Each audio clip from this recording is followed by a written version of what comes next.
Welcome to the very first season of the Blast Rival 2025. It's the first time we're heading into this one from Copenhagen. It's sunny outside, which is, kind of surprising, not gonna lie. I'm also joined by two surprisingly well-dressed guys. Dupree, back in the studio. It's been a while since I've seen you. How you doing? I am doing very good. I'm a father of two now since I've been here last time. So I'm taking a bit of a shift, a little bit of a break of changing diapers, but I'm feeling great. Sun's out, everything's great. What about you? You been changing any diapers lately? I have not been, but I mean, are you trying to match your children to major titles, or are you kind of? I think I'm gonna keep it at 2, so yeah. I'll leave my 5-major title. I also just appreciate Blast having me here. I know U.S.-Denmark relations aren't the best, so I appreciate you letting me be here with you. Well, I appreciate you here, Dust. It's an absolute pleasure to have you here in Copenhagen. We also do have 8 of the very best teams that Counter-Strike can monster right now, taking on each other at the Rivals. As you can see on the screen, the likes of Spirit, Vitality, MOUZ, FaZe Clan, Wildcard, paIN, FlyQuest, and of course Falcons, who as of recently have been very, very interesting. Now, they've been divided into 2 different groups.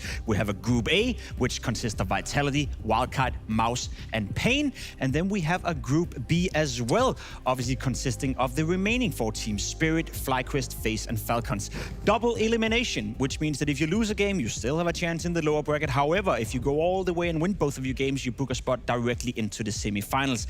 Now, guys, as I said, we have some of the best teams in the world taking on. So, Peter, if there's one team you want to single out and put a little bit of focus on before we head into the tournament, who would that be? I'm gonna go with a little bit of the safe choice and the boring one of Vitality. I think that everyone's eyes in on Vitality in different ways. They have the win streak going on. They have just recently claimed another the Grand Slam coming from Melbourne. They are a team that's looking damn hot. It's a team that everyone wants to beat. It's a team that has just, after they've added Rubs, it has just looked incredibly strong. Who is here to take them down? It's gonna be interesting to see if any of the guys outside of Vitality is gonna bring that fire to the table. And what about you, Dust? When you look at Vitality, do you think they can keep up the steam? Do you think they're prone and ready to come in and hoist another trophy? I just don't see a chink in the armor when I look at the squad. I mean, role-wise, everyone is really at the top of their game. They have an incredible map pool. They've now won 4 titles in a row. No one else is showing that gets to see that this team is. And at this point, it is for everyone to prove that it's possible. Vitality's already proven that. So far, they don't seem mortal. They don't seem mortal. They do strike me as the heavy favorites coming into it. One team that has been able to challenge them as of late has been MOUZ Sports, Dust. And we saw them in Melbourne have a bit of an oopsie in the semi-final. Didn't really show up at all. Does that change your perspective? Does that change anything in regards to MOUZ coming into the Rivals? That's an interesting one because, MOUZ Sports has been making final after final whenever they did get Spinks on board, and they made progress in the Vitality matchup. They got blown out the first couple times they played them. They looked a lot better than the last time that they played them in the grand finals. But you're right, Falcons got the better of them in Melbourne. I do think that was just kind of Falcons finally showing what potential that they have, rather than MOUZ looking weak, let's say. What about you, Peter? Your expectations for MOUZ, is that still the first channels towards Vitality, or do you think someone else is catching up? I think that, MOUZ has been looking good. I think MOUZ is a team after adding Spinks that has been looking as a team that also the question of how can Brollan actually in-game lead. And I think he's proven everyone wrong. He's coming into the team and showing that he can actually lead them. Yeah, sure, people are still talking that, is he a real in-game leader? Is this a kind of a honeymoon that's going on for MOUZ Sports?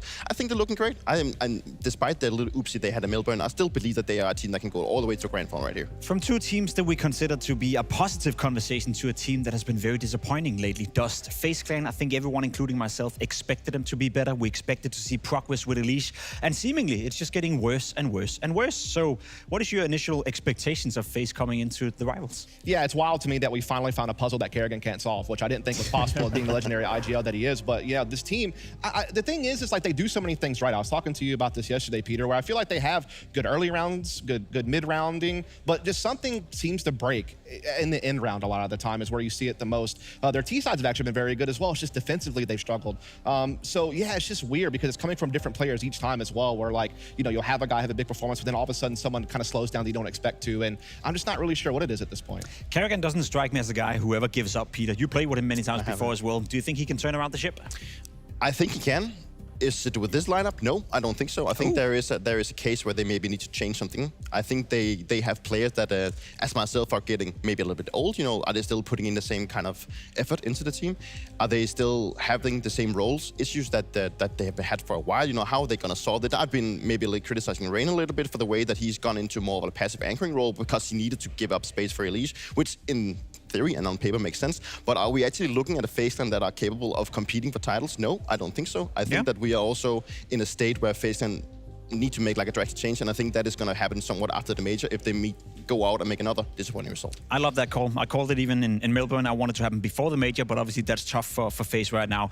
On to another team that was very, very, very well playing at IEM Melbourne. I think probably the biggest surprise as of late has been Falcons. You know, all of a sudden turned around the ship. Obviously, you sign Monesi, you sign Nico. Success is prone to come into you, but are you surprised that they're playing this well this early in the progress, so to speak? I think everyone is surprised about that. You know, it's kind of funny because when they went to PGL and they looked like they played some of the worst Counter-Strike they ever played, they went 0-2 and everyone's like, they're going to be 0-3, they're going to be knocked out. Then all of a sudden they had like a stint of confidence. They went out and win the entire thing. The rumors of Monesi being signed, the whole thing about Dex not being part of the team, he goes out and gets the MVP. They win this title and now they've been in 3 finals. They've lost 2, they've won 1 title. It's a team that has just out of nowhere seem to have found some kind of confidence. Maybe it's because they're getting the right like pieces to the puzzle that they feel like they can actually play what they want. But I mean, like when you look at this, and also the fact that csgo has stepped up tremendously, with also the rumors of another guy coming and taking his spot. It is very interesting. You were there to observe it in Bucharest as well, Dust. You've been watching a lot of Falcons games lately. What is your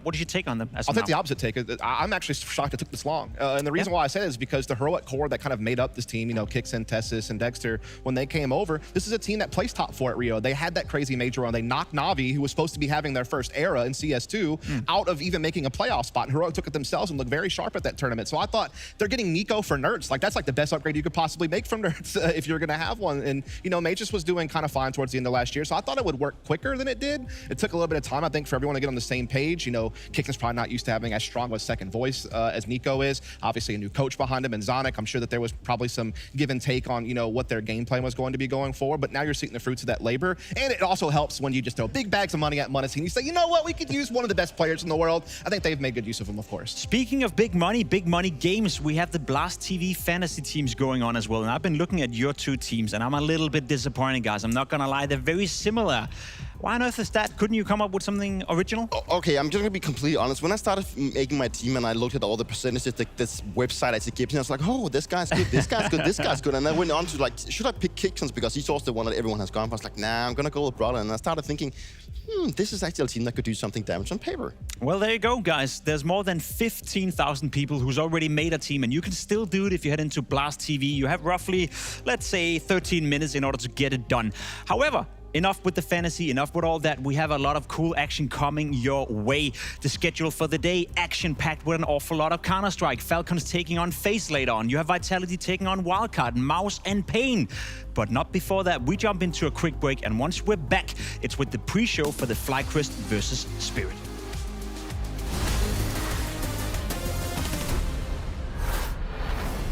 All right, headsets on, guys. Get ready. Go.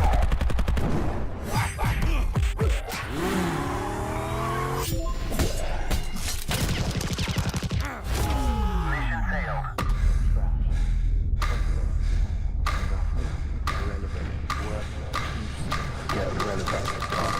Let's get on.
Alrighty, boys, we are ready to kick it off. The first game here at the Blast Rivals Season 1 2025. FlyQuest have arrived inside the studio here in Copenhagen after a long travel all the way from Melbourne, so maybe a little bit jet lagged. However, when you look towards Team Spirit, no travel has been done for them, at least not overseas. They haven't been playing tournaments lately. We haven't seen them be up too much, and we quite frankly don't know what state they're coming into. So I'm going to open up the floor to the two of you. What kind of Spirit are we seeing? Are we seeing the Spirit that can win the entire tournament? Are we seeing the Spirit that is still a little bit lukewarm? I honestly think it can go both ways. Obviously, Spirit taking a break and not going to Melbourne has given them time to work on their tactics. Maybe they've tried to figure out what is not working out for them. Do we need to add something or adjust something? But obviously, it also just means that they have been out of the competition a little bit. They've taken some breaks, like some weeks off, and taken some time to just figure out what they want. And you've also heard from the interviews that they have been chilling. That's their own wording. Like they've been chilling, maybe not putting in the hours that maybe people expected them when they actually decided not to go. So I'm gonna be going a little bit towards that Spirit can either go here and play extremely well, or they can get off to a really bad start where they feel like, okay, the things that we worked at home actually hasn't paid off. And what about you, Dust? What does your gut feeling say when it comes to Spirit? Is it Spirit warming up, heating up into the major? Or is it Spirit maybe still as a bit of a question mark?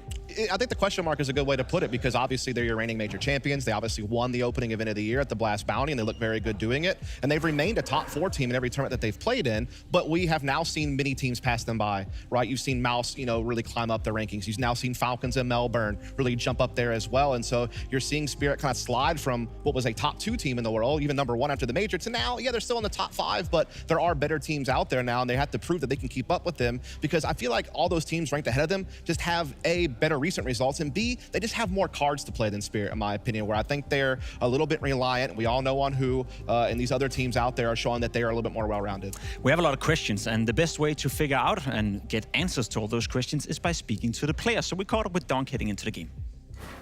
Donk, it's been a while since we've seen you guys play. What have you been up to the past couple of weeks? We did something special, and we'll try our best on this tournament to show what we've done for these couple of weeks, and I think that's it. It's been a very hectic start to the year. So the couple of breaks you had, have you spent them on practicing or relaxing, or what have you been up to specifically? We're balancing, like it was a little bit relaxing, a little bit like practicing, and like it was all about like health, and like we were fixing our stuff, and that's it. For you personally, having those breaks where you don't play tournaments, is that something that motivates you extra to now come in and have a good showing? I hate it. I won't play all tournaments, but like team it's about 5 person, so I cannot be like say, you guys let's play all tournaments, because like my guys can feel bad and me as well. So I'm fine with it, but to be honest, I hate it. But what can I do? All about the team now coming into the tournament. Are you feeling good in the camp? Is this a tournament that you think you can win as a team? Yeah, sure.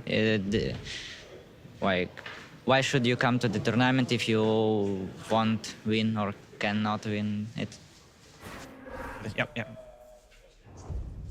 So you heard it first from Donk, and I really liked his answer right there. He hates not playing Counter-Strike. He hates not being at the tournaments. You sense that as a player as well, Peter? Did you like taking breaks back in the days? I mean, sometimes you do need to have breaks. Like, breaks as a professional Counter-Strike player is definitely necessary, not only for the team, but also for you as a mental state.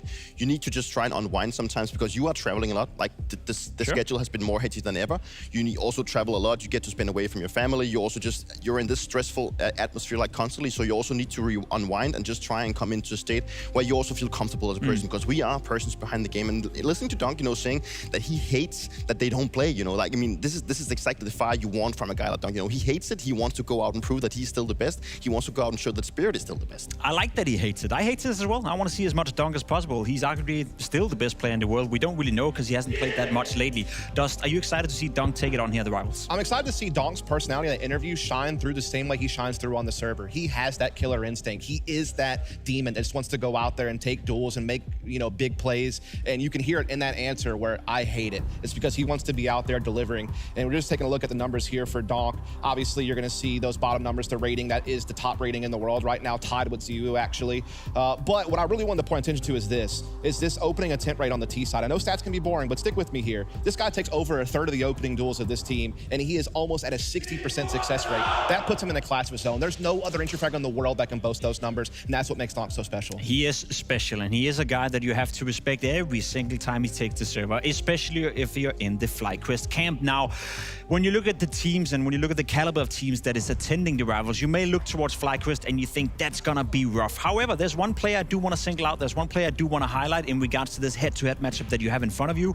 Obviously, we know what csgo is capable of, but we have seen some trending upwards from Regali. We saw in Melbourne that he can play Counter-Strike at a very high level. So if I want to try to build a case for this game to be competitive, I need to see the best Regali show up. And that is what FlyQuest definitely, you know, this is always the case with the Australian teams. When they're playing their regional matchups, then they might look really strong. They're the best team there. They go out and get really like boosted stats, but whenever they go to Europe and get up to against the real competition, that is where it gets a little bit tough, you know. And I've played against multiple Australian teams, and I've always felt a little bit bad for them because, you know, they take this long trip from Australia to Europe to get out knocked out 2-0 or 0-2, and then actually having to fly back, you know. And I'm afraid that this is going to be somewhat the same case, you know. In some sense, I don't believe that FlyQuest is a team that has any business doing in this tournament right now. So I also believe that they are also going to be like mopped off the floor. You know, look, I thought that participation trophies were an American cultural thing, but somehow Denmark has allowed FlyQuest to have one here by being in this tournament. And look, I think that also gives them a chip on their shoulder too, because look, they haven't had really any international success. The best I can come up with is a tier 2 LAN in Atlanta last year where they did win, but they were beating some of the lower ranked European teams to do it. They haven't been able to face off the elite. But you brought up Regali, and I'm glad you did, because they played some really good teams in Melbourne. They had a tough schedule there. They played against Navi, they played against, you know, Virtus.pro, they played against some good teams, and Regali put up big numbers against them. And when you compare him to csgo, he's a way different opper. He's more explosive, he's more aggressive, he tries to be a playmaker, and he is the star of his team. Whereas for me, csgo, yes, he's the second best player on the squad technically, but he's way more of a passive force. He's a backline player, and if honestly, I think it limits a little bit what Spirit can do, having him kind of play that way. Yes, it counterbalances Donk a little bit, which can be nice in some situations, but it's just a card you're missing in your hand, I feel like. I think we all agree that Regali is a win condition for FlyQuest. So let's hear from the man heading into the game. Regali, you're coming straight in after IM Melbourne, which I assume has been a long, long travel. How is the mood in the camp in the FlyQuest team?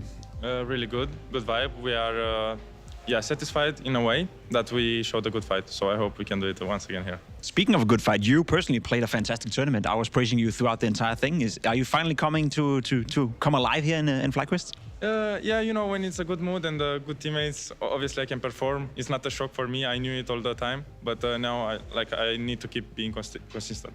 You need to be consistent. I think as a team as well, you're probably one of the favorites to not go so far in this tournament. Are you coming in with no expectations, or do you think you can make a splash here? Yeah, first game is a bit tough, but we are good at resetting. We saw that before in Melbourne with first game vitality, and then we played good. Yeah, I just hope we can win a game at least. Speaking of Melbourne, long travel, jet lag, how are you feeling right now? Are you tired, or are you ready to fight here in the morning? I'm a bit jet lagged, but I'm happy and excited to play this. It's a privilege.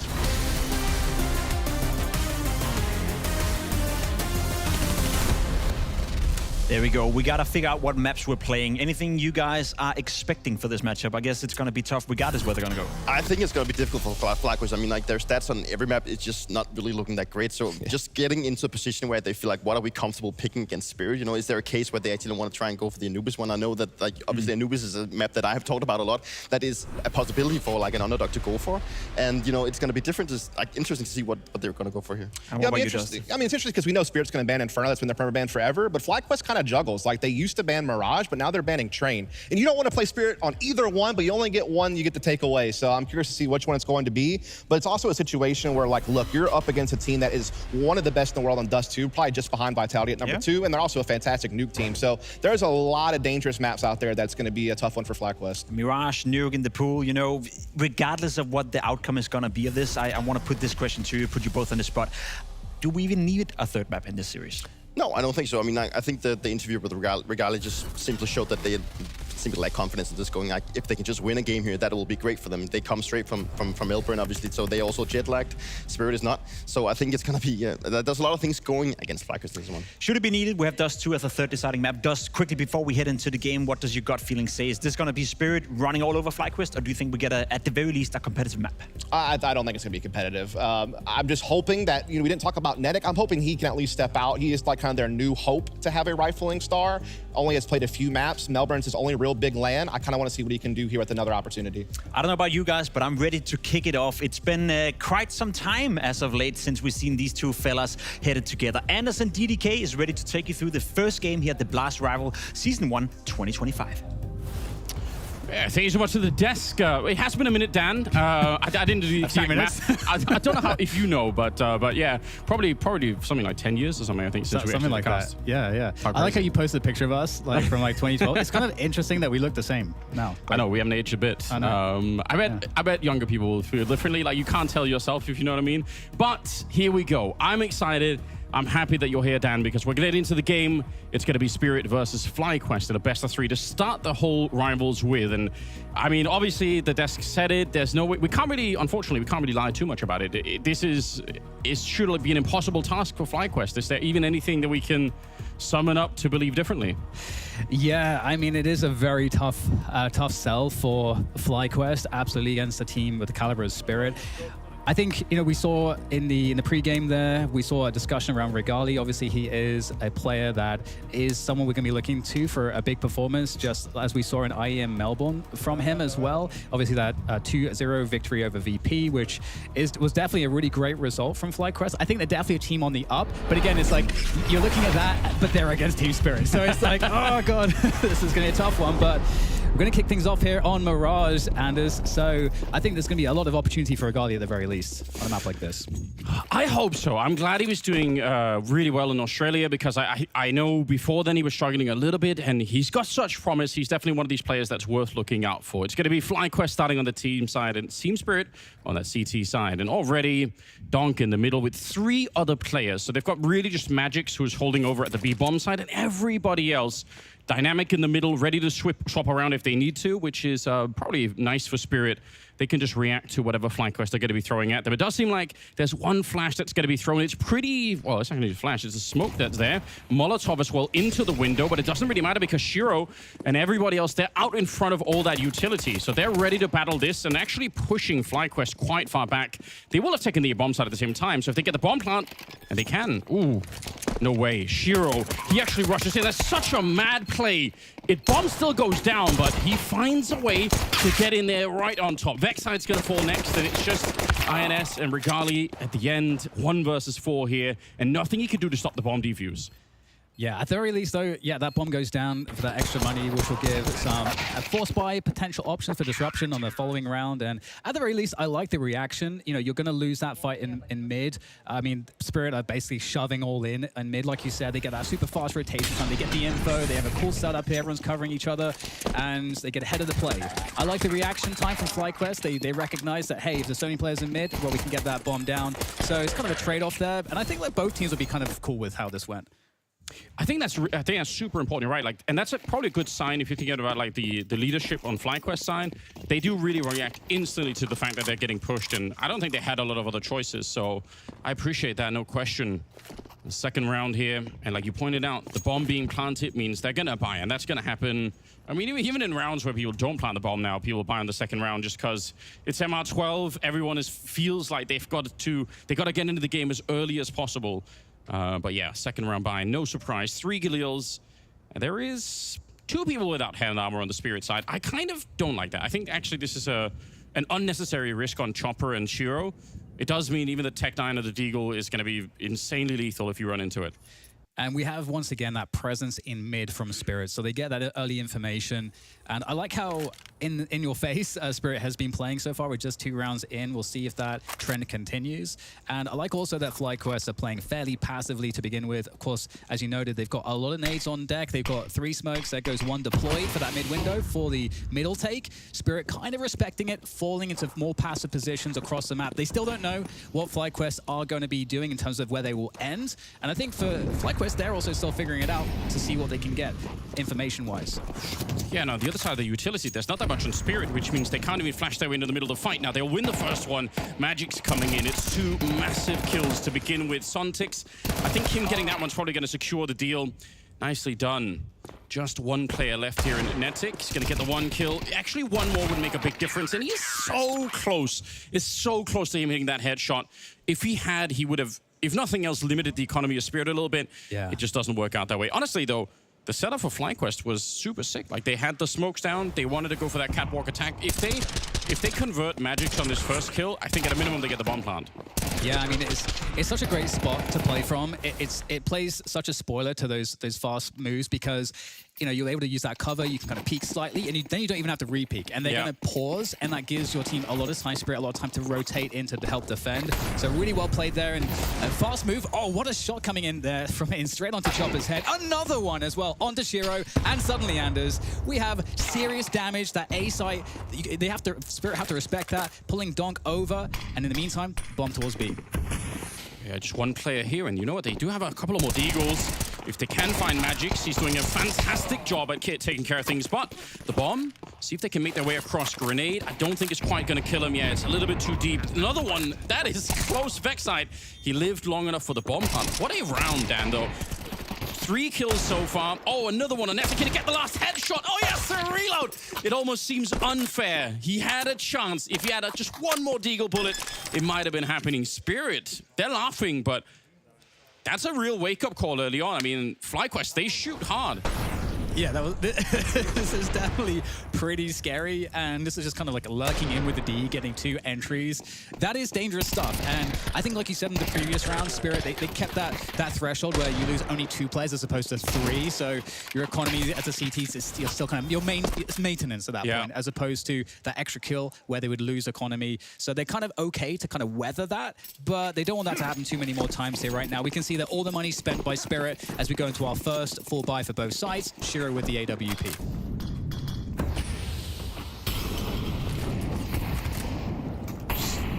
Deep incendiary up there. Could force somebody out, and they do have some flashes to go and check it, but absolutely nobody's here from FlyQuest, so just for the minute, the game is slowed down. Just a more of an opening default coming out here on the T side to see if Spirit are in the mood. I mean, they were in the pistol round pretty aggressive, so you could think if you're FlyQuest, you've got to be careful. And now Donk on a bit of a hunt here. This is interesting, though. I mean, if they get the right flash in the middle and go for a bit of a fight, they could kill Donk. Yes, this is a little scary, this setup, and we'll see how FlyQuest are able to attack this one, slowly edging their way forward. Donk is ready for that one. Is there to be a trade? Absolutely, Liaz in there. Trade onto Donk. So 4v4, a minute to play with, and FlyQuest have a lot of space to work with, but they're all fairly compacted in the apartments at the moment. So we'll see if they decide to just move straight in towards B. Spirit, are they going to be asking questions? Well, Zero, he's going to get that information. Beautiful pickup onto Vexite. One of the few players you don't want to run into this kind of position. One of the best defensive AWPers we've really ever seen. He's so good at the CT side AWPing, and you can see why. There's no risk taken. He's never out of position, and he's also lightning fast. That is disgusting. Shiro taking down 4 players as they try to get onto the site itself. But I mean, it's not to try and hype them up too much, FlyQuest, but the fact is, again, the call was pretty good. You get into middle, you take down Donk, like a one-on-one conversion against Donk, you're really happy with that. Like, that doesn't happen so much. So if you just trade him 1-for-1, that's sick, and then you want to go for the bomb site here, unfortunately, you run into Shiro. Yeah, it's kind of anticlimactic, because like you say, sure, really such a great performance there. But now he's moving towards the A site. So this this threat of I don't know where the AWP is. It changes how you want to peek angles, how you position around the map. So always very important to figure out as a T side how you're going to deal with that. And a forward smoke here in the apartments. And I mean, FlyQuest will be stalled for at the moment. I like this. I think this could be sick, though. Flash through, Magix, he's ice cold. What a dynamic. He just turns back. He doesn't even turn around for the flashbang. He just uses the wall to cover himself, and he's back for the kill here, slowing them down just a little bit. But I still think for FlyQuest, it's not a bad position to be in. Chopper gonna get the 1 kill. Lias trying to return. Chopper is so switched on right now. Spirit are taking no time here to get the kills. 2 versus 2 once again, and Suntix Not waiting around, jumping on it. Regali's going to be going down. It's down to another 1 versus 1 here. They're getting so close, FlyQuest, to picking up the rounds, but you can only be happy about that for so long. At some point, you actually have to do it. Yes, for sure. They're just unable to convert some of these advantages. And we're already seeing, some of that skill diff potentially, I suppose, with regards to that. They managed to hit the site, which didn't have the AWP, but again, kind of by design, the way that the setup is with the AWP, it's a bit more passive. You don't have to have as many players on that site. And so right now, Spirit are essentially having like really great success with the setups that they're using. And we'll see if FlyQuest can make some form of an adjustment. A similar start to this round in terms of what Spirit have been doing, keeping like close tabs on that cat position, and FlyQuest once again opening with walking through the underground to see what they can find here.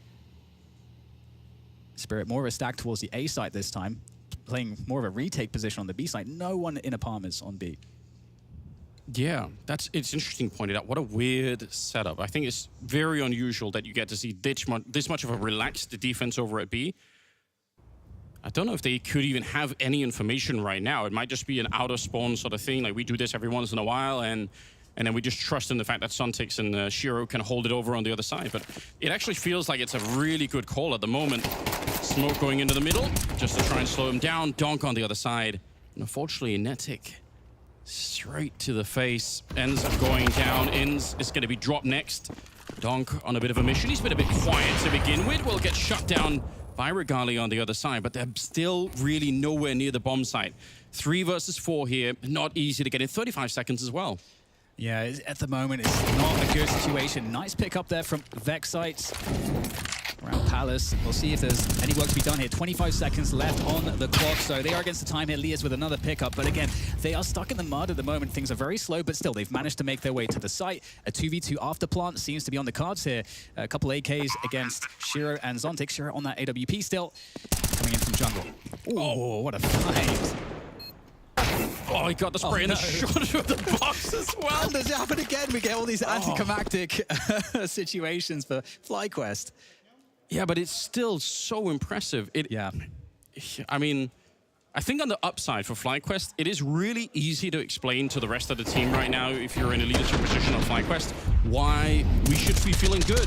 Yeah. Because there still is no money at all on Spirit. You actually know that winning 1 round here for FlyQuest, the next one, if they pick it up, then they're in a great position. They're going to be right back in the game, or at least they're in a position to get 2 rounds almost immediately, and maybe even a 3rd, depending on how bad things go for Spirit on the economy front. But they must know that they are so close to cracking into the game. Yeah. They just keep... And some of the shots here at the end are absolutely absurd. I mean, the spray as he's backing off the stairs, just the last couple of bullets on the M4, and then obviously the wallbang shot through the box. Both of them crazy kills coming out. Spirit, I mean, obviously they're not lacking in firepower either, but honestly, FlyQuest, if you look at the scoreboards, you get a sense that, well, FlyQuest must have won some rounds, right? They're getting some kills here, but... Yeah, and you can see what they were trying to do there. They understand Spirit being fairly aggressive in mid, and they finally get the AWP in the hands of Regali, and so he's such a win condition for the team, but just not able to find the impact in the right moments with that AWP early on.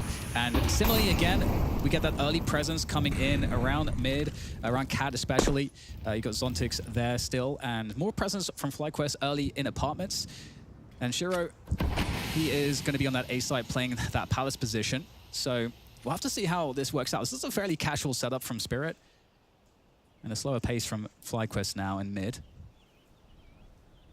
And unfortunately for FlyQuest, it's a lot of utility missing, which is annoying because some of that utility, sometimes you will want to use that to figure out even where the AWP is. If you have, 2 extra flashbangs on everybody, then you can try and flash away and see if you can bait the AWP into a shot, and at least you know. Whereas right now, it's one big mystery. Shiro could be anywhere on the map, and you don't want to find out the hard way either. Yeah. So they are at a bit of a deficit right now. Smoke early on towards the top of connector. Donk is thinking about blowing that one open. You know what's interesting here, Anders, as well as that connector smoke kind of suggests that FlyQuest are looking to lean B, but in reality, they're going to go for an A play. But that is indeed where Shiro is playing that ticket position. So we'll have to see how Spirit respond to this. I like how they're keeping their nerve and still holding. Oh, look at the push in here on the other side. Lias making his way into B. The problem is, can they even fall back at this point? 30 seconds. If they wanted to run back right now, they would have to be lightning fast. So they're probably going to turn him into a lurk instead, but that that assumes that they can get the A-bomb side. If they can't, then that lurk won't mean anything whatsoever. And now they've found out, and it is the hard way, unfortunately. Shiro gets the opening. No smoke put up towards CT spawn either, which is a bit of an oversight, perhaps. Donk's going to be traded out. Netic, strong position in the round, and Lee, as the flank doesn't work out, he actually got there in time, and they got the bomb planted, but somehow Magix was ready. He's played an insane game so far, Magix. He looks so tuned into the game at the moment. Regali going to fall back off the box. And for once, FlyQuest, I mean, they've been in so many 2v2s. They've got to win this one. Shiro not taking the shot, and Regali will put him in the grave early on here. Magix, 1 versus 2. He's got a flashbang and not much else to deal with. It's Regali instead. 3 kills as FlyQuest finally break through and destroy the economy of Spirit. Yeah, what a great round from FlyQuest. And I was so worried for them. You know, you could see what they were doing again, really trying to suggest that B play, and Spirit did not bite. And it's so hard to imagine the Spirit had the right read there because they really didn't have the info. You would think that they would need to make that read, but they nailed it. But still, we saw that FlyQuest actually brute forced their way into the site. And that is, I think, a great sign that they're, despite that they're 6-1 down at this point, that they're still able to connect their shots, they're still able to be confident. Double HE, I love everything about it. You knew there was a chance that he would be there, and you guessed absolutely correctly. How sick is that? Shiro blown up. They already didn't have a lot to work with here. Spirit, in fact, forced into it. FlyQuest, they could be right up to 6-3 again. This is such a huge opportunity. And everything they built so far in the first half, it could be replicated across multiple... Like, we're not talking about rounds that they're building based off huge gimmicks. This was a gimmick, but it's really the first one that we've seen. Otherwise, they're just playing really solid fundamental Counter-Strike, and it kind of is working, to be honest. Suntix goes down here. Donk inside of the bomb site. They've managed to hit the one site that he's at, and he gets a third one. He had 5 bullets left for that last fight, by the way. And suddenly, they might be back on top. It's a long flank coming in from Magix as well. 2v3 here for FlyQuest. Plenty of time, but can they work their way into the site? The bomb is committed down there, so they have to find a way to force it in. And Inns will take down Chopper, but the trade straight from Donk. He's been here the entire time, making the B-side of Fortress, and there is the flank from Magix to finish it off. And Donk against the world, a 1v3 there with the M4 and a flash. That's all he had in a buy that was pretty bad for Spirit. And like you said, that was the inflection point, I feel like, for FlyQuest. They've been working so hard, so many close rounds, eroding the economy. They finally pick up a round, force a half buy, and then they can't convert thanks to Donk, of course. Nice. Bye, Danya, красавчик. Yeah, Spirit are definitely happy right now. This is going well. I mean, it's such a ridiculous luxury. It's such BS, isn't it? You know, if you're FlyQuest, you got to be thinking, come on, like why? We've done everything we needed to do, but unfortunately, as they themselves don't have Donk, it's like, how do you break him down? How do you stop that from happening? It's absurd. It's not the first time. It's no news, obviously. Everyone that's been watching Spirit play, we all know that this is likely to happen, and it's very hard to stop it from happening. But disappointing nonetheless. Donk, his 13th kill right there. Obviously 4 in the previous round. Could have been the ace if not for the flank on Magix. And now it's 3 versus 5. And unfortunately, even worse, potentially, is the fact that Spirit might get out of this round with quite a few people alive. Unless they risk too much, Shiro is actually just fighting through. There's also an auto shotgun on Magix. He's got insane aura. Like, he's doing it all. Like, in interviews, I must say, the earlier way that he dodged the grenade over at B, the flashbang, instead of turning around, like, that is the most nonchalant way of saying, I just don't care about your utility. I'm not interested, you know? I'm just going to take, like, 1 step to the side, and then I'll come back and kill you. It was just, it was something cooler. He is a cool person, you know? Oh, yeah. And, I mean, yeah, these performances, I think, you know, to be expected. There's always a sense that when you're against a team that you feel like you have heavy advantages over, that you may not be putting your foot fully on the gas, but I don't think Donk has any other mode than foot fully on the gas, so... I mean, he said it in the pregame interview with Jacob, right? He said he's annoyed that there is even a break. Oh, yeah. Honestly, I totally get it. I like, you know, he's a young player, you know, as hungry as Donk is.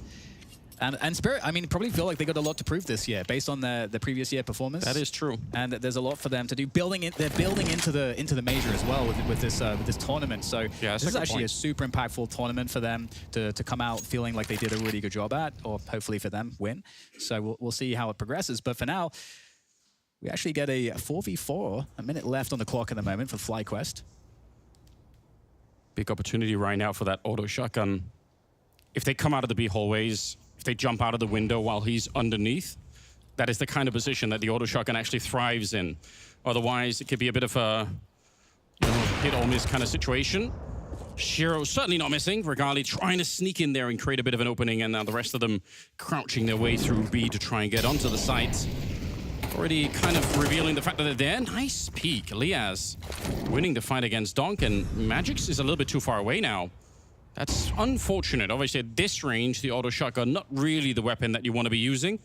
Sneaking in is Netic. It's a really nice idea, but unfortunately, the timing betrays him. And now Shiro climbing back into the round. Surely just go for the bomb hunt. Okay. Ooh. It's only 7 damage, even though it sounds incredibly brutal. So Shiro's just gonna pretend like nothing happened. Gotta be careful, though, because the AWP will do a lot more if you try and shoot through. And then it's Liaz by the bench. Yeah, and there's not really any utility here for the post plant to lock Spirit out here, so they should be able to make their way out of these choke points and trade into the site. Liaz takes down Chopper. Oh my god, this round from Liaz so far. Sharp shooter. And now, are they able to finish the job? Shiro, I mean, how is he going to get through this choke point with the AWP? Maybe he's just looking for damage at this point. That bomb is so far ticked, and I mean, there's some extra damage. That's going to convince Shiro to go for it, but Vexite finishes it off there for FlyQuest. Excellent stuff in the post plant, and regardless of everything, and regardless of the fact that FlyQuest are playing against Spiritlanders, we are seeing certainly the individuals stepping up in terms of that mechanical skill. It is there for FlyQuest. There's no question about it. How sick is that? Liaz dropping Donk towards the market. That's a long-range fight, and you could see, like, he's out in the open, Donk, right? He's not afraid of anything. He's just standing there saying, well, if you want to come fight me, you can. So says something about his level of confidence, but this time he was bested. And then Liaz went on to get a couple of more kills. They even take away the AWP towards the end there. The Spirit, they revive back into this round with maybe not the best weaponry here. So again, the economy could be a real factor right now. Even if it's obviously a ridiculous scoreline at 8-2 to start this with, but there really is a way back here for FlyQuest. There's a way to recover it. If they get 8-4 and win the pistol in the second half, it's not completely over. Yeah, and I'm curious about what the switch-up might be, because this is a good moment for both teams to try to switch up the pace, try to switch up the opening. We'll still get that emphasis on the mid controls.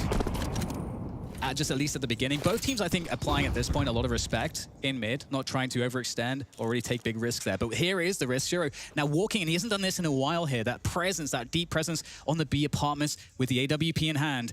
Now this is so scary because surely someone just walks into this angle unless they have the cognizance to expect that Shiro might be posted here. Is there a flash or anything to get him off this angle? I'm also worried about all the scoping here.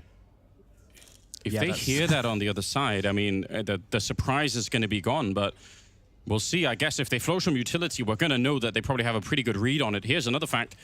He's the only one at B. There's not even anyone on catwalk or market or anything. So if they manage to hit the bomb side right now, it would be exciting. We know that they're not because the bomb is dropped really far back and they want to make it more of a split through the middle. They've smoked it off window and connector, and now they're trying to get a little bit closer, but somebody has to run back and pick up the bomb. Guys, who is doing that? It's Regali. Okay, so this is taking a lot of time, which I'm not sure is going to be for the best either. Yeah. And you can see Shiro starting to ask questions because it's taking so long. Are they actually rotating off?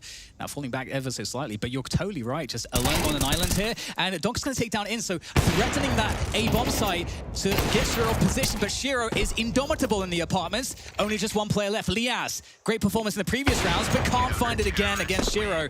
And that's a beautiful hold from Spirit. And FlyQuest maybe cooking a little bit too hard in that round. And once again, win one, lose one. Yeah, I think that is definitely the kind of round that I think the desk will also be able to look back on and sort of, you can sort of see that there's some communication breakdown, there's some timing. They didn't get what they wanted in middle. Maybe they wanted more of a fight. They wanted to, you know, put someone out of position.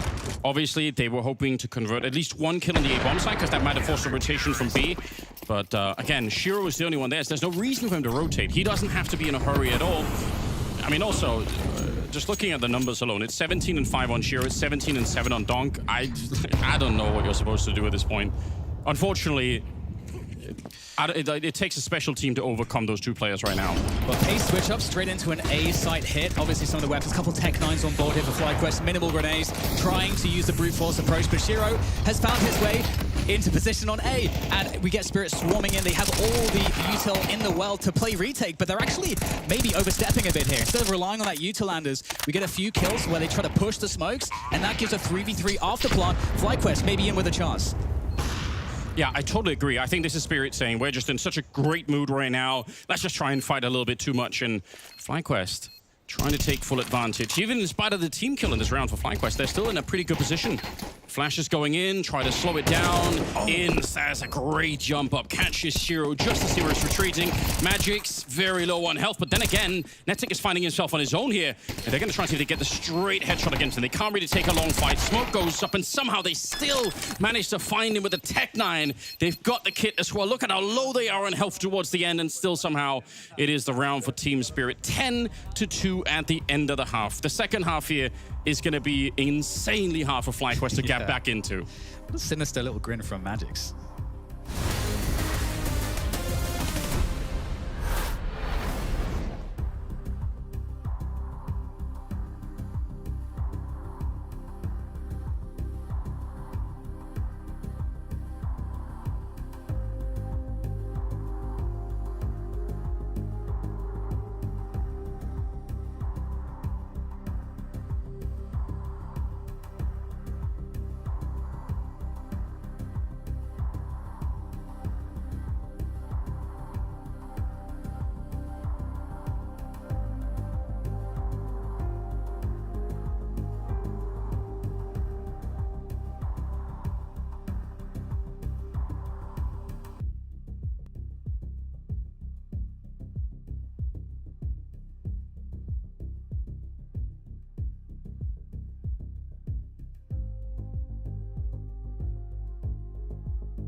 Well, here we go, ladies and gentlemen. Second half is coming up. It's FlyQuest versus Spirit, the opening match here at Blast Rivals. And I think somewhat predictably, Spirit are winning the game. by quite a big margin. I think what's sad is that if you look at the scoreline here, it completely betrays how well FlyQuest actually played in the first half. In terms of the tactics and the understanding and everything, they created a ton of scenarios for themselves, a ton of 2v2s. They just won so few of them because Shiro and Donk are too good at Counter-Strike. Yes, and we've got more of a retake set up here for FlyQuest on the A site, and might waterfall out of Palace a little bit for Spirit. And so I like this for FlyQuest. You know, they might give up a bomb plant. It's likely we'll see a post where they are going to try to go for the retake. They don't have too much util, which is usually where the retakes feel really nice for the CT, so they're going to have to hit their shots against Spirit here, Anders. Interesting using the Molotov up on the high ground there. Netic, first kill of the second half, and he takes down Chopper, but it is with a bomb plant to follow. No more utility on anybody except for the smoke and the kit that's on the other side, and a flashbang for FlyQuest. Whenever there's a smoke and a kit, I always think there's a chance to win the round, really, no matter what, but they need to get in the position to use it. Already trying to run it down, Shiro and Donk, it's nothing but headshots with the Glocks. They are chewing up the FlyQuest team on approach, and unfortunately, apart from Chopper going down, hardly anyone else even took any damage on the Spirit side. So, sad news for FlyQuest. Otherwise, again, they were in position. I think if they can get like 2 seconds of breathing room in that retake, they can throw the smoke onto the bomb and they can go for the defuse no matter what. And maybe it's a bit sad that they didn't try to get that done already right off the bat, but they needed a kill or two, I guess. Yeah, on pistols, in the end, it always comes down to those headshots with such a limited opportunity to buy util. But okay, now we get to see Spirit here, 11-2. Against a couple of scouts, a few deagles. So there is certainly, especially with the aim that we see with FlyQuest, there's certainly some danger points. But Spirit, you know, in a round like this, you usually just want to get the bomb down as soon as you can and then force the other team to retake with crappy guns. That's usually very hard for the CTs if that, you know, once that situation happens. So we'll see how Spirit engineers that. But to begin with, they have, I think, isolated away any shenanigans that FlyQuest might be doing, and they've got some information as to the buy already. Yeah, no question. They've heard some of those scouts ringing out, and they've got so much utility on the T side. They're quite happy to fall back and redeploy a little bit, try and see if they can put some more pressure on. And they still have a minute on the clock, so 2 smokes left, a couple of Molotovs. They can definitely still make this work. We'll see how far. I mean, I guess for FlyQuest, I mean, they haven't given them any fights early on, so the lower the clock goes here, the more weight there's going to be on that first kill when it happens. And if that goes the way of FlyQuest, then actually the lack of time here could be a real concern for Spirit. 40 seconds now. They're a team that's really good at doing this towards the end. So I don't think they're stressed about it. But again, that first kill will have a huge impact. And Spirit are going into the stack here. FlyQuest stacking this B site. They're just holding position. They're hoping, praying that this is the case. The nade is a great connection, but the follow-up is not there from Vex side. There are some more players on site here into the stack. We are seeing Spirit go, but so far it's going kind of okay. 2 players now against the 4 here. Netic right at the back of the site, unable to get it done. And it's just a scout. 10 seconds to play with, though. Got to go and get that bomb. So there might actually be a chance here if Inns can connect the shot to survive, but that's not going to be the case here, Anders. Shiro shuts it down.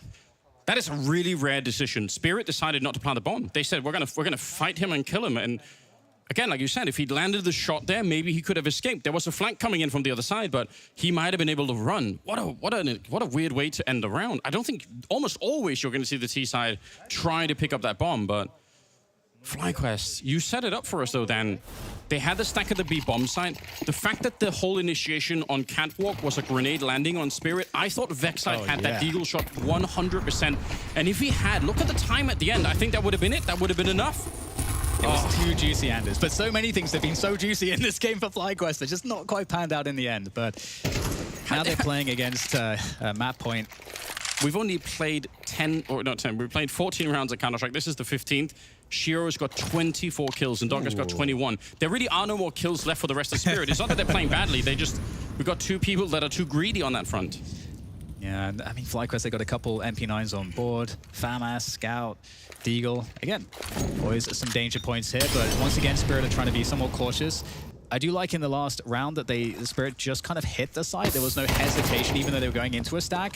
That is the way to do it. And there you go. Speaking of no hesitation, it's no hesitation man himself, Donk. He just doesn't care. He was sick of the break. He wanted to get back and play. He's going to get 2 kills to open this one with. Chopper using that Mac 10 at range, bursting away. Donk finally put down another kill to the tally, but he's got 23. And Regali, unfortunately, there's no world in which this can happen. It's a sickening no-scope headshot at the end, just for effect. A little bit of showmanship. I can appreciate that, but it's Spirit picking up the opening map here in the first series. 13-2, dominant fashion. Blink and you miss it. That game was over before we could even get our catering. Holy moly.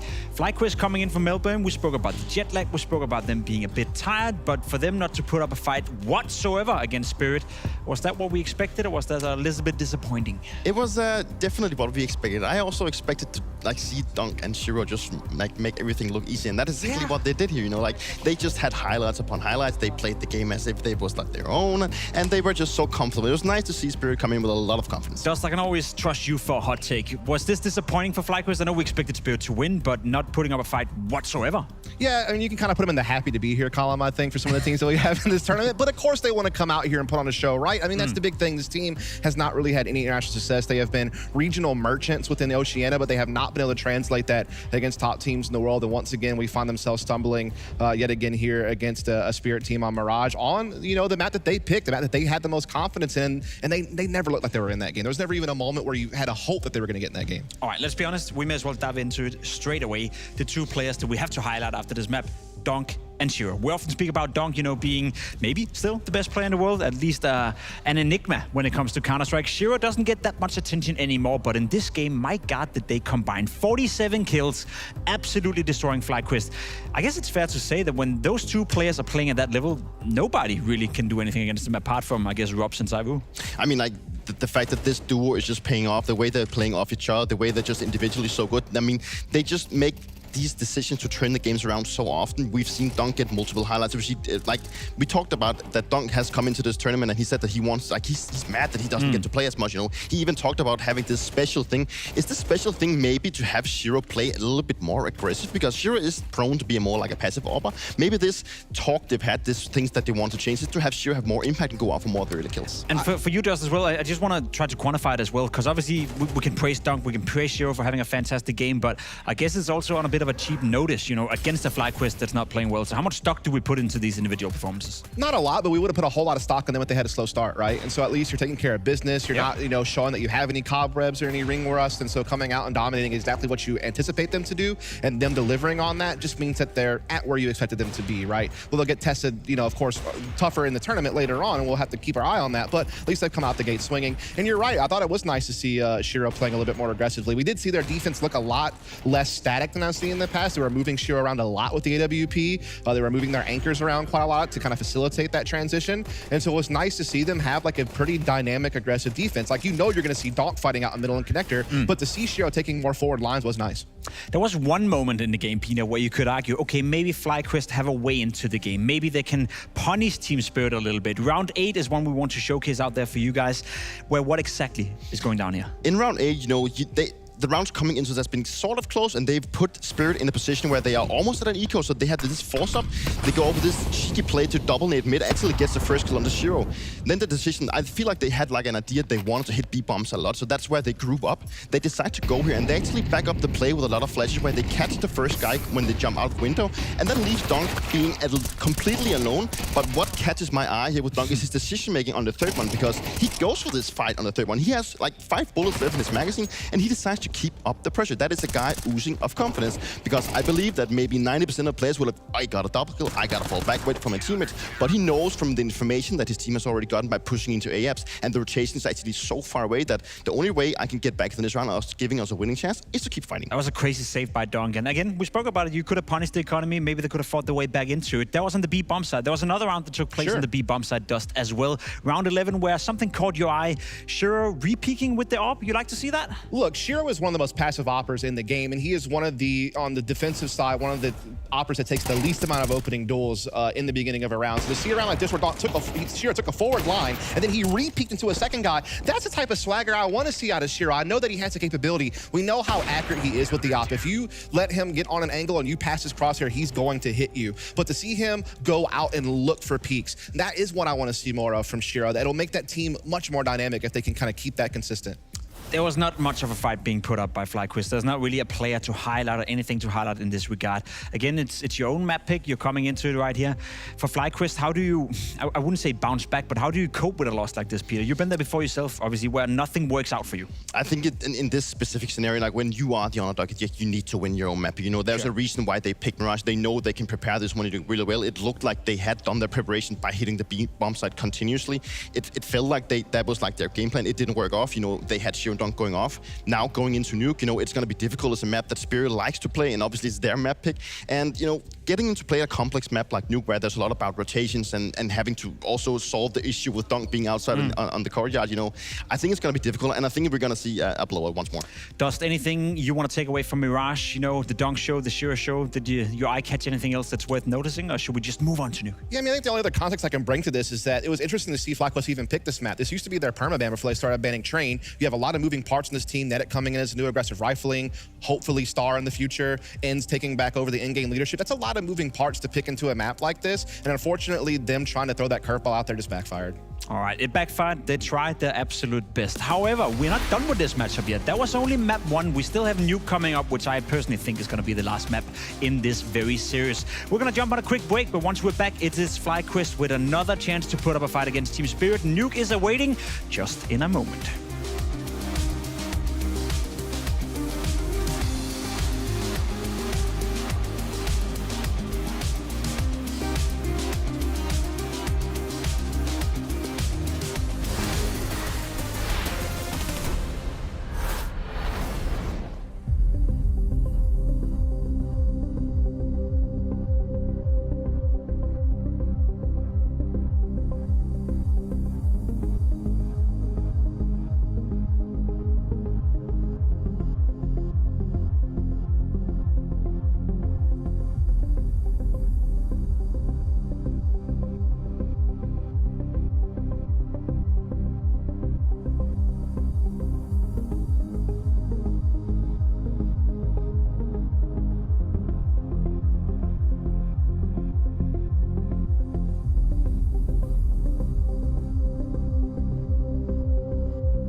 Crisis meeting in the FlyQuest camp. Maybe a bit over-exaggerated. I think they expected also to lose the first map to Team Spirit, but the fashion they did it in wasn't quite nice. Couldn't put up a fight whatsoever. However, I'm pretty sure the talks they're having right now is them focusing on Nuke. So, Dust, take it away. What can FlyQuest do in order to make Nuke slightly more competitive? They could try winning the map. They haven't won it yet this year, 0-4 record. They've also never gotten more than 8 rounds on Nuke. We could do some quick maths here really quick and kind of realize that 8 rounds is not going to be quite enough. Look, I even said maths the European way for you. I hope you enjoyed that one.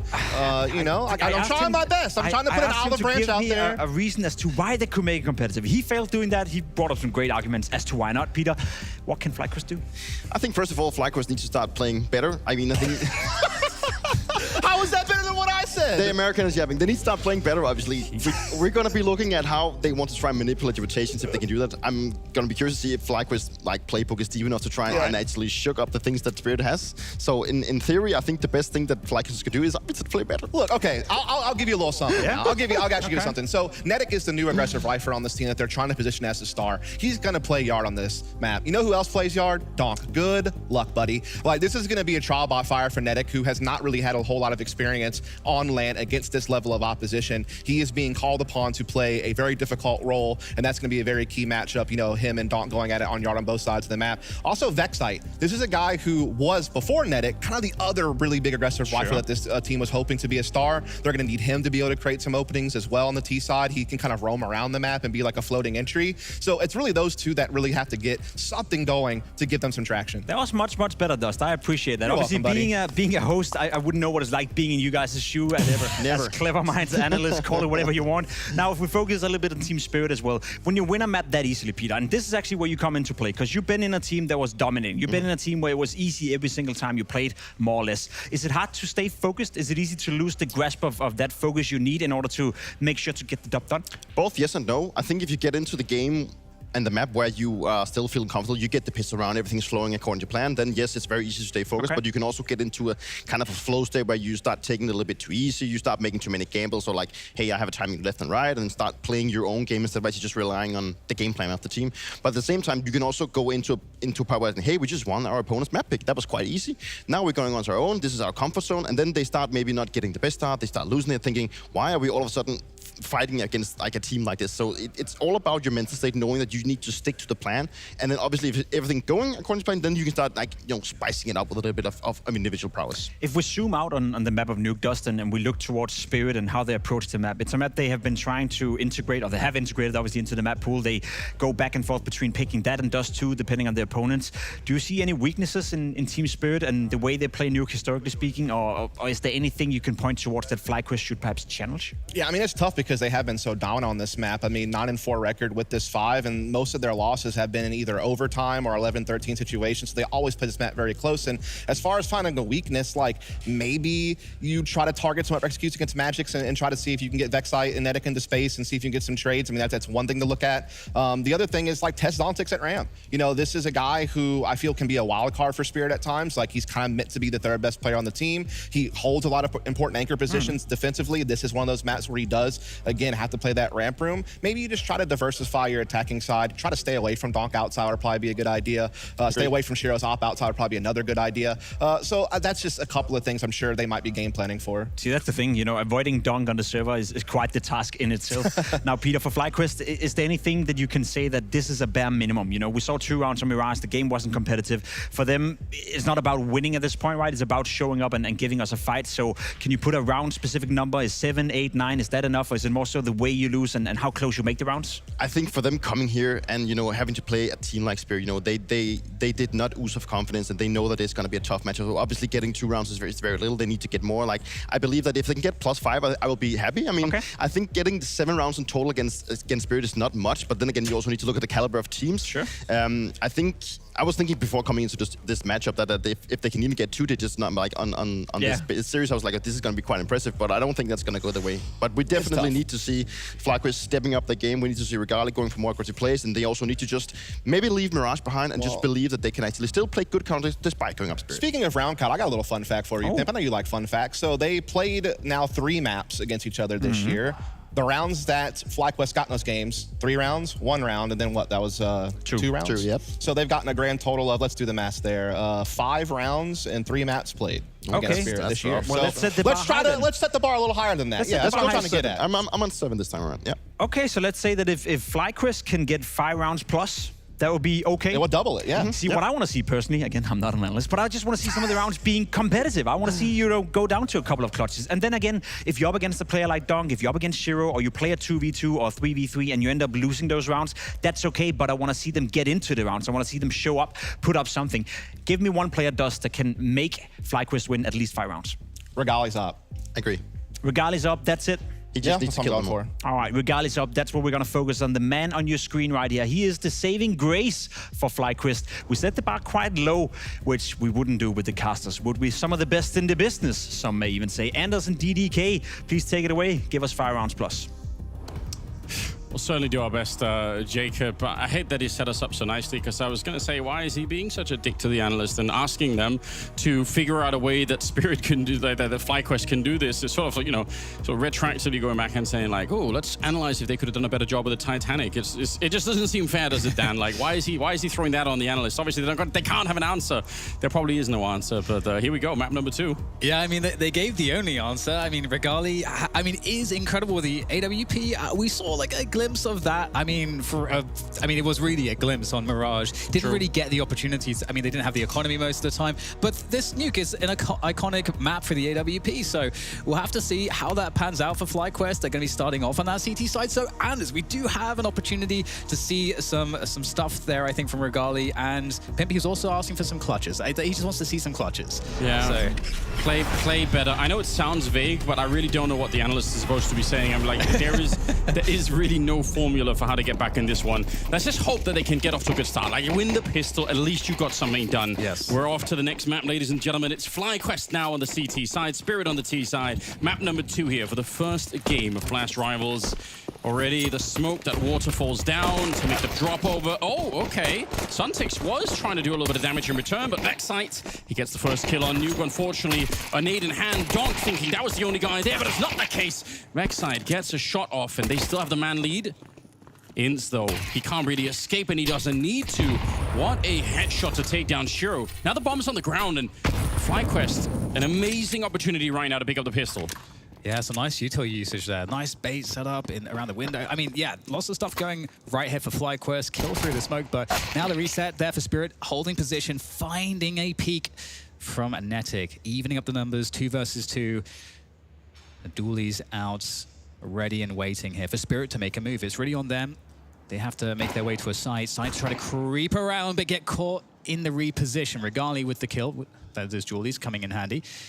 And now it's just Magix. Can he play spoiler here, Anders? The time that's left gives him an opportunity to probably get 1 kill, but I still think he'll end up in a 1v2 with no time at all left. So, Inns, he does go down. Nice little drop. Ooh, the middle of the reload. He might have had the kill. Liaz is already low on health here. Peek comes in, but what a nice headshot. Well done for FlyQuest. They convert the round 3v2 towards the end there, and a lot of discipline. I know it sounds ridiculous when we look at Mirage and the scoreline being 13-2, but in truth, FlyQuest were well prepared. They had a lot of great ideas. The scoreline, I think, betrays what FlyQuest were trying to do on that map.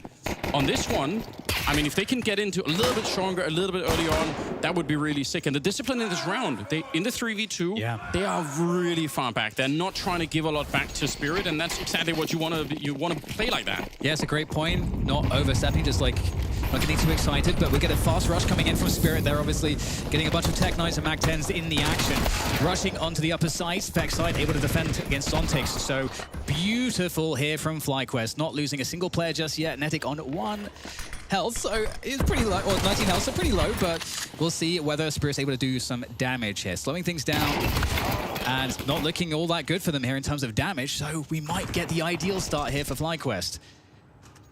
But wait, Donk is alive still. But wait.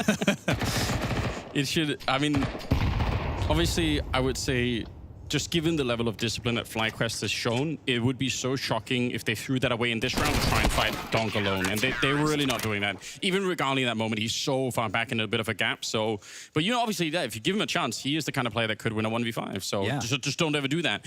the counter utility is there is a reason why people throw the incendiaries and the HEs into hut preemptively, and this is a perfect illustration of why. With the incendiary and the grenade landing on it, gets slowed down so much, and it completely segments the push that's coming in. Really well done. Absolutely, and Spirit are going to be on Glocks. And so this is another opportunity for FlyQuest to build a strong economy so that Regalia especially is going to be in a position to be able to pick up that orb, sooner than later. And for Spirit, obviously very dangerous in terms of, their individual skill here. So they're going to be looking to see what they can find. A couple deeks that, if one player drops with a deek, that can be recycled for another opportunity. So we're trying to use these outside ranges to maybe find a headshot. Regalia taking a little bit of damage, but so far, Spirits are being, I suppose, handled, and that sneak into the vents not working out for Chopper. Yeah, he's found out. Just even giving up a bomb plant here is probably not necessary. There's some maps where getting a bomb is somewhat easier, even if you only have Glocks and not much else. This shouldn't be one of them. Smoke up there. Might be baiting Regalia into a jump over on the container route, in case they're all ready for it. It's going to be into Mini instead. And Donk already found out before they even really get a chance to step onto the site at all. Again, picking up Spirit in pretty easy fashion here. Shiro, not even a kill to his name. Going to end up going down 3-0 in favor of FlyQuest. Fantastic start. I mean, this is probably the biggest thing they could have done for themselves early on. And the next thing is going to be this round. Now that Spirit have rifles out, if FlyQuest can find a way to get this job done, that would be truly sick. Now, it's a bit of a bonus round situation, right? 3 MP9s. Totally, that's exactly what I was thinking too, Anders. It's, we're talking about everything going according to plan and like for the perfect start. If FlyQuest win this round, that is the perfect start. Yes. Because as you say, it is the bonus. And then the AWP is going to come into play. So we'll see how FlyQuest operate these MP9s. Spirit already trying to punish any positioning on top of huts. And, forcing FlyQuest to respect the upper side as they make their way across T-Red here towards Secret. Yeah, classic wall of smokes. With MP9s on the other side, you can blow open that wall, obviously, which people love to do, but you have to be playing fairly close with the MP9 to really have a reasonable shot. And already Spirit have made their way across with at least a couple of people. They're playing just one solo towards the ramp with Suntix playing over there. It's like a 4-1 split, super common. Could be punished if FlyQuest wanted to push, which would have been possible, I think, in a round like this one with the MP9s. Like, you could have gone for a lobby crunch early on. They're going to find Regalia outside. And now look at Spirit, the mid-rounding here. Now they're making choices. Yeah, and you can see that Spirit's action around T-Red sort of forced an extra player to rotate to assist a potential secret push, which makes the defense a bit lighter in the upper and outside areas. But they're going for a push now. The committed players there, they're going to try to find something with it. And look how Shiro was so cognizant, looking for that push, and it's traded out though. So 3 versus 4 here for FlyQuest. Not over just yet, in a nice forward position from Vexite with a Famous, but oh no, didn't expect Zontix to be around the corner. He might have had a free kill right then and there. In's going down, and Vexite's position obviously known. He really wanted to fight his way back in. They know where Elias is coming from because of, they can look at the scoreboard and see who's left alive. Nice couple of kills, honestly. That's actually really significant. I don't think he's going to be able to win the round here, but he might take down another player. Chopper goes down. How has he bursted down 3 players with the MP9? They've got AKs on the other side. He should never be able to win those fights.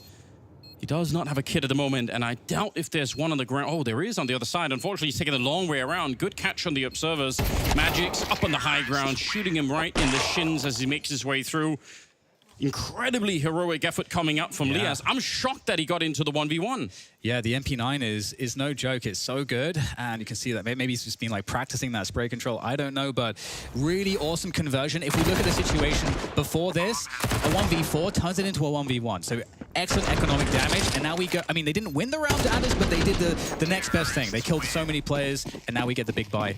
If we do a replay of the 2 first MP9 kills there for Lias, you can actually see that as he's spraying, he's crouching behind the angle. So he's limiting his exposure even as he's getting the kill. There's certain little micro things that are super hard to do, but obviously it does mean that it's very hard for Spirit to refrag that kill. They can't really just step into it and find him immediately.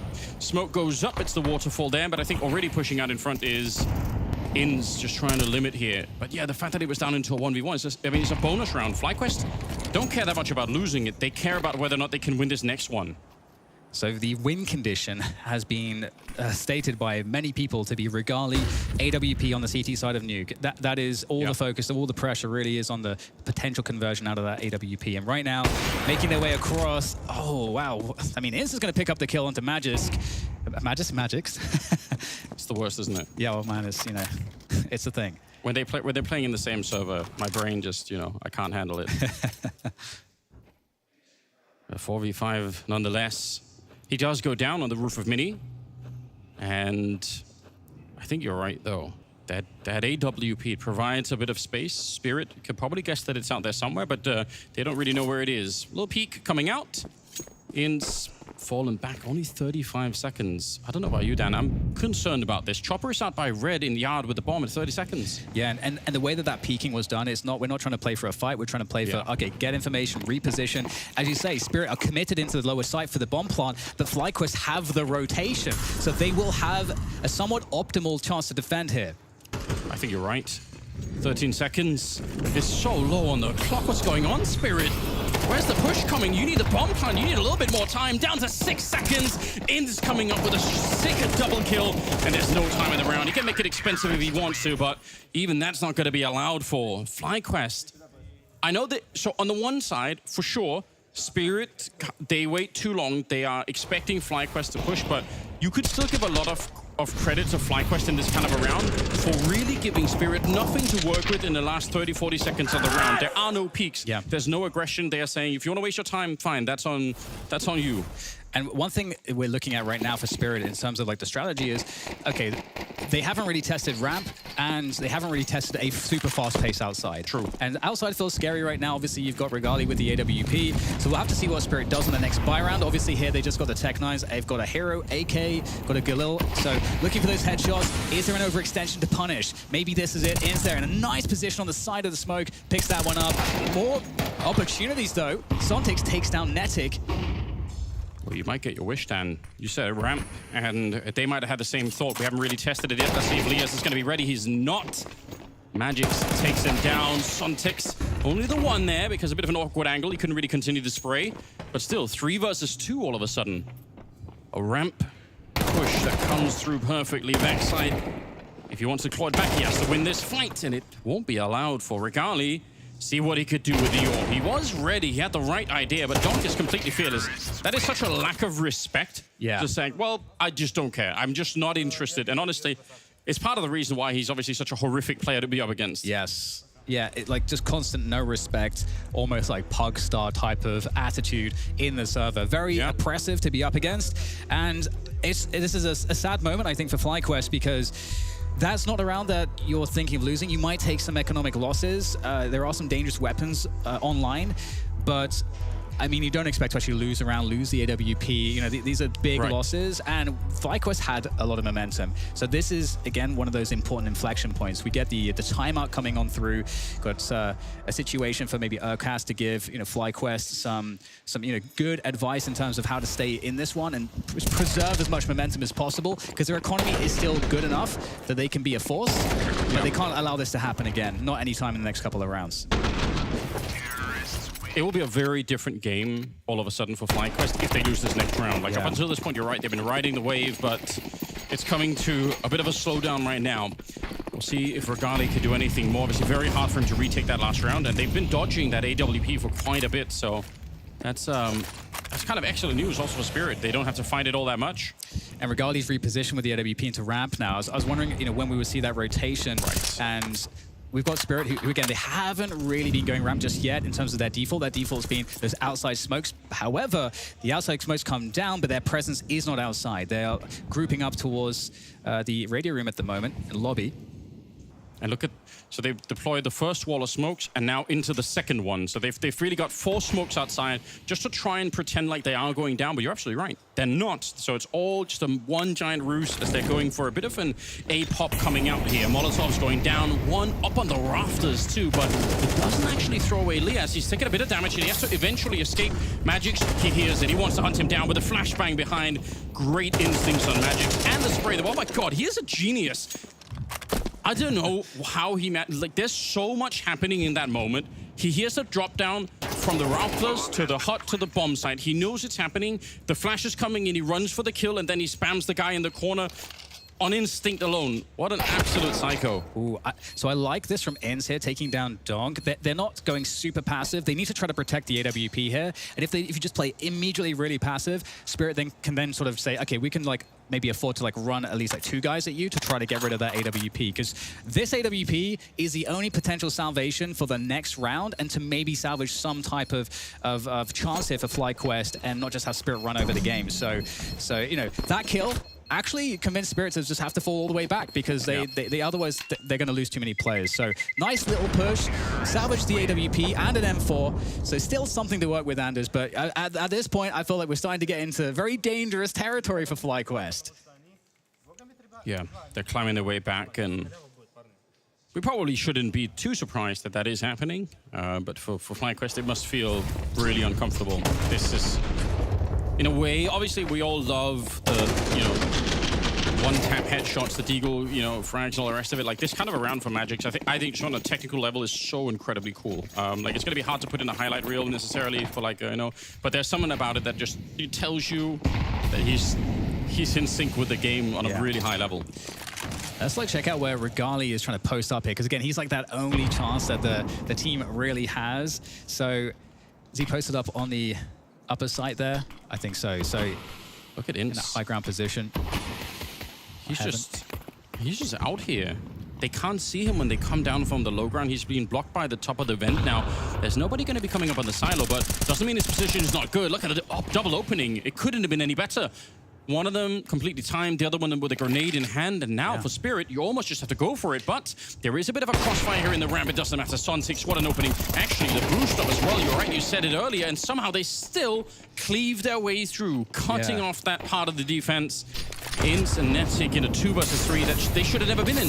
This should have been FlyQuest winning the round based off that double opening, and it still won't happen here. Ins 1 versus 2. Once the bomb goes down here, there's a severe disadvantage. Yeah, still a world here for Ins where this might be possible, but it's going to be very tricky. Might find an isolated player there in the open. You think that he has that frag every day, but Chopper able to recover, pulls the gun out and takes him out. And I think, Anders, when you look at that round, you're thinking about the missed shot from Regali. The team was totally set up. AK's outside to collect. They just clean that up. All that is left is getting the players through ramp. They're going into an AWP dry. Regali doesn't connect the shot. And with all the pressure on Regali, maybe that is something that he is feeling in this matchup. Yeah. Maybe that's impacting some of these missed shots. And that's another opportunity for FlyQuest gone. I typically always feel bad when we have to isolate something that goes wrong down to a single player, because typically there is like a really grand, complex structure behind it that could explain why one player maybe wasn't ready or whatever it is, communication missing. But unfortunately, I think you're right. This time, we just have to look at Regali and say, if he hits that shot, is the round is won in that moment. Yes. But this was a great play. I love how you highlighted the position. Ins picked the perfect moment, gets 2K out of it. But yeah, this just building through. I mean, this was a chance too, actually. And that's another frag where Ins, I mean, I feel like he probably gets that most of the time, and maybe could salvage it. But that 1v2 lives in the shadow of the missed shot, right? Yes. Like if that happens, we don't even have to worry about it at all. It was, by the way, also an insane shot from Son6, just stepping into it. I mean, fair play, hard to deal with. Some damage onto Son6 early on. Donk making the slide down, but he is caught by Ins, who is completely ready. And Ins for a while really, I mean, I think was FlyQuest's best player, might still be. He's actually firing on all cylinders right now. 12-4, and he's relocated to shoot Chopper in the back. Smart play. Yeah, sick repositioning there. Totally caught Chopper off guard there. Ins is really playing outside with great intuition at the moment and has created a 5v3 for the team. So another chance here for FlyQuest. We've seen it a lot. We'll see if they're able to convert. And Spirit are in a position where they have a minute on the clock to kind of figure out how do they play this. But on Nuke, Anders, you know, one of the things about this map is that the CTs don't have to move very much. And so that makes it harder for the Ts to find an opening. So Spirit will have to get very creative here. And FlyQuest have already shown us, just to add to your point, that they are really disciplined in these kind of moments. There's not a lot of movement around. They're not looking for more fights or looking to try and challenge too much. They're just sitting back. Son6 not ready for that one. He did look for it for a minute, but Netic was crouched on top of Hut. You'll get another one on Shiro. Massive early victory here for FlyQuest, picking up this round. And again, every single person that can stay alive on the other side is going to be important. It would be nice if they could move a bit closer to pick up some more of the AKs when the round expires, because that's such a luxury on the CT side if you're able to do that. Magix is retreating, and the fact that he's doing that might even buy them more of an opportunity to see if they can get close. Yeah, they really want to salvage some of these weapons here. Ooh. I gotta say, Anderson, I'm a little worried. FlyQuest, I personally wouldn't want to see them risk any more economy for this one AK. They don't have any money. So, with that said, not too many rounds left in the half, but yeah, that CT economy is precious. Those incendiaries, man, why are they so expensive? Well, especially because they're so bad, right?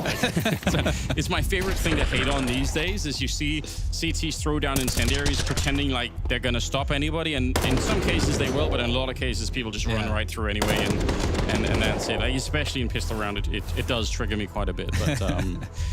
But yeah, you're right. Like, the CT economy, obviously still a massive thing. 3 AKs picked up on FlyQuest, though. So we'll see if that's worth it, if that's something that they can use. Yeah. They don't have the AWP anymore, but...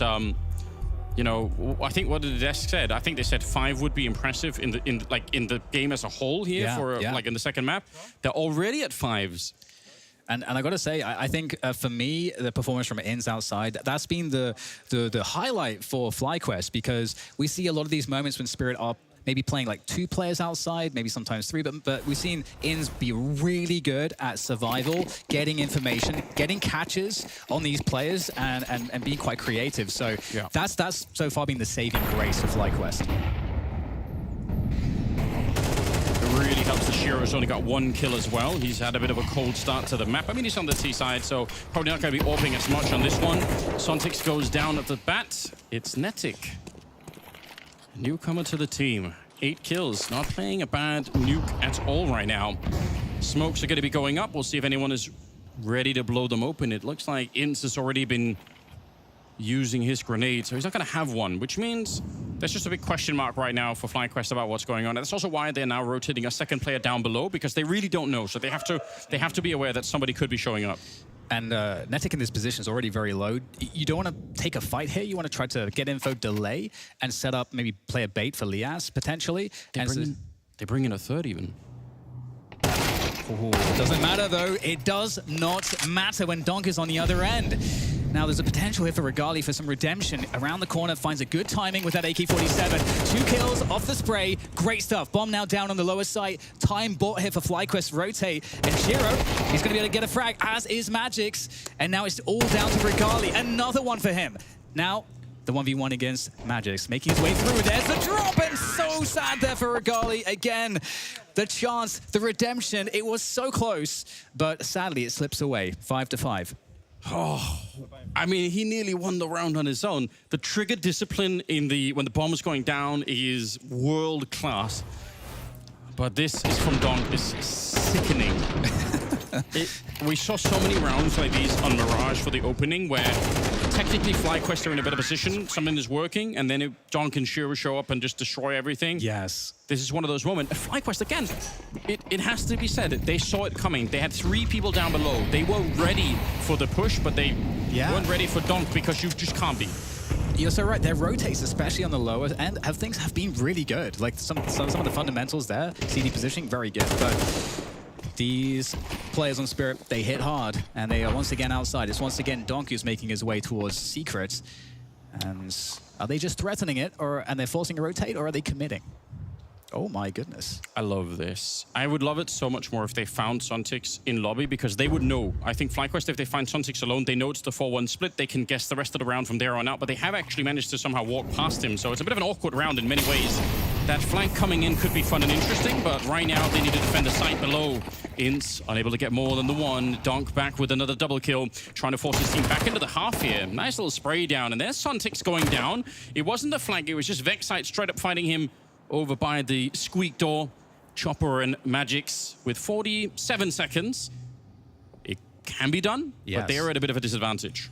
Yeah, 3v2. 40 seconds. Again, it's on to Spirit to find a way to get to a site. And FlyQuest, I think they've got good positions here with these MP9s in the vents. Netic, though, the timing is, it can always get kind of real in these moments, and Chopper is going to sneak his way into the vents. Doesn't see any CTs, so the commitment down to the lower sites, and Regali's in a really good position. He could play a lot of delay from here potentially. We'll see how he decides to play it. And he has a smoke. If they Molotov him out of the corner, if they use it, then he could try and escape. They're not going to be able to do that instead now. 1v2 here, and he does get jumped on. The timing between those two pushes was expertly played. Netic going to play around with the door a little bit, hoping to stop the bomb plant more than anything else, but that doesn't happen. They go for it. And now it's a 2v2 in the after plant. Netic on the one side, and it's Vexite walking in with the Galil here. Looks like the timing could not have been better. Magix goes down.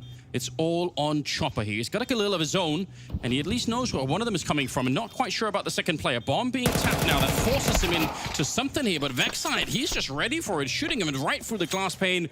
And FlyQuest pick up one more round, and I think it's huge. Every single thing they can get is never going to be enough here. Even if, I'm going to be honest, even if FlyQuest had won this first half 10-2, I would still be worried about the second half. I would pretty much never stop worrying the way that Spirit have been playing so far. Yeah. But this is sick.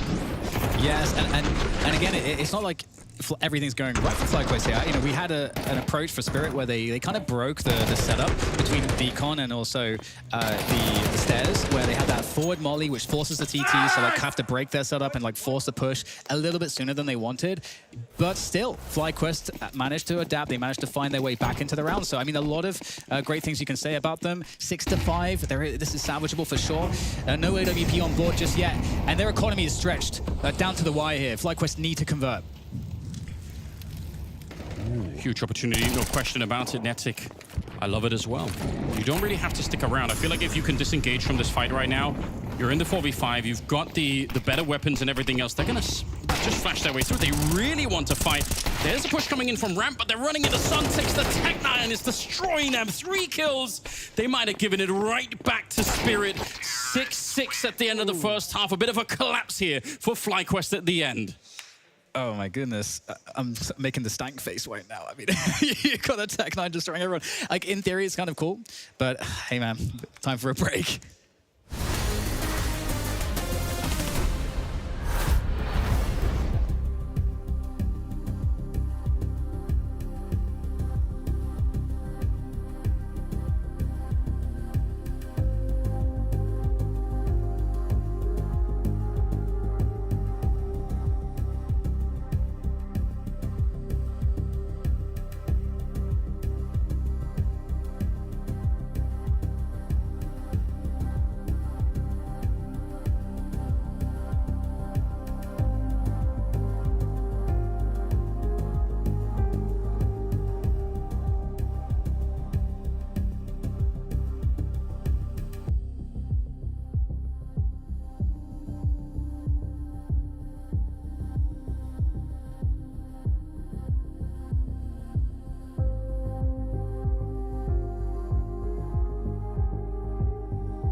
Second map, second half. FlyQuest versus Spirit here, the opening day of Blast Rivals.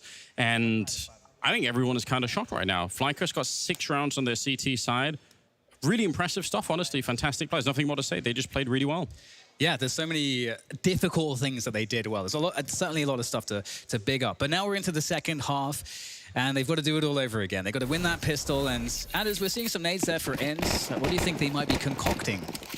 Yeah, it's especially the Molotov is kind of curious. It could just be to try and burn out, the back of the vent on the A bomb side if you're going to go for a bit of a faster play. But obviously, it could just be for the hut if you're going to be going through. So we'll see if he's on the T roof somewhere. That'll probably tell us exactly what's going on. Regali, unfortunately, will go down in the yard, taken out by Donk. And already they've thrown out the main utility towards Mini and towards the A bomb site, and they're going to wrap around. They have pushed away the defense here, but only down towards the lower part of the map. Sontix happily crouched in the corner, feeling pretty good about the situation. Backup is coming in. Headshots are being connected with, and it's just one player left. Donk, 3 kills, 3 headshots for him. I mean, he was already good in the first half, but he might just be warming up into Nuke, unfortunately. And for FlyQuest, winning or losing the pistol here could easily be the difference maker towards, the end of the half. I think winning 2 or 3 more rounds here, it's going to be a big deal for them. They might be in trouble. Yeah, I totally agree. We'll have to see if they can find some salvation. It's unfortunate they couldn't at least get the bomb down, so they can kind of have like a cool force buy situation here, but opting to go for the full Glock save, I think it makes a lot of sense. And for Spirit, you've got that emphasis on a couple M4s, so you get some good long-range duels, especially against the Glocks. But hey, man, I've seen some crazy things in my time, and it's with those Glocks. So never going to put it past the Glocks to do some damage. Yeah, every once in a while, I mean, they threw some decoys in the yard, which puts a smile on your face. Why not? We don't get to see them nearly enough. It's playing kind of a dangerous game. They are going to be trying to see if they can. I think they're going to be trying to wrap through Mini. If you can get close enough, up on the roof. Shiro goes down already, and Donk, he throws 3 Glocks at him, it might work.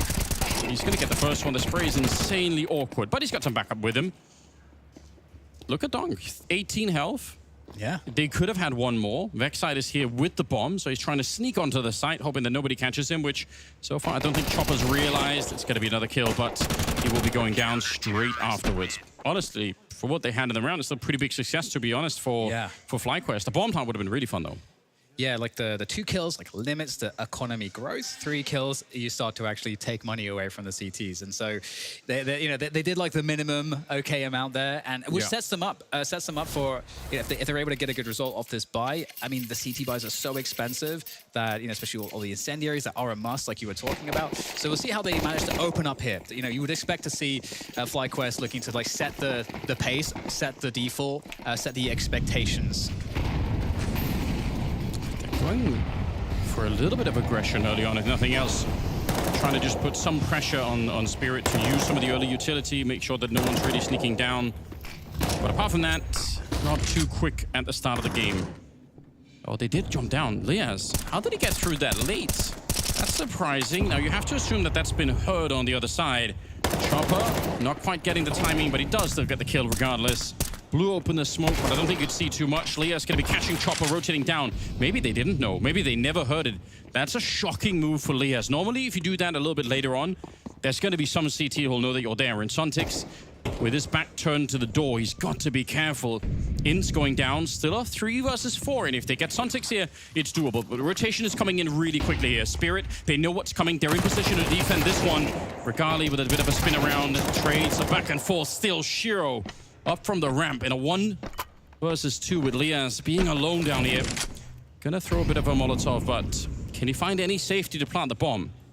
Oh, interesting. Actually deciding to go towards the vents here. The one opportunity he could have had to plant behind the Molotov, he kind of gave that up to see if someone was taking space behind him, assuming that maybe a plant would happen, but he didn't find it. So that gamble hasn't worked out. Now he goes for the plant, Spirit playing safe distances so they can play the 2v1.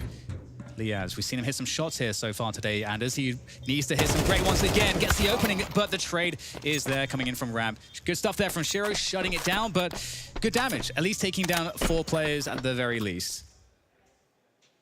That is That's such an interesting 1v2. I'm surprised to see that you mentioned it. Spirit, they fell super far back in that 1v2. They didn't want to give him a chance to escape and get a kill somewhere.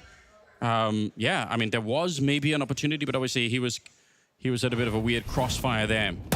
Shiro, insanely quiet first half for him, but 3 kills in this one. Yeah, this position was really great. This timing, moving in so close to the MP9, they totally didn't expect that. Yeah. That's frustrating. If they win that early round, right, it's going to slow down Spirit so badly. But instead, they give it up. Spirit continue on the same track that they've been on here for the second half, winning 3 in a row. And now we're just going to keep on going. We're into round number 16. Spirit are doing just fine. Yeah, and we get a decent enough buy here for FlyQuest, which is perfect because they do so much damage. Spirit are on the ropes from an economy point of view. So this is the chance here for FlyQuest to maybe get to that 9-9 threshold. Donk though on the outside, creeping around the smokes, looking for the opportunity. Or what are FlyQuest up to? Donk is surely about to find out. Here's the running. And Donk looking for his moment there. And they're going to give up this access to secret. Look at backside. I don't think he's actually seen the gun barrel, but he's got a bit of a read on it. Nobody peeks behind the flash either. And you're absolutely right as well. Donk did hear them running down, so he's got some clue. But Chopper's also going to call it in and said, yeah, they might have been down, but they haven't made it past me yet. He's already down below. I can't believe Donk is just waiting here. Vexite. If he goes back and watches the demo, he's going to be so annoyed that he's waiting. Look at how long it is. And finally, when Vexite moves, he just is straight ready for it. Absurd play and absurd timing. 40 seconds now. 4 versus 5. Chopper around the corner. They don't have the grenades to get rid of him. They can't Molotov him out of this corner, so they try and fight him straight up. And that's going to only be the 1 kill for them so far. Regali and Ince, I don't think they can make it back in this round. It's so unlikely. They need some cracking headshots to get this one back on the rails.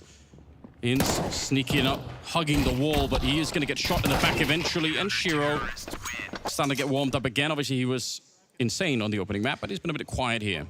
Yeah, there's like a really interesting sort of moment there, I think, from a strategy point of view, where you get this common maneuver where you take space as the tease and then you hit the pause button. And at the same time, like you highlighted with Chopper, he tosses that smoke down. So it kind of forces FlyQuest into a position where they kind of have to pause. And then it's that question, you know, who is going to make the move first? Yeah. And who has the better read of the timings? And obviously, the emphasis is on the tees to start moving first generally, because as the clock gets lower, the pressure gets higher for them. So Spirit showing their experience in how they handled that.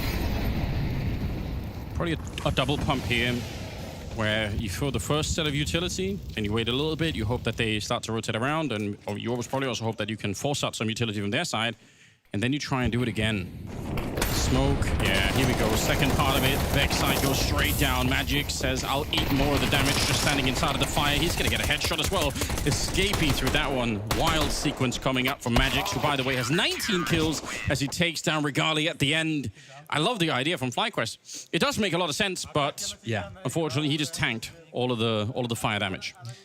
And I think one of the interesting things for me as well with the first gun round that we had out of FlyQuest in this half, you know, as I mentioned, normally your first gun round early on, you're going to be trying to start the conditioning. You're going to open up the default. Yeah, this is what we're going to keep showing you guys, these timings, these smokes, and then we will start to kind of play off the conditioning. But FlyQuest went, as you said, for that quick drop-down vents and created kind of like a weird, chaotic round. Yeah. And so that can sometimes make it hard for you to then play off of expectations later because you haven't really set them too much. So it's harder to predict how the CTs will want to like open up their rounds. And one thing you can predict though is that Donk is going to be looking for fights and be in a good spot on the outside to try to find them. He's got such little fear. No question, if they gave an opportunity here, he's going to go for it. 11-6 the scoreline, and for the mathematicians in the audience, you'll know that means 5 in a row for Spirit. Shiro going to get the kill, but they will get a very important trade. That's not bad at all. Missed opportunity for Shiro. He's typically pretty defensive, so I'm not surprised that he's not pushing back into it. That's the bomb. No longer on Regali, unfortunately. Yeah, what a spot. Shadow advantage and the bomb. That's kind of that's the problem. That's the wrench, the proverbial wrench thrown in the works. Yeah, the whole round changes, and they just made headway onto ramp. If they had the bomb with them, they could have got down below, got the bomb planted here. Chopper holding the angle. Very smart from Vexite. Yeah. He saw that coming. That's actually kind of sick. Yeah, it's like you got a distance advantage on that angle there for the peak, so it's a slight edge. 3v3. Shiro going to be walking in. He's holding an important line, and as long as he feels like no one's outside, he should be able to hold this one. Missing another shot. A couple of them in this round. Counter grenade comes out. We're down to 17 seconds. FlyQuest, they have to win this round. They've already lost 5 in a row. 6, and it's going to be Spirit here at series point. 2v2, and the bomb does get planted. Donk is sneaking on through the high ground. Spray's not perfect, but it doesn't matter. Nobody was really looking at him. A couple of great kills going his way, and Spirit finding that 12th round. Yeah, the tunnel vision there on Shiro. It's so, like you say, that bomb dropping, that reset the round completely, and it's unfortunate. I mean, FlyQuest certainly were able to play off of this position to like create a chance, but still, yeah, using the shadow advantage when you get that into that deep of a position, you're pretty guaranteed probably, if everything goes according to plan, to get that kill, to get the bomb to go down. So it's a tricky spot when you allow a CT to get into that position in lobby. Yeah, and you mentioned Vexside peeking close to the angle. Or further away. Or further away from like an aim perspective. That's going to give you a better opportunity. Yeah, you see the opponent first. You see their gun, their model first before they see you. Like whoever is further away from the angle of engagement gets to see more of the opponent. Obviously, in the older days, like sometimes the left eye, right eye, in addition to the distance advantage, it starts to make things kind of complicated. But the pro players have such a good sense as to how to optimize for these certain mechanical advantages in the game. I mean, it all comes down to like those really small margins. Like the left hand, like right eye peak is still something that people care about, obviously. But yeah, if you can optimize that angle at the distance, that's going to be, why not? You get even more. Spirit, their default's been working, but now they're actually flexing into some more aggressive stuff at the start here, and that's going to backfire somehow. They were ready for it. Really well played. Hard for FlyQuest to know that that's coming because it's been such a different game in the yard for such a long time in the second half here. So heads up play. They need 6 in a row to get this one into overtime. I don't really have to tell you how unlikely it is, but not impossible. And look at the scoreline here for FlyQuest. You look at the kills. They have been playing a really sick game. They're actually competitive with Spirit. But just like, again, I think that the scorelines are portraying them. This shouldn't be a 12-6 game. They're playing better than that. But there are just a couple of sick rounds where Spirit have great clutches. Sontic's going to go down next. And just 2 people left. Yeah, I think that Zontic's fight there was the way back in for Spirit, that 1v1. If you shut down the control room there, you might have a chance to sort of start to work your way back. But now you can see they're in more of a saving position.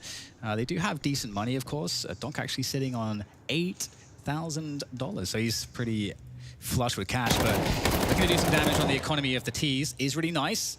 Given that they don't have all that much money, it doesn't really matter at this point because they're playing against Smashpoint, but still, it's nice for, to see FlyQuest still hitting shots. I feel like, and this goes to your point, no matter what's been happening up against a team that is as oppressive as Spirit, as when you're on the other end of Donk's AK-47, I feel like FlyQuest we haven't really seen moments where they look like they're lacking confidence. I think the only moments where I feel like I've felt that way is maybe with some of the pressure I think that's been on Regali when he's had the AWP.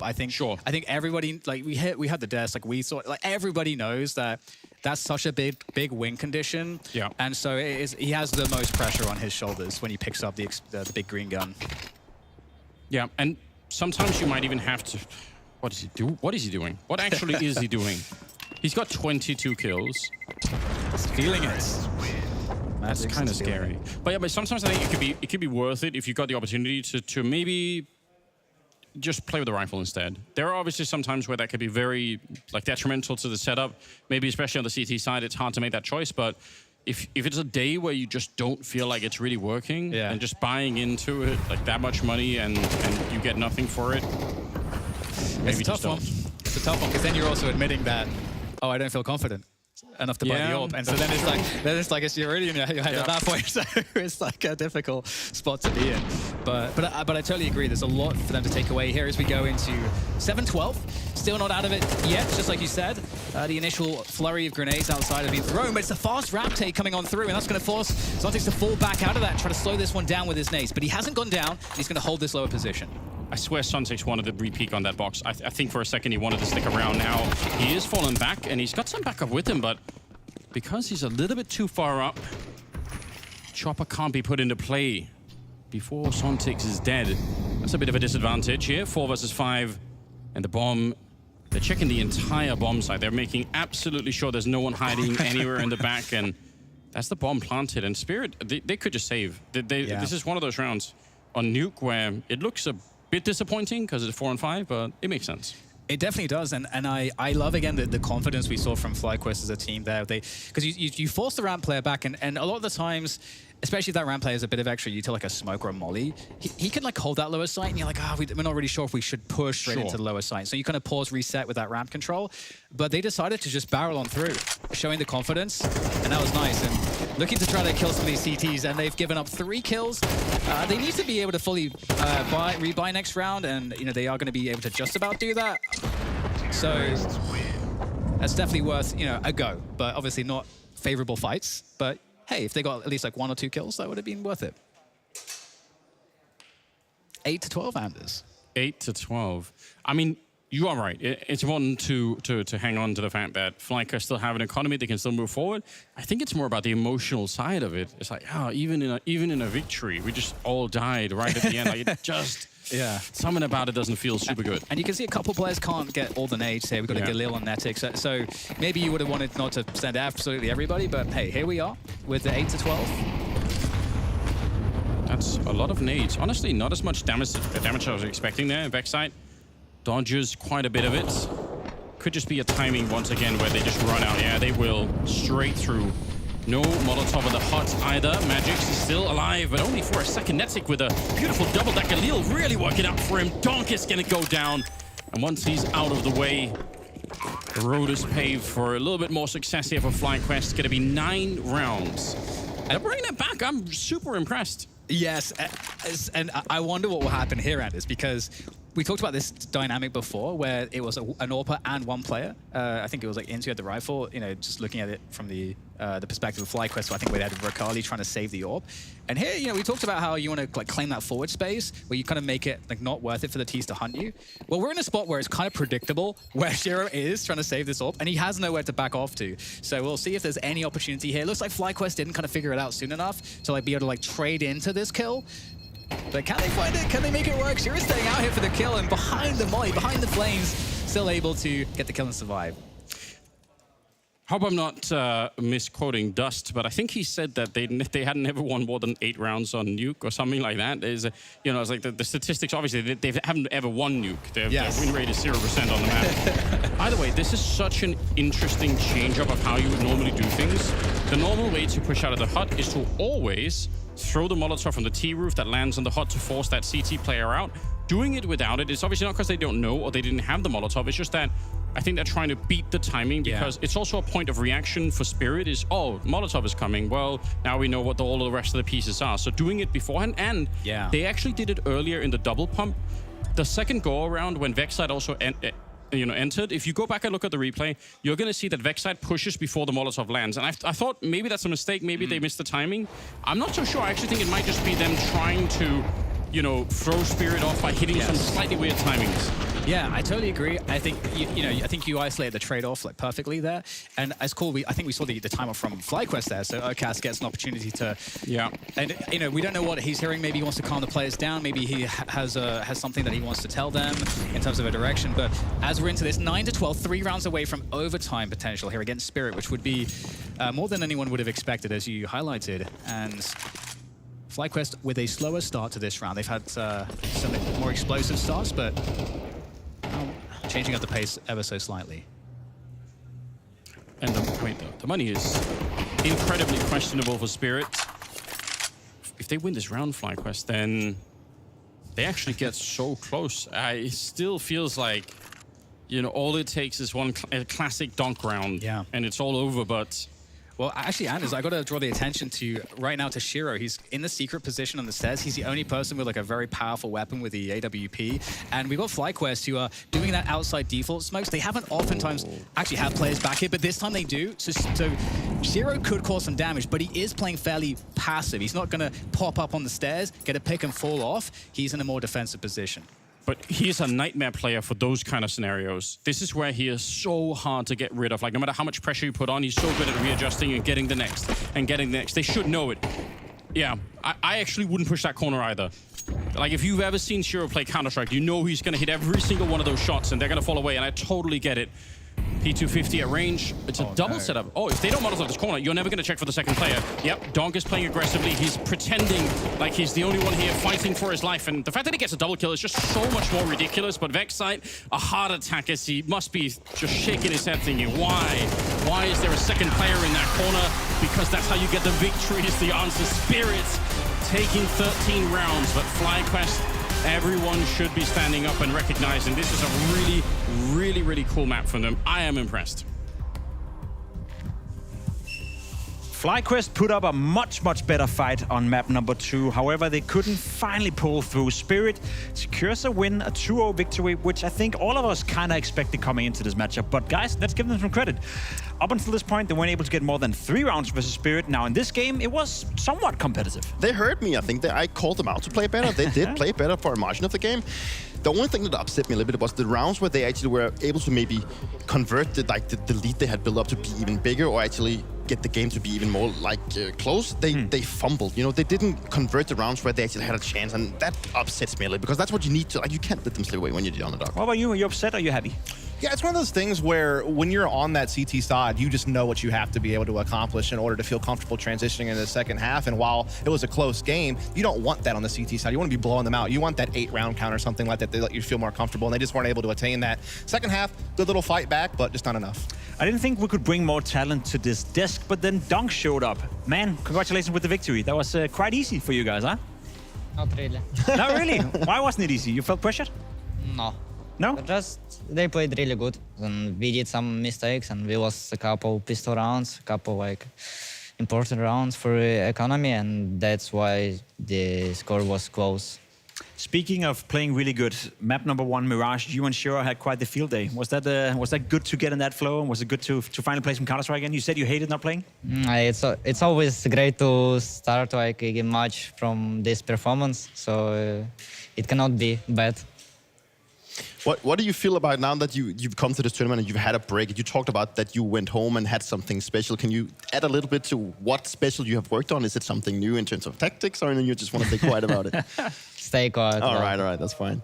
So I'm curious because, like, obviously, you know, we talked about how you didn't attend a couple of tournaments, and in the meantime, we have seen, you know, teams like Falcons and MOUZ Sports really kind of climb up the pecking order. What have you kind of thought about that, you know, and what do you think Spirit can do to kind of reclaim that territory? But no, we'll see. Like, we just want to play our game, and we just, I think, kind of improve and be like, I don't know, like, we fresh our game, and we'll see what can we do. Have they impressed you, like these teams that I've mentioned? Falcons? Yeah, Falcons and MOUZ Sports, like, you know, on the climb. Have they impressed you? I'm really impressed by Falcons' performance, because it's like they got only a new player Monacy like 2 weeks, and they not so much practice have with him, so they performed really good at Australia, and yeah, it will be interesting to play against them because it's a new team, and that's it. In this very tournament, Donk, obviously there's 4 teams who are the main favorite, you being one of them as well. Do you come in with the expectation as well to fight for the trophy, or given the break, would you say it's acceptable for you guys just to be part of the semifinals, finals, etc., or is it only the win that counts here? Depends how we will win or lose. Like, we want to improve our game, and like the main goal, I think, to get the best shape that we can before the major, and that's it. I think we don't really have some expectation about winning or losing. We just want to like get known. Are we playing good or not? Okay, and speaking of that major as well, obviously that's everyone's big goal. That's what you want to fight for. How far in the process of getting ready for the major do you feel you guys are? Are you at 100% now? Are you at 90, 80? Can you give us some insight to that? I don't know, maybe 10. Maybe 10? Who knows? That's not a lot. Donk, thank you so much for coming up here, and congratulations for your win. You're more than welcome to leave and go out there and get some food, practice, you name it. Another win for Spirit, of course, winning against FlyQuest. Perhaps not the biggest surprise, but He did say it, they were under a bit of pressure on that second map. So I guess for FlyQuest, they can be proud of the performance, whereas for Team Spirit, they got the job done. Definitely. I mean, like the fact that they got more rounds than maybe they expected themselves, maybe also what Spirit, they felt the pressure coming to the game. And that's what I touched upon this when the first game is so like one-sided, you go into another game, maybe you're going to expect the same kind of blowout, and then you end up in a position where you actually feel like the enemies are biting back.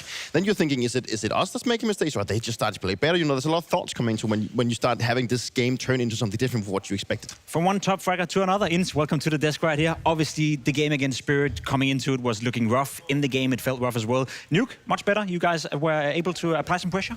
Yeah, I think Mirage, we obviously made a lot of mistakes. I feel like we were just like feeding the AWP a little bit, just contacting, and we were a little bit hesitant on a lot of the rounds. We didn't really stick to the game plan, which was bad for us, but Nuke was a bit nicer. We kind of talked outside just to disrespect them a little bit more and not let them just run at us, so yeah. I don't think I'm stepping on your toes by saying that you probably didn't expect to beat Spirit tonight or in this particular game, but did you expect to be more competitive than you were? I think we probably expected to be more competitive on our own map pick because we prepared for it pretty hard. But no, I don't think. I think we always want to compete against these teams and we're disappointed in ourselves, so we just got to go back and work on it. Speaking of competing, you're now back. You've been away for quite some time. You're coming into FlyQuest. You're in-game leading at Melbourne. I think all of us agreed that you were looking much better than most people would anticipate. Is that the feeling you're having as well, that the project that is FlyQuest is getting better day by day? Yeah, I think it's still early days. There's positive signs for sure. I feel like everyone's stepping up individually as well, and I'm just trying to work on getting the most out of everyone because I think we have some skilled players and it's just about making them play better, and that's the main goal for now. Yeah, speaking of that, Nedek is obviously the newest member of the team, a guy that we saw earlier this year on Talon show some promise, and you guys have picked him up. What is Nedek bringing to the table for this squad, and what's it like coming back to the IGL role for yourself? I think Nedek brings a lot of firepower. He's very underrated in terms of that. He's been very good in the Australian scene for a while. Never really had the chance besides Talon. But he's just really good and he brings good vibes as well, fits in well. And for me, IGLing, it makes it easier when I have players like that who can just frag on any day, any given day. So, yeah. Now, quick question as a follow-up. I see that you were kind of experimenting a little bit with Nedek and yourself on like what spots you're going to play on CT Nuke. Is it just a matter of like still trying to figure out like where is the best spots to place yourselves to get the most out of the team, or is it just an experimental phase? Like what's kind of going on with that? It's kind of just about being unpredictable, especially against these teams. You can't be predictable. They're just going to beat you every single day of the week. So we're just trying to be unpredictable and put ourselves in good spots to get multi-frags. That's the main idea. And talking about your own performance, like lately, like you've definitely stepped up your game throughout the last couple of months. I mean, also when you played with Dexter, now you've taken on the in-game leading role. How do you feel yourself inside the game? Have you done something completely different to yourself, to like in terms of preparation? Or have you changed up the way that you approach the game or your mindset or anything? Because you've put up some better numbers from what we can see. Yeah, I think obviously 2024 I had a really good year and it felt good, and coming into 2025 I didn't really change anything and I kind of dropped off a little bit. So right now it's just about getting the right mental and just trying to stay focused no matter what, because in the past I could probably tilt a little bit and be disappointed in myself. So that's the main thing, and no, I'm just not really doing anything different, just more mental stuff. And what do you think is the most important thing for you guys to work on when you go back home? Because obviously, I mean, you have another game coming up and you've just gone out of Melbourne and you have another tournament coming up. What do you think is the most important approach for you to go? Because looking at the games we've seen, like you can be competitive when you actually feel like you hit your game. But at the same time, there's also rounds where you seem to fumble a little bit or you don't get the things going in the right direction. Is it because of the communication or could it be the way you approach the game? I think we definitely need more depth in our playbook. We only had like 2 weeks since I started IGLing with practice, and limited in Australia, obviously. So it's about getting more depth and being more calm in those intense scenarios on the stage and in the studio, because in practice those don't happen. So it's just about being calm and making our map pool stronger as well. That's very important for us. Now, one loss obviously doesn't define you. You're still alive in the tournament. You still have, at the very least, one more game coming up. The general vibe within the team, do you still think you can remain competitive and maybe snatch that one win that could give you some good points and some good confidence? Yeah, I definitely think so. I mean, we're never out. We're like a family, so it's like we're always confident and we're always good vibes, or trying to at least, especially in tough losses. So we're just going to focus on the next game. Hopefully we can take the win and yeah, go from there. Best of luck with it, Ins. I have one more? A small question here. Now the whole like the Australia competition and everything. Do you feel limited in your own region? Like, because it's been something that we've been talking about. And you've obviously been playing the game for many years. And back in the days, it was more about the NA scene being a little bit limited because they had worse practice. And the same thing can kind of go for you guys. If you are the best team in your region and and you feel like the competition gets maybe as competitive as you want it to, do you think it's a hindrance for you to actually develop? Because we've seen teams in the past, then you pick up the roots and move somewhere else to actually get more practice and get more better opposition. Is that something you've maybe considered, or is it something that you don't think is an issue? Or how is your take on this whole playing in Australia vibe? I think for us, we're lucky to have FlyQuest support, and we get to spend a lot of time overseas. It's just really tough in between events when we're like flying back and forth. Like we flew straight after Melbourne, and we came here and we had like a day practice maybe. And obviously it's really tough bringing in Regali because the visa stuff can't really get into Australia and practice from there. So it's mostly online and mainly just focusing on boot camps. But it's hard to practice in Australia. It's been like that for years, and it's not going to change probably, not for a long time. So we just have to like deal with it and make the most out of these European boot camps. Alrighty, well, thank you so much for your insights, and congratulations, best of luck for the rest of the tournament. You're still in it, obviously. Congratulations of not being eliminated yet, and you're more than welcome to leave now. Obviously, for Team Spirit to win this game, that was to be expected. For Team Spirit to be put up to the test on Nuke, and for Dong to say that, hey, we didn't play that well. Was that surprising, or? Both yes and no. I think the first game was very good from Spirit. You saw the fact that Shiro and Dong, mid. I got killed by the cable here. We saw the Shiro and Dong, they came out powering. They were the ones that we expect to play. And then going into Nuke, yeah, sure, they didn't look as comfortable. But hey, it's the first game they have not played in maybe a month. They come into the conclusion that they just need to get this one over with. And obviously they are also in a state where they still need to figure out if the things that they've worked on at home, even though they go up against FlyQuest, is still something that they are comfortable running. Now, Dust, you look at this bracket, you look at the group, and we know for a fact that they will face the loser of FaZe versus Falcons. Now, FaZe are not looking at their best right now, but even a struggling FaZe clan, if they were to lose to Falcons, is going to be a big task for FlyQuest. So do you see them win any game here in Copenhagen? No, unfortunately not. It's one of those things where at least we saw some signs. Even at Melbourne, they did beat Virtus Pro. They had some competitive matches against Navi and Vitality. So there was at least something positive to hold on to. And we talked about it today. Nuke was actually looking on the right trajectory. Just a couple of key mishaps that really prevented them from making that more competitive. So, strides in the right direction. But you can also hear what Enz has said. Limited practice with Nedic.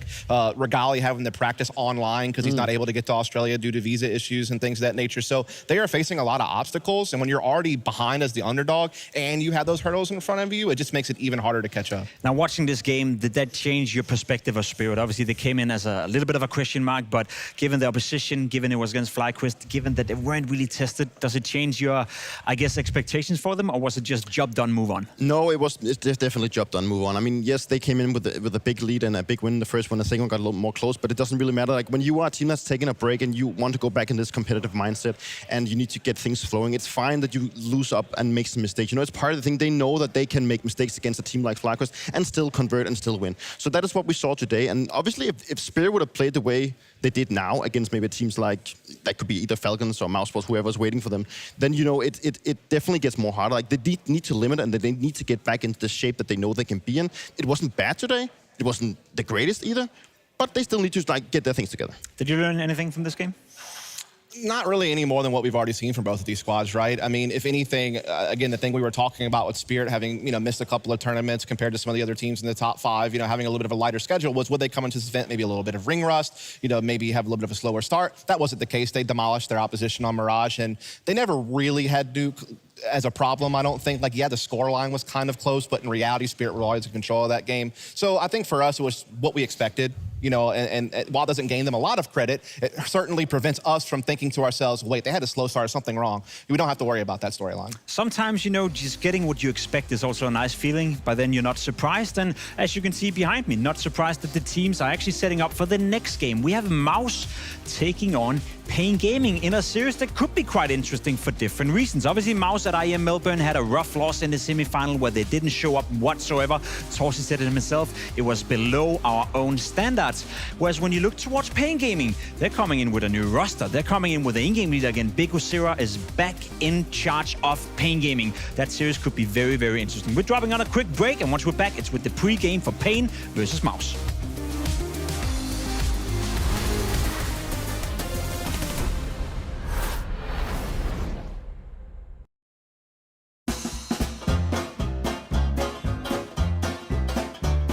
Let's see. I have already an idea in my mind, though. So this. Start ahead, brother. Nope.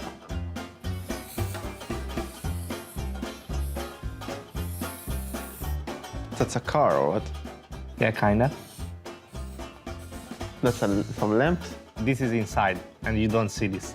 I just drew it, so this is inside. Yeah, you have any idea? Nope.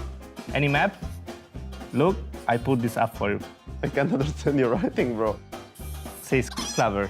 Clever. Do you know where is it? Ooh, a truck. I mean, it's a bigger, it's not a car, like, it's a truck. Okay, wait. I don't know, this was my idea. How you don't know? It's one of the spawns. Is it not Inferno, this spawn? Yes. Okay, are you ready? Yeah. All right.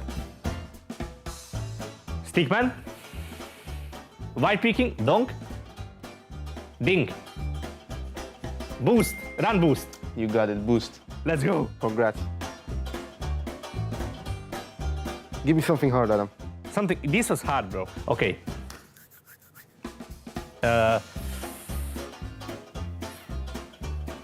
I don't know what to show.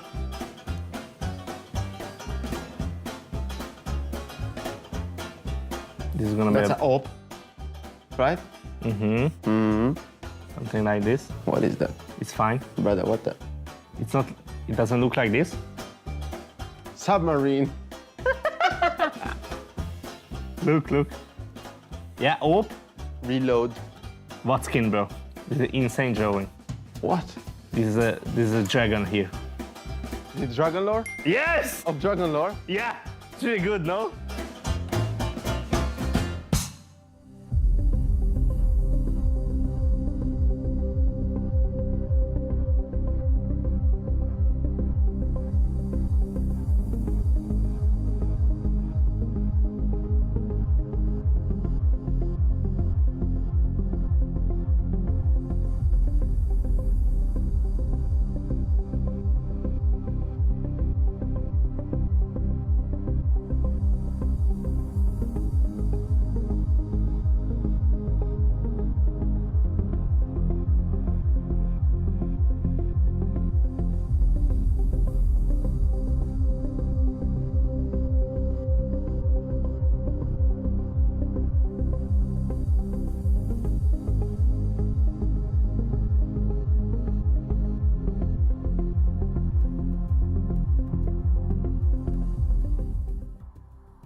There we have it. MOUZ have arrived in sunny Copenhagen after a long travel day.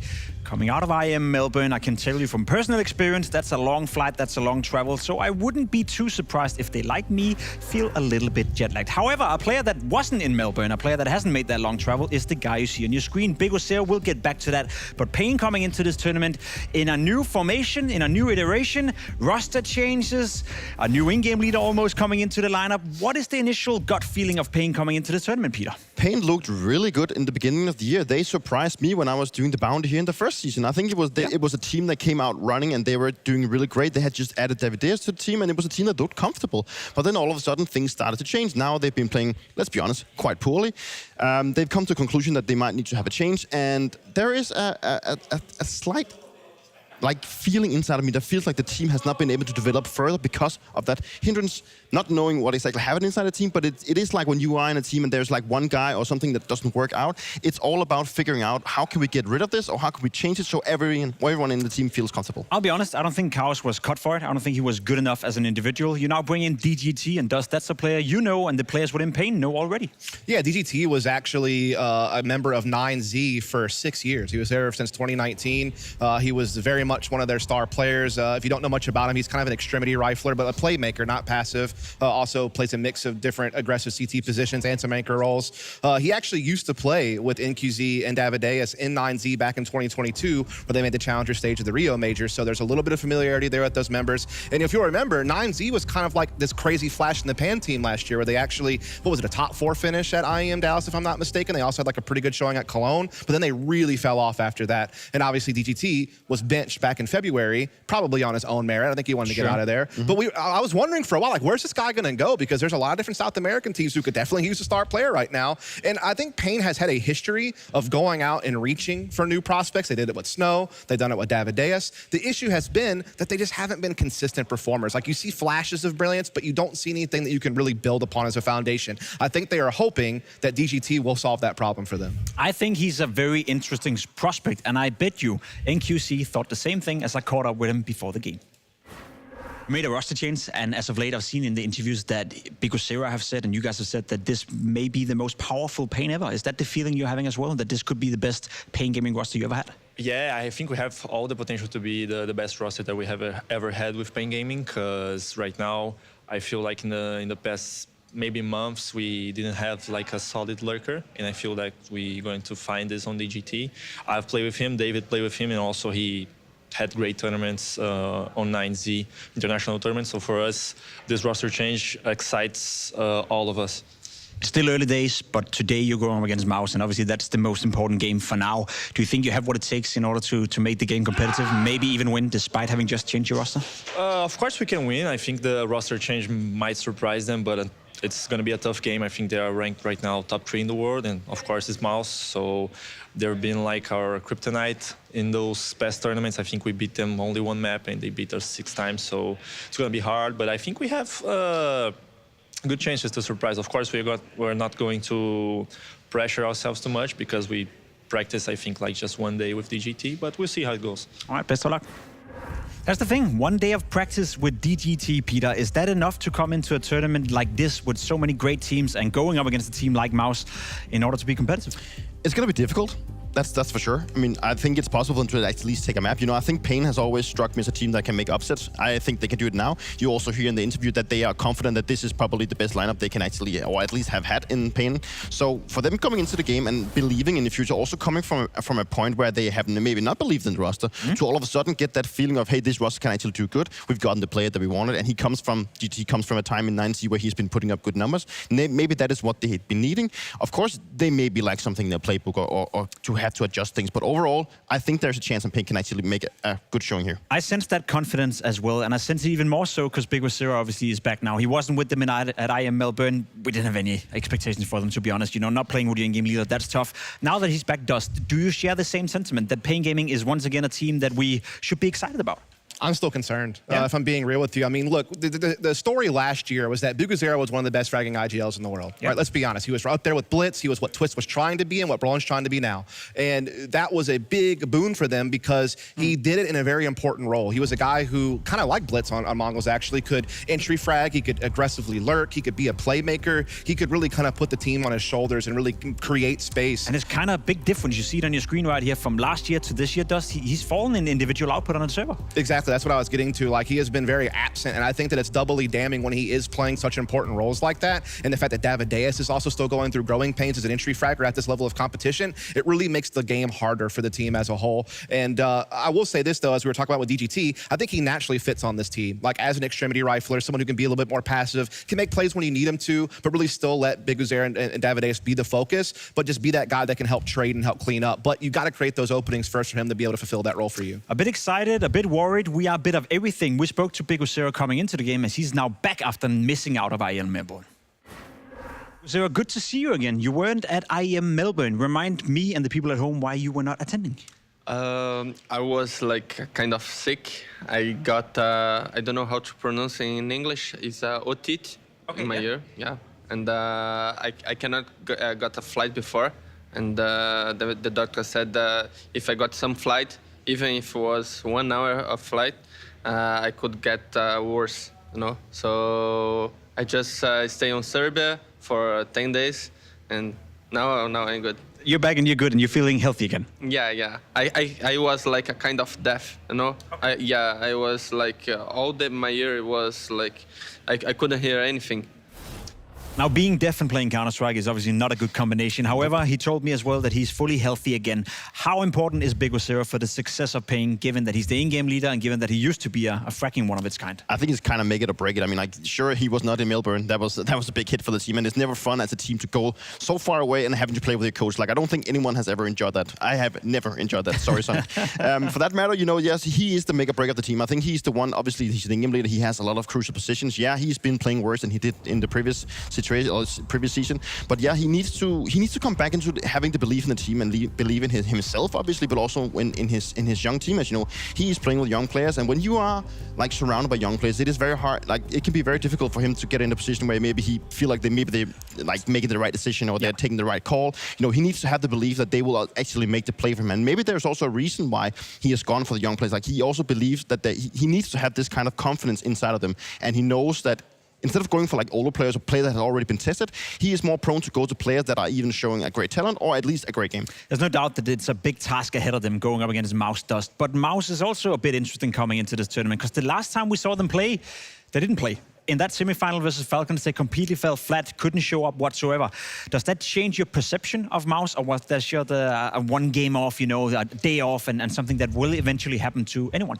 One best of three will never define a team for me. And what I've seen from MOUZ Sports throughout the course this year is nothing but magic, right? I mean, you have a team that, you know, got rid of Shuhei, their in-game leader, the guy who led them to being a top 4 consistent team throughout 2024. You come in with Brolin, no real IGLing experience. You bring in Spinks, that gives you some additional firepower. And what has happened with this team has truly been special to see them hit all those finals, you know, to progress in their matchup against Vitality and actually start challenging the best team in the world. To see that we really haven't seen any discrepancies in the team, I think is the biggest one for me, because look, you would think that there's like this IGL hangover effect that you sometimes see on teams where it's like, yeah, the IGL is gone, but the systems are still in place, and you can just pass the reins to someone else, and it'll kind of help you get through those tough times. But usually what happens is you start crumbling in the mid-round. That's where you notice that maybe that IGL hangover effect kind of dissipates, but they haven't. Like, they look good in mid-rounds. Like, they actually play really good together as a unit with their spacing and stuff like that. So I've been very impressed with this team. You're not worried about MOUZ after one best-of-3 loss? I share that sentiment, and I wanted to find out if Torsi did as well. Torsi, arriving straight from IEM Melbourne, how's the body feeling? Feeling good, feeling a little bit tired, of course. It was a early wake up, you know, but I feel ready for the game. We feel ready for the game as a team, so yeah. And how's the confidence in the camp after IEM Melbourne? Obviously, semi-final not too bad, but the way you lost in the semi-final was obviously not up to your own standard. Yeah, I totally agree with you. I think the result is, if you look at it objectively, it's decent, but we were not satisfied with it, especially how we lost it. And but I think our confidence is in a good spot, because we had really good talks after the Falcons game, and also just came here with a lot of preparation, even though we didn't have a lot of time yesterday. you know, maybe after a loss like this, the team can be down and things like this. But yesterday in the practice room, everybody was grinding, everybody was preparing for today's game because we want to show that's not how we usually play. And yeah, we want to redeem ourselves a little bit back. They want to redeem themselves, and I totally get that. I agree with you as well, Dust. One best of 3 is not going to change the sentiment of MOUZ, but it does apply a bit of pressure, as in if they were to struggle here, then we can open the conversation. Now, one player that didn't struggle at IM Melbourne was Spinks, and he was obviously being brought in to be a star player within MOUZ. He was being brought in to elevate them, which he has obviously done as of late. Spinks playing as well as he did in IM Melbourne. How nice is that for MOUZ? It's definitely very good for MOUZ. They need him to do that. That's why he's been brought into the team. And, you know, I love this MOUZ team. I think it's a team that has really good synergy. They have some really great players. They have a lot of good playmakers. Sertion has been praised very much. Spinks obviously coming with a lot of confidence and also a lot of things coming from Vitality.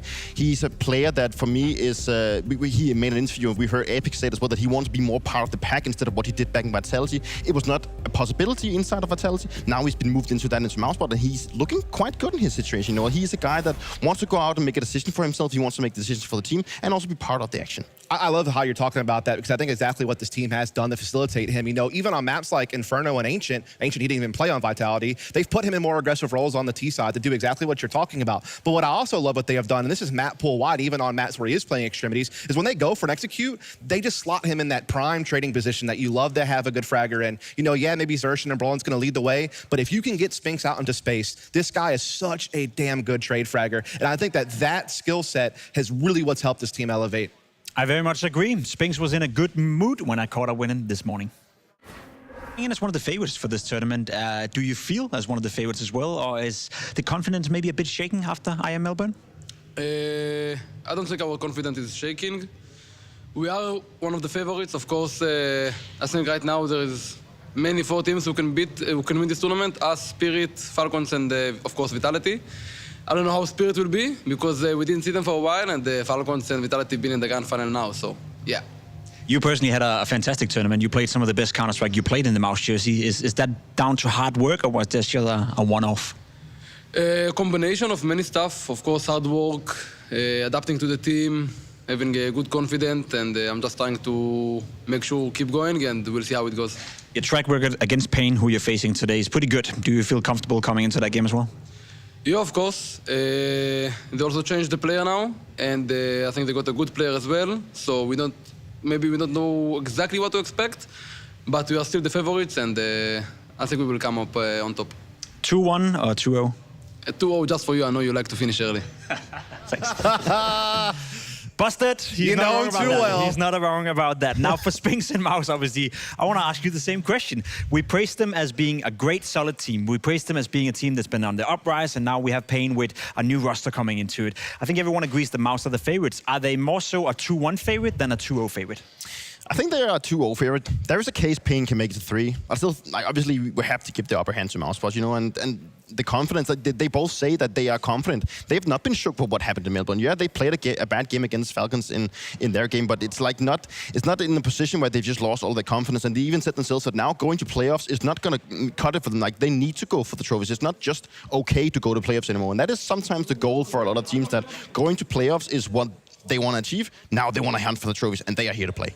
All right, Dustin, and you know, in terms of the expectations for this matchup, is it more so a 2-1 or 2-0? It's tough because, like, I think there are maps that mousesports are very good on, like Ancient and Nuke. You can rely upon them consistently, but they've lost their last 6 out of 8 games on both Dust 2 and Inferno, but it's against the best teams in the world. So do you see what I mean? Where it's very hard to know exactly how good their map pool is, because when they're playing, they're winning against all the opposition they should beat, but they're just not, you know, the overall record doesn't look that good. But then when you look deep, you're like, oh, it's to Vitality, or, you know, just some really good team and not a team like paIN. So I'm kind of curious. Like, maybe an X Factor like DGT coming in, catch them on a map like D2 or Inferno where they've been slipping a little bit. Maybe you can catch them off and get a map. But I think likely mousesports should be able to 2-0. Speaking of the maps, let's find out what these two teams are going to duke it out on.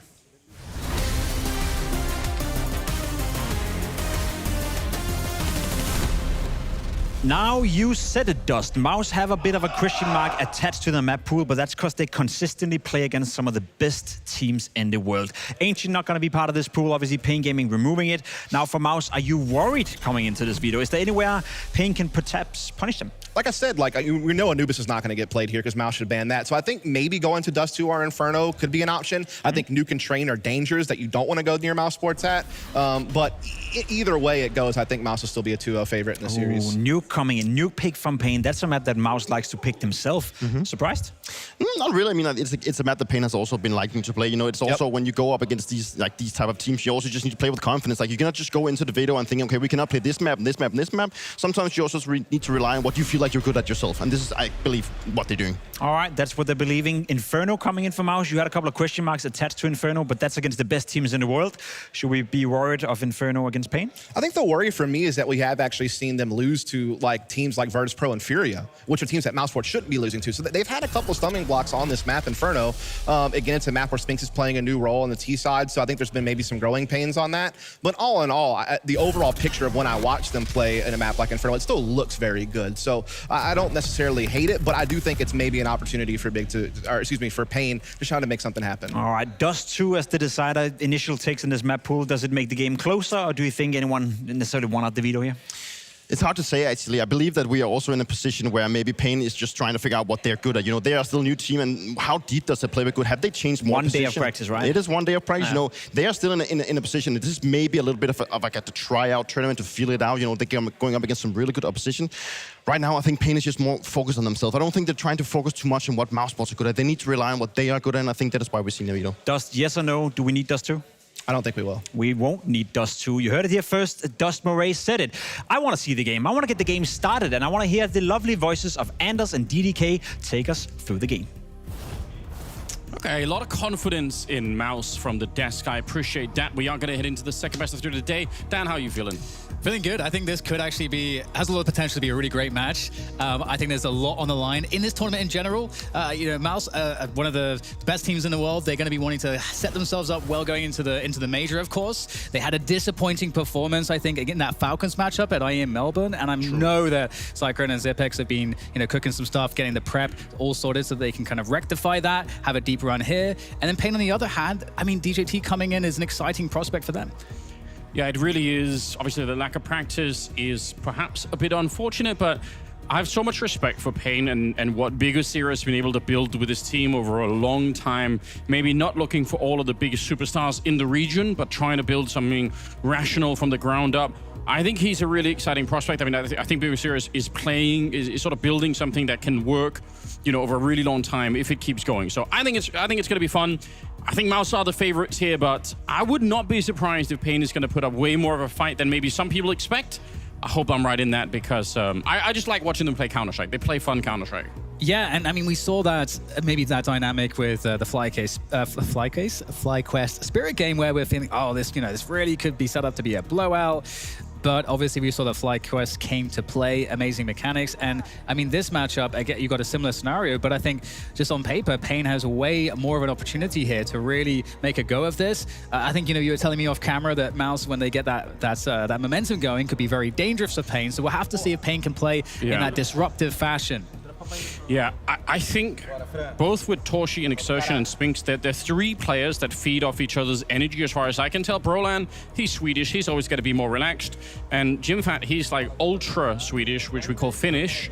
So he's going to be even more chill than anyone even could be on the team. But the rest of them, I think they're going to be, if even one person does something cool, if somebody's in a good mood, Torshi starts laughing, and then suddenly MOUZ are twice as dangerous. So I really think for paIN, it's about shutting this down early.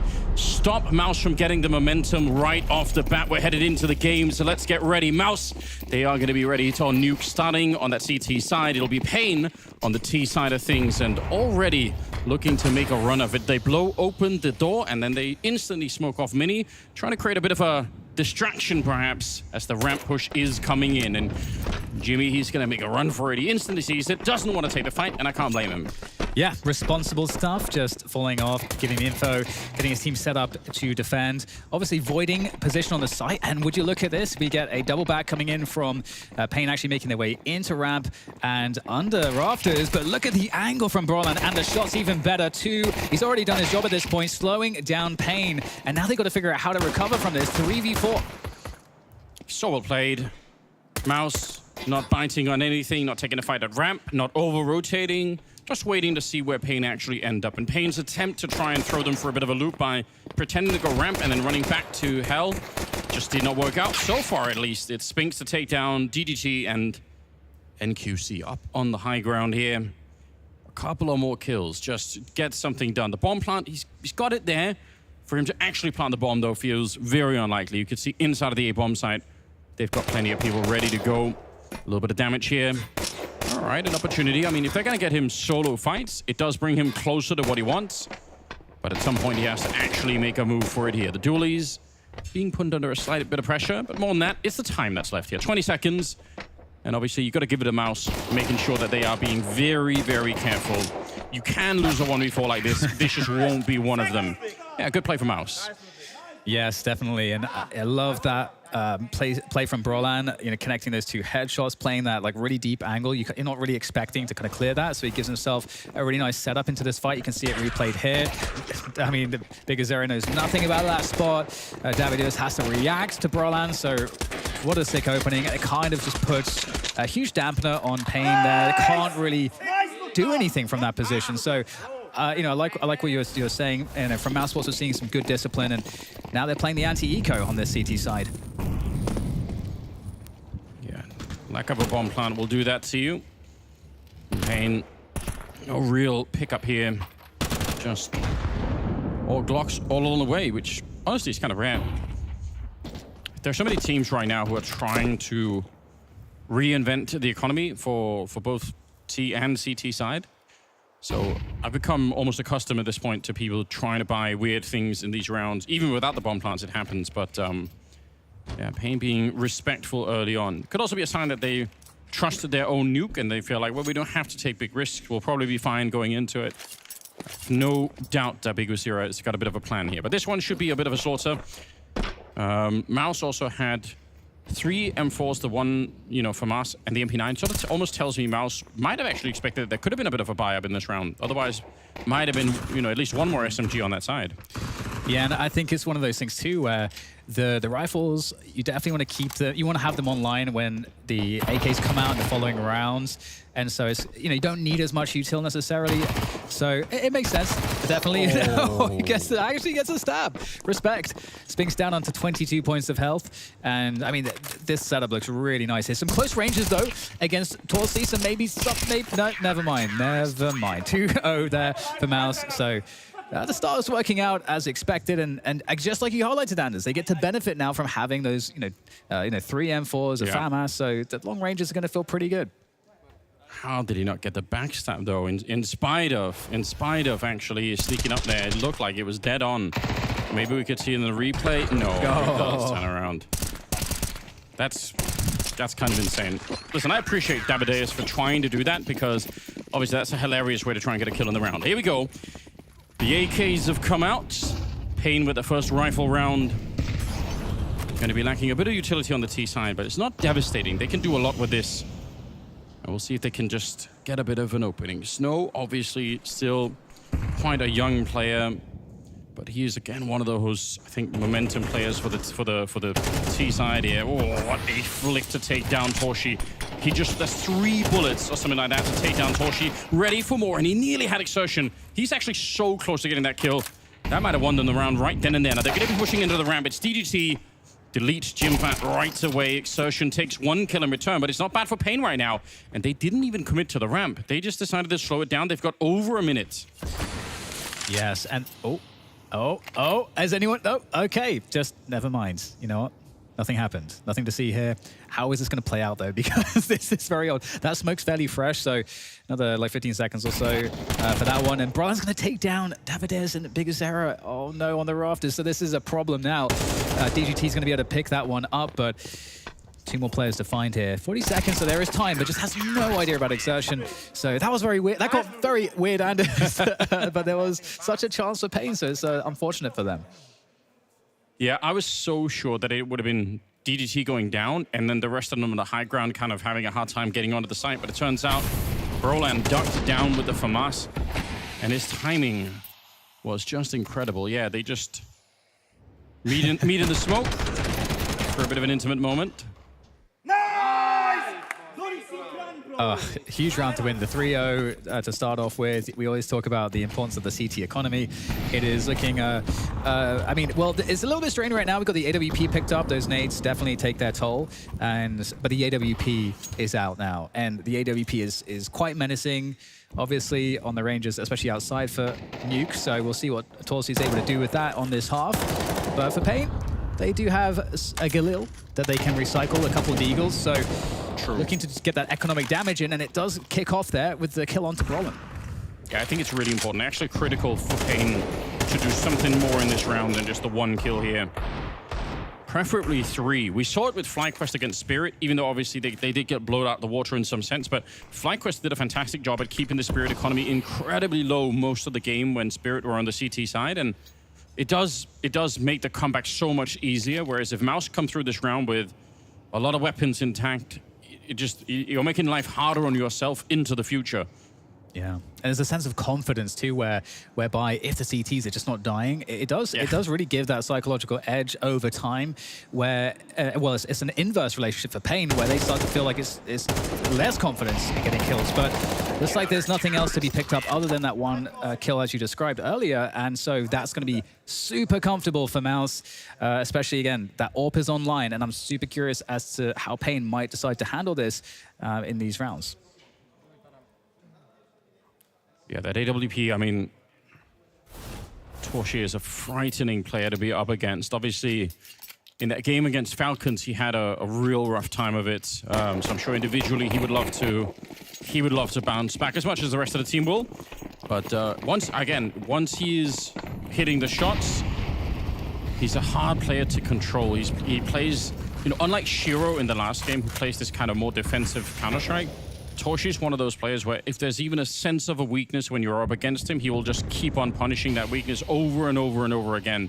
Yeah, like you're gonna have very little room to breathe on the map if you start to show even the slight hesitation here. All right, Snow's made his way across.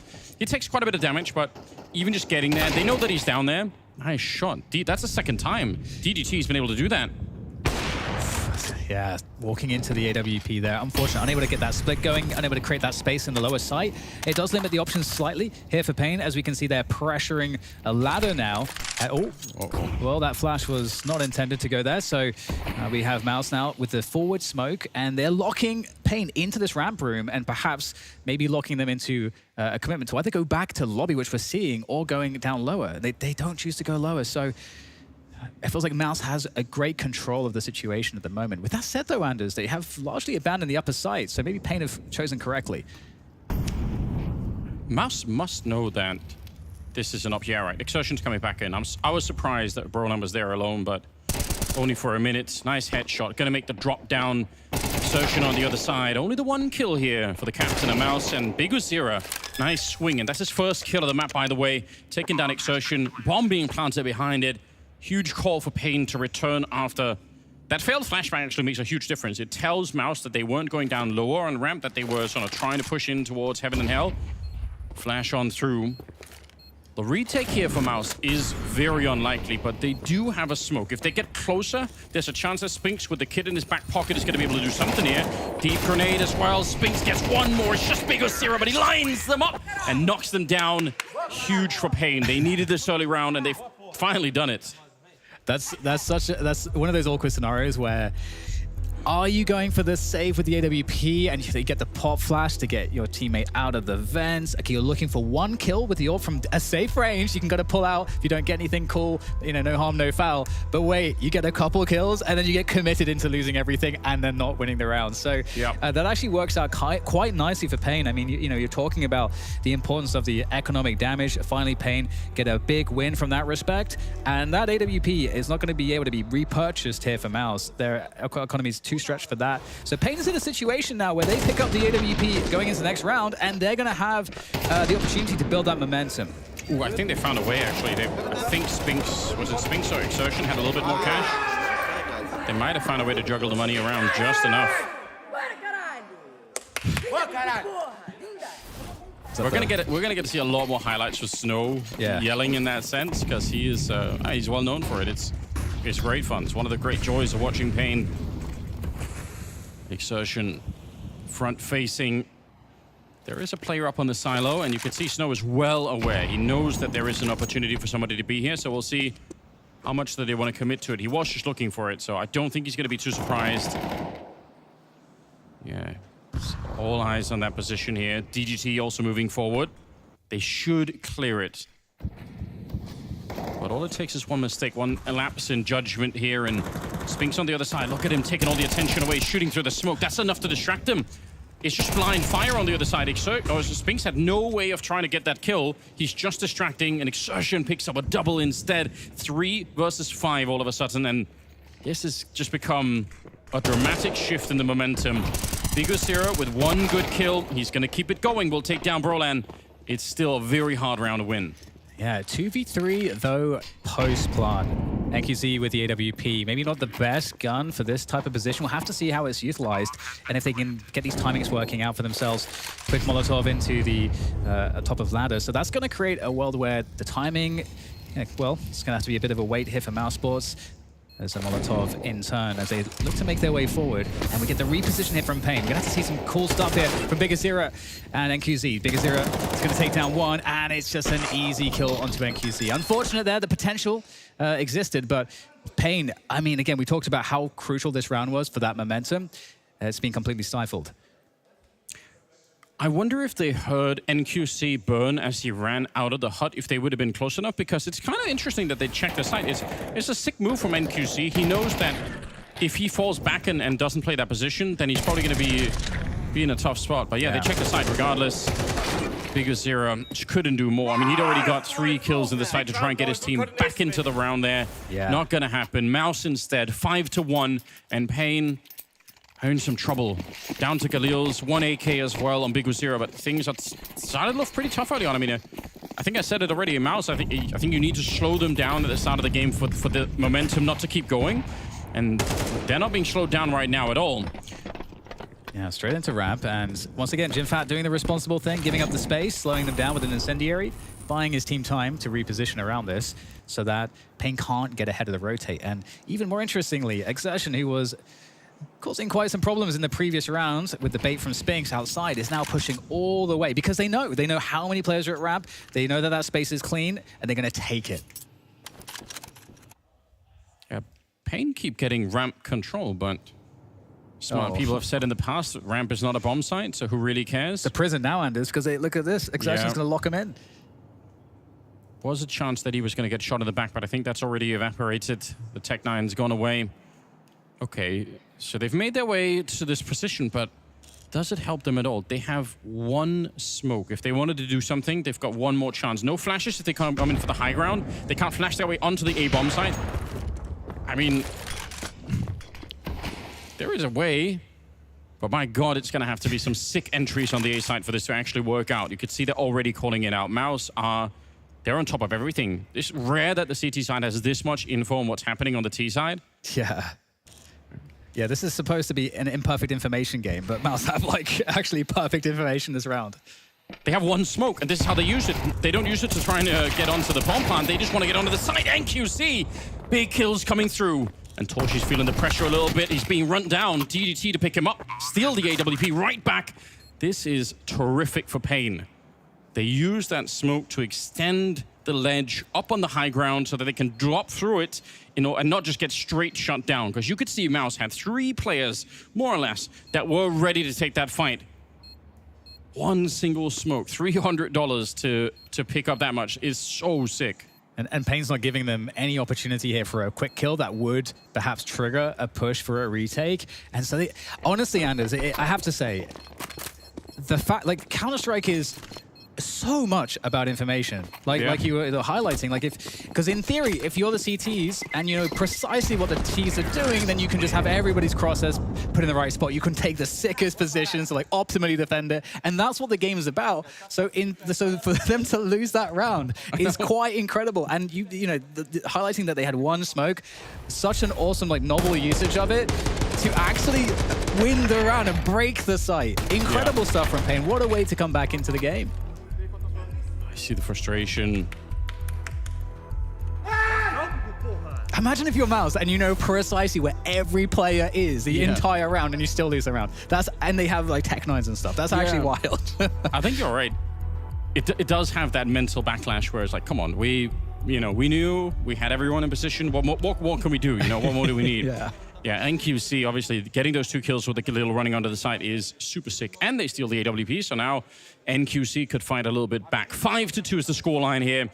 If we zoom out a little bit, it's obviously still a fantastic position for MOUZ to be in, so don't get too confused either. They are still in a poor position right now, but the economy's back down to this weird space. This is sort of an optimal round almost to do some sort of a lobby push with these 2 MP9s, so it could be fun to see something like that, but it might the problem is, whenever you say that, it's also possible that it's so optimal that the other team will just think of it. They know the economy is low, they're going to be like, oh, it might be a lobby push, you know? And oftentimes teams will just play such a slow pace to be able to catch that sort of thing. And like you say, because it's so expected that shenanigans are afoot. So we'll have to see what the creativity we get from MOUZ. And right now we've got Exertion outside, as he has often been. And he's playing close. Oh, hello. Okay, well. Ooh. There we go. I was going to say who turns first. Okay, Exertion's going to find that. If Exertion gets away with this, without being traded, that is actually criminal. And now Spinks has picked up Davideus as well. So somehow, some way, Anders, it's all falling apart. Yeah, that's a bit of an issue. He didn't reload. Wants to see if he can get a little bit more grenade. It's actually pretty nice. I think also Torshi is boosted in ramp. So if they ever decide to go back here, if they want to retreat out some way and try and push down, that's probably an automatic loss in the round. It's very hard to clear. It happens sometimes, but percentage-wise, heavily favoring MOUZ if it goes to it. 40 seconds. They're not falling back. You could see that NQC is outside, and with the time that's left, it has to be an A push. I don't really think well, they could go down vent if they really want to, but it's going to be low on time regardless here. And DGT could see him pre-aiming into the wall before he makes the swing. So just trying to get the optimal lineup every single time. Spinks already spots them out. NQC drops in the yard. Jimmy's out there taking care of business. We're down to 15 seconds, and they're giving up the round. They're saying we can't win it. Well, they're trying at any rate. Not even maybe being allowed for here. DGT, he might die after time. This is kind of scary. Yeah, DGT can hear those footsteps. But at the same time, you know, MOUZ Sports don't have an incredible economy, so not looking to take any risks, and they're going to be settling on that 6-2 scoreline. And I mean, I feel like paIN have had a couple pretty big opportunities to have already flipped the entire script here and maybe even be ahead on rounds, but MOUZ have been doing a great job holding on. And I like the subtle positioning change from Exertion in one of these 2 outside players that we've seen so far. Just playing the T-Red with the MP9. You only have so many places to go with the MP9, and if you're going to play outside, I mean, you've already shown that forward play off of the bait, and so that could be one option. So T-Red's the next best spot. It's also, I think Exertion, normally if you want to push this position, you throw down a smoke next to the blue, next to the blue box that fits to the red container. You want to put a smoke there, and the fact that it wasn't there, I think that's the reason why Snow was never peeking, because he had no reason to think that someone might be out there just based on the utility from the CT side. Snow, by the way, goes down at the beginning of this one. He's 1-9, really far away from what we're expecting, and Davideus is 1-7. I think he's a really strong player, but obviously getting shut down hard at the beginning. Awkward fight for Exertion. I would say, well, let's see. All right, NQC is going to be going down here. That's one of those moments where you can tell whether or not a player is peeking to take the fight or just kind of, I'm just out here looking, you know? Like, the lack of intention for Exertion is probably what loses in the fight. That's an interesting fight as well. We'll come back to that in a moment. We got the walkout of the squeaky door here. Nice coverage coming in from Mini, and a couple of kills now. Oh, beautiful defense from Spinks, really delivering. And I was going to say, you know, Exertion going for the push there, that's one of those spots where you have the advantage as a CTs already. You don't necessarily have to do that. And I think Exertion has shown from these the few rounds we've seen on this CT side that he's of the mind that he wants to play up, and if he has a spot to push, he will. And that can be great, but it can also backfire. So good thing for MOUZ so far. It hasn't really backfired on them, and it's just rewarded them. I think you're right. And I think this is one of the things that does make MOUZ very, very hard to deal with, is that they have both Spinks, I would say, and Torshi, and also Exertion, who are able to play this kind of Counter-Strike where it is risky and there is a potential downside, but it's also insanely suffocating when they keep doing it. Yeah. paIN are being put in a position where it's hard to feel safe, even on your side of the map to begin with. You really don't know what's going to be happening. And they're not going to give necessarily always a lot of time for you to figure things out. Like slowing down the game against MOUZ can be very tricky. That's so dirty, Anders, because Exertion was punishing Snow where Snow was looking at where Exertion was in the previous round. So it's like, and I like how Exertion's playing passive now because he's conditioned the aggression. Now it takes a passive spot to punish them checking for his position. So love the outside mind games here from Exertion. So frustrating as well for paIN not to be able to find him, not to be able to control that yard. AWP out here, and they've got one smoke on Davideus. They had... Could see if NQC could do anything with the AK. This is the kind of confidence that worries me. I'm not surprised that Torshi goes for a peak like this, because again, once MOUZ have this kind of momentum and the individuals are feeling good, I think you could just see it. If you just watch the cams as well, they're laughing their way through some of these rounds. Now, we've got to that stage where the whatever dynamic exists on MOUZ in terms of the chemistry in the team, once it gets to this stage, they become even more strong. They become even better. Very hard to shut them down, although DDT and Bigos here are trying to do the best that they can. It's close as well to getting the kill here on Exertion, and a bullet will do the rest. Wow. This is a massive slip on it. It's the other side of the coin that you just mentioned, Dan, where all of a sudden, you've got a 4-on-2 that's now down to a 1 versus 2, where Jimmy will have to try and clutch it, sneaking in. He's going to get the first one, and low on health already is DGT on the other side. I mean, if anyone could, it would be Jimmy. And DGT has the advantage here because right now his position is unknown and Jimfow's position is known. So DGT takes the advantage spot and gets a really good engagement there to finish off the round. And that is beautiful, saving it from a really, really bad place. I was actually thinking, Anders, there was a world where you play for the save there because you've got the AWP stolen in the yard, and there's no way that the CTs can actually close that distance and take it away from you. So you could, that's an option. But because DJT gets this kill out of Squeaky, now you have a Big Zero coming in with the AWP, and suddenly opportunities start to follow one after the other. 3-7 now. It's also so smart for DGT to take up the position that Jimmy would have already cleared when he got the first kill. So Jimmy would have already checked that forward position because he was way further out the first time to take the fight. So when he comes back in and takes a look again, it's a low chance that he's going to go and look underneath him, because in the first fight, if DGT was there to begin with, he would have just refragged Jimmy right away. So he kind of knows that there's almost no chance that someone would have been there. Pretty smart move. 7-3, leaving it around number 11 here. And paIN, honestly, if they get up to a 7-5 scoreline, we've got a bit of a game on our hands. But if not, I'm still worried about the MOUZ Sports chemistry sort of coming together and making this a more interesting game all of a sudden. We might have one of those aggressive lobby rounds, and as you know, you're talking about that before. We didn't see it, but paIN have three MOUZ have 3 MP9s on hand. They aren't doing anything tricky like that, but paIN are going faster outside. Is this extra speed from paIN going to open them up to those MP9s? US Jimfat going down at the start. That was DGT again. I think that's 3 times now at ramp he's found that headshot on Jimmy, which is kind of nice. Torshi out here, though, navigating the situation with great expertise, taking 2 players off the map. And it's a 4 versus 3. Still plenty of time. Now Snow is, sneaking down below Spinks, and he sees the shadow, so that is an easy kill to pick up. And we're back into 3v3. The bomb is going towards the ramp where Exertion is here, and it's unlikely. They've already defeated Jimmy in this position. Are they going to be ready for this? Yeah, he could really play spoiler to the round. Oh, he's got the info. This is beautiful. He can time this play. Oh, he times the peak, but still, DGT with beautiful reactions, able to take full advantage. Now, 2 players remaining here. Brolan extraordinarily weak, and the economy's kind of terrible. So there's certainly an argument right now for the save for the final round in this first half as paIN pick up the bomb plant. With that said, we see it, you know, if you get an opportunity for 1 kill and you collect it, maybe there is more to be had. But Brolan not getting anything just yet. But if he is to do so, Torzy's by ramp, so there's an opportunity. But looks like Brolan's going to give it up, and I think he would be the player of the 2 to try something. Yeah, I think you were right the first time as well. I really think that that's a hard round to go. But there's no kit or anything else. It's unlikely.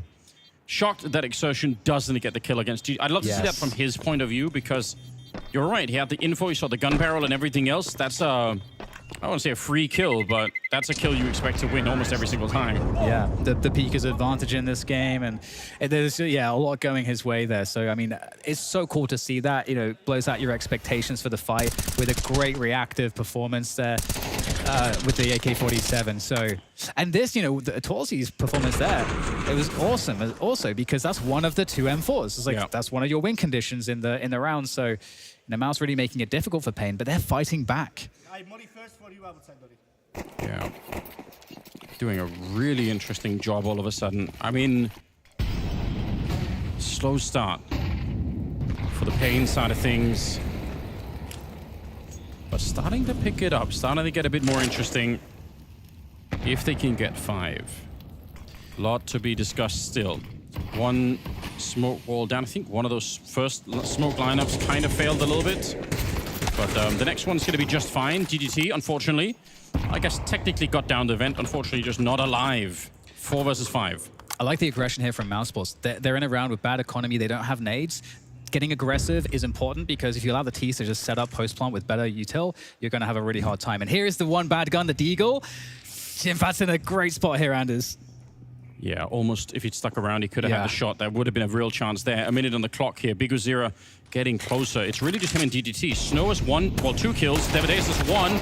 It's only half the paIN team that are really here fighting. Brolan out wide. NQC. Stunning headshot across the B-bomb site. Will take down Spinks. And 2 versus 1 now. Torshi blowing up, but Exertion is next. Such a quick finish here for paIN. Stunning stuff. 7-5 at the end of the first half.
An absolutely incredible start for MOUZ here on Nuke in the first half on the CT side, but they kind of stumbled a bit at the end, and paIN showed that even if the only really 3 out of the 5 players were playing well, it's still somehow enough to get 5 rounds. I'm shocked because Snow has 2 kills, Davideus has 2 kills. It was really down to the other 3 members of paIN to make this work. And I think the one round that really stands out is that round where there was perfect information for MOUZ and paIN still won it anyway with Tech9s. That round is like one of the absolute highlight rounds that gave paIN that streak coming back here. And now in the pistol, as the side swap, you get the outside focus from MOUZ. P250, that is quality at range. So we'll have to see if Torzy's good for anything. Yeah, the P250 is a fantastic equalizer in a round like this one against the USPs. On the other side, they're actually wrapping around here. Something that MOUZ love to do, not just in the pistol rounds, but in rifle rounds as well. And they shot Biguzira. He must have known. If you look at MOUZ demos on this map, you're going to see so many rounds where they throw the arc smokes and then they still wrap around through their own smokes towards heaven and hell. And there's no way he wouldn't have known. I just think he wasn't expecting the speed. I think it was not the strategy, it was how fast it happened that caught Biguzira off guard. And now the bomb is planted here. Very tough retake coming in. No defuse kit in sight either. They're trying to trade their way through, but Jimmy making sure that's not going to happen. 2 big headshots, and Davideus, he can't find a kill to save his life right now. Not that he would have won the round, but just for his own sake. Yeah, and that's the start that MOUZ Sports absolutely wanted. I feel like this match is definitely a fun one for them. Both teams really enjoy playing this map, have a lot of experience on it. Both have great win rates on it. So with that said, you know, paIN are super dangerous. And this, it gets stuck, like falling off the ladder. They didn't want to take this fight, was trying to get out, but it looks like the ladder had other plans. So yeah, nice clean start for MOUZ Sports. What's interesting now is, one, how is paIN going to respond in terms of their setups? Are they going to go for gamble stacks? And then secondly, for MOUZ, understanding that there's going to be problems out on the map, what is their sort of anti-buy approach? Because we do have that forced buy in plays, and the scout can make things complicated. If the smoke was a bit different, it's all about how the top of that smoke behaves, whether or not he gets see someone there. But the fact that he shoots the scout also tells MOUZ that someone is going on. And I don't want to say it's complete panic here for paIN. It's kind of normal that people force buy in this round, but it does also tell you that they understand that the game is slipping out of their hands. They need to get back in early on here in the second half. Got some 5.7s as well. Obviously, an insane pistol. Biguzira, CEST 75 is a lot more rare, but when you can't see, it doesn't really matter. GGT, you got the dink on Torshi. I don't know. You can't really ask more of him. Yeah, and retaking is... The closer they get to the plant, the more impossible the round is for paIN, because there's no tools in these types. This is like one of the reasons why sometimes the best strategy when you're playing an anti-force buy as a T side is just to figure out what is the least risky way to get to the plant as quickly as possible, because as soon as that bomb goes down, even with a force buy, you don't have util, you don't have kits, you're trying to play as the CTs to get kills, and you can't retake through these chokes with none of the utils. So it just becomes an impossibility. So MOUZ really understanding the fundamentals here and making it very hard for paIN. And they have to save. They're having to save the scout, and the MP9. That's basically all they really have. So kind of sucks. Kind of sucks for them. It does, but at the same time, like you just answered, you're right as well. A lot of CT sides will also make this choice early in these kind of rounds, because then you have something to fight with in the next round. Whereas otherwise, it would just all be USPs. So you're like, oh, well, okay, we'll try again next time, kind of thing. Yeah. But definitely well handled by MOUZ. Good utility. The smoke in the R to stop the actual scout. And this flashbang against Biguzira. CEST 75 up close. Even though I've never been able to use it, it's still pretty good. Yeah, the risk management definitely working out nicely for MOUZ Sports. Kind of having that sense as to what is the one thing that can go wrong and having the right tools to deal with it. Once again, the outside presence, and that Eagle outside could certainly be... Again, the danger's always there. We all know that. We've all seen the crazy Deagle rounds. It doesn't always happen, but it can be earth-shattering when it does. Oh, that is fantastic. Exertion. I mean, he understands how the positioning works. Doesn't matter if he has vision or not. So, great early pickup onto Biguzira. Yeah, MOUZ still throw that diagonal smoke. Ooh, Exertion. That smoke was fading, and NQC takes full advantage. Gotta be careful here, but nice timing and coordination. It's another headshot as NQC will take down Spinks, and Brolan still looking to fight. This is scary now. If you lose one more to the scout, The round is officially out of control. DGT, it's not going to be a scout, it's going to be the 5-7 instead. They finally get rid of that sniper in the back, and DGT dancing to stay alive. But MOUZ, they look to stabilize the round. 2 versus 2 and still 50 seconds. So in spite of some impressive damage from paIN, it's still not an easy round to win, although Snow, come on, it's 2 or 3 kills between these two guys. This is where they can make it all back. This is where we can forgive everything. If they win this 2v2, no matter the scoreline, this is a huge deal for them. And the issue for them is that they can't afford to just walk around because you can just get easily caught. So you kind of want to stick to a position. And MOUZ Sports have guessed correctly here, looking to go into the lower side for the plant. And the door's going to be open, and I'm sure they're going to hear that. The drop down from ramp. MP9 at range against the AK. Don't like the chances on that one. And so, huge advantage in the 2v2 after plant here for MOUZ Sports. Absolutely is. Honestly, insane damage. That's 99 damage in 1 headshot there, but unfortunately, that still leaves Torshi alive, and it means Davideus has all his work still ahead of him. Bit of a swing. Remember, he doesn't have the kit, and I mean, the timing for Jimfat is just insane, isn't he?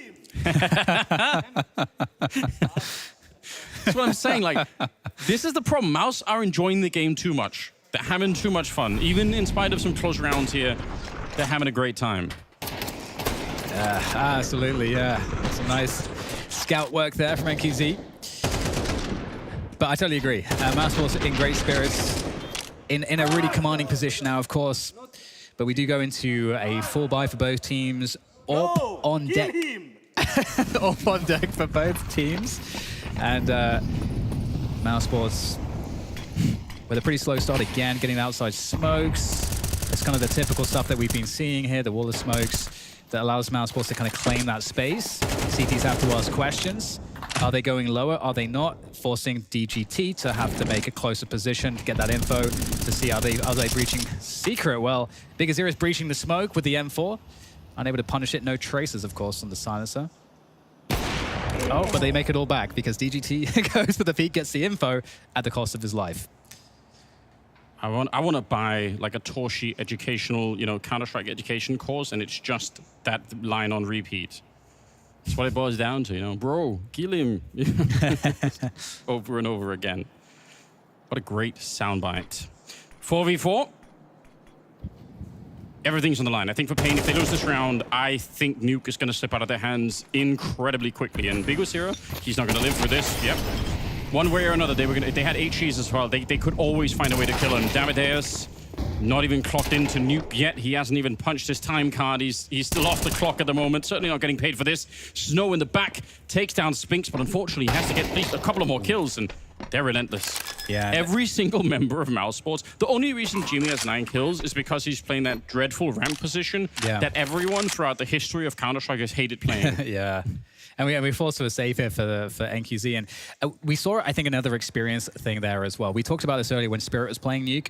You had that spot where the Ts take the outside control. And for the CTs, you always have that anxiety of, like, you want to know the information. You want to know where the Ts are going so you can get set up in the best positions.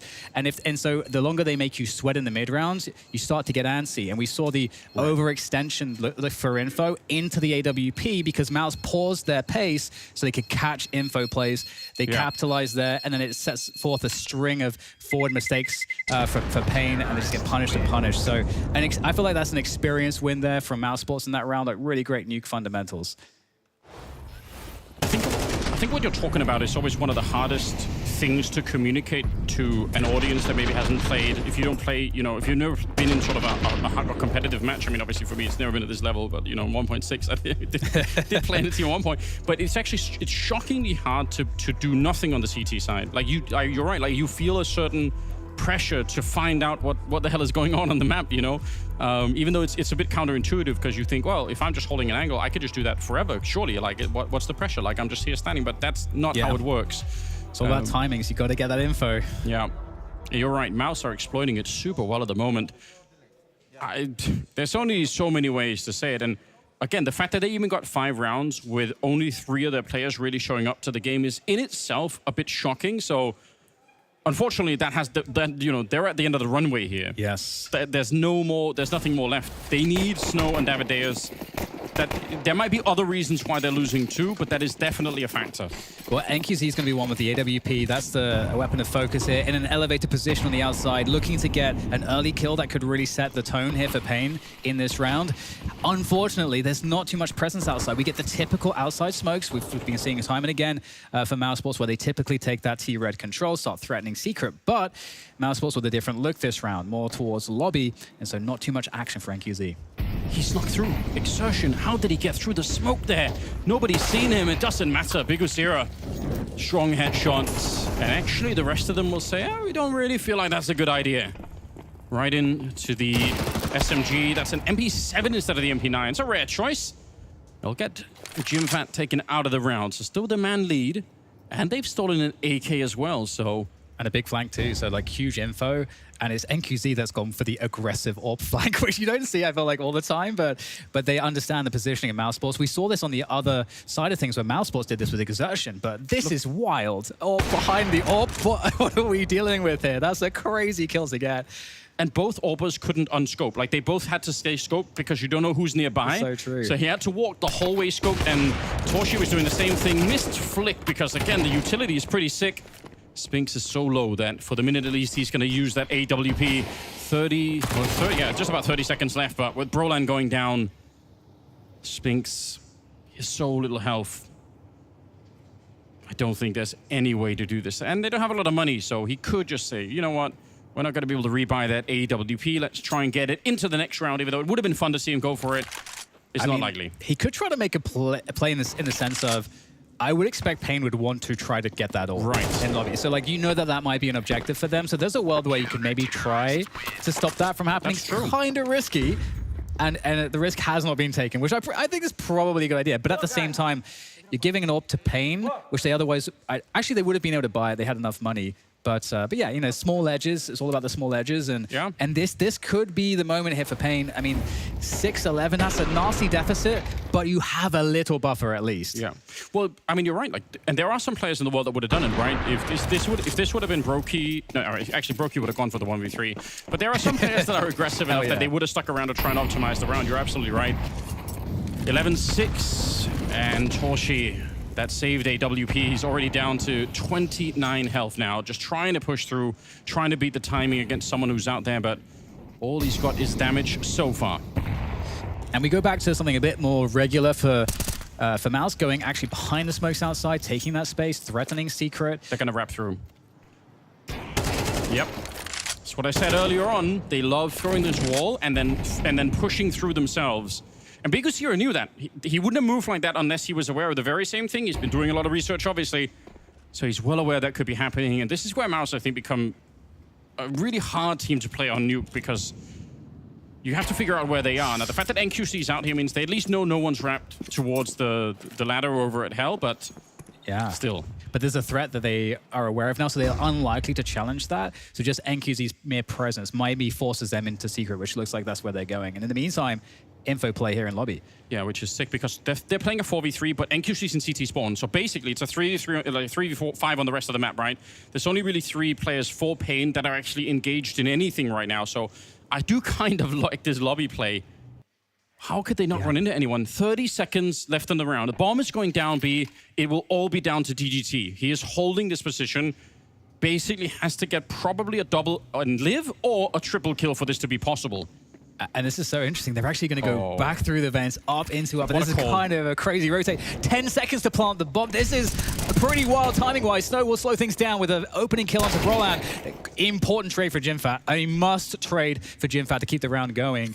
And we'll get moving through the vents as, oh my god, the timing's unbelievable. They walk right past each other. It might not make a difference. You're right. Oh, well, okay, never mind. DGT betrayed by the timing. And NQC has been playing this position or CT spawn pretty much the whole round. He was never in the round. Yeah. Oh, the call to go back. And by the way, you're absolutely 10 seconds left. I do think, by the way, for someone like Jimmy in that moment, there's a lot of pressure. You have to win that fight, pick up the bomb, go and plant it all in about, 7 seconds. And, you need about 4 of them left to actually plant the bomb. So call it more like 3 seconds at the end to actually do all of that stuff. I think that's where being finished just comes in handy. I just don't think he's going to care that much about it. It takes a lot more to get the Finns excited. He's like, it's not a day in the office, And it feels so difficult too for NQZ. He's like locked out of the round because he kind of he gave up. He got posted on essentially, and he doesn't know what they're doing, so he has to keep that position because he hasn't got util. There's no one to like flash him out of that spot so that or to allow him to post on it to reposition. He is just stuck. So yeah, like you're highlighting it was like a 3v5 essentially. So like paIN did the right thing, like pushing lobby. Like you have so few players, you kind of have to do something to get information, to get some positioning. But yeah, now's their last chance for Nuke here. They're in a very tough spot. Need 6 in a row. We're not seeing a lot of evidence that they're going to be able to do anything like that. Snow and Davideus have still not warmed up into the game. We haven't really felt their presence, and obviously running out of time to try and do that. Now, the same smoke wall is up, but it's being played a different way. This time it's Exertion going down with the rest of them in lobby. So that same smoke wall can be, you know, could be a sign of 10 different things when MOUZ are doing this T side, which is super fun. They're still... Yeah. I was gonna say, if we get to watch FaZe at some point, they're the only team I know that throw a different smoke wall than everybody else. I don't know why, but they throw like this double smoke that lands from mini to the container, like in a straight line. It's not diagonal. It's not like the normal smoke by red. I don't know why FaZe are the only one. I was going to say, this is like actually a really big 1v1. It's going to be the case that nobody dies, but the position is given by the CT. So Exertion gets into the vents. And what does that mean if you're paIN? Because you don't know how many players are behind Exertion there. Yeah. So this starts to get very, very antsy. 40 seconds left, and right now paIN showing that they're pretty disciplined, holding position. Ooh, okay, caught in the upper position. The AWP position is known. Oh, the reclear. Exertion. The fact that he's alone there should tell them a lot, right? He's typically the solo player, so I think they're going to have a good read on this one. paIN with a bit of a start. Nice shot from NQC. You can still set, they're being pushed everywhere. Like, the T's are actually all over the map right now, so where do paIN rotate? They have one person down below ready to fight already. Zero, no problems. Takes a couple more. Triple on him. Leading the team in terms of kills and in terms of everything else. Try to get this one back. But, yeah, I was going to say, even in the start when they had that fight at Mini, if they knew that it was Jimfat peeking Mini, they would know so much about what's happening. And as soon as they find Exertion down below, paIN should know. Like, whenever they do this 4-1 split for MOUZ, it's almost always Exertion who's playing this solo position. So finding him is such a big deal. And I love seeing a T-side play like that too, because if Exertion dies, it's not the biggest deal in the world with how the setup is. But if the CT dies, it can be round ending. Oh, yes. So it's a really nice like 50-50 that you like want to take as a T-side there. But with that said now, you know, it's still paIN up against it. They can't afford any round to go against them on this scoreline. And NQZ is getting a little aggressive there, and Davideus able to catch Exertion going over towards Mini. So these Tech-9s being peeled off one by one until there was only 2 left in the upper site, and looks like an easy cleanup here. I've got to ask you, Dan, because I know you spend a lot of time thinking and obviously reading about a lot of the mental stuff that goes into like competition in general, right? Now, for NQC to go forward and take that fight, if you just saw the risk-reward, it's never going to pay off. It's a massive risk, right? He could lose the AWP, but from a confidence perspective, like, does it tell you something like, it's like, I kind of almost like it. It's like he's trying to say, I know we're behind and everything, but like, I'm ready. Yeah, I think there's a lot to be said in terms of how you want to play your role as an AWP and not allowing any sort of loss of confidence to like be an emotional impact to the decision making and make you more risk averse and so on. So it would be a sign of, I mean, it can also be a sign of overconfidence, which is actually bad in the opposite sense. So, and then we can go into that later, but it's better than seeing a risk averse player right now, especially with an AWP. Yeah, if you got your back to the wall and then you play like you have your back to the wall and that you're like a little bit scared somewhere in the ramp, that would also worry me quite a bit, so I do like it. Nice trade though. Torshi finding his 20th kill in that one, and it's on Big0, who's been performing very well. NQC, he will be swiftly back though. Takes him down. How's that a wall bang? How did he? I'm not even sure. Exertion taking down Snow and Davideus. Again, those two just do anything, do something to get them back on track here. They know it. They must feel it. And it must be one of the most frustrating experiences, just never being able to actually get something done. It's the outside pause again. You know, T's pause, CT's looking for info. They think that the C's are still moving and that they can move, but no, you get caught. And that's been so punishing here. And still a chance though, DJT DGT and NQZ still alive in the round, fully healthy. With that bomb plant down, it's so tricky here. Exertion also in an insane spot to refrag. DGT knew. Look at how tuned in. He knows. He's got the right read. And Exertion, though, playing it expertly. He's called it in from his teammates, saying no one's pushing. NQC comes in. Exertion might be dead as well. They're so good, paIN. Great communication here between the last two players. It's all down to Jimmy and a grenade to nuke him out of the round. 12-9. That is a sick retake. And it's rare. It's a rare moment when you get to understand just how well they communicate with each other. Otherwise, this 2v3 would have never been possible.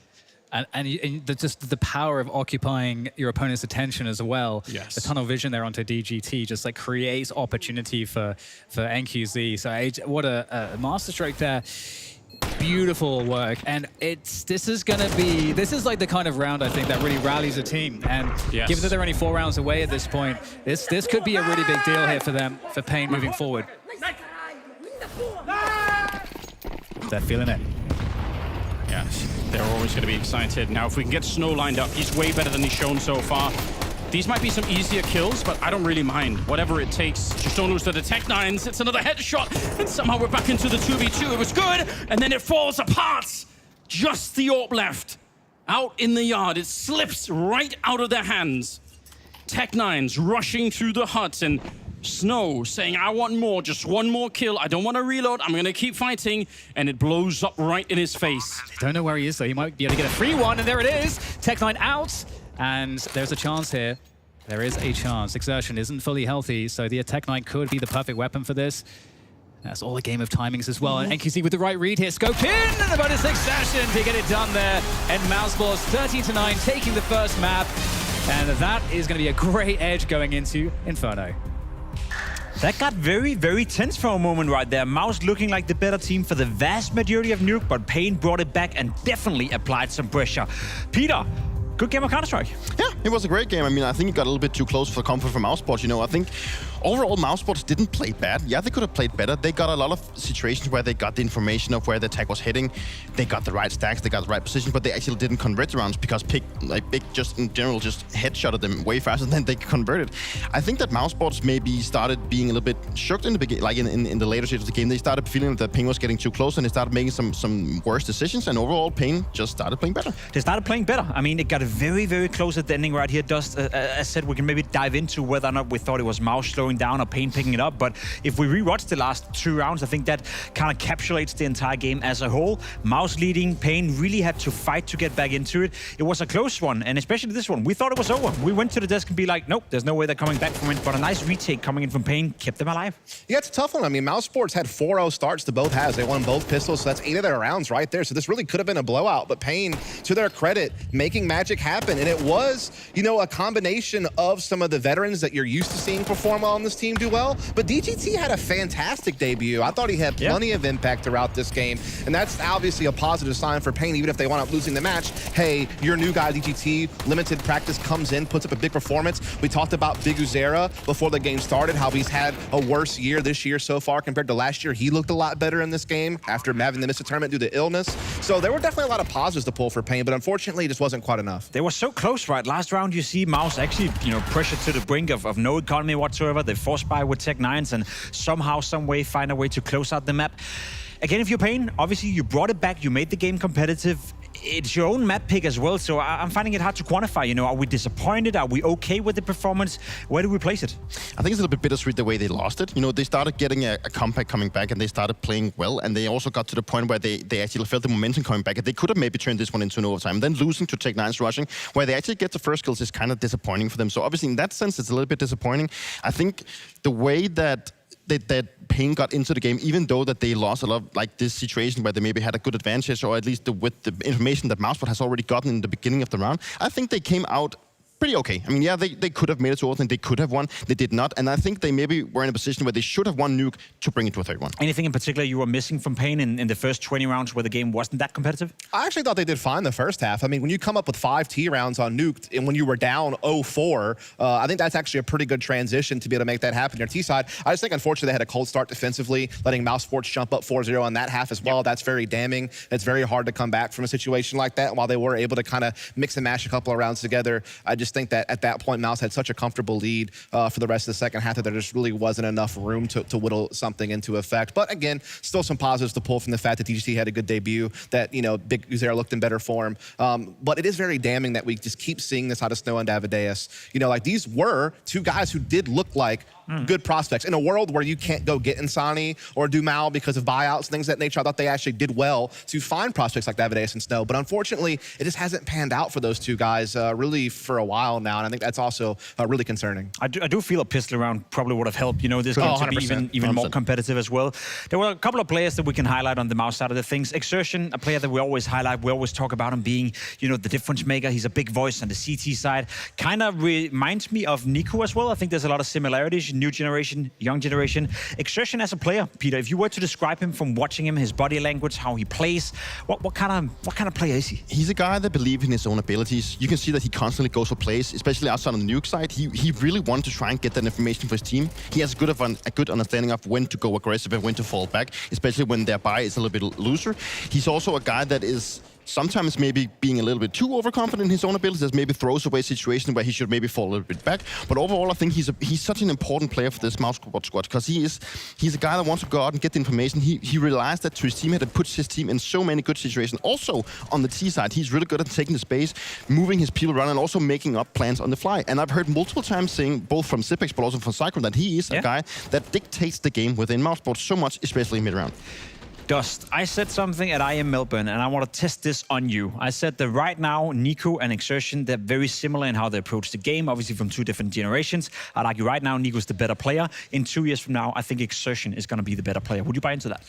No, I just think Nico's too versatile. You know, with Xerxen, I think he is actually the most aggressive entry fragger in the world right now, and the numbers say the same thing. He takes more opening attempts than any other entry fragger in the world, and I think that that's nice to have, like someone who's that confident, that bold. You want that killer instinct. You want that guy who's willing to go in first and lay down his sword for the betterment of the team. So I do think in those regards, he can have a lot of impact on the game because of the roles that he plays, but I do think that there are certain moments where I feel like he pushes it a little bit too far. Yeah. Like there was that one round I think you were already kind of mentioning where, you know, he goes for that fight against DGT when he's playing a headshot angle on the upper sight, and you know that's a bad fight to take, but you re-peek it multiple times, you wind up losing it, it'll actually cost him the round in that situation. So I do think there are certain times where he pushes the issue a little bit too much. I think there's still definitely a chance to temper him a little bit more and mature him a little bit more, but I think that he looks better this year than last year. I mean, remember, this is one of the guys who fell off the most when they played against big name teams on stage last year. This year, he's definitely turned the corner a bit, in my opinion, with this new lineup, but I do just think that Nico has a set of versatility that not many other rifles can match. Like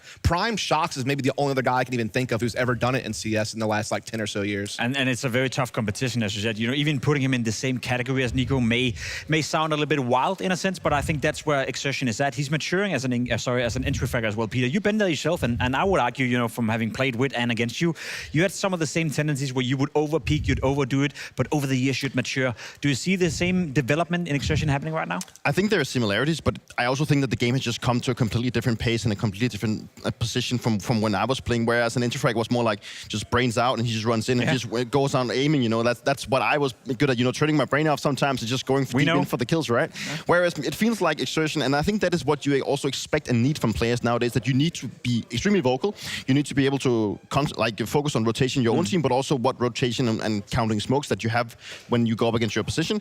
I think there's a lot more depth to what a player nowadays needs to be able to do compared to what it was back in the days. Not saying that I was bad or anything, you know, but in overall, I think Exertion is extremely important for this team. And I think if you can't simply, you know, find a guy that would be the same kind of impact for this team.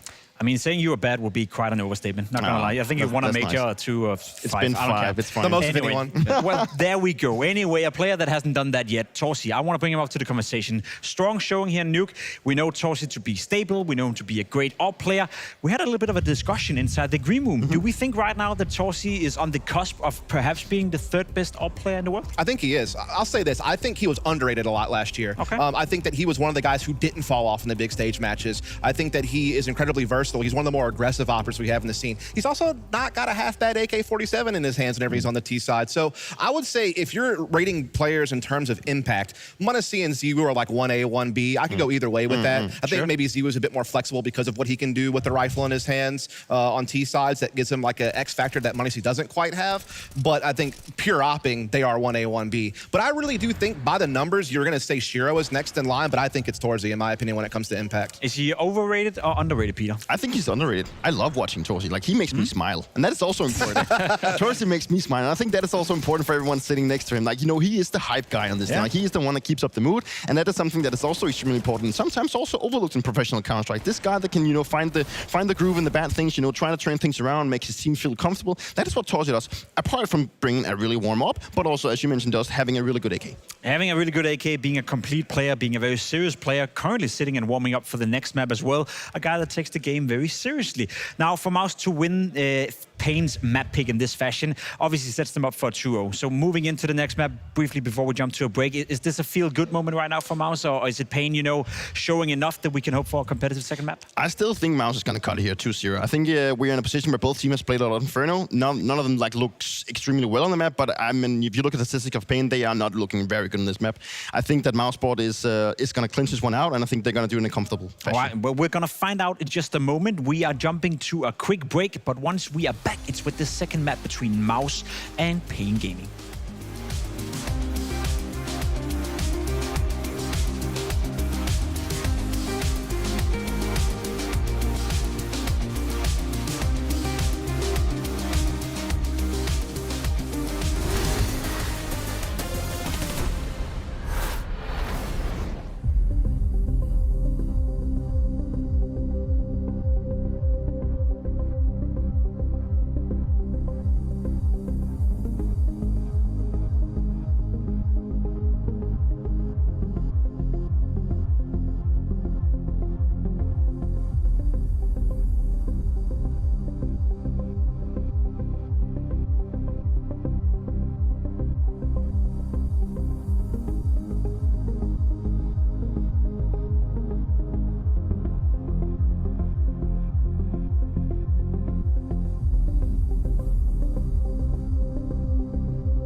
Alrighty, second map coming up, which is gonna be Inferno, and I want to put you on the spot straight away, Dust, because I know you to be a great actor, and I want you to act for me right now, because I'll tell you this.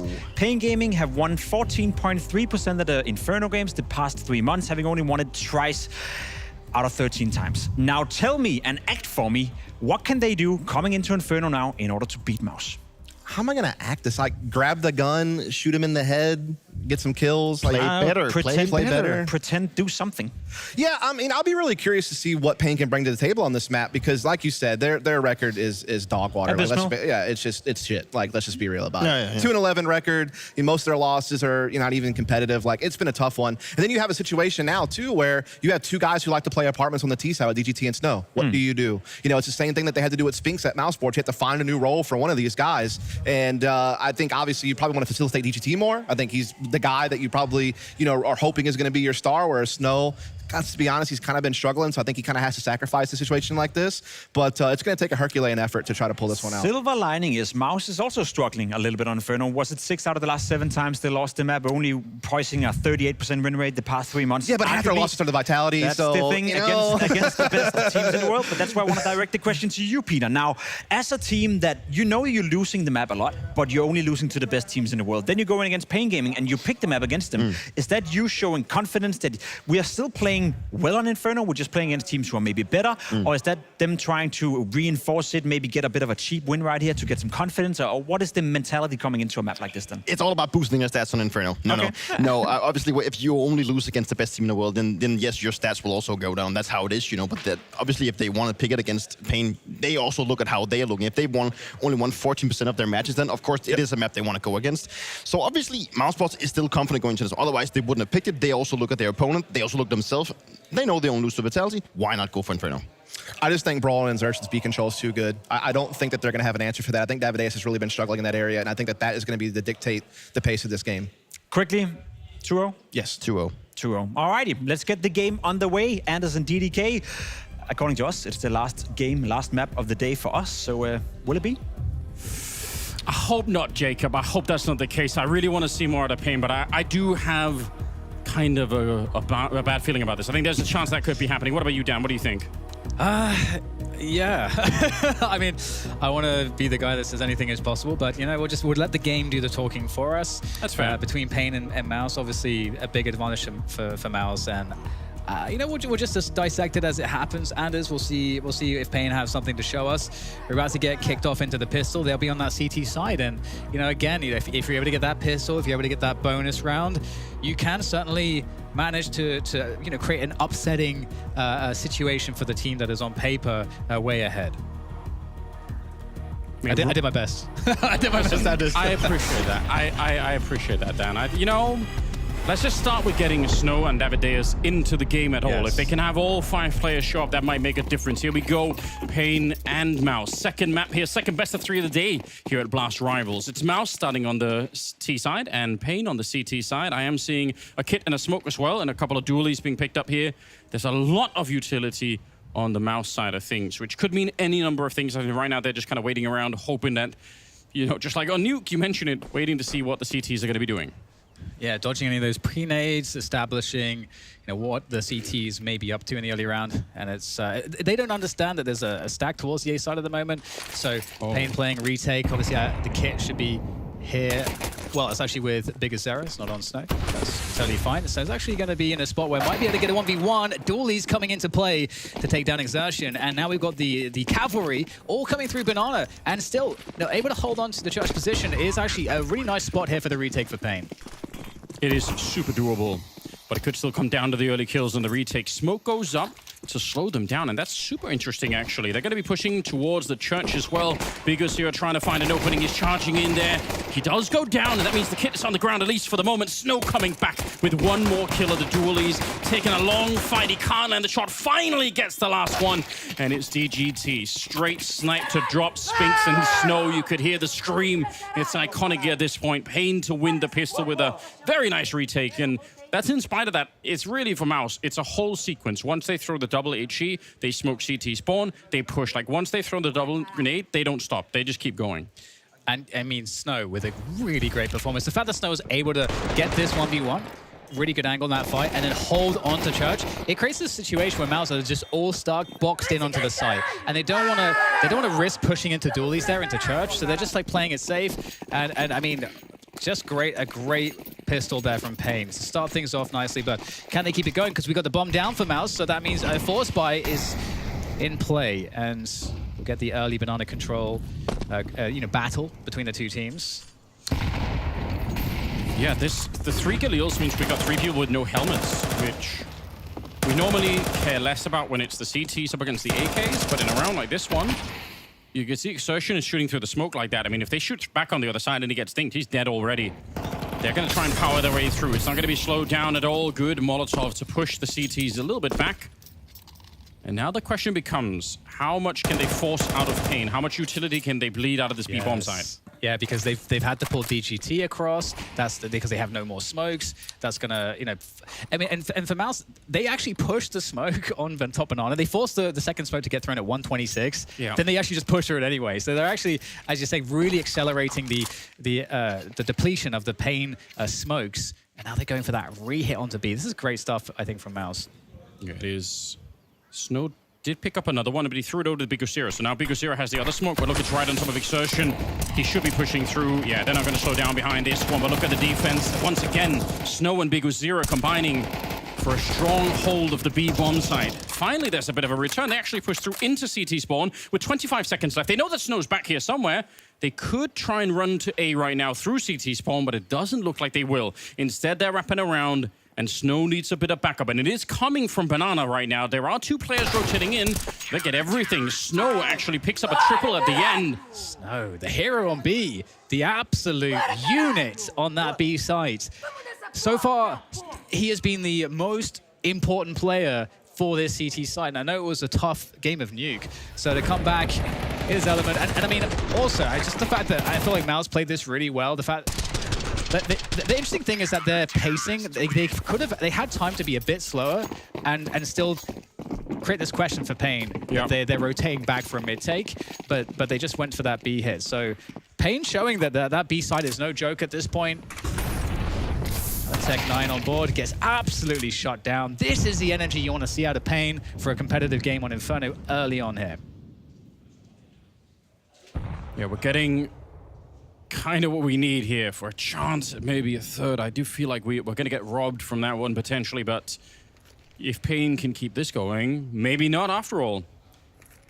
Early kill on this one. This is a round with way less threat in it. Very little chance that MOUZ can get onto a site at this rate.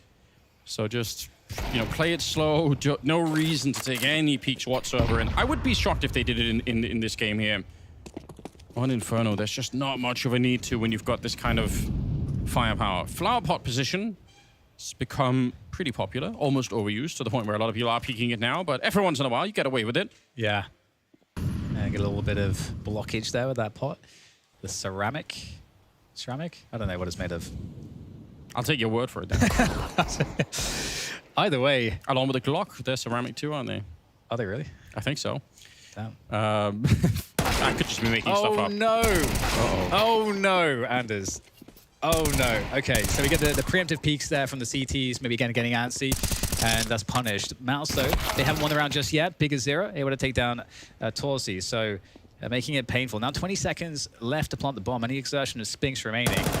And they can't get positioned for the plant, but they've done damage. One more kill would go very far, but that's not what they're able to get. So 3 players survive for paIN, keeping that economy in a maintenance mode, as mousesports now are going to be full buying. And now we're going to start to really see what mousesports' T side really looks like. First big test. Moment of real fear here. The dominoes fall pretty quick towards the arch positions. NQC and Snow, it just is, it's one little thing, and then you start to worry about the round.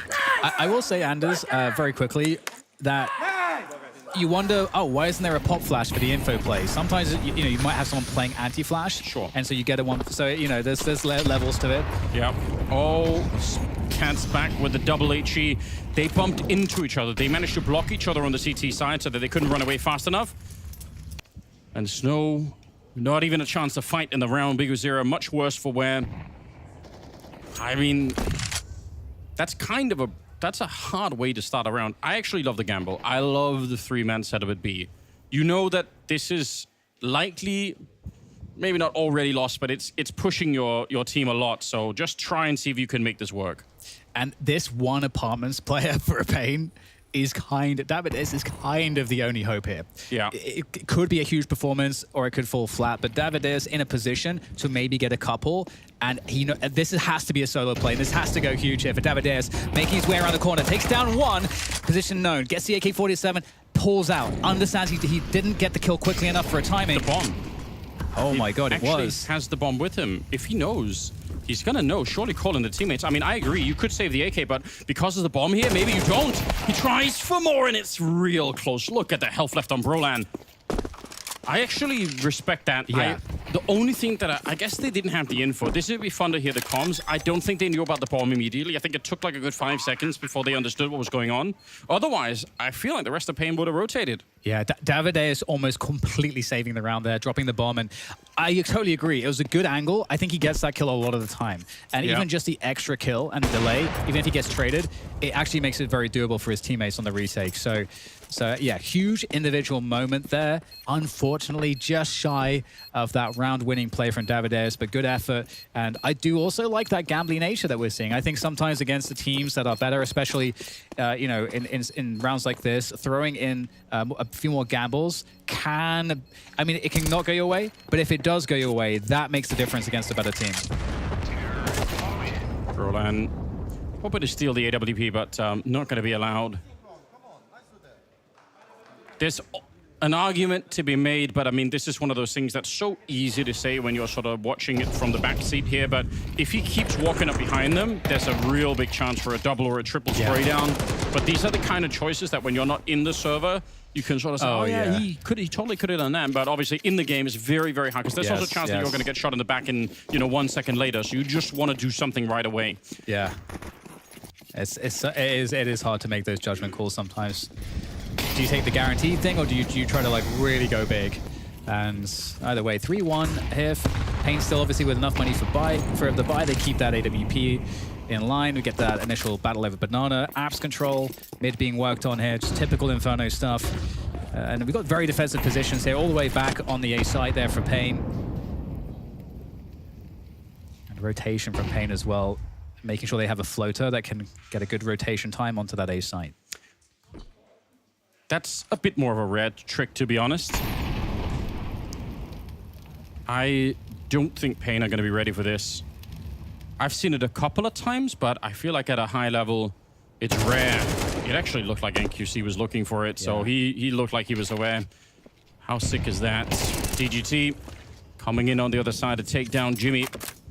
It's a good start to the round for paIN, even if NQC takes a bit of damage. And I mean, just the fact that no one's been blown up by the double nade is already nice. Another boost this time towards the B site. So MOUZ have got tricks, double nades, boosts to try and look over smoke. So they're really trying to find the openings. And they were looking for the info play punish. That they were trying to, they paused and they wanted paIN to like push for the info and then punish it. But paIN also had the tenacity, they had the awareness to not give that. And so like great awareness from paIN. And now MOUZ, they're forced to like brute force into this B site. There's 3 players. There's a 4th on the way here. That's an important opening for Brolin, but there's still more problems on the site. And at the time, you're absolutely right. 13 seconds left. They shouldn't be able to break through. Big Osira gets the one, but he can't stop the bomb. That was on Torshi back there. It's going to be DavidS going down. There's 6 seconds left. They're going to get the bomb planted. I can't believe MOUZ managed to crack through that one. You're right. There are 3 people. There was no time whatsoever, but they find the first one without even having to shoot. Or like, I don't think the AWP could even shoot back there. Edge of the smoke. They find Snow in the back, and I actually think for paIN, what betrays them in that round is that the last 2 players, Bigosira and Snow on the site, they were hoping to fight for time, and because there's so little of it left, they kind of know we just have to live for like 2 or 3 seconds, and we win the round. Yeah. But as a result, they are so passive that they just allow MOUZ to basically take all the angles and fight them, and all the initiative is with MOUZ, and suddenly they're just getting jumped on, and it's I understand the logic of it, but it's super, super hard in that moment because suddenly they're not helping each other out. There's no refrag potential because nobody's really fighting. Tough break. And they played the round, like they played so many of the tricky spots of the round really well. Like, again, they're a team that is not known for the Inferno, but like just getting a kill there from DGT on the short position was pretty huge. again, there's so many things to go wrong. MOUZ are trying to engineer a mistake. They're trying to force an error from paIN, because when you pause in the top mid position, you need to know as the CTs, should we have more players towards A or B? Are they going back or not? We need to know like now, around the 1 minute mark, 50-second mark, but we'll see how that plays out in the following rounds as we get another banana control opener from MOUZ. I mean, you might as well. You know the economy's going to be not that great for paIN. This is one of the opportunities to really get the job done. AK on DGT, but it gets taken back right away, unfortunately for Snow. I mean, maybe he could surprise somebody with a kill here, but it's unlikely it'll be more than that, so... They're being quite careful, MOUZ. Not afraid to slow down. And they know that there's no utility on the CT side, so that there's no fear that there's suddenly going to be a wild incendiary and a flashbang or anything, that they can just wait and they're going to be fine. So really well done. MOUZ equalizing the game back to that 3-3 scoreline. And the B side, especially if you have that util advantage, it's so nice for as the tease, because you can start off the round winning the banana control battle, because again, you have superior utility. And unless the CTs really stack it hard, which, I mean, sometimes they might, but even if they do, there's like one choke. It's not like you're going to be having to like check all these 50-50 angles and it gets awkward in that way. But if you go to A, there are a lot of those. And your util needs to be much more precise to help you manage that. And you're introducing more points of failure. So just going for like a good B exec after the banana control. I like the simplicity, especially with what paIN had to bear in that round. Again, MOUZ really great fundamentals, I think. Yeah, it's working for them at the moment. And I mean, just from a viewership, entertainment point of view, I love the fact that they're going for these weird tricks, like the double HE, the boost on over. Like these are small things that probably won't win you the entire map, but it can open up some of the maps a little bit more, and that's all you need sometimes. Like one good opportunity to do something with. Economy under pressure on the paIN side, but they have put together somewhat of a reasonable buy. 3 M4s, 1 AWP on NQC. Ooh. And I just have to mention, Anders, is that we usually see the banana control play, but in fact, MOUZ are just further an ace and they're shoving mid. Yeah, and that is because they've conditioned them. You're absolutely right. 3 people at the B bomb site. This is kind of a horrendous defense for paIN at the moment, but it might be made better by the fact that DGT has been an excellent rifler in the series so far. He's going to get the first one. Chance for a reload as well. Molotov will almost burn Davideus, and they finally get rid of DGT. They know there's a second player down in the pit. Could he get even one more? He needs to buy a bit of space, buy a bit of time, but Exertion will not let him. 3v3, but the health massively on the side of the CTs here. Oh, and now the numbers as well. NQZ with the AWP, no less, too. So are you really going for this? Absolutely not. NQZ falling off, looking to see if there's any potential lurks on him. And in fact, there is a potential spoiler here. Spinks already on banana. Very deep. I don't think you expect a player to be here already. Absolutely, that is the case. NQZ knew nothing about that. Really, really good awareness there from Spinks to catch that one. And MOUZ, they're playing well, Anders. They're playing well. I mean, paIN, again, like the conditioning, everything just worked perfectly. You're going into a site where there's only 2 players in pit. It was almost a heroic hold, but not quite. It is textbook Counter-Strike. You put a lot of pressure on banana and the B bomb site. You throw all the utility. You win that fight pretty much every single time. And then you throw all the same grenades, but you go somewhere else. Smart stuff. Now we got the A stack here coming in from paIN. Obviously worse weapons, but it is a faster mid take, even if it's not like the shove we saw from the previous round. So there might be some value here for paIN in these close ranges. Kind of wish they had a flashbang for this 4-man setup, but it will just be all down to the mechanics alone. A little bit of a boost up on the roof, so maybe they can surprise somebody here, but I do sort of doubt it. Oh, they're all down. Never mind. They actually forgot about the boost. Spinks is there. Jimmy turning the corner. It's not exactly pretty, but it'll get the job done nonetheless. Absolutely. And 1 player left, but where is he? We've got a spread from MOUZ. A couple players coming up banana, but they are soon to get that bomb planted on A. So that's going to be a 5-3 coming up real soon here for MOUZ. And the question is how paIN are going to respond now going into the following round, Anders, because I feel like we're getting to that point of the match where, okay, you kind of understand how MOUZ bots are operating. And to be honest, it is just typical Inferno stuff, like you said. So now that's been established, do paIN want to go harder on the banana control? Do they want to have 3 players, but then also try to go deep? I mean, that's hard to do effectively. And if you spend all your util, and MOUZ just decided to play a slow round. Now you've burned all your util, and you're going to be wrecked. So it's like there's so many hard decision points here for paIN. Yeah, but it's an interesting question that raised, though, because paIN really haven't tried to fight for actual banana control. They're staying, you know, near the top. They want to throw a couple of grenades, but they're not really taking the fight all the way down to the bottom of banana. And it is giving MOUZ a lot of real estate. And worse still, MOUZ are proving that once they have that, they can make a bunch of tactical decisions behind it. So it does sort of make you wonder, is there an argument to be made that paIN could try and slow that down and maybe make them fight for it a bit more? The problem is there are some really great modern utility that people throw at the center of banana. There's a smoke that's thrown from right outside of T-spawn. Like, you have to run up and sort of stand next to the barrel or whatever's out there. And then you land it in the middle of the actual banana position. Yeah, right by the barrel. And it's so hard to play around for the CTs, and the Ts can sort of run through it on the side. It's an incredibly meta kind of grenade, but MOUZ aren't even relying on that. They're just going for it. They don't need any of that stuff. Just deep Molotovs, pressure is on, and they run into NQC, but critical trade as they take down Biguzera. And the fact they know the AWP is here, if you're in position, maybe just quick towards A.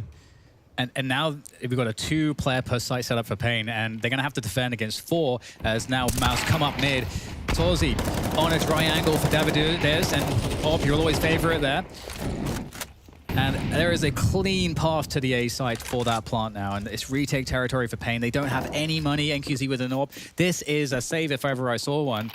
And again, MOUZ, as we're discussing, off of the banana control, and they got no respect as well. They're insta-smoking the Molotovs is so strong, hitting those fast timings, taking away that top banana, and then the CTs are blind. They're only left with one other option at that point, which is, oh, let's play for info on top mid. But if they fight for top mid, like we saw happen there, that, you know, it's just so hard to win that battle as well. So they have to figure out what is the hill they want to die on, Anders.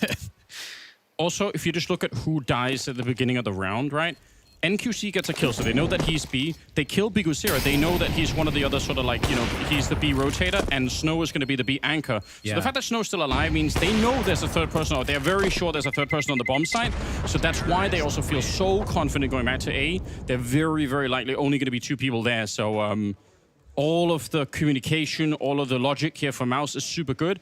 And it helps them a lot that when that trade happens, the 1-for-1 at the top of banana into the B bomb site, they already have people really near the A bomb site, so they can make the call. If they were further back, then making the call to go A would have been so much more risky because it would have delayed it by even 5 seconds, which is a lot of time in Counter-Strike.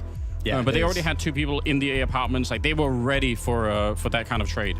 Yeah, it's really hard. It's very, very hard with how well MOUZ are just effectively taking their map control and just not seeing, you know, paIN being in a position where maybe they get maybe more of an equal trade on the utility around banana, maybe maintain that control top banana for a little bit longer, force MOUZ to go into the mid and apartments play, have a setup in apartments or something like that. You know, find other ways to slow the T's down, find other ways to maybe split the push so that they can't just get the perfect pushes, because that's kind of what's happening right now is MOUZ are in this position which you never want to be in when you're at the CT, where they can kind of just get the perfect split timings. You want to stagger their push to make it weaker. So that hasn't been something that paIN has been able to do yet. Yeah, I mean, you're right. Unfortunately, the game really has like all of the timings and everything else has been dictated by MOUZ at the moment. Again, clean top banana. You can obviously do top banana retakes, and there's a really common sort of smoke Molotov combination that people throw by the car. I don't think I've even seen paIN do that at all, because I feel like whenever they're near the spot, they just lose the round before that even happens. They're so forward here, MOUZ, that paIN don't actually have a chance to set up some of the normal utility. I think that's such a great call, the banana retakes. You don't know how many players are there if they're waiting for that, because obviously that can become the mind game too. But at some point, you kind of have to show that that's in your toolkit, and that would actually slow down MOUZ, because then they would try to wait to punish it and so on. You get that dynamic. So yeah, paIN playing more fundamental, not throwing in those tricks, and now we get the like 50-second to 1 minute mark mid take from MOUZ. Problem is, one good kill here on the MOUZ side and they're in trouble, but it's NQC. They need this right now, paIN. They need to get back in the game. A nice shot from Torshi. That's point-blank range, and he would have died if he would have missed it. Just under 40 seconds. As Torshi looking to see if he can pave his way onto the bomb site. Davideus down in the pit. This is still a good defense. Bigosira is already rotated in. Remember, he's the first man out of the B bomb site. NQC in trouble. How is he still alive back here? Finally, they get rid of him. But Bigosira had shown up at the same time, and obviously no chance here that Torshi could do anything. So paIN will find a 4th round, but even in spite of the fact that there were a lot of people at the bomb site, somehow that fight felt like it lasted so long, it could have gone wrong for paIN. Oh, absolutely. I mean, it was looking that way when you see those like whiffed or op shots like really close. You start to get really afraid. But paIN actually managed to salvage the situation, and they really are trying to keep things super simple. I feel on the CT side, as we said, that there's all these kind of tricks that you could pull out of the bag on the CT side, and I mean they've managed to get 4 rounds without going to that. And if they get 5 rounds, like 1 more, I feel like they would go into a T side not feeling too bad about that. There's a lot of rounds to work with, especially if you get that pistol online. So as much as we've been struggling to find some of the pluses for paIN, they have a decent amount of rounds at the moment on the CT side. Yeah, I think there's so much to fight for still, and I do think there is something to be said on Inferno for the fact that playing the CT side, it is, even though we keep saying, oh, we wish they would fight for Banana more, or they wish they'd get more information, it's so hard to do on Inferno. It's one of the reasons why sometimes you kind of get locked out of the CT side a bit.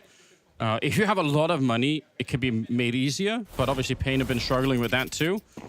So I do think there's a chance that when paIN get to the T side themselves, then they're going to be setting the pace, and it could be a bit different just from that alone. Oh, here we go. NQC taking a peek in the second mid. They're not used to that. They're not ready for it either.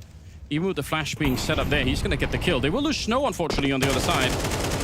And all in all, for MOUZ, it's fine. You know, they're going to be okay with this kind of a setup. Oh, and this is so interesting for a few reasons. The CT settle into a two on each side setup. You know the AWP is still on the A side of the map, but what is the decision? You go into the site where it's so easy to play 2 players on, which is B, and they're going to walk through the smoke, and it's an even trade. So now it still remains interesting here as paIN are going to start to shift players back towards B, but there is still over a minute left, so MOUZ could still go back, and I think they're going to do that here. Yeah, it's the same thing that you highlighted on Nuke. Slowing down the game, making the CTs wonder, and I like that flashing, even if Bigosira is low on health. That peak is dangerous for him, but he has to know. He must get some information. And even though it's not really looking top banana, it's still better than nothing. It allows Davideus to rotate back, and he's doing that because of the small bit of info that they have. But that's what they have to do right now, paIN. The question is, how much could NQC do down here? Yeah. They do have 2 Molotovs. Yeah. I think he's in a lot of trouble right now. Swings in, nice headshot. No grenades thrown from the MOUZ side. Smoke up to stop that from even getting worse. 27 seconds left. And they try and push onto the A site here. Davideus crouched in with the AK in hand. 1 kill is all it takes here, and the round is going to be theirs, but it takes a while. Still, eventually, he finds a way to navigate that, and it's just Brolan with 12 seconds left. He's going to get that one, but I do think they're going to be able to combine for it. Last Molotov used. Oh, no. Fireworks instead of what he wanted. The grenade's not going to kill NQC, and Bigosira shows up. Still the same 19 health. paIN, they barely scraped through that round.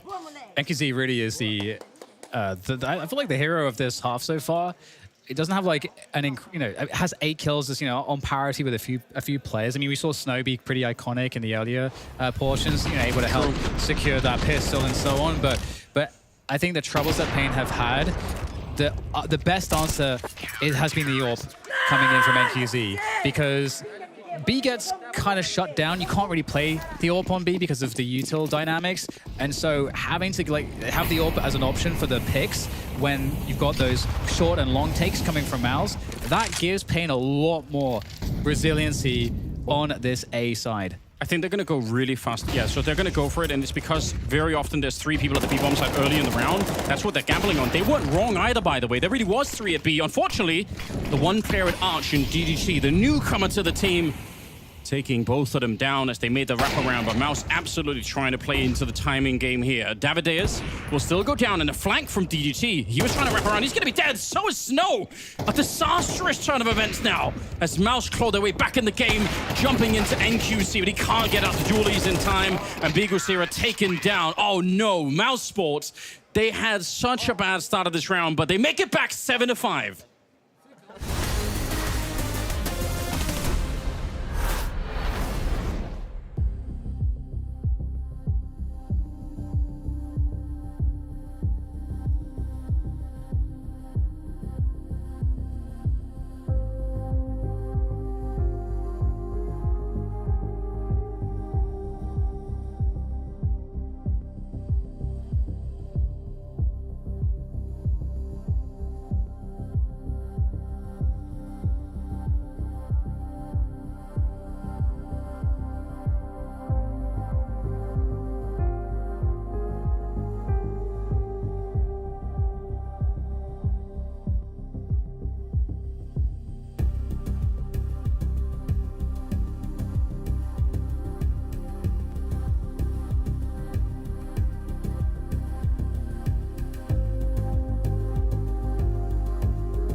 We are back, ladies and gentlemen. It is the second half, second map here. We've got paIN up against MOUZ Sports, and I don't know what happened in that last round. It was over so quickly. GGT got 2 great kills.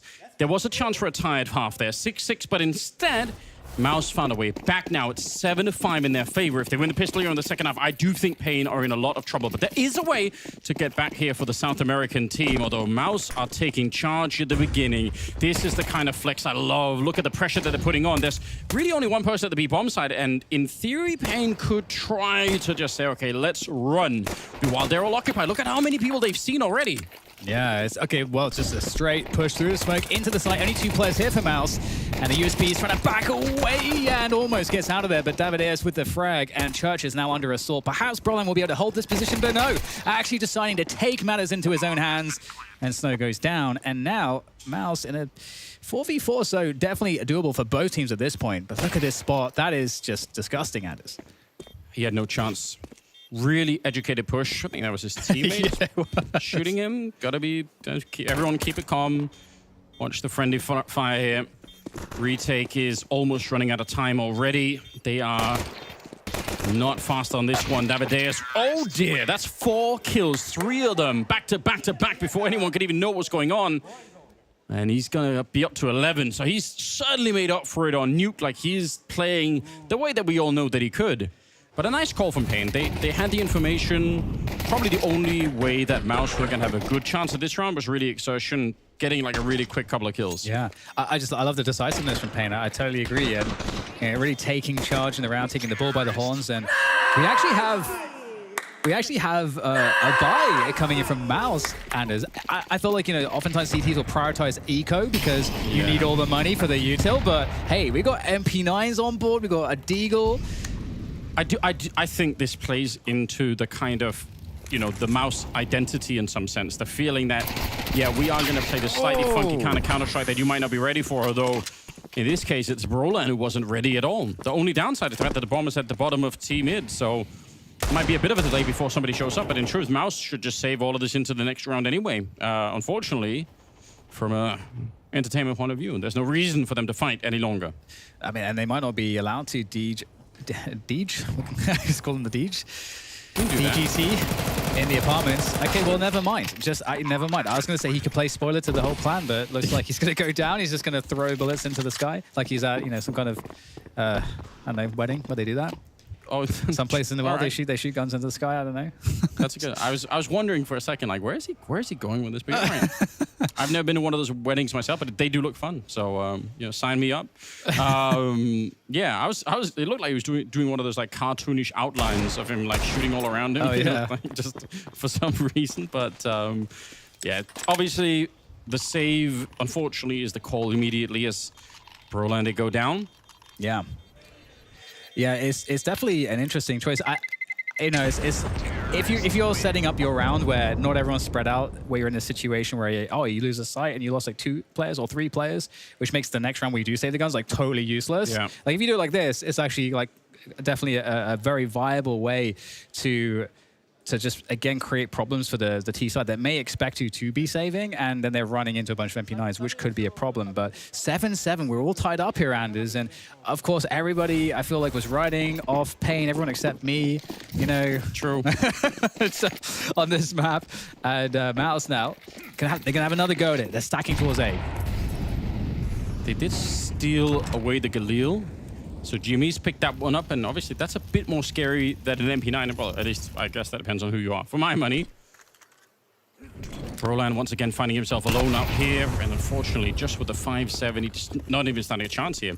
It's almost a replay of the previous round. Again, the bombs at the bottom of team mid. They get the opening kill on the B-bomb side. That's all they need. This time, though, you could say paIN could try and put a lot more pressure on to do some damage, to take some of the stuff away. Unfortunately, all they're doing is feeding an absurd amount of money into the pockets of Snow. He's finally going to get taken down, but yeah, that's quite nice. Also for Torshi, though, if he can get even a couple of more kills here, he could be quicker to the AWP himself. And, I mean, I would trust Torshi or CT side Inferno. It can be a bit weird because you're close range a lot of the time, but he's exactly the kind of player that would. Yeah, I mean, we saw NQZ able to have good impact with it. But you can also see at the same time where he was sort of restricted to certain spots where you're not going to get totally choked out by util, and just then the distance can get close on you. You can't, because with the AWP, we saw the short position FaZe played, and you can have just like multiple fallback positions, which you're often like looking for as a CT with the AWP there. But that can also be made difficult too if you've got a team that really likes to have those layered, XX on the A site. So there's definitely, we'll have to see what the flow looks like from paIN on this T side. But this is a great start. This is absolutely a great start. As you say, like farming with that Mac 10 always feels really good with that bonus from the SMG. They take the lead, Anders, 8-7. It's got to feel great after a super shaky first half. But coming back into it now, and again, I do think being on the T side and being allowed to make some of the decisions here on Inferno, I think it's going to help them out a bit. For MOUZ, the downfall, more than anything else, will be about the money. Whether or not they can win some of these early rounds to establish a bit of control on the CT side, or whether or not it will be some more scrappy buys coming up soon. Amadeus, since he's actually got the MP9, he's pretty incentivized to take some map space. Again, Broland's had a tough time at the beginning on B. They're going to leave Exertion over here and rotate Broland back. Sphinx, though, that's aggressive in the middle. Hard read for MOUZ at the moment. 1 minute 20. It's always very difficult to know what's going on as the CTs. The information game on Inferno is like such a classic aspect of this map. Trying to seesaw the CT side with showing presence on the B side, then the A side. And Torzi, much like we saw with NQZ, gets that pick from the short position with the AWP. You can't go into this angle dry. And look at this. MOUZ have full control of top mid right now. That is a problem if you're paIN, because you have to be able to take top mid away, so push the defense back, and then the CTs don't know where you're committing. He's just stood here, not even fallen back. It might be a bit of a surprise. Bigusira slow around the corner, trying to edge his way through, but unfortunately walks right into the sniper. We're down to about 30 seconds now as well. 3 versus 5. If nothing else, paIN doing a bit of damage in this kind of a round. Again, that's always a secondary goal. The flank is already coming in, by the way. Exertion is pushing the bottom of Banana. If they find that out here, paIN, that is something they can use later on if they realize. NQC, hold on, hold the phone. Trying to bring it back, that headshot. Is that enough to get the back of the round? It shouldn't be, it should never be. 12 seconds left, they are pushing through. DDT gets another one, and Torshi's inside of the site, holding on to it. 7 seconds left, they find him and run him down, and now it's Exertion gets the first. The bomb is planted, but NQC trapped behind the box, and Exertion, look at how hungry he is. Wants to find the shot. Grenade comes out. He's almost got him. A couple of bullets left for the headshot, taking him down. An insane clutch here. Triple kill as he gets the flank all the way through Banana to save the A-bomb site. Wow. MOUZ hanging on by a thread there, and what a heroic effort to keep them in winning ways at the very least. But the issue, obviously, is that the bomb went down. You lost a lot of economy. That's going to put MOUZ in a very stretched position. We know how important that util is. So this is something that paIN has to work with. Oh my goodness. Exertion still clutching the round. Unreal. 8-8 now the score, and this is kind of crazy. We're in this spot where neither team has all that much money. Only one player on the server actually has any money, and so this could be worth 2 this round for either team. This is a huge momentum round. We get the early exchange for util. Oh my goodness, AWP against AWP, Anders in the apartments. It's dangerous, but no one goes down just yet. I kind of love it. Just running straight to the corner to try and take that fight. NQC, imagine if you would have humbled Torshi in that moment. 4 versus 5 though. Stavideus going down at the start of it, and MOUZ holding on to this Banana position, which is something that paIN on their CT side never managed to do. They could never do this. I was thinking exactly the same thing, and it creates a really big problem for paIN because it means they have to win control towards the A site. And of course, DGT able to step up in that way, taking that pick from apartments, and now the rest of the team is committing into the A site. It's really all that they have, but able to surround this now, and they can potentially split. There is still that smoke on the small pit position, and it's going to be pushed through the smoke, surely, in coordination with the teammates. And there we go, trade. Now just one player on the site. They can deal with Spinks, which they will. There's a great chance here now for paIN to capitalize. A 2v3 retake is not going to be easy with the situation that Broland and Exertion are in. Yeah, and Exertion, he's already low. I think Broland, I don't know if they could find a better gun. I was going to say that might have been the other mission, is to try and find whatever it is. I think they've thrown them away down here. You could see he's looking for another one. He had an M4, so he's going to go pick that up again, but that was his own that he dropped. You can see, yep, he's on a mission, scavenging for weapons. But where are they? Yeah. I'm asking too. I genuinely don't know where they are.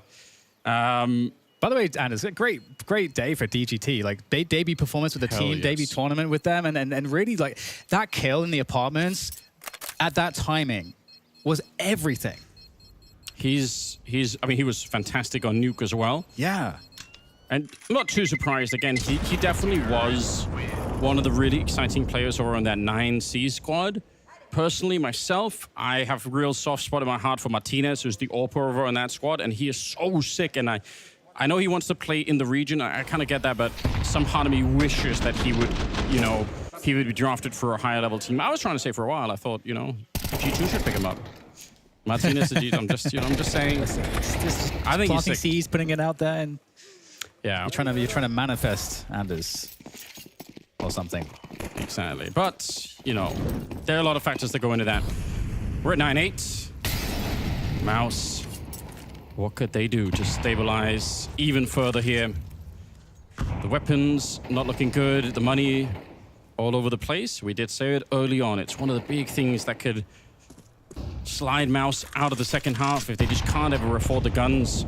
Some damage onto Exertion at the beginning, but it's just a fight for the smoke through Banana. Yeah, and it's hard to get a pick from NQZ's position. He's looking at the long spot, and the reason why it's hard is because MOUZ have Banana control, so they know where paIN is on the map at the moment, so they're not going to walk into these setups. But with that said, paIN actually decided to try to split in and take that long position, and they're going to take down Spinks. Connector's open now. It's a huge start to the round. 5-7, though, is deadly at this range. And DDC, look at him saving a couple of bullets. He knew there could be a peak. It's so high level. Unfortunately, he still goes down at the end, but he definitely had the right read on it. NQC gonna get hunted down. The sewing machine is coming for him. 2 versus 2. He will pick up the AWP and make a run for it here. That's a bit interesting. Torshi, he's expecting maybe that they will wrap to B. I think he's trying to read this game, you know, 10 million miles ahead. He's gonna get called back. They realize now that might not have been the case after all, but Jim Fat coming through the apartments. This is a winnable round, Dan. Yeah, this is a tricky one, especially with the open hand for Torsi. And okay, so positions are known. No, okay, actually one smoke for Jimfat, which could lock out both T players. That is the GOAT util piece in this retake. That's going to force paIN into a spot where they have to push the smoke and respect the defuse, which surely they're going to get on top of this real soon. There's a flash. He's going to be flashed through right now. 10-second defuse. Oh, it doesn't even matter. He's going to get shot through. Who even needs to push through the smoke at all when you just do that? And as the observers showed us, we had the kit on the other side by Archway, so they couldn't do it quickly. Biggest Sierra with a nice triple in this one, and paIN picking up another round. So Anders, they're winning. They're going to win this map. Anders, they're going to win this map. Let's go. That was these last couple of rounds from paIN have been massive. And I got to say as well, this is ridiculous because we saw the contrast. We saw all the advantages in map control that MOUZ were creating on the T side. They were dominating the Banana. They were dominating the mid part of the map, and it was so difficult for NQC to do stuff with the AWP or for his team in general to get anything done on the CT side. But now it feels okay. paIN is like never has the same amount of control. You kind of always know where they're gonna go, but they're still converting the rounds. It doesn't really add up. But hey, it says 10-8 on the scoreboard. I just have to trust it.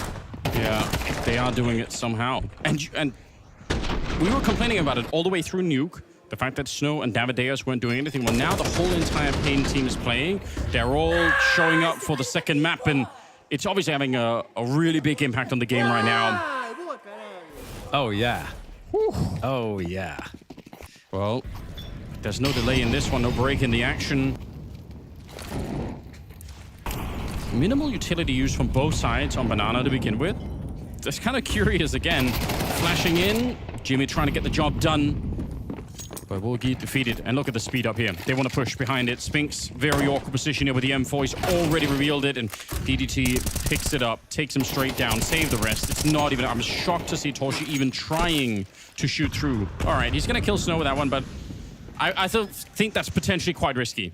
Yeah, and I feel like paIN also, they went for somewhat of a risky opening, going really fast for apartments. If there's a world in which there's even trades, the CTs manage to hold on to the apps position, they're kind of dead in the round. But they do get the picks, and they have the confidence, and they roll onto the site. They catch a player out of position on short, and suddenly they're in a spot to be 11 and 8. And to remind all of you at home, the stats for paIN on this map, pretty terrible. They're pretty garbage. Oh, yeah. They've played this map 14 times, and they have won 0 times.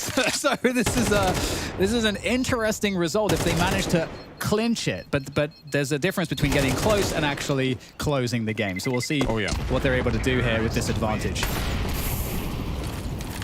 Yeah, but honestly, MOUZ also is, starting to look maybe a bit flat, starting to feel like they're not in control in the way that they've been for the rest of it, which is obviously unfortunate. 8-11 right now. paIN 2 single rounds away from making us onto a third one, which would be really curious how we can have a fight there.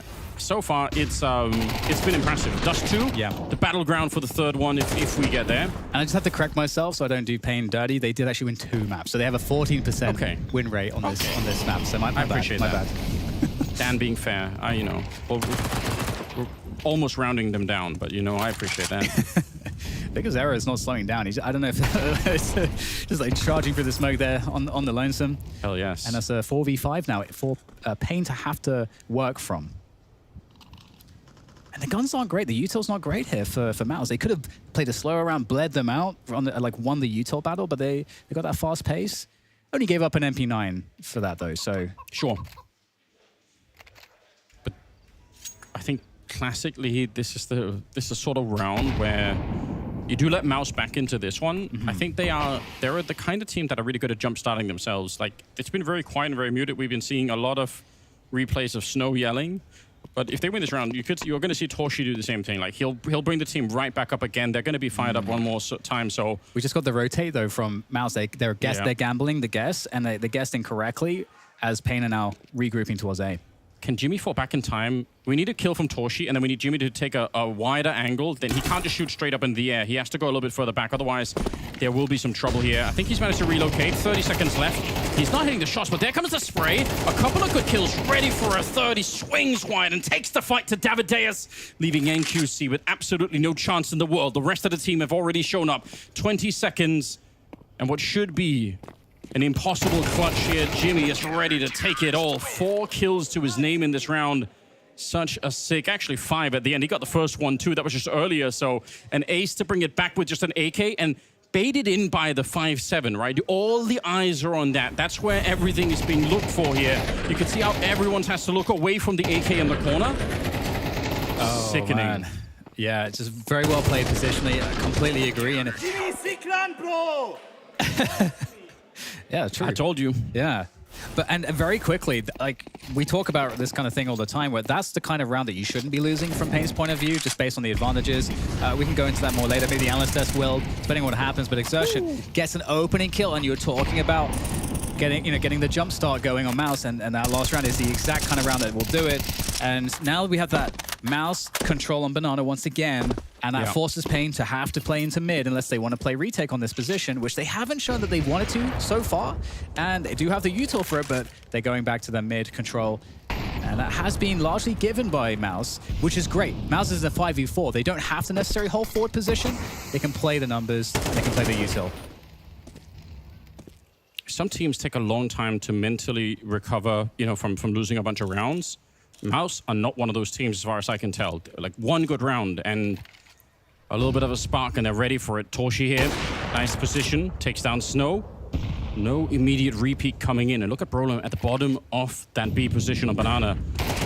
Missed shot here, bit risky perhaps, but 45 seconds. And that, again, that deep position for Roland means he can be quick to rotate. If paIN want to fall back, then that could be a problem too. You could see Bigosera, he's saying, I have the bomb here, I can't keep going, I'm in trouble, and that kills the round. They can't win it now. Yeah, they didn't have anyone really keeping info, keeping tabs on Banana, and MOUZ, I mean, they played it so well by having a deeper position and sort of punishing the fact that paIN doesn't have anyone watching for this. they can have a really fast flank rotate if there is a committed play to A, so it means that they can still hold on to this position, and they get to punish if you don't expect them to be there. So with the bomb down there, it's just hopeless, and paIN have, they've lost their grip on the game at the moment, and they were looking in such good stead to take this map, to improve that stat line. But, you know, we mentioned it, you know, closing is a completely different beast than getting close. And now paIN, they've got to restart. They've got to find their own jump start, whatever that might look like. And I think the storyline that we've been talking about is that every single round, really, MOUZ does get the map control advantage. And paIN have been winning with more kind of fast-paced plays, getting those like opening picks. You know, DGT's been like instrumental in plays like that. So what gear do paIN have to go to now? It's going to be a struggle for the rest of this map now. You can already tell.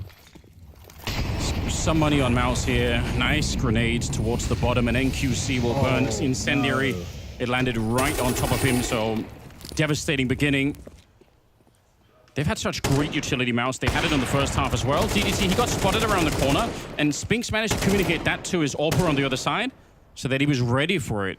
It's great stuff. Bigger Zero in a 1 versus 4. And again, shot in the back this time. That's the power of having that deep banana position. MOUZ, they're right back here. And paIN, unfortunately, the money is questionable at best. There's a really good shot here that MOUZ could overtake them right at the end, like so close to the finish line. And this is kind of the problem too, when you're not winning on some of those fundamentals like map control and information, which is one of that's the key fundamental on Inferno. It's all about the util exchange. It's all about creating this sense for the CTs of, we've pushed you all the way back into your sites and you can't get information, and if you try to make an information play, we'll actually punish it, or we have conditioned you that we can. And so if you don't want to take that risk, you just play passive, and that's exactly where the T's want you. MOUZ have never been in that position. They always know, because they hold on to like control at either mid or banana, exactly what paIN are going to do, which is then force paIN to have to go really fast, and going fast is very risky, because if your opponent expects it, it's kind of easy to punish as well. So, well, and also, I mean, what's left? Like, going fast also runs you into the HEs, right? Yeah, exactly. The utility. Even on the replay, the fact that the incendiary drops like that is just so disgusting. Speaking of utility and aggression, this time it's through the middle. Flash is so sick. Davide is actually still getting a couple of kills. That's a banana on the other side, but Orb is pushed out. Heads up play for Snow. He somehow knew that someone was going to be there. They'll go down to Jimmy nonetheless. 2 versus 3, and Chaos is everywhere. It's a mad round. The bomb is going to be planted at B no matter what here, but the question is, do MOUZ have what it takes to retake? One of the players, that DGT, is lost on the A side of the map right now. Now, he could become a factor later on, but right now, it's about getting the first kill in line for the retake here for MOUZ. Yeah, that's an investment that you take out like in a few years. It's going to pay off big, but is the timing going to work out indeed? As now MOUZ are getting closer. They may not realize that they're against that clock. And in fact, it looks like that flank is going to strike sooner than maybe MOUZ is even going to be able to push in here. DGT is getting so close. His teammates holding that church position. And there it is, the flank from the back. And that's going to be a very important kill and a very important round, because now it's over for Jinfat. Has to fall off of this position to save this gun. And the money, it is actually totally fine for MOUZ. Yeah. So overtime is a strong possibility here. Yeah, I think that's another big reason why they wanted to go for the 2v3. It's just they had money in the bank. You're absolutely right. Davideus, it's so critical that he gets both of them, because again, otherwise the push from the middle would have been so much more efficient if suddenly you're missing one of those arms. How sick is that? All 24 rounds here on the second map. paIN. We didn't give them much credit coming into Inferno, and I think for good reason. Like, you look at the win percentages and everything else, it's unlikely. And also MOUZ, even though this is not necessarily their strongest map, it's just that they've been losing it to better teams. The desk were talking about it, they brought it up. So you can't always just go by the numbers. We have to look at who the opponents are. And for MOUZ, it's obviously much more impressive in that sense. So, oh man. Can they get into overtime here, or will it be too much? Yeah, again, it's one of those things where MOUZ, even though they're behind, they should feel pretty confident again, because they are getting these advantages pretty reliably on both sides, I have to say. And so for paIN, they need that shock and awe approach. That's been what's been saving them so far. And you can see they're respecting, paIN are having to respect that fast util, because it's converted pretty heavily for MOUZ, even getting multiple kills at times. And so The apartments take comes on through.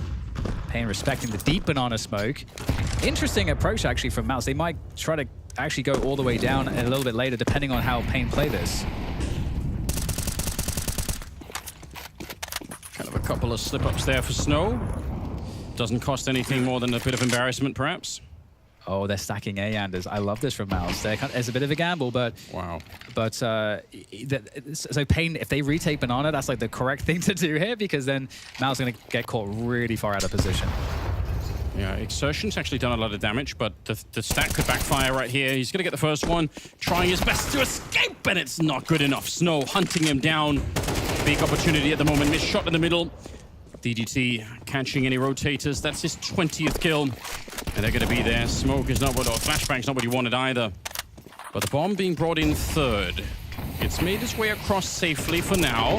Roland trying to find the lineup, and it's actually a good amount of damage, but it doesn't change the fact that they've punched in the digits, and now they're 2 kills away from finding a third map. I did not think we were going to get here. Nobody did.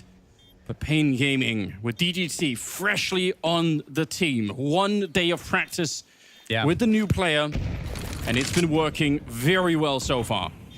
And I mean, MOUZ maybe going and cooking a little bit too hard in the CT round. NQZ with the kill onto JimFat. And Spinks now, the last one standing, 1v4. Impossible odds, it feels like, coming into a crossfire. And in fact, there's a third player here as well, so it's not going to work out. But for paIN, it certainly will. An unexpected win and an unexpected third map is coming up here. Very unexpected. Heading into this game, we talked about it. paIN had only won 14.3% of their games on Inferno the past 3 months, and now they find themselves taking down MOUZ. Peter, credit where credit is due. paIN played a good game of Counter-Strike. We go to the third map. That's what I actually... I mean, I predicted it would be 2-0, but I said that paIN could actually take it to a third, and that's what they've done. You know, I don't think anyone expected, even themselves, to actually win Inferno. I think it was messy. It was a messy Counter-Strike game, that was for sure. Like, both teams just seemed to not be able to find this consistency and wrapping more rounds together. It just seemed like in the beginning that MOUZ maybe were the one taking the lead, and we felt like, okay, this is actually just going to end pretty fast. But paIN stepped it up. They had their individuals popping off, and they clinched the game. Was this paIN playing exceptionally well, or was this MOUZ dropping the ball dust? As always, I think it's kind of a combination of the two. I think the big thing for paIN is that they won both pistols this time around. So in a game where CT rounds were very hard to come by for both squads, being able to at least get that jumping point off in the first half gave them a little bit more breathing room to work with. But I do really think that paIN played a fantastic T side really throughout that half. I mean, yeah, there were a couple like missed opportunities here from towards with the op in a couple of situations, and you know, there's always things that you can kind of nitpick. But when you look at it as a whole, like first of all, DGT has been a revelation. Like this guy is coming in and having impact immediately. Some of the, like, even though he's not an entry fragger per se, the impact he was having creating space and getting really big kills to help them get on the sites was massive. And Davidea stepped up. I mean, this is a guy that we've been kind of pointing at like, hey, you're supposed to be like the star aggressive rifler of this team. You've shown flashes of brilliance, but it hasn't been consistent. He came up today and delivered in a very big way. I think it's only fair that we speak more about DGT. As you said, coming in, new player to the lineup, only 1 day of practice as well, Peter. You can imagine how it's tough for a player to come into a new team, come into a new environment, going up against a team of the caliber of MOUZ, and then instantly hit the ground running. So how impressive is it that the man on your screen right here has been able to be so impactful so far? It's very impressive. You know, he comes into the team with so little practice, and obviously he's maybe not been put into all the ideas and the thought process they have inside the team. So right now, maybe he's also just playing off his own enjoyment of coming to this team and hopefully getting into a team that he feels more comfortable around. That also brings a lot of, you know, this kind of a honeymoon period, maybe for himself, but also for the team in general. You know, they have stepped up since they played Nuke before. He's a player that also back in 9C that just seemed to be able to train rounds around by himself. He's a very strong rifler and he's very young. So obviously coming in and having this kind of debut against a team like MOUZ is really great. Let's say that he played against a team like, let's just use FlyQuest as an example. that you know, these are the games that he is really showing off that he's the one to pop off. So, I mean, it must be really great for him. It's also going to bring a lot of confidence for him going to the third map. Yeah, I just like that paIN set him up for success. They gave him his star role that he likes to play. The way that this guy just has timings off the apartment balcony is just so clever. He is just so good at finding those windows of opportunity to be able to slide out, find an entry on site, find an entry on pit, maybe even attack the lane player in the back whenever you have dual pressure going on at top middle. So just the ability of them to slot him into his spots right away and for him to have immediate impact from those positions. I mean, we saw in that highlight clip, how many times did that guy step out of balcony and find like such a key kill to help him open up that A-bomb site? I mean, that's just exactly what you were hoping for when you bring this guy on the squad. And with only 1 day of practice, I don't even know if they practiced this map. Like, who knows? But he certainly felt comfortable right away. And I think we saw that in the game. There was one highlight that I wanted to show you guys, and one round I wanted to show you guys at home as well, round 19, which to me makes sense in terms of the lack of practice. I think the way they approached the game was very simplistic. As we spoke about, limited practice, only 1 day. Round 19 is a great example of a round where it felt like it was super, super simple, the approach, right? You get one entry, again, MOUZ playing super aggressive on the CT side, as they did. A little bit unlucky for GMFan not to get a kill right here, but that one kill just instantly, the mid-round call from Big0 will be to push out apps, you then catches off Spinks, sorry, and at this point, the round is over. We only played for 30 seconds at this point. Yep. Was it easy to see in the game that the paIN played it simplistically? Was it easy to see that maybe lack of practice made them play a simple brand of Counter-Strike, which was super effective, or was it just me overthinking it? Yeah, I think it's one of those situations where it's not like anyone's reinventing the wheel on Inferno. No. I think over time, you do see teams eventually expand like how many different ways they like to split A, how many numbers they like to put arch, how many numbers they like to put lane, if they want to do like 3 apartments player floods. Like there are variations that happen, but I think in a situation like this with paIN, you're right. Like it is just about simple reactions. Like, hey, we find an opportunity, let's just use pace and try to, you know, overwhelm them with that. And I think that when you're a team that hasn't developed a playbook, as you said, you're not going to have all those variations built out. You're not going to have all those protocols. Everyone's on the same page with how they want a utility, how they want to swing together. It is just about barreling through, you know, and I think that is what makes paIN so strong, is that they have so many aggressive prone players. You spoke about how Counter-Strike has developed, that as a player now, you need to be able to think more, you need to be able to communicate more, you can't just run around. When I see a round like round 19, it instantly gives me flashback to Counter-Strike in 2016, 2017. Is that also the same sentiment you're sitting with? Not really, actually. I think what they did here was actually really great. The understanding of what happened inside the round. Like MouseBot is probably in a situation where they feel like, okay, we need to try and go and get like an early entry try. That is what they try and do. The play itself is good. It's also a risky play because that flashbang they throw from Boiler is actually super hard to catch all the angles whenever you push. Yeah, he gets a little bit unlucky not getting one kill, but the fact that when they get that kill, knowing that one guy has to support this guy, they've done utility on Banana by throwing deep smoke and actually using utility. That means there's probably 2 guys. That means when you eliminate the guy pushing, you only have 1 guy on Boiler side that is most likely either going to fall back to side and you maybe have a guy on long. He could also have started B. We don't actually know. But the fact that they just decide to go with the numbers and actually push into apartments and just be the guy, first guy also running with Mac 10, he is like, I'm just going to take this. I think that's also tough for Jimmy because normally when you slide out an apartments pick like that, you're like, there's maybe 1 guy here, maybe 2, maybe there's like a guy, you know, jumping boost or something like that. I'm going to swing out, I'm going to find 1, maybe 2. There's 3 guys there. It's like, all right, man, like that's just a little bit unlucky. Now, the reason I'm asking, because we can see the round one more time, is that it's very simplistic, right? The play from MOUZ, not necessarily a bad play, maybe a little bit unlucky, but I see a lot of teams in this scenario overthinking, where they want to drag out the pace, they want to play quote-unquote smart Counter-Strike, control Counter-Strike, they don't want to force the issue. To me, it was refreshing to see paIN that when you're gifted an opportunity, when you're gifted an opening, that it actually went for it. In that sense, yes, but that's also maybe a little bit more like CSGO-esque, where I think that CS2 has just turned into, especially with the very heavy T-sided meta, where you just want to play the numbers. And I've seen multiple times now, just obviously this was paIN, but I've seen MouseBot the other side, and I definitely also pay attention to Vitality, that they play a lot more just based on numbers, like because they know that if they just swing together in numbers, if they just play off that 1 kill, all they need to do is when they go out of apartments with 1 guy taking space because he's low already, is just to get the trade frag. And Inferno is just about trade fragging because you know that the rotation is far, and when you block off people on Inferno, it's going to be super hard for them to get more help. Fair enough. You know, we have that concluded. We have the map concluded. We're moving into a third. Now, quickly before we focus on the third map, Dust, we saw MOUZ not turn up in the semi-final at IEM Melbourne. We now see MOUZ in the debut game struggling a little bit to get the win here. I know they can still win. It can still be a Cinderella story, so to speak, but are you starting to get a little bit worried on the MOUZ behalf? I'm not too concerned just yet. No? I'm still okay. Yeah, I'm also okay. I think they will clinch down those 2. All right, you guys are still comfortable that we're going to see a MOUZ win? Well, before we know that, before we can get into that, we will have to take a short break. Dust 2 is coming up between MOUZ and paIN. A map that I think opens up the playing field for both teams. A map that is very open by design, very open by dynamic. I think it's going to be a good game. I think it's going to be a banger. So please don't leave us. We'll be back in 3 minutes with map number 3 to decide the game.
Now, coming into this matchup, I don't think anyone would think that paIN were able to beat MOUZ. Now, they haven't done it yet, but they have pushed out this series into a third deciding map on Dust 2. Obviously, a big winning moment for paIN Gaming, who came into this tournament having lost 7 series in a row. So for them to still be alive, for them to still be competitive, that's a good sign. Now, for MOUZ, I posed a question to you before, Dust, and I'm going to do the same to you now, Peter, as well. You kind of said it already, but reiterate it for me. We're not worried on behalf of MOUZ. Why is that?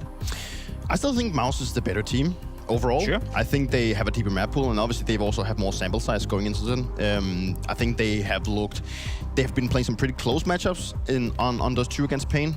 Yeah, they've also played against some of the best teams in the world. Maybe that is also why MOUZ has lost. They play against Falcons and Spirit and Vitality, so they're going up against some really good opposition.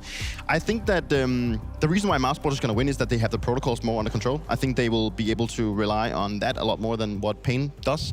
I think that paIN has been in a situation where they maybe have to rebuild a little bit and figure things out. Not saying that paIN cannot play Dust 2, because as you've already mentioned, Dust 2 is a map that's quite open. You know, it's not a map that is like dynamically like hard to play in the sense, sure, it's hard to master, but it's a map that everyone can play in a sense that it's very open. It doesn't require you to know like multiple smokes and anything. So I think there's a chance that it can be close, but I still believe that MOUZ is a better team is going to win this one. I'm going to challenge you guys a little bit, you know, and especially you, Dust, here saying you're not worried on behalf of MOUZ. You know, we gave them the leeway of, yeah, you're losing Inferno a lot lately, but it's to the best teams in the world. Now you also lost to paIN Gaming, who came into this game on Inferno, having only won it, was it twice in the last 14 games they played?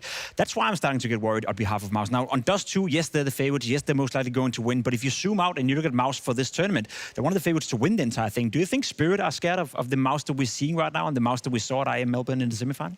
Yeah, I mean, I think there's like worrying signs in the sense that, like, yes, it looks like a downward trajectory in the sense of, you know, not even being competitive against Falcons in that match that you're talking about, and then obviously losing a map here against paIN. I wouldn't necessarily hit the panic button yet. I mean, Dust 2 is a map that they don't have the best record on. I think both teams have the same record, actually, like 4-6 with like their cores. But the quality of opposition has been much higher for MOUZ Sports within that record. So in a sense, you would give them the better resume. They've beaten this team in the past in Rio. You know, close game, 13-11, but they have the history there. But it's going to be a tough one, you know? Like, I think that they are dealing with a team that is obviously very confident, very excited, very aggressive. I think one of the things that helps paIN out in this matchup as well is that DGT naturally slots right into where csgo used to play. So that means paIN doesn't really have to change too much about how they're going to approach this game. DGT will be able to play the spots he's used to playing on both sides of the map, and I think that's going to help them come in and be a little bit more comfortable despite the limited practice. All right, and I actually agree with you guys. I wouldn't turn on the panic button just yet for MOUZ either, but I was trying, you know, trying to force a reaction, if they went out losing this whole series, we have a conversation, I think, at that point. See, that's the thing, yeah. For Dust 2, though, you know, anything in particular that we need to look out for? I know Jimfed has been a big point of conversation in terms of how he's playing the anchor roles, how he's sometimes been exposed within the MOUZ camp. I think he bounced back after Pro League where he wasn't looking too great. Does MOUZ have a weakness that paIN can potentially exploit, or is it more going to be about the team players you described before? I think it's more about the team play, and I think like on the MOUZ side, we need to have Exertion and Torsi bringing some of their best play now, because we need Torsi to just be able to lock down the A-bomb side, so also going for his aggressive opening inside of middle. I actually also want to say Spinks to a matter. Like I've noticed, and I know that Spinks is this guy that kind of lurker that is good at rotating around and actually calling his team back to go back to the B-bomb side and actually trying to be more of a nuisance instead of just like playing it super passive.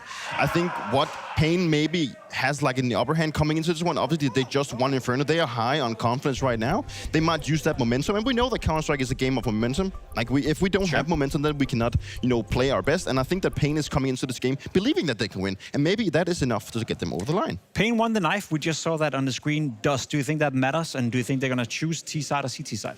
Yeah, that's going to be an interesting one for me. I mean, I think T side is probably a great place to start on Dust 2. I think it's obviously the more favored side. It's also a chance to just go ahead and get active and try to get some momentum right away. You know, that's what I'm looking forward to with this one. As far as like, you know, what to look out for, again, I think DGT is going to fit right at home. I think the long A protocols have always been really good for paIN. So him being able to slot into that right away, I'll be interested to see how Umbrella and Xerxen deal with that defensively. But then on the MOUZ Sports side of the thing, you know, you mentioned Spinks, but when they play their best is when they just get Spinks and open space and execute, let them trade frag. And I think that's what I need to see them do. Just bunch up, just play out there, go out swinging, play aggressive, know that you're the better team. Don't hold back, don't play slow. Just go out there and do those mob plays that they're so well known for. I think all three of us agrees that despite MOUZ struggling a little bit, despite them losing Inferno, we still believe they will take this series. Now, the question is, as we're about to start the game, do you have the same belief? Anders and DDK, will MOUZ win? it's so tempting, isn't it, to say, nah, let's go for paIN. I have such a soft spot for BLAST and the rest of them. I think objectively, MOUZ still, they are the better team, but I mean, I might go for it. I could see them winning this one. I think it could be exciting. Yes, I mean the Dust 2 factor is real. I think that's what Pimpo's really trying to get out of the analysts. Like the Dust 2 factor, it is a much more open map, and what we've seen out of paIN is that they have found a lot of success in the scrappier rounds where they are just really brute forcing these entries and just gathering up, and they're not necessarily like winning the map control battles, which is the more fundamental part of Counter-Strike in a certain respect. So Dust 2 feels like it plays into what they've been doing well so far. As we kick off the pistol. He really wanted to block it. That would have been so funny. But it's all going to be out long here. They have another smoke for the cross. So once they get in the position, if they can push back Damadeus at the start, and they certainly will. More than that, Jimmy to take the opening kill on the third map here to decide the series with. Smoke is already thrown for the cross, so they're not going to be slowing down very much at all. You can see it landing right now. DGT trying to see if he could find the timing in front of it. Spinks with a sickening shot. There'll be Bigusiro to hit the ground. They have so many bullets left. He's going to take down NQC with just one player left. You can see there's no respect here. They want to hunt him down, and what has he really got? He's got no more bullets. He's actually out of bullets. He couldn't even reload. That wasn't an option. Oh, it's a rare sight. Yeah. That's not what you want to see. Just absolutely helpless. Well, MOUZ, all the MOUZ fans will be happy. They get that T-pistol. That T-pistol it's so nice on Dust too, because it can be such a slog to get your economy going on the CT side. And I feel like the options that you get as the Ts because of that, it just feels... It's like I feel like it's one of the best maps to get a T-pistol, in terms of that dynamic. So... as we move into this next round, we get that long control getting opened up by MOUZ, and okay, well, Damadeus able to get one, but ultimately a 4v3 advantage, long control. Spinks gets Snow as well with the MAC-10. It doesn't feel like there's much in the way of options. It would have to be a nuclear performance right now from NQZ with a scout, so it gets out-scouted, so... yeah. It's not ideal. Funny to see Toshi pick one up on the T side, but whatever. Known to have some fun. I did think that double push from paIN, it looked for a second like there was an opportunity to slow down. I do think if Brolan had died at the beginning of that fight, the rest of the MOUZ squad could have been sort of staggered up behind him, and it could have been a bit of an awkward engagement. But none of that happened, so we don't have to worry about it any longer. DGT inside of B just to save the 5-7 with a little bit of armor. They're not going to have anything really going into the next round here, paIN. Yeah, it is like it's one of those maps where I like to get that CT economy going as ASAP, because I feel like it's really hard to outperform the buy that the Ts are going to have when the Ts win the pistol. It feels like it's so rare. So I'm just like, okay, I just want to have the AWP online as quickly as possible. I want to have those M4s online as quickly as possible. So we'll see, what paIN actually gets going here, or whether MOUZ can really string together a bunch of rounds. I'm super curious how the MOUZ defaults are going to look, how much they prioritize long control, just the stylistic choices for the team. It remains to be seen. I think they have already allocated enough money for NQC to buy the early AWP, it looks like. So in that sense, they are in agreement with you, Dan. They really want the early AWP out. I think that's a reasonable choice here. But yeah, MOUZ, they've not been scared of pushing a lot on their T sides, but as you've highlighted a couple of times, and they did it on Inferno 2 at times, they were also quite happy to slow the game down when they need to. And that's okay, nice shot. It's a hard dynamic to play against, like the slow and fast in the same round kind of thing could just be very frustrating when you're on the CT side. Great grenade. They know exactly where MOUZ are, because MOUZ spotted the two players pushing the upper dark, and so they know there's two players on the A site, but they know they're getting pinched from the back as well, so it's kind of awkward, but it looks like they're handling it fairly well with the full information, and the better guns perform better. Better guns perform better, Anders. Don't you forget it. Listen, truer words have rarely been spoken, Dan. I appreciate that. Listen, the analyst earlier said that, paIN needed to play better to win. So, I think we've got, we only hire the smartest people. Sometimes it really is that simple, Sometimes you don't have to make it more complicated. 3-0. Round number 4. We're seeing that early. AWP on NQC. There is one on Torshi. He's upgraded from the Scout, which makes a lot of sense. And just the default coming out here for MOUZ. Taking upper and straight into lower. Not a lot of utility used to clear that lower dark position, which can be interesting later on if paIN do want to push up, which I think I've seen them in the past try and do, you know, some of those aggressive pushes. Double HG. MOUZ are really interesting with the utility. On Inferno as well, they had some interesting nade kills. Now, they're not going to use the Molotov to clear the corner. There's a standard Molotov, maybe the most thrown Molotov on the map, to clear that exact spot. They don't throw it and suffer the consequence. And I just want to shout out Skadoodle, because that was like a spot that I felt like he would get so many AWP picks from back in the day. For those of you that were around watching back in the Skadoodle era. And that's a nice 5v4 opening. And so that puts the question to MOUZ, you know, what are you going to do next? They've got one player implanted on that cap position, looking for a late long take. However, there is, you know, NQZ there with the AWP, so... You just want all the social points for the NA crowd. They love that. There we go. I think it's fair, though.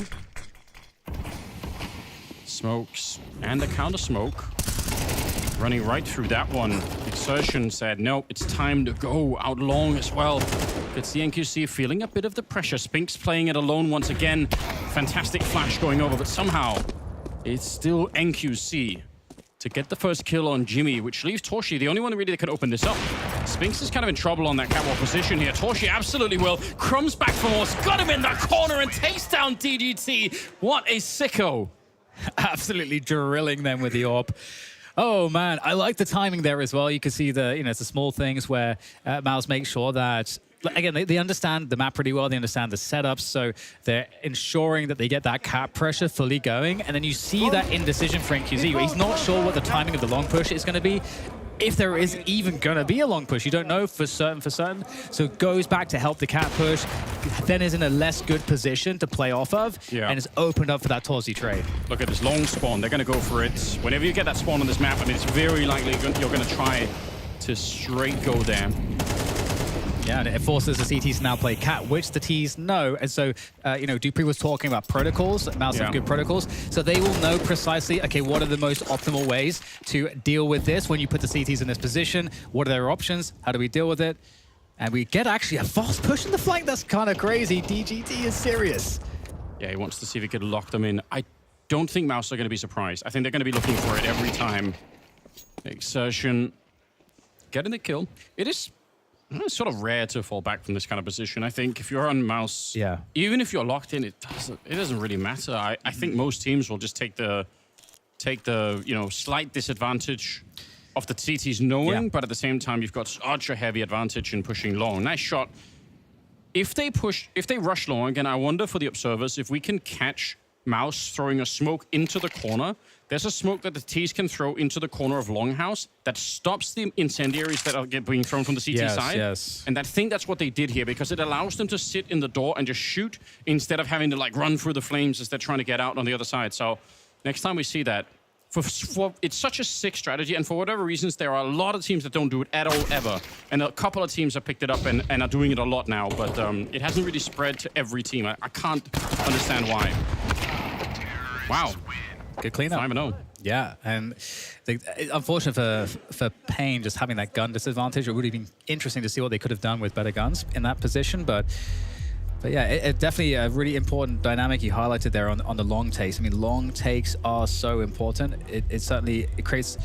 Again, it's like Dust 2 is a situation where there are so many spots as the T, so if you get an opening pick and you just wait, you know, the CTs will reliably respond with specific rotations that are very common. So it puts you in this really powerful position as the Ts to then just essentially abuse and exploit the very expected things that you'll get as a result of that opener. So MOUZ 5-0, it's a nice start.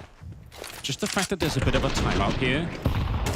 They've got the long spawn again. It makes you wonder if you would want to go really fast out of a timeout. It's sort of a classic way to make the other team feel uncomfortable. Jimmy certainly spotted spawning for it, so if he wanted to, he could take a bit of a run out there. So far, much less interested. All right, he's going to take a bit of a peek and crouches right into the angle. CT smoke comes down rather late.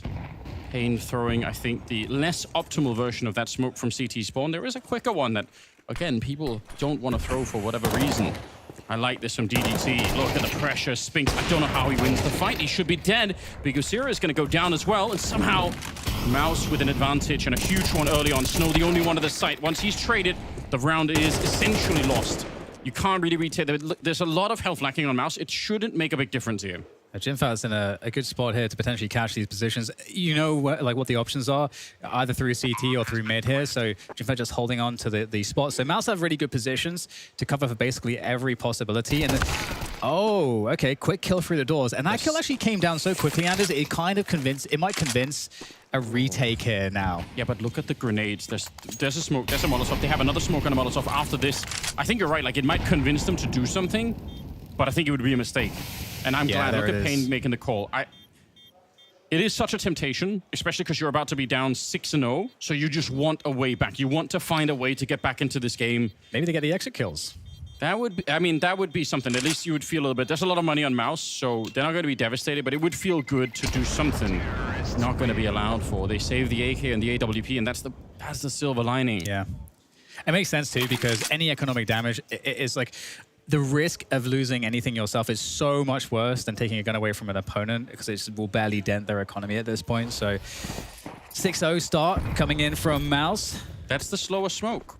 There's a much faster way to throw it. And I think it was so they could get NQZ on a pick. Because he did peek that spot at the start. That might have been why. It could be. But there are some teams that just never throw it, I've noticed as well. Like it doesn't matter what's happening. They just. Yeah. It's because it's nice to stand in that corner, I think, where the elevator boost is. But for whatever reason, some teams just don't want to learn the other one. Maybe there's too much Counter-Strike to learn.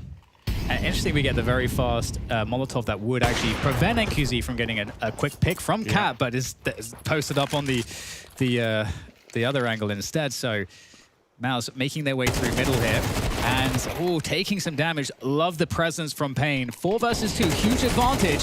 Now it's a 4 versus, or rather a 3 versus 2 in favor of paIN. So this much time on the clock, there's a lot of space to work with for MOUZ. Look at Spinks walking through the smoke in the middle. That's an insane play. I don't think anyone knows. I don't think DDT saw that.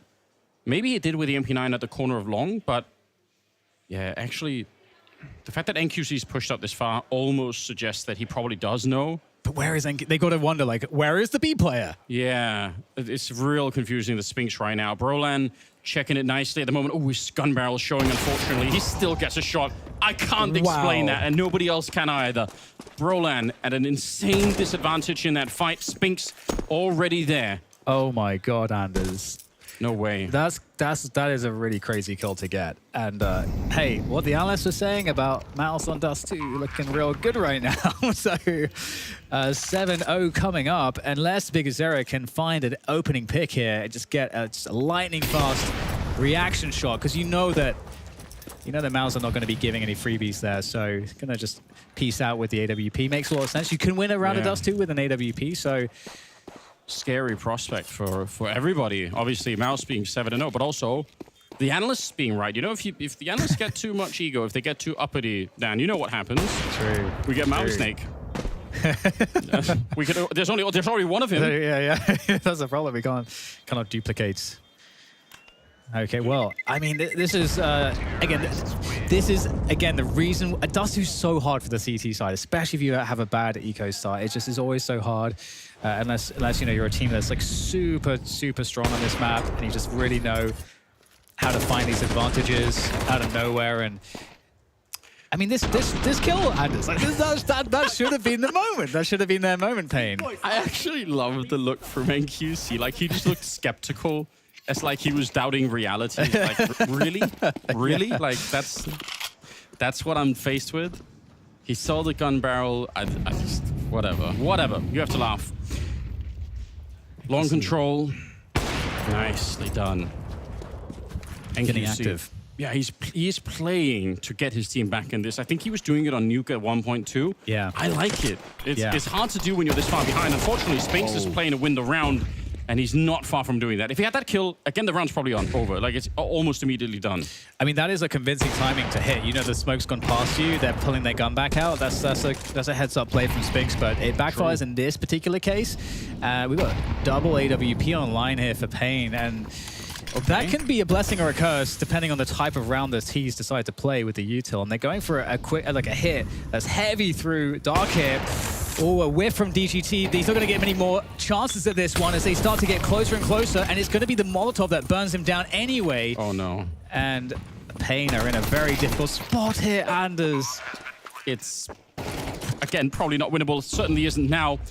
With NQC going down, the missed op shot from inside of the B-bomb site there on paIN was, unfortunately, potentially the thing that lost them the round. Jimmy with 3 kills in that one, and you already said it, could be a blessing or a curse with a double up setup. And yeah, as my Bulgarian friend Ted would say, either a mother or a mistress. Apparently that's their version of that saying, which I still am not 100% sure what that means. I don't know how to decode that one, but I'm sure Bulgarian sayings, though, they go really hard, I must say. There's a lot of, I remember, you know, back in the days, Janko telling me some of those, you know, Serbian ones, and I'm like, I don't know. Unfortunately, they're like, I know exactly what you're yeah. Shout out to Janko. Yeah. Well, with that said, I mean, you got to hand it to MOUZ as well. Like with the AWP, double AWP in play, I'm not sure if they had the info. They probably had that read. Going for the heavier hit through the upper tons is certainly one of the best ways to deal with that, because the AWP can't fall back. Even if they get the first shot, they become very tradable. So yeah, really, really well played by MOUZ. 8-0. And AWP online for NQZ. Can he get an opening pick again? Can he keep doing it? I mean, as hard as it is to say, he has to, right? Like, well, his team really I needs hold him. that thought, Anders, because we get a quick push through the mid doors here, and we're going a very fast clear from paIN in the upper dark as well. So fast pace, they've got the info now. Yeah, but on the other side, MOUZ are also moving at lightning speeds. They smoke as they're running and just keep on going for it. Exertion, he will go down, but nobody can rotate in time. And what a spray from Spinks. David Deus might have had a bit of an opportunity there, but Spinks is on a mission to make life very hard for paIN. They've already won 8 in a row. He's not satisfied with that.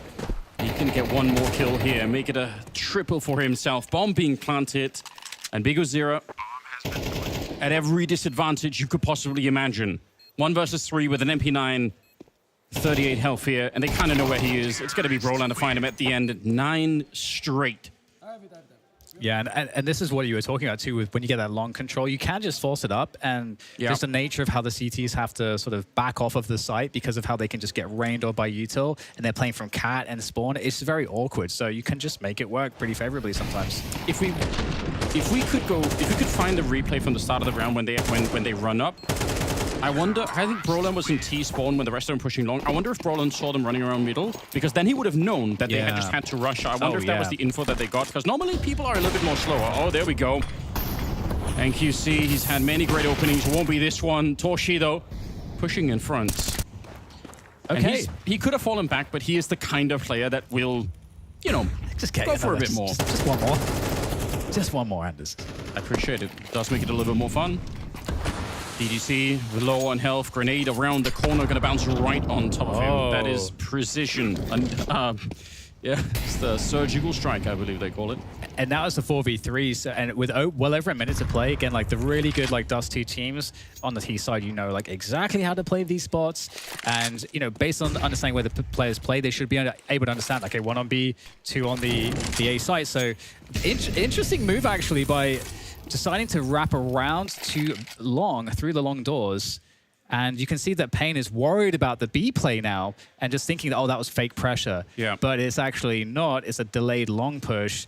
So really nicely done. Also, I actually think this is very out of meta for Dust 2 at the moment, is going back to circle long. And I actually think you're totally right. They thought this was going to be B split, and that is, I would venture to say statistically, way more likely in this kind of a round.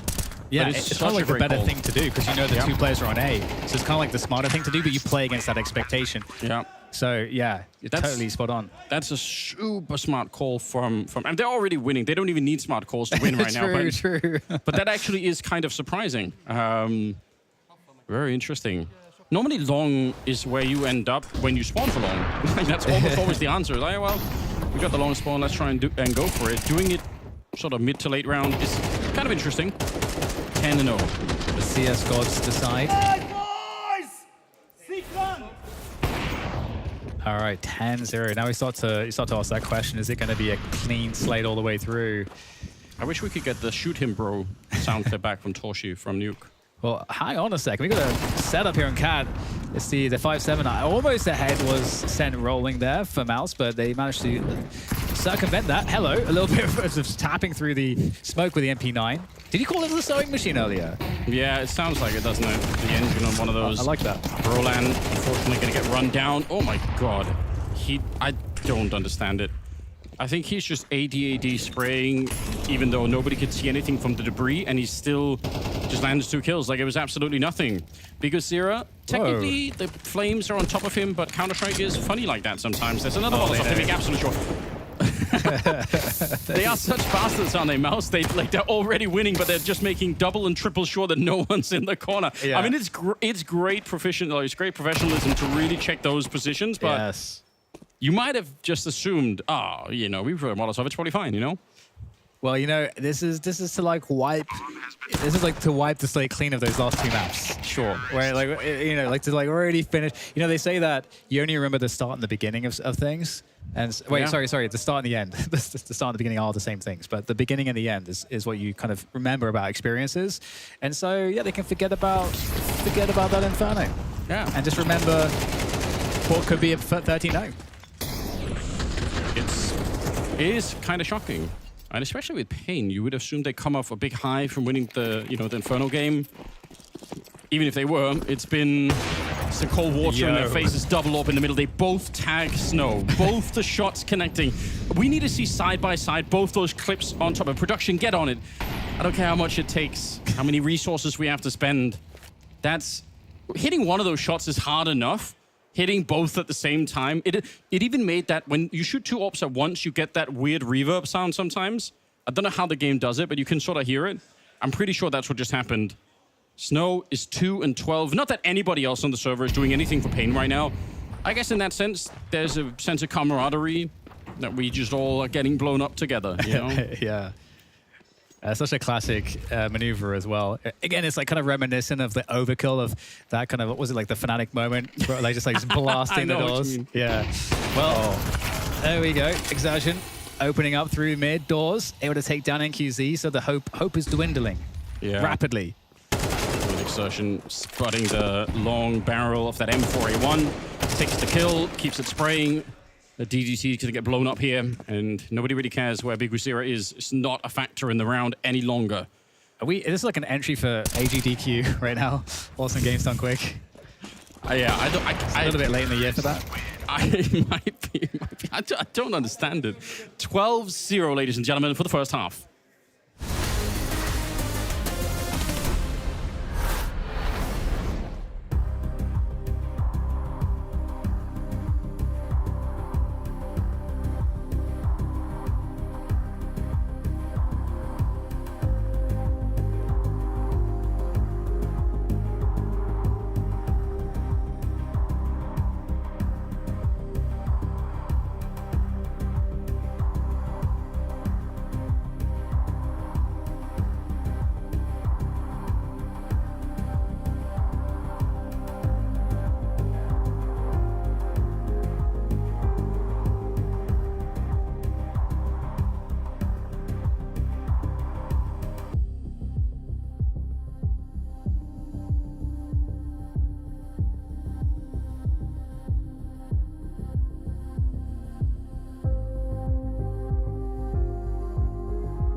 An absolutely grotesque first half as MOUZ Sports claimed 12 in a row, losing nothing in the first half. And there are many examples of how absurd things were, but obviously one of them was the 2 connected shots down the middle, both AWPing. Here's Spinks with 1, and we have the other one from behind the camera here.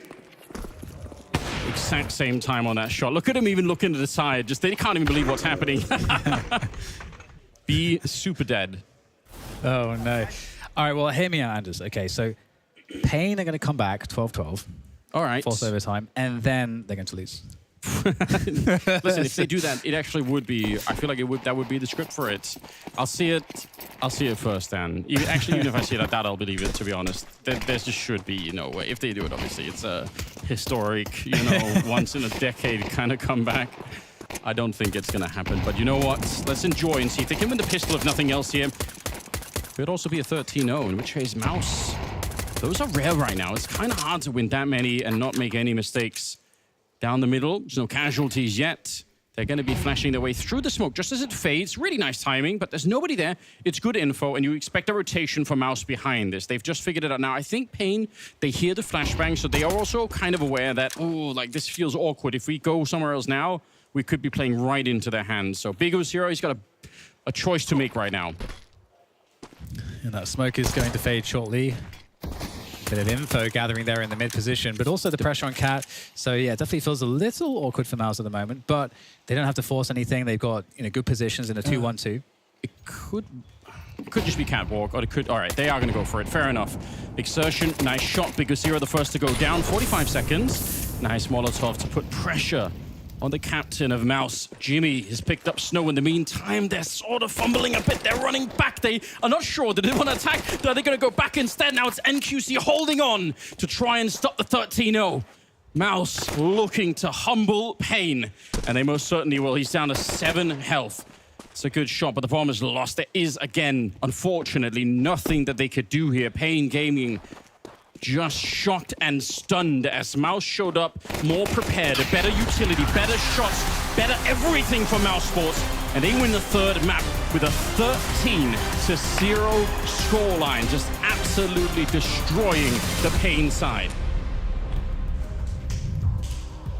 Yeah, I don't know about that one. I'm not gonna lie. One. No, I was so impressed by paIN Gaming on Inferno. They really came alive, really played some good Counter-Strike, and then for it to fall apart like this gives me a bit of a bittersweet It's a taste. giant tease, let's be honest. It's just the biggest tease of all time. Like, just, you know, straight into a 13-0, you hate to see it. I will say this, it wasn't for a lack of trying. paIN did every single round try something different defensively. It was always aggressive in nature. They were doing head stacks on Cat, head stacks at double doors. They were changing whether it was DGT pushing B tunnels or whether it was Davideus doing it. They were trying to play forward on long A. Like, they did really give it every go, but just none of it worked. Peter, you said it in the green room. We're watching the game together, and you said everything works. It doesn't matter what they do, doesn't matter what they think, doesn't matter why they go into X, Y, and Z duel. Everything just works. That's the thing that Dust touched upon. Like, when you are playing against a team and you just try different things all the time, but you just constantly lose, they keep making plays by getting entries long, they get the entries in mid, they get the entries in B. Like, no matter what you do, you just end up losing, and you feel like, well, what more can we do? And then, losing 13-0, it's not really that fun. We have exertion bias at the desk. Congratulations on winning the series 2-1. That was a quick one on Dust too, huh? Yeah, thankfully it was, yeah. why was it so quick? Why was it so easy for you guys? Well, to be honest, I think that the first 2 maps were kind of a clusterfuck from us, to be honest. I feel like we didn't show our level at all. We didn't really come to the game, it felt like, and we really couldn't win any scenarios, it felt like. So I'm just happy that we finally woke up, and I feel like that was the result on Dust 2. Well, I'm glad you brought that up. Inferno's second map, I think all 3 of us agreed here that it was not a great showing by you guys as well. You shared that same sentiment. What exactly went wrong? What exactly was it you guys couldn't figure out against paIN? Well, I mean, in this team, we hate excuses. We never blame it. But of course, we traveled yesterday. It was really rough. It's also rough for many more teams coming from the last tournament. But yeah, I felt like today we were just really, really shaky and also super unaware at times. I think we got caught on Neon Inferno a lot of times. And in general, in our voice, we were not confident. So yeah, I just think we were not really prepared for the game mentally, maybe. How did the switch flip then on Dust 2? Like, what happened there kind of between Inferno and Dust 2 to where you just kicked it into gear and dominated? I mean, to be honest, even after Nuke, when we went outside, I said, I have to be honest, I don't think we're playing good CS, to be honest, in this moment. We need to step up. And Inferno, it showed, I said that if we keep playing this messy, we're going to lose, and we did. So, yeah, I think that we had good leadership outside from the coach, from me, from Lude, that we kind of need to step up for the third map, and I feel like I'm happy we did it at least. And going back to Melbourne, where you feel like you didn't play your game and you ended up losing like with a pretty big margin to Falcons, what do you think went wrong for you there? And also, do you think that did you take that kind of a loss with you into this tournament, and how do you also cope with going forward? Because I know that you've said that now going to playoffs is not more the goal. Like, you also want to go for the trophies now. You feel like you have the level and also the capability of doing so. Yeah, I mean, of course, when you get 9 rounds in a best of 3, you're getting absolutely smashed. So, yeah, I feel like we didn't show up at all in that semi-final. I think it was all mental more than the game itself, but obviously they also played really well. But yeah, I mean, for us, I don't know, for me especially, like, I was super disappointed after the semi-final. Like, I want to win tournaments. I also want to do it on stage this year. It's really important for me. Of course, we won PGL Bucharest, but I want to win the big ones as well. And everyone in the team shares the same sentiment. So for us, it's just about improving and learning from that. So I'm going to ask kind of a broad question here. But, you know, obviously a lot of people had concerns about this team after Shuhei left and Braun took the IGL slot and kind of wondered would the team fall off in some sort of way tactically. Doesn't seem like you guys have. You guys are still playing very good Counter-Strike on average. We've also seen individuals like yourself and Torzi look improved from last year. Not that you were bad last year, but you looked improved. What do you think you owe this to? Well, I feel like it's just a new system, you know, it's fresh. Obviously, Lude is a different color than Camel was. Both of them have their strengths, both of them have their weaknesses. But at the end of the day, I feel like we're just renewed. And obviously, Lotan coming in with his experience helped us a lot. But I think overall, we're just improving. You know, every player improves year to year. And for me and Adam, it's super steady growth, as you say. And yeah, I mean, obviously, I think this year we're not playing as good, actually. Individually, both of us, we can play better. But yeah, I mean, of course, we're improving game to game. I mean, a big storyline for us when we talk MOUZ, when we talk Vitality, is obviously that matchup you guys have against each other. And odds are this tournament that you're going to face against each other one more time. Are you getting tired of that whole narrative between you and Vitality? Is it more so you want to win trophies and you don't care whether that's against Vitality or anyone else? I mean, I think at this moment, there's not really a narrative. Obviously, they're by far the best team in the world. Like, sure. I feel like they... right now proving it event and event that they are just the best. They just won the Grand Slam. Like, well, you've been very close beating them a couple of times now. Yeah, for sure. We have been growing to beat them. It was sad that we didn't get a rematch in Melbourne. It's something we really wanted. But for me, we're not really focused on these headlines. I think we got ahead of ourselves in Melbourne a bit. Okay. And we just need to focus on game by game. There's a lot of good teams in this tournament. All right. And touching upon yourself, like on your own individual level, you've obviously come from the academy team in MOUZ Sports, and now you're in the main team, been there for a while, and you're growing as a player, and you're getting a lot of credit not only from like the community, but also the analysts and players around you. So how do you see yourself? Like, where do you feel like you keep growing within this team? Do you feel like you grow as a player and all? Because we can see that you are taking a lot of space, you're taking a lot of good decisions, you're taking a lot of responsibility, and also calling things around. Do you think that is also, without praising yourself, it's fine to praise yourself, obviously, but also, like, do you think that's also instrumental for your success? Yeah, of course. I've always been a pretty self player, I would say. Like, I call my own moves most of the time, and that's something I need to work on. I think in the past I was a bit too aggressive. Something I worked closely with Zipnix. I feel like he helped me a lot in this. But yeah, obviously game to game, I'm always looking at what I did before. What can I outplay my opponents?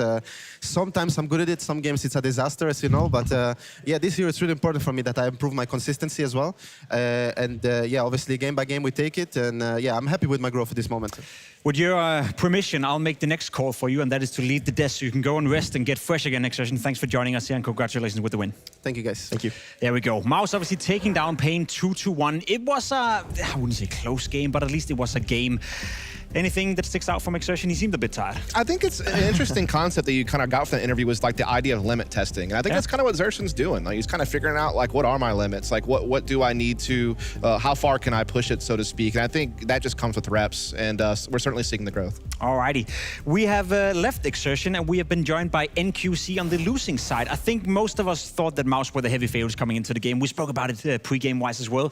Are you guys satisfied with the fact that you were able to win one map, or does it sting that does two happen straight after? Yeah, of course, winning one map for us meant a lot. I mean, of course, we didn't want to lose, but as you said, MOUZ was heavy favorites, and we had only 1 day with practice with the GT. So for us, of course, 13-0 is kind of hard, but as I said earlier, we are not putting too much pressure on us right now. So yeah. Speaking of the map you won, Inferno, what exactly went down? Why do you think you performed so well against MOUZ on that map? We played MOUZ on Inferno, I think, all the times that we played against them. So basically on the anti-strat, we spoke about things that we already knew. So we were kind of already expecting how they wanted to play. So for me and for the whole team, playing Inferno against them is a very usual thing. So yeah. And then on the opposite side, what went wrong on Dust 2? How did you end up losing 13-0? Because we saw that you guys tried different kind of approaches to get rounds, but it never really seemed to pay You off. can't say everything. Yeah, I wanted to say it. But I don't know. I think the game didn't click for us. I mean, we had a lot of options to play the on the beginning of the rounds, but nothing clicked for us. And even when we got the first kill, we were down two people after the first kill. So I think they exploited really well, and that's about, I think, momentum in the match. So when they started to win rounds that they shouldn't, they play more faster, and everything starts to work for them. So I don't really have an answer for the Dust 2, but maybe I think we practice only one Dust 2, and it's a map with a lot of rotations, a lot of space control. So yeah, we have to figure it out. Yeah, obviously we need to talk about DGT. He's the new member of the team. Not new to you. Obviously, you played with him in the past on 9Z, and Davideus has as well. How was he able to have such immediate impact despite the fact that he just got there and he only had 1 day of practice with you? Like, how was he able to just fit in so nicely in the series? I think in our region, DGT is one of the best lurkers, if not the best. So for us, right now is more of a process of adapting him in our team. And he's a guy that's very wise, not aim-wise, but also aim-wise. Yeah. But he's a very intelligent guy, so for us it was really natural. He was calling things, and also when he was quiet, we knew that he was doing something on the map. So for us, it's really chill in that sense. So another question I wanted to ask was, obviously on a couple of maps on the T side, there are spots that DGT liked to play that Snow usually played for you. So how are you guys able to kind of compromise that coming into this new lineup? Basically for us, when DGT arrived, we wanted to put him in all the positions, T-side speaking, all the positions that he played, because he's a heavy lurker, so Snow was really, he wanted to do it. You know, Snow is a guy that wants to learn things all day, so for him, he just said, I can change whatever roles you guys need, because I want to DGT to play on his roles. Nice. And how do you feel like going forward now? You're a young team. Like obviously you have Bigger, who's the oldest guy on the team, and the rest of the guys are young. But what do you think is the best and most important thing for you to work on, like going forward? Because you've picked up a lot of players, a lot of prospects that we've seen that can play really good Counter-Strike, but it still seems that we need to find that solution that clicks out. What do you think is the most important thing for you to work on? That's tough to say. I'll have to say because every match that we play, we face different situations. And for us, as you said, we are a young team, so we haven't faced all those situations. So I think right now for us is just playing and going through those situations and learning what to do best on the next time that we face the same situation. So yeah, for me, we have to work mainly on this. NQC, thank you so much for joining us, and congratulations at least with one map win, and we look forward to see you guys play some more. Seems like you're still pretty confident about the entire thing. Get out of here, get some sleep. It's been a long travel from IEM Melbourne. We'll move on swiftly with the show so we can figure out what's coming up next. Obviously, paIN taking an L to MOUZ. Not too big of a surprise, but for them to win a map and for them to play well on Inferno with only 1 day of practice, I think that's something they can work with. That's something they should be proud of. Yeah, it's an interesting concept there, because, you know, when we had NQZ there in the interview, we kind of talked about how there's just a lot of situations we haven't faced yet. You combine that with the fact that you have a lot of moving parts in this team, the Snow acquisition for Nissim, the Davideus acquisition for Lux. Now we have DGT coming for Cowes. It's like you're facing two battles at the same time where you're constantly pivoting, which in a good way, like I think you could argue that they've all been roster upgrades based on, you know, where they're at and where they are now. But it's also about dealing with the experience level as well at the same time that you're doing that. I think that is just like a tough piece of chemistry there. And I think they showed that they can play good Counter-Strike. You know, yeah, and they maybe need to leave the Dust 2-1 behind, losing 13-0. And, you know, it's not really that fun. Not going to learn anything from that. No, definitely not. But they, as he also said in the interview, like, they've only played, like, a very limited practice games. He's very new to the team. They're still young. They need to learn like, you know, basically a lot of things about each other, about the game. Maybe also work a little bit on the map pool. But overall, they just need to, like, put in more hours into the game. And, you know, that's only the one thing they can do moving forward. So just to wrap it up, I sense you guys are still positive on behalf of paIN Gaming. I honestly think that they had situations, yeah, where they had some blunders. Like, everyone does that. Even the best teams in the world have that. You know, but overall, I think they played decent if you just look apart from the Dusty one.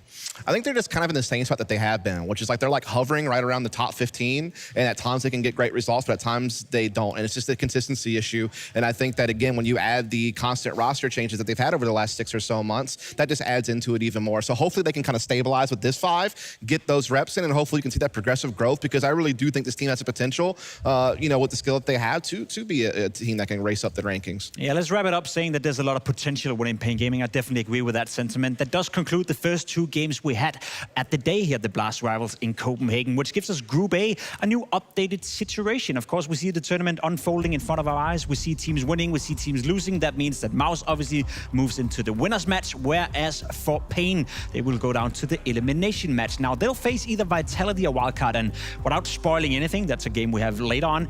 Safe to say that Wildcard will probably take on paIN in that elimination game. Is that a game that paIN Gaming can win? 100%. Yeah, I think they are. Are the favorites in that one? I think it could be quite equal. Honestly, I don't think Wildcard is like necessarily like the underdog or the worst team in that situation. Maybe, I think it could get very close. I think it's hard to call out who's going to win this one, actually. All right, and then for MOUZ, potentially versus Vitality, we don't want to, you know, spill the beans just yet, but it's most likely going to happen. Are you looking forward to another rematch between those two? I am. Like, I mean, that matchup has progressed nicely. They started out by getting blown out by Vitality the first grand finals they played them in. So the next time around, they actually pushed it all 5 maps. So we see that progression as they learn more and more how to play against that opponent. And so it will be cool to see if they can actually keep that trend in that right direction. Well, let's see. Who knows? Maybe Wildcard will pull up an upset, and what we talked about right here won't even be relevant anyway. Group B as well has been updated. We already had 1 game take place in that group, which gives us this very standing. Now we have FlyQuest dropping down to the elimination match. Not too big of a surprise. They were owned by Shiro. They were owned by Dunk. And then we have FaZe Falcons later on. When you look at this group and you look at the quality, it's clear to me that one team sticks out. But with FaZe struggling, with Falcons playing as well as they are, it's a pretty exciting group, isn't it? It definitely is. And I think Falcons coming from a really great grand final tournament overall in Melbourne, coming into this one, you know, going to get up hopefully against the likes of Spirit if they can beat FaZe. FaZe looks in shambles, you know, like they are definitely not playing great Counter-Strike, and I think that Falcons, they definitely have shown that they can play really good. So I think that we are going to see a Spirit versus Falcons. And let's pretend that FlyQuest will face FaZe in that lower bracket game, or Falcons for that matter. Do you think they have it in them to maybe stay alive or win a map at this tournament? Unfortunately not. I think this is too soon with Nedic. I just don't think they have the reps in with ends at the IGL slot, and Nedic coming in as like a new player at this level. I think they still have some growing pains to kind of work through. So unfortunately, I don't see them being able to pull that one out. But as FaZe, if they go drop down there, I mean, they've had their struggles. I think there's a chance to at least get a map against them. All right, we kind of opened the conversation already, the discussion already. So let's look ahead what we have for the rest of the day. There's still 2 more quality Counter-Strike games taking place here in Copenhagen. Obviously, the first couple have been concluded. FlyQuest took a big L versus Spirit 2-0. paIN were able to win 1 map against MOUZ, and then the next one coming up, Vitality versus Wildcard, followed up by Falcons versus FaZe. First and foremost, we already said it already, Vitality versus Wildcard. Is there any chance whatsoever Vitality is not winning that one? No, I don't think so. I mean, no. Is that the clearest? Literally, the only thing you could try is the jet lag excuse, which I just don't think works. Like, Vitality is going to be just fine. I think they could turn off one of their monitors and they still win. What about 2 monitors?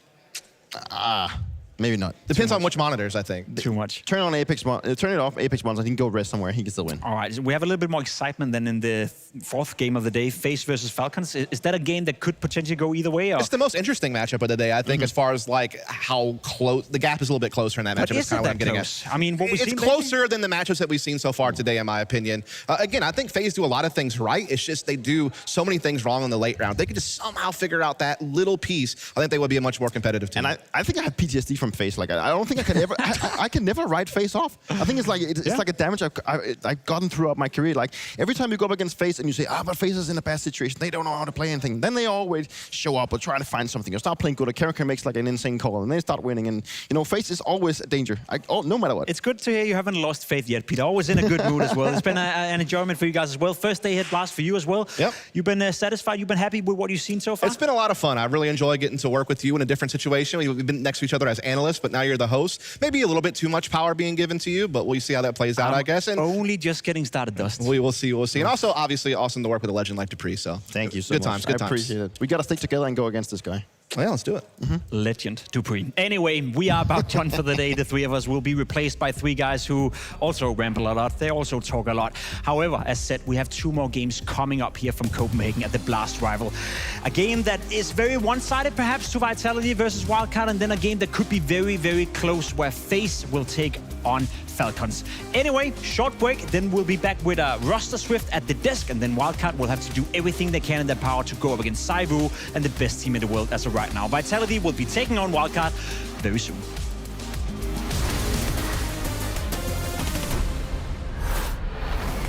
Here we go. Oh, Counter-Strike. We're gonna play it, and we're gonna be focused for that. It's time for some Counter-Strike, yeah? I think I'm gonna try with. Sorry, it's not. But someone with a lot of major. This guy, okay, a lot of information now. Okay, I will start with Mr.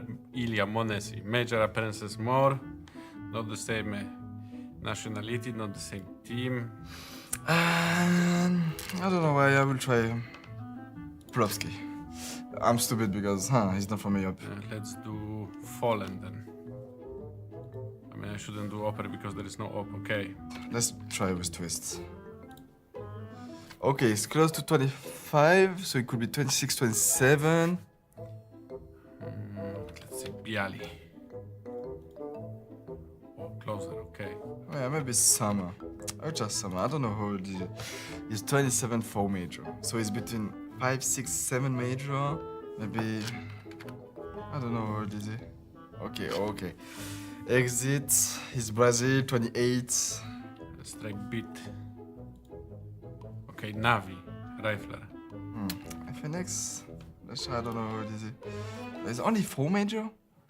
Who's in the Navi, not the Ukrainian flag? Any? It was Hearts. Obviously, it was Hearts. No, it's fucking obvious, but it's fine. I will go for my second chance because I need to get better for this one. Ah, maybe it's the new Navi actually. Okay, I got it. And let's start with Dunk. So, Rifle, close to 1 major, is not Russian. Different player, yeah, okay. This time I start with Snags. Okay, close to Polish again. Major?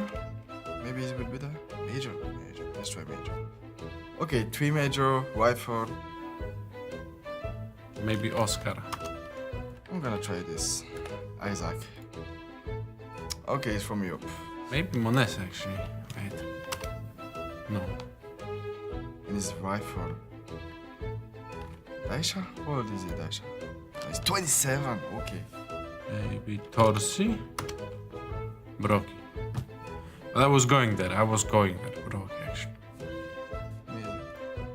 Is that Messi? He's 26, obviously, he's my team. Actually, Quinix would be great. I am. Lost in both. Oh my god, I'm so bad. I'm surprised that he only had 5 major appearances.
We're here with the BLAST Rivals face-off with Connor, Scrawny, Gervin representing Vitality, and Mike, Darth Mike, Winnick representing Wildcard. So we'll start first with the reigning champions of the most recent BLAST event in Team Vitality. Scrawny, why are they going to be taking this matchup? You say of the most recent BLAST event, you also just mean the most recent event, and I'll say the most recent year. Vitality are 2025 when it comes to Counter-Strike.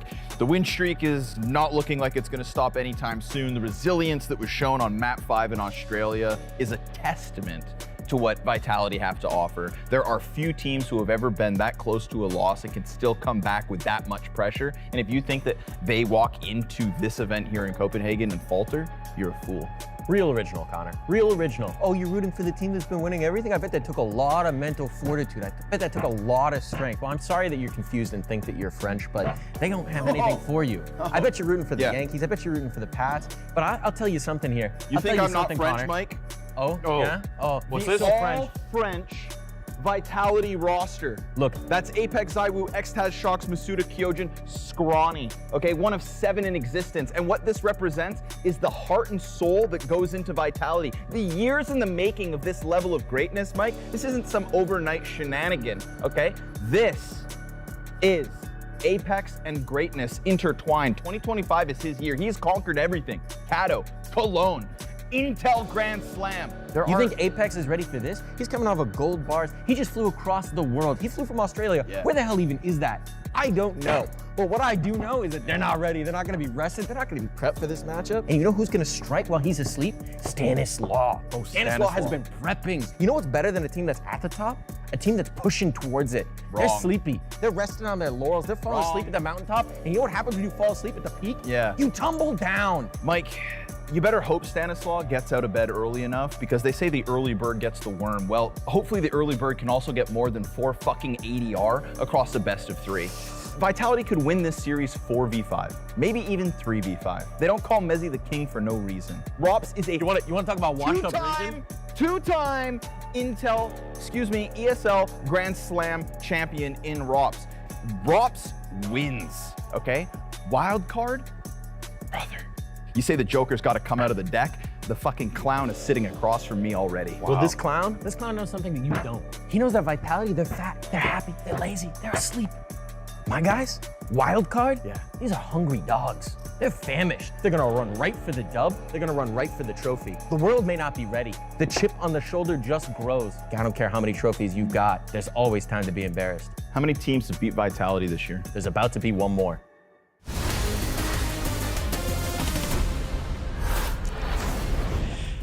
A heavyweight matchup, but perhaps a mismatch on deck here as we enter the arena, enter the cage here at the BLAST Rivals. Vitality, champions of the world, a weight class of their own at this point in time, looking to further that.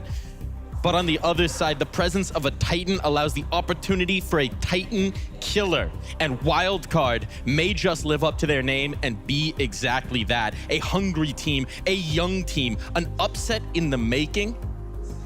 That's what I say. And right now, Connor's not here to defend. So instead, here on the desk to join me, I'm Darth Mike. I've got a Titan in stature and a Titan of cultural impact. We got Vu. We got Maui Snake coming on through. How we doing today, boys? Are you going to introduce him too?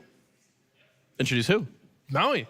You said a Titan of cultural impact and a Titan of stature. That's me. You're talking about, hello? Oh, okay. Are you going to introduce this guy? Come on. What does he What's have? your cultural impact, Vu? You watch demos sometimes? I watch demos. I make tutorials. You're the war owl that people graduate to after they watch enough war I make owls? tutorials and I get on the top of Reddit being called way taller I make tutorials. We know how to play the game. You're watching the damn esport at this point. If you move out with your Glock. I need a tutorial right here and now. I need a tutorial right here and now. I need you to tell me about Wildcard, because I think there's gonna a lot of people who need a lesson. We need an education in who these guys are, what they're bringing to the table, what we can expect from this team. Well, Wildcard are a roster that is kind of a mishmash of different regions. We've got 2 Swedish players in FaZe and CEST. You've got Sonic hailing from South Africa, and Stanislaw and JB. That is a duo that Stanislaw has worked with in order to regain status, to find his footing once again in Tier 1 Counter-Strike, and they surprised a lot of people at the most recent Shanghai Major. They didn't quite make the playoffs, but they took a handful of scalps from rosters that people were not expecting them to do well, although it's been a little bit more trepidation in this season. It's been a little bit more difficult for them to find their footing. Yeah, I mean, I think we want Wildcard to look up in this event. They've had a pretty tough season. I've looked at their match history. It kind of feels like one map against top teams is good for them. One map against Vitality would be pretty good for them here, I think, and that's what we're hoping for, at least push it to map 3. Let's talk about Stanislaw, right? He's got a little bit of history as a giant killer, as maybe being that guy who can come in, who can really surprise, who can really upset against some top rosters. He's done it before. We're looking back at the history of North American top rosters. You've got Optic, you've got EG, you've got a lot of history on the back of Stanislaw. Now here with Wildcard, could he do it again against a Vitality team that are looking like the giants of the scene? So Stanislaw has been a bit of a giant killer in the past. EG always very good against Astralis, even when it was Astralis, at prime Astralis in their era. But the problem is he had better players behind him. He had Breezy, he had Ethan, he had Cirque, he had a really good roster. No hate to Wildcard, but that's not the roster that you're really expecting can take down Vitality. He's getting more than the sum of his parts if you just have the individuals and look at them. But like Vu said, it is probably a Herculean task for him to try to uplift this one. That being said, I do think that Stanislaw is a great in-game leader. I do think that he maximizes the potential of his players, and that's one of the big reasons why Wildcard was able to accomplish as much as they did at the Shanghai Major. And I also think that it's a matchup that, in a weird way, he has some experience with. He's played Vitality a handful of times over various iterations. Of course, you have to go back quite a few years, but he has taken down Apex and Zywoo in the past. Like 5 years ago, maybe? I purposely didn't say how many years ago, Vu. We're going to leave it at that. The ambiguity builds up the matchup, okay? Yeah, I mean, he's 1-4 versus them, okay? He's 1-4 versus Vitality ever. I give Stanislaw a lot of respect as an IGL. I think he did make Wildcard more than the sum of their parts. He's not going to make him good enough to beat Vitality. Is he not? Is he not? Well, let's find out from the man in his own words. I caught up with him before the match. All right, I've got Stanislaw here, captain of Wildcard. Now, Stan, you have a bit of a reputation as a giant killer from back in the day. You know, gave some of those historically great lineups a lot of trouble. Are we going to be seeing that giant killer Stanislaw today? I hope so. We've been working really hard. We have our team back together after the whole MRQ debacle, so I'm hoping we show up today and get a vulnerable Vitality. They're coming back from Australia, so now's the time to slay the giant, right? Yeah, speaking of that vulnerability, I see you guys have mentioned in some interviews, there's been some moments, some banter. Do you see anything in their game? Obviously, everyone's watching their demos, everyone watching their matches. Do you see anything you can exploit? I mean, they're the best team in the world right now, so everyone's watching them, everyone's copying them, everyone's trying to understand how they play. So, of course, we've done our homework, and we're going to exploit what we think we can exploit. Now, talking a little bit about your own team, specifically your young protege, JBA. You guys have been together for 2-ish years now at this point. How have you seen him grow and develop and change as a player? I think the most development that I've seen from him has been since China, since the last major. Since then, he's really come into his own. He's a lot more comfortable on LAN. He's helping the team more with his communication. He's taking care of himself outside of the server in terms of like nutrition and sleep and all of these other important things. So yeah, I'm really happy with his growth, and I hope he can continue on here at BLAST. Growth. That's what it's all about for a young team like this. Stanislaw, the man to bring that growth, the teacher, the father figure, the leader here in the scene. Is that growth going to be enough here? It's obviously difficult to say that they have more than a puncher's chance against this Vitality, but I love enough of Stanislaw's calling to say that there are opportunities that he's going to try to create for him and his roster. The tempo shifts in particular, where he can go for a fast rush one round, then slow the pace down tremendously. Like the way that they like to re-clear space at times is it just feels like watching Stanislaw from 2019, 2018 when he was at the apex of his powers, where he really was the puppet master of those rosters. The problem is still, of course, that those rosters that Vu's already mentioned with Breeze and Cirque, for example, they had a lot more firepower, they had more reps. So now it's just like making perfect calls to combat Vitality, which is near impervious. Yeah, you say you love his calling. I'm not as much of a fan of his calling. I feel like it reminds me a little bit of Cadian on Astralis. Ooh. And I'm not. Wow, that hurt. I actually kind of like Cadian on Astralis, but when it comes to Stanislaw, what has he done on a roster that wasn't built by Daps? Oh. Well, everything he's done with Wildcard. Yeah, that's true. Yeah, he has. I'm sorry, what has he done? Oh, he made the major. Okay. All right, I'll give you that. Two majors He did make now. the major. He made 2 majors now. Okay. Went through a round at the major. All right, I'll give you that. That's not bad. He's actually done quite well with Wildcard. I'll give him that, especially with the skill they have. They don't have the greatest players. Making the major is actually a pretty big feat. I'll admit it. So we've talked about the general. We focused on him a lot. Let's talk about one of his foot soldiers, JBA, right? This is a young North American talent, young player, has been coming up and developing in his career. What do you see in JBA? JBA has been, I've heard JBA is the next up from all my North American CS friends for 2-3 years now, and he's done well. I think he shows flashes of brilliance, but he's struggled to find the consistency, and that's what we really need if they have any chance of winning this series. It's been pretty strange watching JBA. It feels like every kind of jump up he has in competition, he needs to just be humbled first. When he played the first ESL Pro League that I watched him play, first foray into Tier 1 Counter-Strike, it was pretty bad for him. But once he got his sea legs in that sort of environment, he was able then to kind of show a little bit more in terms of his late round decision making, the way that he's able to just kind of work out these 2v2, 3v3 situations. The problem with JBA is that when you have late round closer, lurker types, it's really up to the team to make some kind of space or make a round winnable in its essence. If they can't do that, then he's not going to actually be able to find that sort of impact in the late round. So even though I'm still holding out for JBA and what he can do, maybe as the pieces on this team get better or maybe they get upgraded, it isn't always up to him to try to win the game, but he can have some pivotal impact in late round situations. Now, we do have some information from him because I talked to him before this game. Let's hear from JBA. JBA, you've been called many things over the years. Some have said the NA ROPS. You're going to be playing the actual ROPS. How's that going to go today? We'll see. I'm really excited. I think the team's really excited. It'll be a hard one, tough one, but we got confidence. We have nothing to lose, so excited. Excited indeed. I talked to Stan a little bit earlier. He talked about your growth and development. You know, you guys have been together for 2 years now.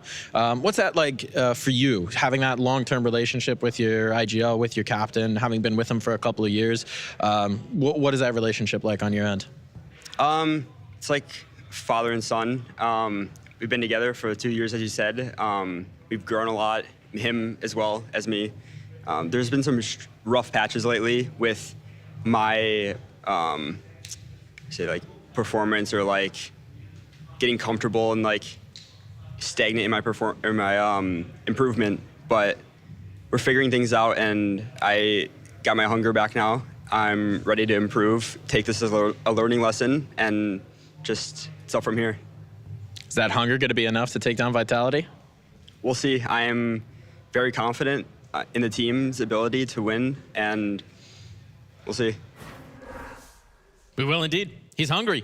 And hungry dogs, they run a little faster. But is that hunger going to be enough to take down the prime breed? I mean, you're hoping as much. I actually think both interviews gave us some pretty good insight. Stan talking about finding holes, finding flaws. JBA talking about he's still on the road to improvement. This is another step on that road. If he can have at least maybe even one map where he pops off and carries his team to a victory, I think that's great. And I do think Vitality are a little susceptible. We saw in the finals against Falcons, they played recently. Falcons had a read on a lot of their anti-eco plays and a lot of their eco plays. And if they can pop off and pull out one anti-eco victory, they could absolutely topple Vitality.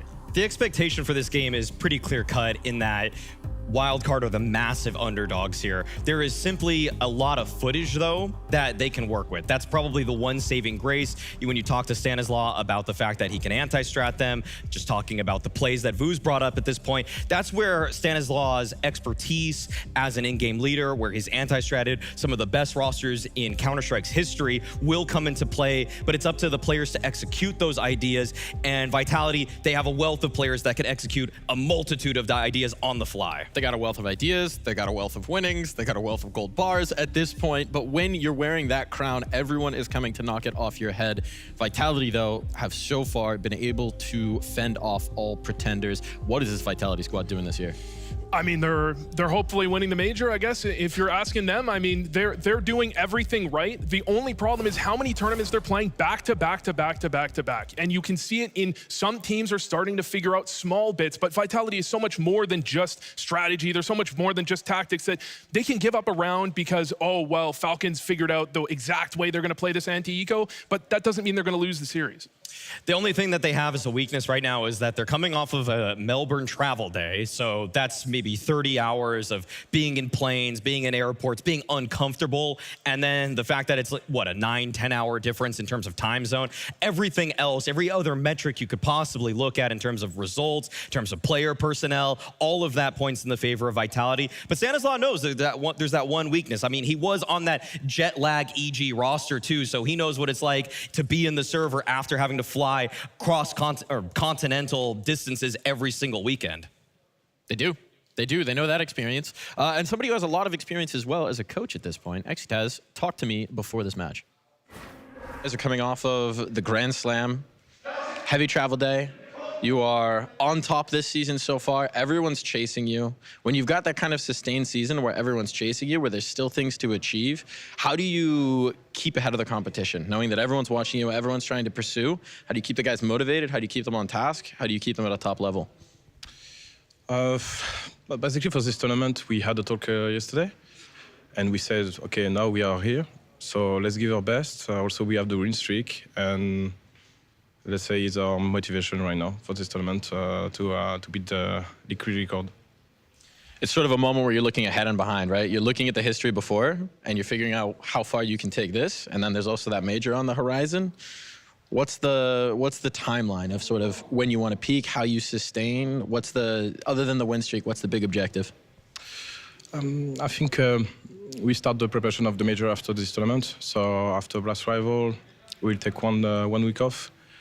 Of course, we have Dallas, but 1 week practice just before, and we will do boot camp as well just before the Blast Austin major. So for us, right now, this tournament doesn't count for the major, for the preparation, just to try at least to improve things. We didn't have time, to be honest, with the huge travel we had, but it's kind of like that we will do.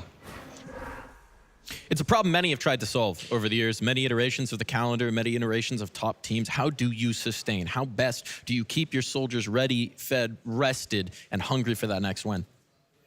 It's a question that I'm sure Exaz is trying to figure out, because it's not like he's captained too many rosters that have had sustained success. I mean, when Vitality were, I guess you would say, at their prime in 2023, it was Zonic at the helm for them as their coach. So Exaz has to ask his team a lot of questions about how to peak, because that's something that Vitality talked about in that 23, that they didn't want to peak too early. The ramp up into the major showed a great face. I think it was at the IEM Rio event at 2023, and then they were able to just kind of transition that right into the major. But for whatever reason, I mean, if they're on this kind of streak that they're on right now, if they're on a 21-game match streak, maybe you don't need to actually peak at a certain time. You just ride the high forever. I haven't seen that done before, but maybe they could be the first to do it, because they're just seemingly setting records right before our very eyes. The problem is you can only find out about the sustainability once they see a little bit of pushback. Once they lose a series or two, once they're having troubles, then you talk about how they can turn this into an era when you see that fight back, and we need to see them lose first. They're just too good for too long. Now, there is something that they have, right? Something that they have that not many other teams in history have had, which is access to a player who is pushing to establish themselves as potentially the greatest ever doing. That's a big push. I mean, he's got to fight against Simple, and if we're going to talk about CSGO, Simple has to have had it. If we're talking about CS2, it's Donk. I'm sorry, it's Donk. So ZywOo's great. ZywOo's great, but he's no Donk, he's no Simple. It's ZywOo finds himself in a weird position right now if you want to just have the GOAT conversation, because obviously Simple does own it in CSGO. In CS2, the major champion and MVP, world #1 of last year, was Donk, so you'd have to give it to him in that regard too. And for ZywOo, it's almost just the total career, the totality of what he has done is pushing him into that upper echelon right now. And there is even a case right now that he is the best Counter-Strike player that has ever lived. But I'm going to say that if he wins the Awesome Major, has a great run in the playoffs, beating top teams, not no cupcake Paris run, if he's able to actually accomplish that and win MVP, the trophy cabinet's there. He's got more MVP medals than Simple at this point. He's got more MVP medals at big events. He's got more MVP medals on LAN at this point. You can no longer use the argument against him that it was mostly all of his work was online. That's just not the case. He has actually a bigger resume, a longer resume than Simple. He just really needs to cement it with some massive hardware in the form of maybe an Austin trophy. You can list all the trophies you want, but if Device isn't your CSGO GOAT, then it falls on deaf ears here. Is Device your CSGO GOAT? He's not. He's not. Simple is my But he won GOAT. 4 majors. It's the level of carry that Simple did over Device would still make Simple my GOAT over him, even with just the one major trophy. So it's like a rings argument, okay? And the thing is, all the respect in the world to Dupree, he's not my GOAT either, even though he has the most majors right now. Yeah, I mean, I'll give Zawu credit. He is close to the GOAT debate. I'm not a huge fan of seeing the tournament wins as this huge metric that we're seeing currently. Well, gentlemen, I do have to cut you off there. We'll save that conversation for a different time because it's time to find out for the veto.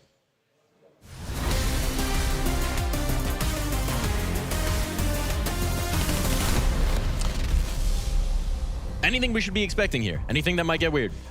I don't really see Wildcard taking this into too many directions. We already see that they banned the Mirage, which is generally their permaban. They were like messing with a 7 map pool earlier, and they've been liking Inferno a lot lately, so I would expect that. Yeah, the only question is if maybe they leave it and allow Vitality to pick Inferno, because Inferno is Vitality's unstoppable map, but obviously Wildcard pick Inferno here. And this is the problem with this series, because they're outmatched firepower-wise. The map pool also doesn't favor them either. It would have been up to Stanislaw to do something Kerrigan-esque, to just change his permaban. But in reality, I don't really know if you wanted to even ban Dust 2 if you're Wildcard. We saw that Vitality just picked that. And I still feel like that's a map where if you're an underdog, you're okay with seeing that, even though Vitality are so good. You're just between a rock and a hard place if you're Wildcard in this entire series. Is there any vulnerability? If you're looking at Vitality and you're looking at any map across the 7, is there any map where you're going to want to take them? Truthfully, and this is a hot take here in the sense that, like, I don't think Wildcard's going to beat Vitality on Train, but it's the one map where I will say the playbook is incredibly stale for Vitality. Like, they do the same thing every single round practically on their T side. So we'll see if it gets to a third map, if Wildcard have a counter for that. But I'm mostly curious if Wildcard has anything to say about what's going to happen on Inferno. Yeah, I think the problem is Train. I mean, maybe Vitality's playbook on Train isn't great, but I think it's because of the map. It's because Train just doesn't have a lot you can do on the map, you know? And so we can criticize Vitality, but really, I think it perfectly suits their playstyle as well. So you're saying they're just not creative enough on Train? I don't think you can get that creative. That's the thing, yeah. I don't know if there's much more to do other than just A split, A split, A split. Like, Ivy just feels like such a nerfed position from what it was in CSGO or Source or 1.6 even. Well, there may not be creativity in Train, but I know 2 guys who bring a lot of creativity to the microphone. 2 of the finest to bring us into the arena here. We've got Scrawny and Launders. Take it away, boys. Thank you, Darth Mike. Thank you, gentlemen, for your analysis. Mohan, time to talk it through. Whether or not one of the greatest Canadian in-game leaders of all time can take a shot at one of the greatest rosters now of CS2 history. I mean, 2025 is all about Vitality. I think we don't need to beat a dead horse. The win streak, all of the accolades that they've been able to achieve at this moment come into this. A lot of people talking about what form Vitality get off that airplane with. And we like to talk about Wildcard as a team in opening games that perform extremely well. Stan is somebody who does amazingly with a certain amount of time to prep. And even though this is the hardest potential competition they could play against, I like the characterization of them as a giant killer or a giant slayer. I think that Stan in history has definitely pulled off some upsets that you just could not foresee. Because he's able to tailor his game, it sometimes feels like the way Ash is able to tailor a game towards a specific opponent. And he put it very bluntly, this is the best team in the world. Everyone's studying them right now, but that also probably means they have the least holes. It's not going to be easy, even if they're correct about a lot of things. There are going to be rounds here where Vitality are pushed up against the fence and still find a way out because of individual plays. So they've got to beat them in a number of levels. And unfortunately, the map veto isn't going to do them any favors either. I think the first level comes down to individual form. Whether or not the better players of Wildcard are able to step up to the plate to the caliber of Vitality's what seems like so consistent members. And so time to find out. Inferno first. I think if they bring the firepower early in the series, we'll talk about Train, where maybe tactics can get you know, a little more pushed under the microscope. But alas, it begins with a pistol. Wildcard to the T side. Eyes on the Swedes, as far as I'm concerned, to kind of step it up a notch early in this series. I would feel a little bit more confident about the advantage of, you know, the jet lag coming into play if it wasn't for the streak that was on the line for Vitality. Sure. I'm sure they could dig a little bit deeper, knowing that that's on the line, understanding that this is a match that they normally would win every single day of the week. I also it can think still matter, but I think it's a bit of an outdated conversation because Vitality are getting off of a long journey, but they're also flying business the entire time. That does help. You know, yeah. Telling you Apex on a 16-hour flight doesn't have the tablet out, preparing for the next opponents. But we'll see. Okay, Sonic helped out. Stanislaw looked like he was a sitting duck. It's a double entry to kick it off. P250 down middle, delayed kill on FlameZ, but FaZe gets there. And so Wildcard couldn't have asked for a better pistol. You figure out both defenders' positions. Neither of them die with a kill to their name. And so the ZywOo Apex duo here, 2v5. They'll give Apex a bit of time. He'll wrap around over towards mid, try to clear out this path, but no kit on the play.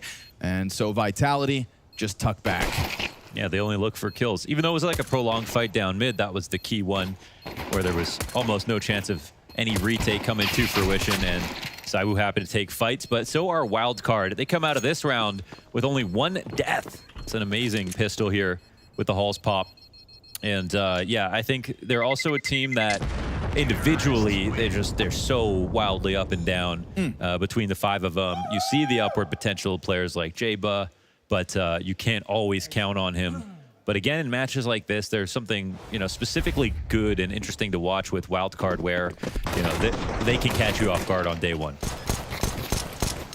Also, Wildcard having been comfortably here in Europe, awaiting for Vitality to arrive, awaiting for this event to go down. That's something that certainly plays into their hands as well. It's kind of Vitality that have emerged from the bushes, out of the jungles of Australia, with a huge chip on their shoulder now. But we have to give them the benefit of the doubt as well. If we're talking about the idea of resilience, there's certain types of it. Resilience to make that map 5 comeback can't be denied, right? One of the most beautiful, high-pressured situations in Counter-Strike that we've seen as of late for a team to actually pull off.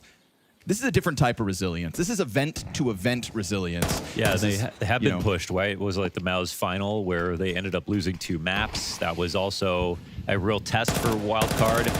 And I think it was actually Vu who also said that, you know, this is a moment where we see them winning with their B game. And then so even though they don't actually come out losing that and have to come back from it, there was a moment where they faced death and they still survived.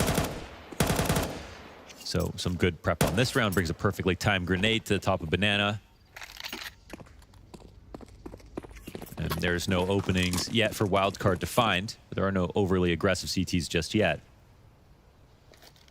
ZywOo takes a look towards middle. Didn't see this contact, and it's not far behind his timing. Yeah, and does bring Mezzi out to CT spawn. So just missing that by a second. Mezzi making the full rotation, now coming back. Ooh, they're going to double up. And I don't know if Mezzi's going to be able to come through the smoke. Still 2 players over here. It's a good split looking for here for Wildcard. ZywOo gets, he still manages the 1. 5-7 comes out, connects to the head. That's what you're looking for early. Kill a piece from the 2 defenders. Obviously forced by territory for Vitality to try to maybe push this over the line. Good timing to emerge out from Arch, but then FlameZ gives his back over to the mid-hold, and FaZe gets traded out. Finally, that scout into the action. Mezzi having spammed more than a couple dozen shots at this point. Him and Apex, little to lose here. Still some utility, but it's missed. And so Jaba's able to just lock in, but he loses Sonic first. Now they're going to gun him down. And they will run down this bomb for the 10-second stick. Vitality. It's a kill from each of the original defenders, 1 from FlameZ, and 1 apiece from both of the retake. Team Ace, I believe, here for Vitality's forced by pull-off. And that could be a serviceable hold, even on a rifle round, to have 2 kills. It would just be a difficult retake, but for a team who are in form like Vitality, you can't be surprised that they eventually pull this off. Quite a shame here for Wildcard because the split in terms of their spacing was actually pretty perfect. I mean, they entered the site, everyone's peeking the right angles, they just lose out straight up honest duels, and the pre-fire spam from Apex is the difference maker. Enough time for the 10-second stick. That's a disheartening moment here for Wildcard. I think they can still be proud of their approach on this round, and they picked the right site. I think they had all their pieces in the right positions, but again, this is a moment where we see that Vitality are going to be able to beat them out in individual moments too.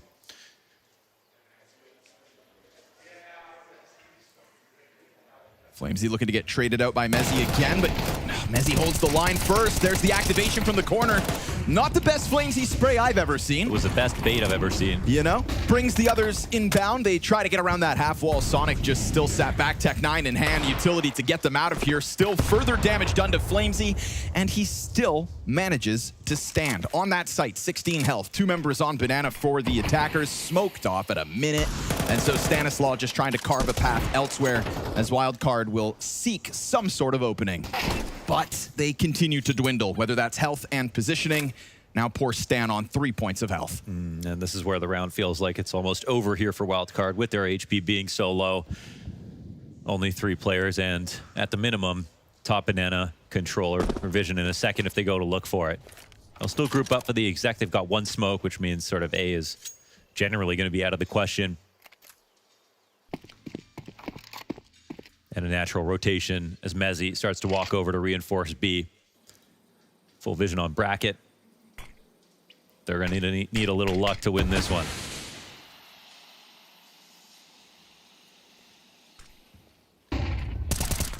Clean one from FlameZ, and the follow-up as well. The fact he still gets 2 kills at the end of this round. It's a full house between him and MOUZ. And so MOUZ steps forth as the most impactful Vitality member thus far.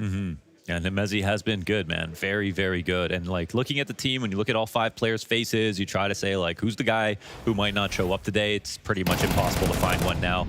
MOUZ has been benefiting a lot from the Rops move. Yes, sir. As he's come onto the team, has basically just been exactly what Vitality need.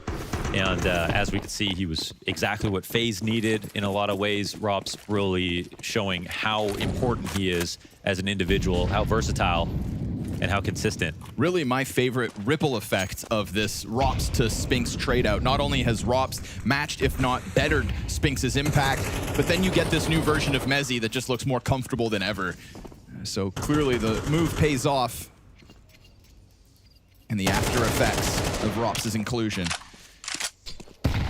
Rops slowly turning into another one of these like most winning Counter-Strike players in history. The double Grand Slam, only something done previously by Twists. And if you look at the amount of days it took as well for each of them to pull that off, Rops has actually bettered Twist in that regard. Yeah, it's more than impressive. Rops' career overall, and looks to only get better. Easy one for Rops to pick up. Him and MOUZ on the crossfire towards Brackets. It's a slaughterhouse on the hold. Backs exposed, Glocks in hand, no footing whatsoever. Very comfortable 3-1 start for Vitality. This is a wildcard pick, of course, because they're trying to play to their strengths. They know Vitality are going to want and be ready for this map. But again, there's not just an open punish. If this was a series where, you know, a team has an 11-0 win streak, but then they've got a 20% win streak or win rate on Ancient, then, you know, you go there even if you're a little weak. Sure. But in this case, it just it doesn't really matter too much. You just got to hope that eventually they get a little lazy or a little sloppy. I also think if one of the things which we've heard Wildcard even speak of themselves is like trying to catch Vitality on an off day, well then just play to your strengths in that moment. Oof, but Susp emerges out from the smoke. If anybody's having a hard time, it's FlameZ. Down for the first, man advantage, Wildcard in a gun round nonetheless. So real chance to maybe bottle back that momentum they had lost, but Apex will waste no time with that front B peek, takes Susp's head off and finds nobody really behind him. Very fast clear on Banana here from Vitality as they still had that half smoke that they've just put back down. He's not Opens push up the through 'cause he rotate, knows. rocks. Smoke fades while he's in it. And then we suddenly have this big pack of Wildcard players all coming at this arch side. Catches MOUZ off guard. They're going to throw ZywOo into the site. He's anticipating an attack from the other end. Dangerous game from MOUZ, down empty-handed. And so 4v2 Wildcard really controlling this fast rotate. And they're playing from a position of power. They don't want to blow this advantage by rushing too quickly. Sonic will phase the smoke, however. That cost him his life, and ZywOo has already made it to A. 3 players, they hold. Good presence of mind there from FaZe to make sure he kept an eye for the peak. The activation from sight gets caught off, and I will say Stan has put the pieces in the perfect places all round long. Yeah, they know that Apex is over here, but that also, it would have made sense to just go A right off the bat. So Apex is gambling, hoping that they are going to wait and then re-attack the A site, but no, the call is better here from Stanislaw. B site's wide open, and it'll most likely be a well-fought round and a victory here for Wildcard. These are the sorts of rounds, Mohan, that I was looking forward to when the head-to-head was announced. The fact that Stan and Apex get a chance to go for these squirrely mid-round calls where we get these packs of players moving both directions. Very fast banana clear off of that trade out from Apex over towards B. You see this chunk of players come up arch side to just get into the face of Library. Look how awkward of a hold that felt for the Library players on defense. I really did love the move from Mezzy. I think he got unlucky getting spammed, but it was also wise of Wildcard to test that smoke while they had nothing else to do.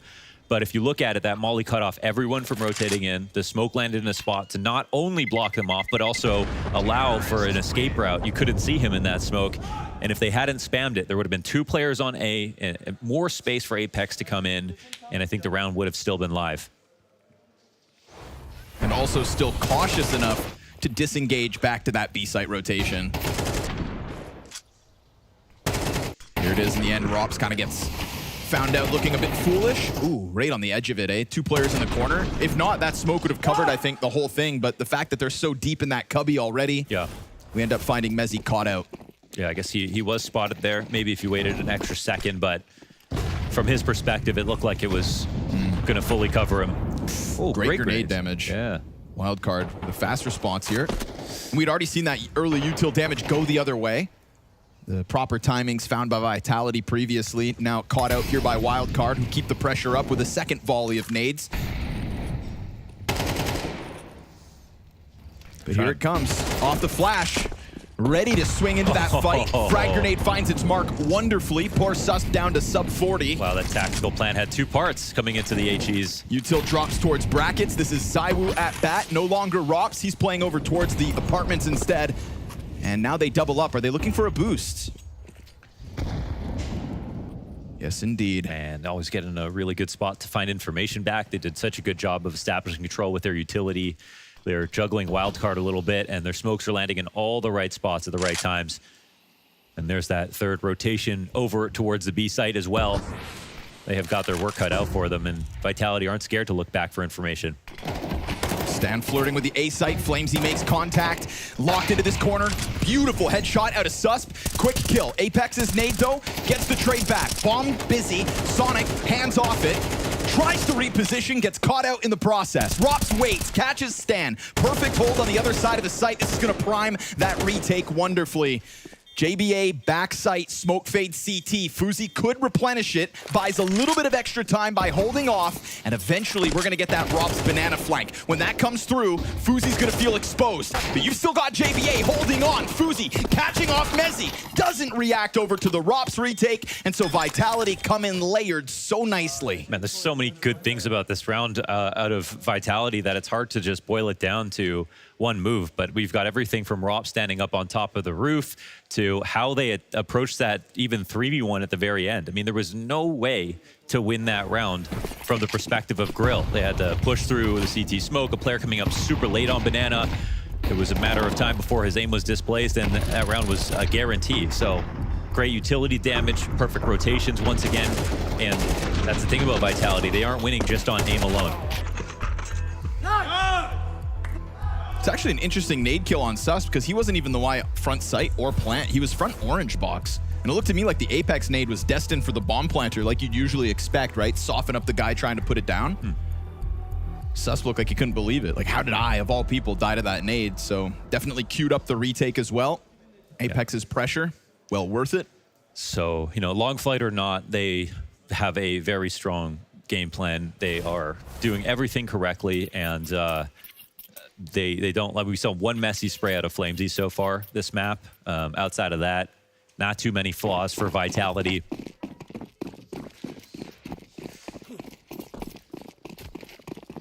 I mean, appreciate the way that Wildcard are working the map. They're looking for openings. They're finding some duels that look possible. It's certainly a good challenge out of the gate. You know, whether you maintain that for 7 rounds or if Vitality kind of shaking off the spookiness of maybe some ring rust. I'm not even ring rust. I don't know what to call it when you just start winning this often. It's not that they've been out of play. It's just that they've been on an airplane. Little altitude sickness, maybe. You actually don't get altitude sickness in business class. Oh. That's might cost so much. I wouldn't know. Flash well timed here, but they don't get the trade frag back, so CEST keeps his head down. Good to crouch and dodge the engagement. It's an early 5v4, and they decide to take it up a tempo. Yeah, right. They've played slower rounds. Not this time.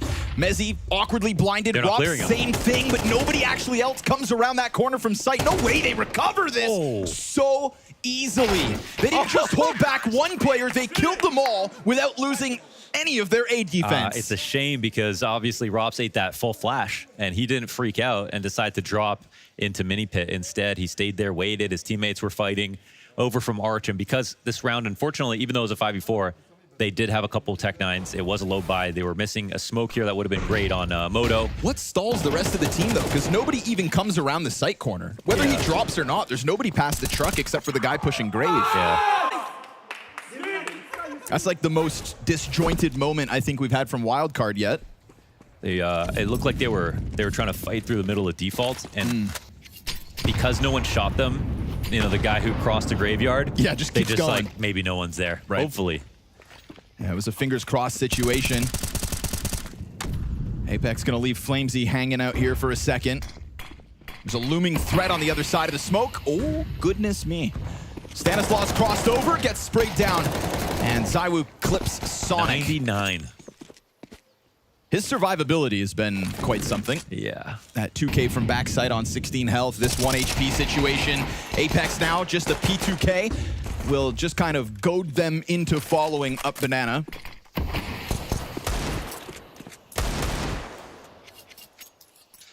Yeah, we're seeing competitive rounds, but this is going to turn into a massive lead quickly if Wildcard don't get ahead of this next round. You know, my favorite thing about this matchup is everybody's been talking about Vitality traveling from Australia, and maybe that's how Wildcard get into it. I haven't heard Vitality mention it once. Yeah. Not on their minds. The most was Xtaz saying, you know, telling the guys, we're here now. So kind of identifying that it's tiring. They have to play all the way to the finals and then fly over if they're one team that have an excuse. But you're right, they aren't using it. Maybe if they lose. Yeah, sure. Then we'll hear about it. Keep it in the back pocket. But right now, they're just loading up the bag. Early round wins, all too easy. 5-2 Vitality. Vitality are a very fun team to watch at the top as well. The way that they play, it's entertaining. They've got a lot of pop-off potential. Obviously, it put together that instant classic grand final at Melbourne. One of my favorite elements is this cocky ZywOo. Yeah. I love the vibe change. And also saying, like, I don't care if I'm better and beating other people's records. It's still just this competition with myself. Yeah, that's where I say last year, even though he got third, for me, it was still his best year so far as a player because he showed more X factor. He took rounds into control more often. Fast, man. But also now gone. Yeah, and speaking of getting tested as well, I mean, that grand finals was actually a wrap for Falcons. Yes. You know, that was... What was it, 12-4, map 5 comeback? 12-6 or something, yeah. It was a pretty hard road back. With the Grand Slam on the line and the win streak also looming. Yeah, like, they have been tested. Come on. There's not even many teams who have ever been in such a high-pressured spot. You could only argue the difference would have been, like, the pressure of a major is the only thing that beats that. But at the same time, Grand Slams are actually rarer. Yeah, even Stewie, somebody asked him, would you appreciate more, winning Boston or the Grand Slam when he was on Liquid, of course. And he said, screw it, I'm going to say the Grand Slam. And it makes sense. It is harder to do that. It is more tournaments, more S-tier events. And it is over the course of months. Or in Liquid's case, 3. Yeah.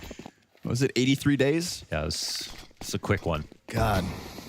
Oof, I wouldn't want to be Rops right now, looking a little understaffed as this sudden rifle round from Wildcard comes just barreling up short side. No surprise, really, he gets traded out based on sheer numbers. It's also the fact that they whittle this down to no utility. It's 5 members of Wildcard running with guns out. Nobody's going to be found out on awkward timings. This is just an unfortunately for Vitality, understaffed site.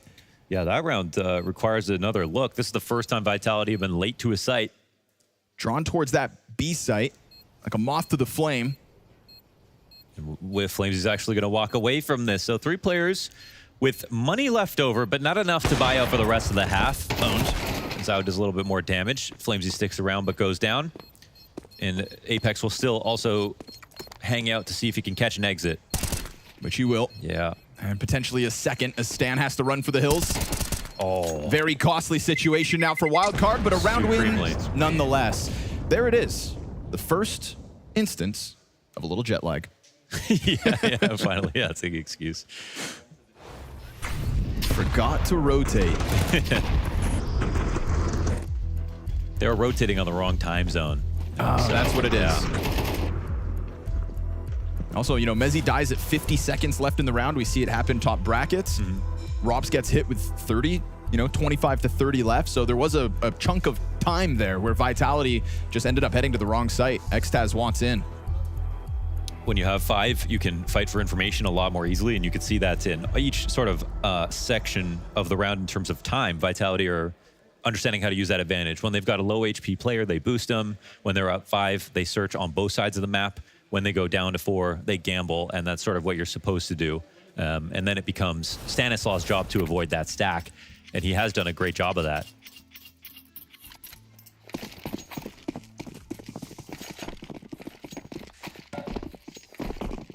But we see it with the round history. 3 separate one-off round wins for Wildcard.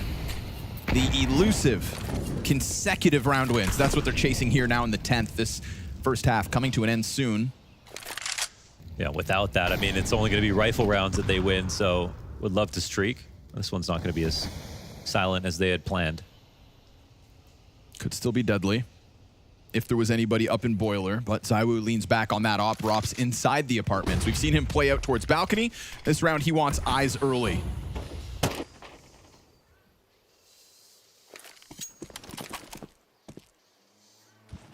Oh, Rops gets tagged low. I don't even know how he took that headshot. Maybe peeking the end of Long Haul by Sonic. See if that influences where Wildcard go. Flash from Apex. Ooh, Flamesy chipped down to 73. It's a dangerous cross back, but he gets away with it. I think it's scary for Wildcard because some of their fallback utility has really hit Wildcard hard when they try to hang out at the half wall. So they don't swing with the same fervor. But right now, still 2 players here only in B. So more of that utility.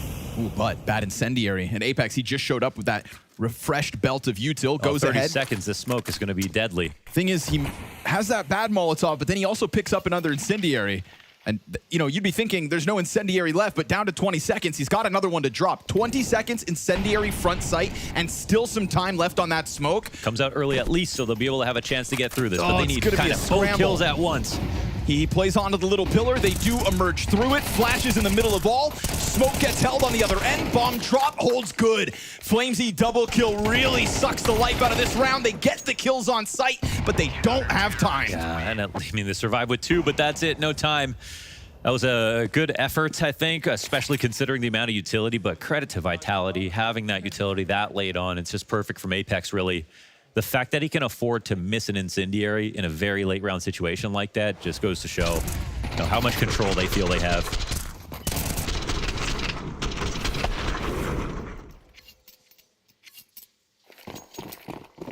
So any potential money woes at the end of this half that Vitality were about to face, no longer a concern. Cash for days. And still Wildcard gonna have to come in with what they can. Double Tech 9 limitation, Stanislaus util support. And while I think we can sort of sit back and praise some of the early rounds and the approaches to the bomb site as the half's gone on, we can also point to a couple mistakes. Clock costs them. Zaiwu finds perfect timing in terms of slicing the second player off that pack. Hard half for JBA, 2-9. But Sonic's found good timing into CT spawn. Oh, and he gets Mezzy as well. Mezzy had that extra second to try to catch himself, but we get this push off site. Susp dead on the banana approach. Luckily for them, Bomb still in possession from the CT players. And ZywOo's coming to peek mid. He will not see Stanislaw, but Stanislaw's now standing on the ramp. Yeah, and he waits out the 5-7. ZywOo wins the duel. And so man advantage goes back the way into the comfort of Vitality. CT smoke down to cut off Banana. This should buy them time for the plant. They anticipate the push. Sonic holds it. So good read, but what they've missed is Rops' timing past that CT smoke into Church, and he almost makes it a little awkward. Down to 28 health here. Sonic no trade either. The Rops 2K when they need him. ZywOo as well with a double, and a Vitality 8th CT round win. Just can never press tab and be happy about the players that you've killed with this team. There's always someone that's going to save the day. It's an excellent round out of Sonic. A nice effort here overall from Wildcard. I mean, it's picking the right site. It's getting there in time and everything like that, but opening kill for ZywOo just when they need it. And I think Sus jumping into the arms of Flamesy, who was still at the top of Banana. And I think it would be a strange position for him to still be there if that split came in a little bit slower. So maybe Sus just needed to slow it down so that Flamesy had to respond to CT, smoke it, get back to a spot that covers more positions. But again, they keep bleeding that man advantage off very small errors.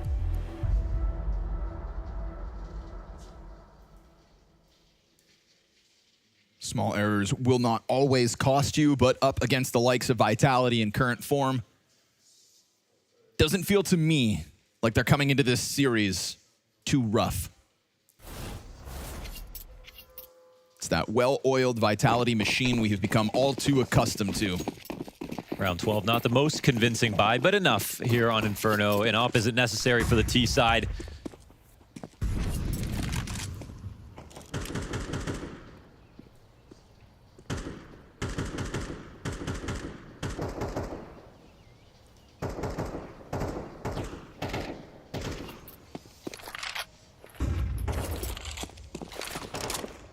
You can tell that Stan comes into this one with the plan. Doesn't want anyone wasting utility or dying.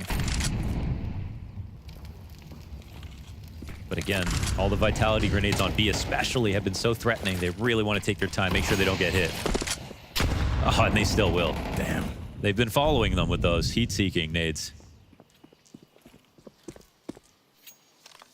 Put a little extra top spin on them. It's been a masterclass of utility here Yes, for Vitality. Finally a missed nade, but a well-found timing. Sonic down low, Apex dodging flashes. JBA ends up getting a team kill. That certainly helps Flamesy's endeavor. Loses Apex, still able to drop one, the captain of Vitality, with a corpse in his hands. Nade to pop open smoke. ZywOo wants to end this half, and he'll do it on his own. Double 5-7 kill. 3 rounds for Wildcard, but none consecutive.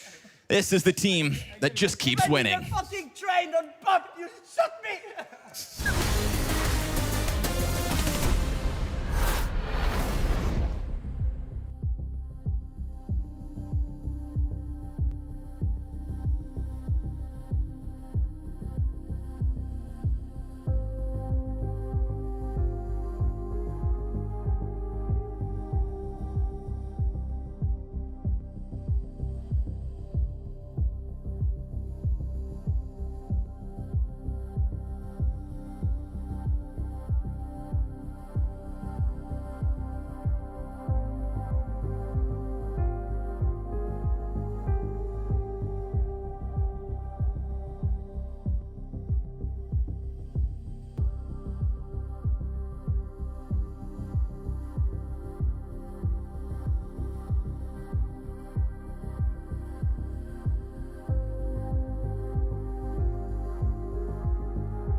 you come for the king, you best not miss. And Wildcard didn't really. Great rounds within that half, but outclassed on an individual level. The utility here from Vitality looked world-class as well, and ultimately the inability to string round wins together, I think, cost Wildcard more than it would have if they were able to get any sort of momentum, not to mention they didn't convert pistol. This is the most sort of honest 9-3 that I can remember in some time where, you know, Wildcard tried super hard. I think they did put their best foot forward. We saw minor mistakes from them, which is actually pretty impressive versus a team that Vitality, they can make you look stupid, right? And we didn't really get that often at a Wildcard, but still, it's such a strong lead.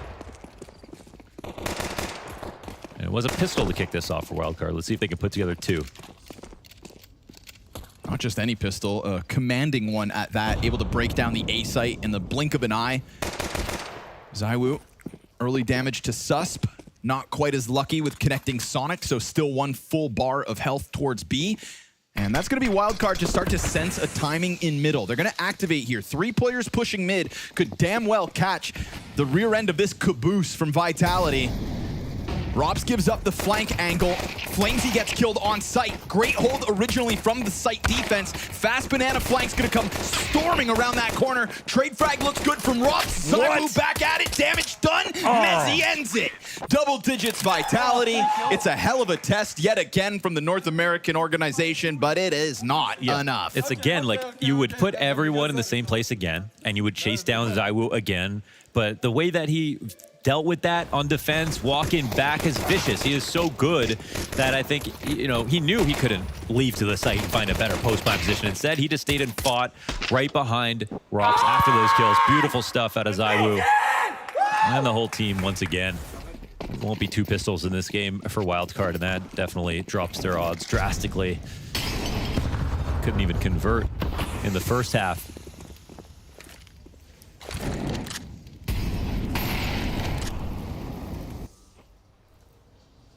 Couple pistols up inside of the apartments. We'll see if this catches off the 2-player approach of Vitality.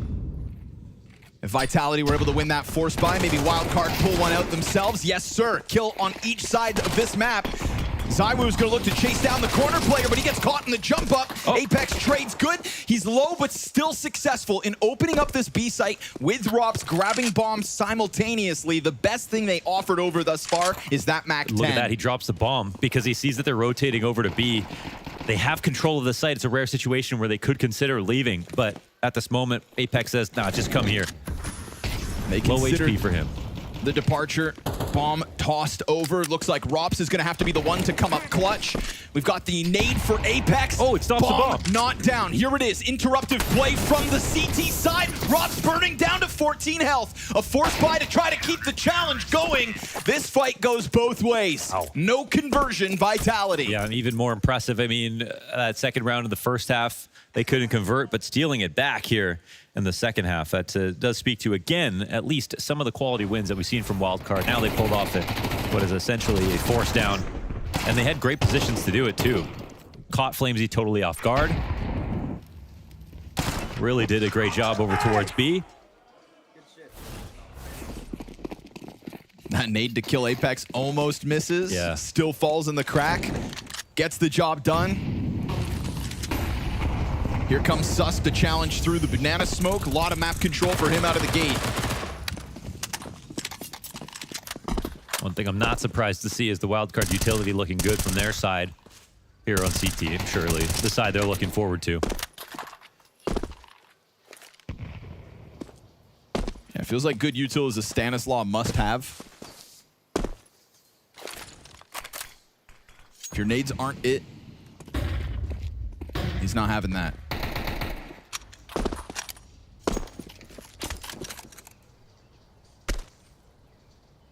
They've relinquished a lot of map control, though, here, Wildcard. At least spotting from Arch. Doesn't seem like there will be a smoke on Arch either, so Stan can sit and wait. Mollying to middle shows Vitality that they can't just go into a full exec, knowing Wildcard are going to be looking around. Wow, a search down mid. It's as awkward because the bomb's already crossed the halls? Yes. Yeah, yes, it did. He only sees Flamesy out there. And Rops is also ahead of the bomb carrier, but he gets killed chasing the fallback. Stanislaw covered here by his teammate, not to mention JBA to just bolster sight. And here's that move back to the B site, which was relinquished. Wildcard had that deep banana control, opt instead to go for the double CT hold. Incendiary down at 20 seconds. It's going to be a little bit of timing. Sonic, no way. Easy double headshot lineup. So that is the wind out of the sails of Vitality, you'd think, but a bomb plant could still make things interesting. Oh my goodness. Just like that Tech9 kill does. Mezzi connects with one. Both him and Apex softened up somewhat. They phase the smoke at the perfect time. Okay, second for Mezzi. There's a couple more players approaching. Oh, it's a quad! Mezzi on for the ace! Vitality taking! That crown, well polished, and that sword, so sharp. Wow, with the Tech9, the timing as he phased the smoke to call in his teammate perfectly as Wildcard think they have 2 extra seconds to take back map patrol.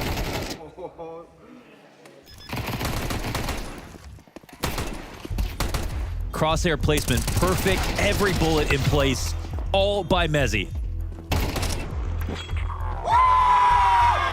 Incredible last kill. How many bullets did he have there? I think it was the last. Oh my goodness. Oh, Mezzi.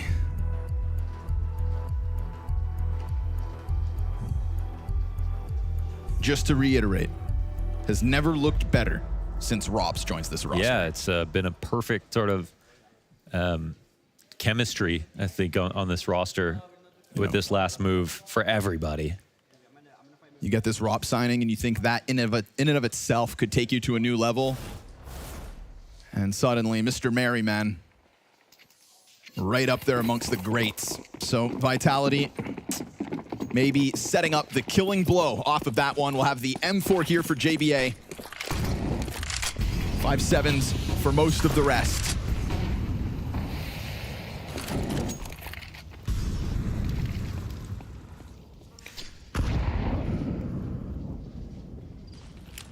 Talk about disheartening. That was in the best position so far in a winning position at a wild card.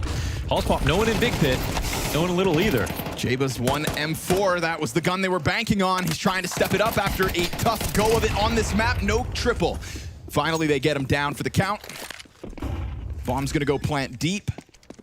5-7s encroach. And it'll be a little delayed here. Sonic still just waiting to get up and around through the apartments where Mezzi stands, AK in hand. Full health. And not looking to overextend into that fight, comes to play with his teammates, connects onto the second. Last player's position confirmed, and Vitality's 12th round all but queued up. Top fragging by a mile now. Mezzi 20-7.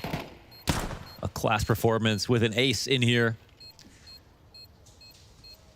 Looking to put Wildcard out of their misery. My goodness.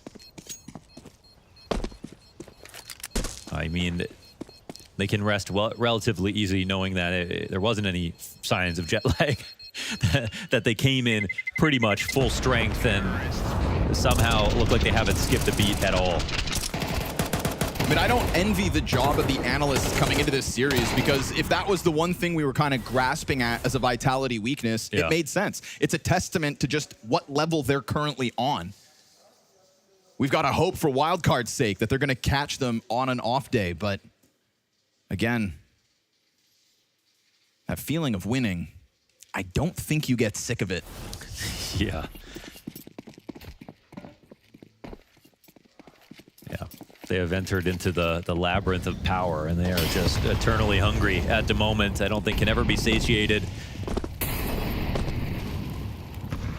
They're grasping at straws to find ways in which they'll be mentally weak, so we can't find gameplay reasons. And they aren't giving us anything.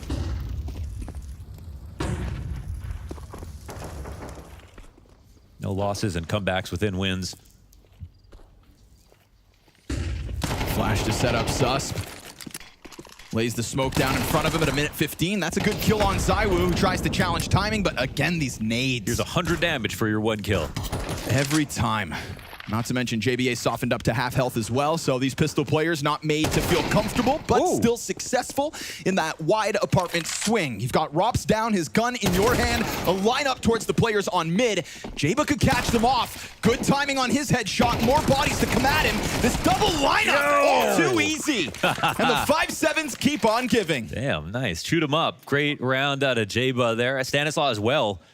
Peeking into Rops, showing his shoulder on top of that, and Rops, of all people, holding an angle. I don't think there's anybody that you trust more. Takes a bullet to the head right away.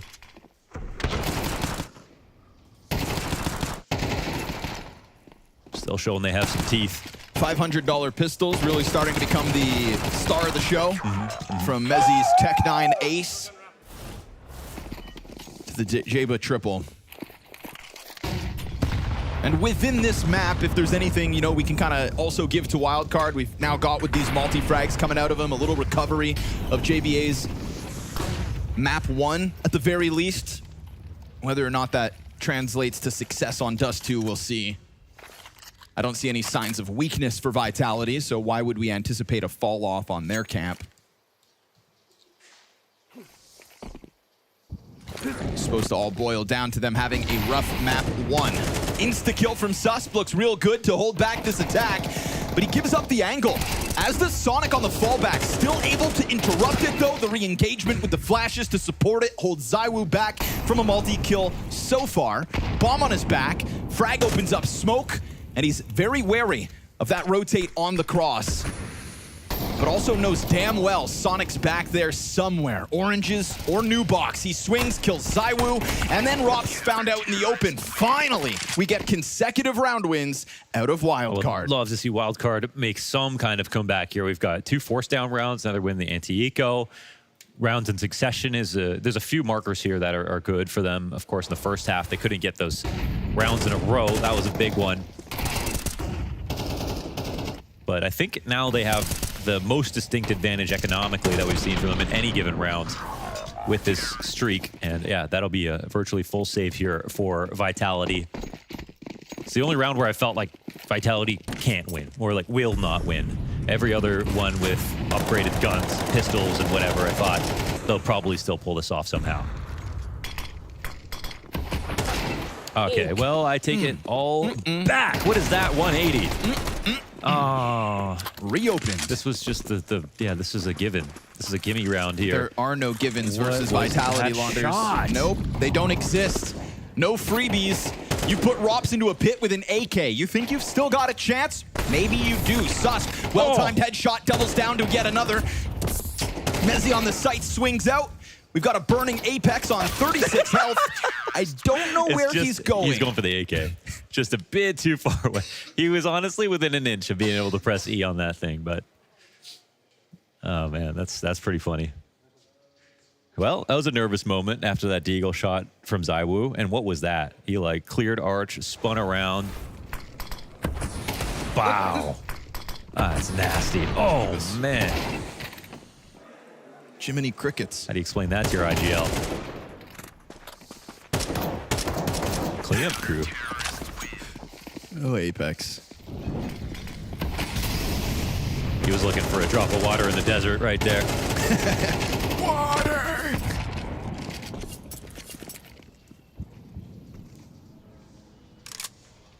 This win still no Oasis. 5 rounds to close it. Very real pole position for the Vitality camp. I think if anything, even though that last round's a loss, just a reminder that the sudden pounces that Vitality can offer up, certainly enough to end this game. FaZe, okay. Nice shot. Nicely done there. Snap adjustment onto Apex for man advantage yet again. I mean, if they win this round, then we're going from a team that had no chance of winning to probably won't win. Wildcard have really made a dignified performance happen so far, but this rifle round will, obviously say a lot more. Made in hand, ZywOo chases it, not able to react to the Susp support from above. Third layer of the defense in FaZe, but that's 2 more members confirmed. And obviously still 4 up for the wildcard camp. FaZe goes for the reposition, met by fire. Not going to be able to get into this. It's going to be Susp just trying to give him time, forcing them to cross that bomb site. FlameZ climbs up from beyond grill.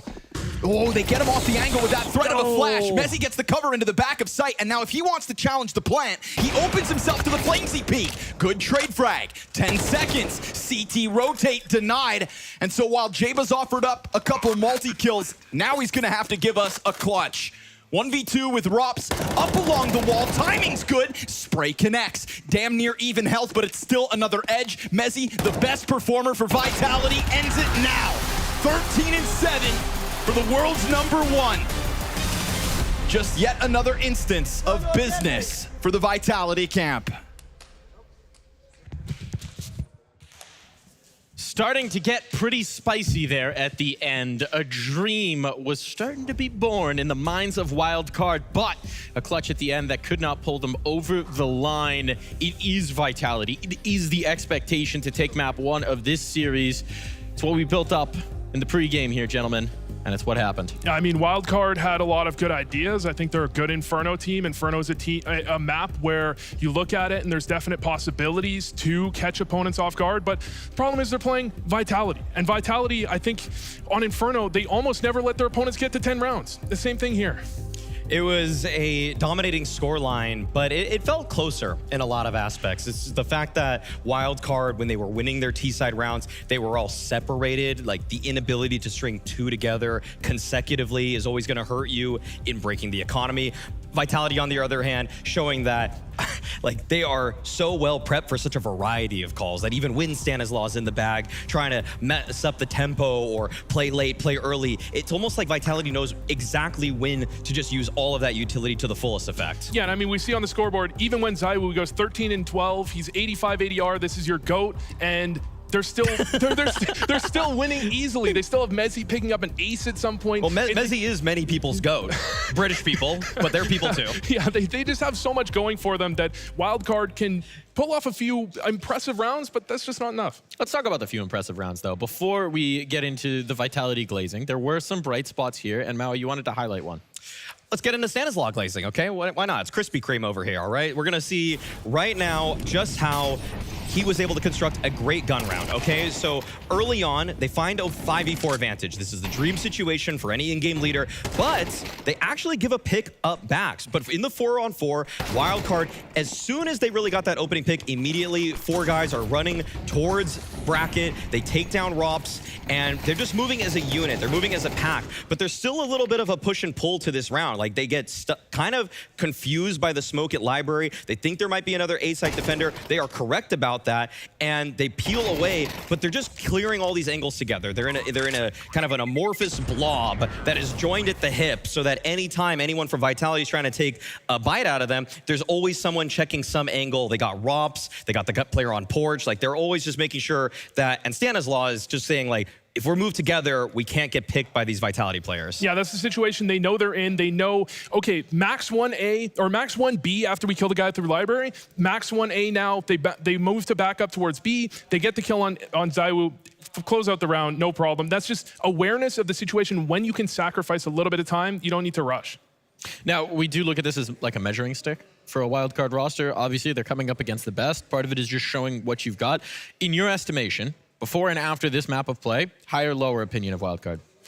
About the same. Yeah, it's actually very similar. Like, off camera, I think Vu and I were kind of saying, like, do they get to 10 rounds in this one? I said 13-7, 13-3 for map. So on their pick, they looked all right in certain moments. It's just kind of timing for when they win those rounds. It is indeed. Speaking of 10 rounds, we've got round 10. Let's cue it up. This is a round where Vitality just showed that they could play against the slower tempo from Wildcard. Apex throws a smoke to block them off at top banana right there, and ZywOo is pushing the halls right now, and while he's pushing those halls, immediately we got Mezzy in CT. You hear his sped up comms that he's able to actually throw the flash in to assist the players from the Vitality side, but it's just perfect. Like, this is exactly what you want from Vitality. When we talk about praising them, everybody knows exactly what they're supposed to do in every situation. You throw a block smoke top off B, you take some space on the other side of the map, you rotate to defend the weaker side of the map. Like, this is all so perfect from Vitality. Yeah, and when we're looking at that, the reason Apex has that extra utility is because they dropped them extra utility in spawn. They know Wildcard, a banana-heavy team, Vitality almost never lose banana in terms of they're either getting, if they're losing banana control, they're getting a ton of utility damage, they're taking their time, so they have 30 seconds on the clock. Apex shows up with a third set of utility. They're pumping them down with utility the entire game long, and although they gave up banana a few times, they just track Wildcard throughout the map. They have the extra utility, they chip them down, and these rounds turn out kind of easy for them. I mean, look at just all this nade damage. I mean, we've got a big compilation right here of just the fact that they are pelting them with utility. Like, that's 100 damage nade. That's another 60 damage nade. This is a great nade from Apex right here. It's exactly what you're talking about, Vu. I mean, the Apex Flames duo, you wouldn't really look at that on paper and say, like, this is insane firepower, but it's not. It doesn't have to be the craziest firepower when everybody's got 40 health running into you. Yeah, they just have to do their job. They buy some time, and then you have the pushes on the other side of the map. Rops, ZywOo getting their job done. You have the rotates perfectly. They had 3B on the round we showed earlier. They just do everything right. They do everything right. And one guy who's doing everything right in this, the bane of many an American over the years, we got a Brit. We got MOUZ coming on through, really dominating the server on this one. Let's not forget that his first foray into Tier 1 was on a Cloud9 roster, Mike, okay? I forgot that. We claim Barely him. American So we one. claim him. No, we don't. We don't quite claim him. But no, this was a MOUZ masterclass, the way that he was able to defend his own A side of the map along with the rotations that we've seen thus far. And I mean, this was also the most tilting round of the game for any Wildcard fan. The Tech 9 from MOUZ, like, I remember talking about the Deagle MOUZ on some of his older rosters, not the Tech 9 MOUZ, but man, another wrinkle to his game.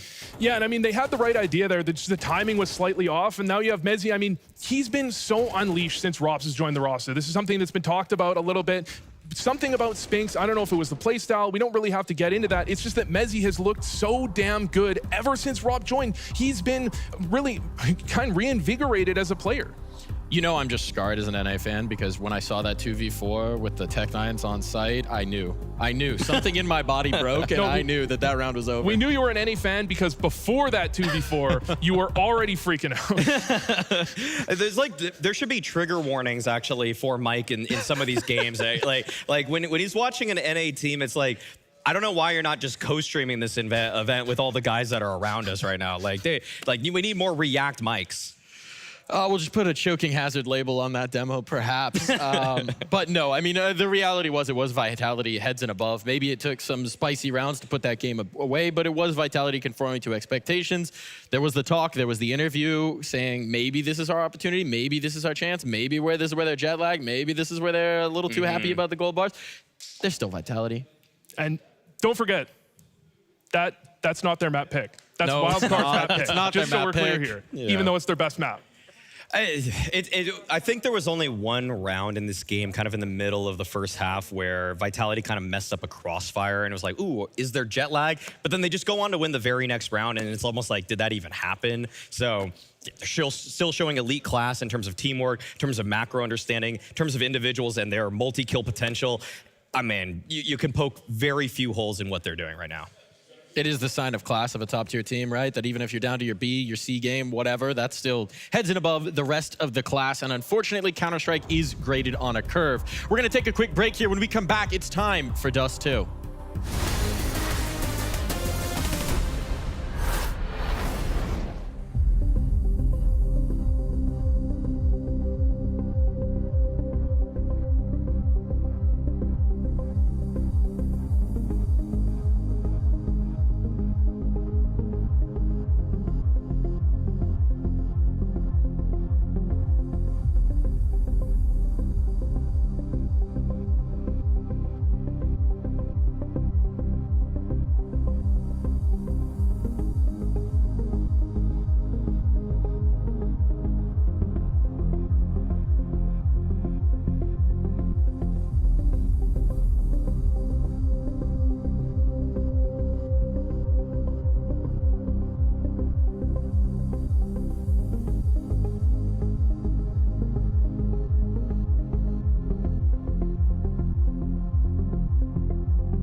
Short work of map number 1, but Vitality, they're just getting warmed up. We head to the sandy shores of Dust 2, and for Wildcard, they may be coming to the end of their deck, but will they just be able to pull out a Joker in this matchup? That's the question that we have to answer here, boys.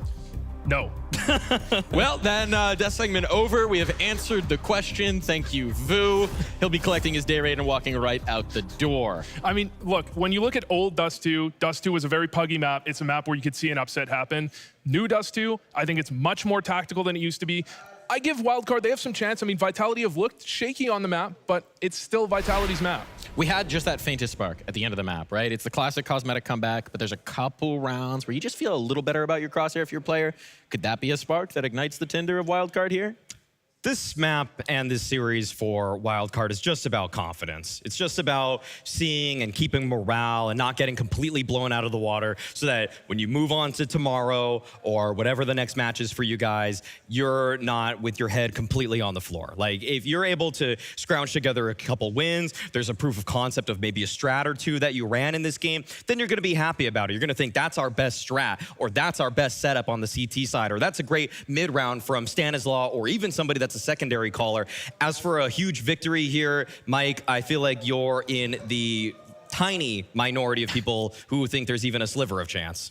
I'm sorry, I like an underdog. I mean, I think this is going to come down to, and Wildcard fans are going to hate this, the way they lose.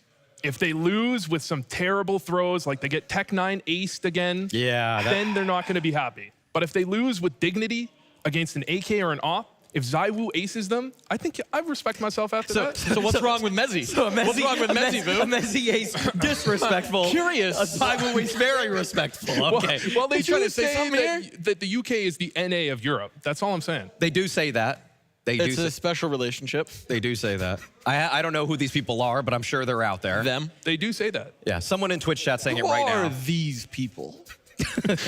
Press 1 in chat right now if UK is the NA of Europe. All right, well, Vu has managed to alienate an entire country, so we're starting out strong here on day 1. But moving on in here, if you were going to see the spark coming from Wildcard, how would it happen? I think that for Dust 2, I want to just see grouping up, taking good map control. I'm not sure actually if they're starting CT or T side, but in terms of just T side, I don't want to see them just get plastered before they even get into a potential site hit position, okay? If Vitality is just pushing lower, swinging off cat, you never get long control, I'm concerned about Wildcard's future for this map. If they're at least able to get to cat to then lose a 4v4 or something, then that's the respectable win. That's in the vein of losing in the right way. Yeah, I think the reality is they need the T side. They need that T side. It's not the CT side. They're going to really struggle on that side. They need a dominant T side. You do that through get the early map control, and then we've seen teams recently, they love the B pop, their mid B's coming back, and you can catch teams off guard if you just put them in the wrong spot. You take that map control away, they don't have a CT spawn player, and then you hit B, you manage to win a couple aim duels, you can win that. Look, you guys are talking about this like it's settled business. You're talking about this like it's confirmed. But you know what? I come from a place called Philadelphia where we tell a story of a plucky underdog who entered the ring with the heavyweight champion of the world, and he lasted a whole lot of rounds. I'm talking about Rocky. And I know my favorite ringside announcers might just be telling an underdog tale in this one. Scrawny and Alonders, take it away. Thank you, Mike. So eloquently put, but you're from Philadelphia, which means you also stink. And, well, your pick for this matchup is underperformed. They did not deliver to what we were hoping they would in that first map, Mohan. Now Me too, though. To do it on Dust 2. Yeah, it's a shame. I think we saw lots of great rounds in there from Wildcard. I think it was, it was noble to try to take down Vitality on Inferno, and I think they did put their best foot forward. Dust 2, even though the records aren't equal, is still going to be just as difficult here as they come into this map. I think they have a lot to be proud of, and I think that Vitality, apart from one shaky spray from Flamesy in the beginning of the game, outside of that, they looked crystal clean. No problems with their travel over here to Blast. Their day one is looking solid. It's going to take full strength Wildcard, a little bit of luck, and a ton of X Factor to be able to pull out this victory, even a single map here. And if they do take Dust 2, of course, we'll get the chance to see Train. Yes. Maui said that, this is a map where if there's anywhere that you could go, even though this is a streak for Vitality, it's the smallest one. It's the less played map of their map pool. It's a place that is still unexplored. Yes. It's a map that is not developed entirely yet. So And but we'll see if we get there. If you had time to target Vitality, you'd think that's where you could have put a little bit of extra work in. But we'll see. It's going to bank on getting there to begin with. If there was any sloppiness back on the first map of the series, it was in converting pistols. Neither team, after winning the pistol, was able to win the follow-up. We saw in that second half, it actually went back and forth for multiple rounds. So we'll see if there's a little more continuity to the start of these halves. FaZe from Catwalk makes contact, immediate fallback to that A site. Oh, but you can see that right here. Opening setup out the gate. No vision on mid control and Stanislaw in the window. They're hoping for a B split to come in, but right now there will be no op on A. Just two players here with pistols waiting.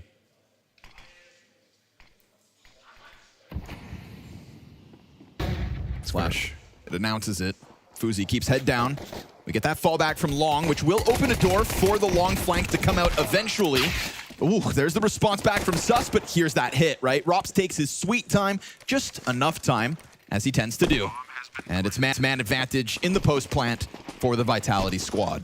Yeah, so unfortunately, they were just really hoping that this is going to be some kind of B play, and now they've got a tough retake where the time's ticking. Man down. ZywOo pops up. Ooh, I'd love a ZywOo P250. Jeez, so clean. The P250 Kevlar in a pistol is a ZywOo classic. That's his cultural impact. Yeah. It's just the lack of flick that really is the impact. Like, those kills looked so easy, and he does that every day.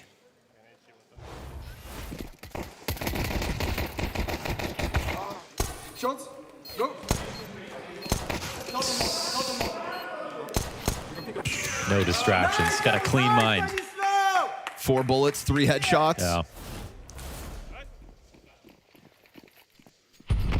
Puts Wildcard's Dust 2 on ice out of the gate.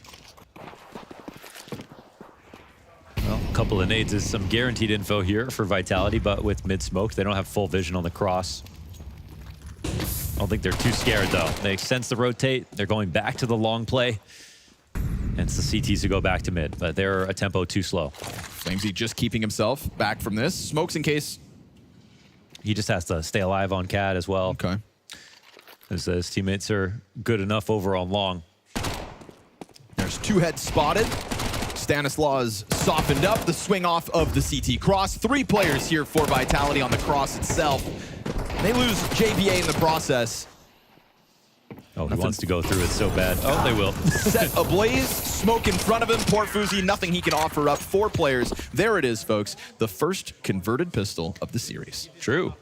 Like tactic here, obviously with the 2 HEs, those are guaranteed. Sometimes when you see flashes, you know, if they're in too close succession, you're not sure exactly like how many players are there, but with the HEs, you know for sure. And Vitality used that as an open route to hit long instead of run away from it. It's the right idea. Not that Wildcard had the resources to pull off anything too complicated, though. Heavy long stack once again, and the T's coming in this direction. How many players can you fit behind Car? Looking like the question. They go for 4. And off that smoke, they decide to activate here. So Flash is very well timed. Look at them scatter. My goodness. 2 kills out of Sus. There's the response. Rops triple. You get 4 players blind. Rops recovers first, cleans up shop. Luckily, they scrambled in opposite directions. They didn't have that pack mentality. And so, that was nice kind attempt. of boring. Nice attempt. Because it was such a good flash, and they actually almost won 2 that. kills? Yeah. You know? I just wish they won it. I just wish they won it. It was such a good tactic here. It's like, no one's playing anti. Like, that's how you know you've made a really good play. But they had already spread too far. Feels like Robs was only flashed less because his teammate blocked it for him. Oh, is that what happened? I think so. Yeah. It looked like he was like really jumbled up on the guy in front of him. Because like you said, nobody playing anti. Yeah. A little flesh shield. Ouch. Not bad. We've been talking about the nades all game long so far, and there's another one to take into consideration, but I love Robs' timing. He hears that util usage in front of middle. FaZe on high alert despite chucking out util. And we get this position from Stanislaw, certainly unorthodox. Yeah, that was great. I mean, they covered everything, and even though they had a player inside of mid, didn't have vision. Stanislaw gets spotted, however. FaZe tries to come help. We'll see if this op can continue to stop the momentum. ZywOo's nade kill stand towards pit. He clips ZywOo's wings. Plenty of bodies behind this smoke, and FaZe just trying to retreat here. Sus goes down. Still more rotates coming through, but each of those movements beyond the AWPer, punished. And so Vitality reclaim man advantage. 40 seconds to try to pull off this 4th consecutive round win. They're just so filthy, man. I mean, even love the molly to the fallback on Car in case FaZe wants to make it more complicated and hold on to long control in any capacity. Punished entirely. Apex about to run through B, and there's no one here. Now, it depends if he starts walking and where we see FaZe go from this position, but it looks like he may not get caught off guard. He dropped, though. Apex. And yeah, 3-on-1 here over on the A site. Info on FaZe, but he's got the op to save. Just and they've got concerned. 10 seconds. My goodness, this is close. All good. He's stopping to throw nades, though. Whoa. Yeah, that's crazy. Okay, Flamesy. Playing dangerous games, but still, you know, he's allowed to. Down to the wire. Bomb planted. He did the mental math. And the 4th one taken. This team is filthy, man. FaZe's 2 kills this round, all for naught. Looks to be the last player standing, hopefully saving this AWP for the next one. But it is a slow start from the majority pack of Wildcard. Nice. We saw that same sort of deal occur back on Inferno, and still JBA able to recover his form. Time will tell, but no op for the save. FaZe goes down 4 rounds straight and a clearing of the Wildcard members. Yeah, everyone goes down with the op. That's a very expensive round lost. Nice reaction. It's actually FaZe who has to adjust, looking over top of the smoke.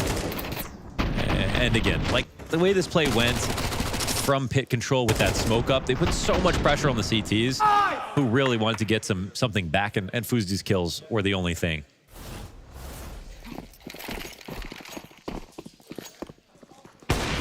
Ooh, hit him. Playing B just sucks when there's a good offer on the other side.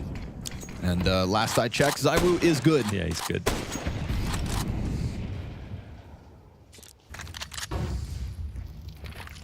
Flamesy ready to go. Pistols await him. And he's not going to dance with the others immediately, not until the support gets slightly closer. Flash again, but dodged. And Flamesy feasting. 2 kills on the cap play. Here comes that triple split from Long. They are meticulously pulling apart the Wildcard A defense when they don't have guns to play with. Makes total sense. Apex here to lock in what's left of the round for Wildcard, and they could damn well be going down with no kills. It is an on-fire Vitality at full strength going into the 6th. The economy's growing. I'm looking at near $10,000 for multiple players for the Vitality squad.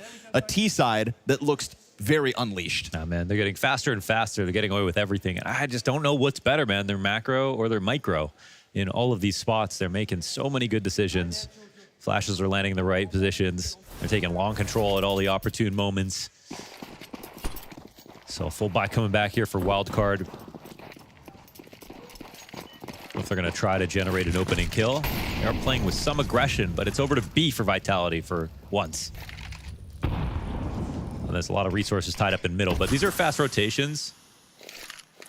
They'll respect the smoke here from Jaba.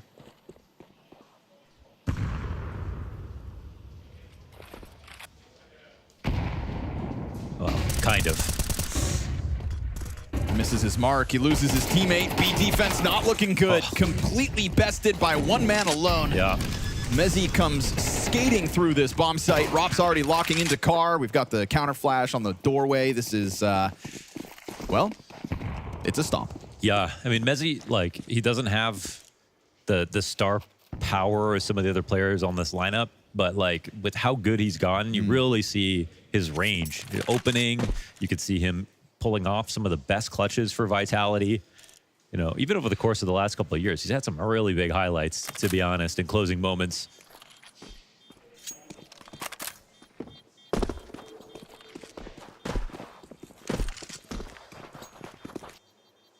This is going to end up being one of those games where what were you supposed to do? Now they're even threatening in the save with 3 players. They're gonna keep coming. Mezzi, oh man, 3 kills deep. FlameZ the 4th. FuZi's off. Oh, just barely held onto. And that could damn well be all we really see in the follow-up. Wildcard will have a bit of extra money, sitting at $3,500 each to try to supplement this op. But it really boils down to FuZi being the hero to get Wildcards first. Yeah, I mean, they really are playing like old school Astralis, but even just a little bit faster, which makes more sense in CS2. But not a player out of place. That is the right word for this. Perfect. Yeah.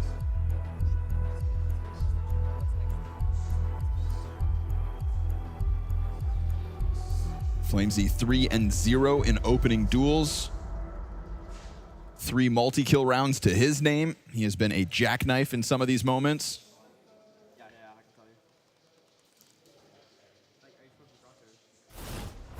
They found so many long openings already this half. They found the right B opening right there with Jeba alone. Conditioning in full effect here for Vitality. They can get away with anything. Even murder? Even murder. Tax evasion? Oh, even that. Oh, no. Oh, even that. What was that track? Jeba jumped over the smoke and he tracked him through the door. 1,000 ways to die. That was murder. Yeah. That's cold-blooded, dude. Oh, my goodness. Oh my goodness. Wow. One more time, production?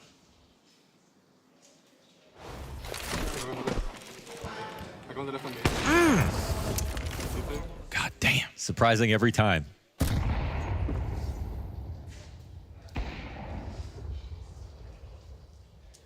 Like we said, the hero of the moment needs to be FuZi. That op just a bit inactive. You posted on Catwalk. Hope FlameZ tries his shenanigans again. Stanislaw going to take to the helm.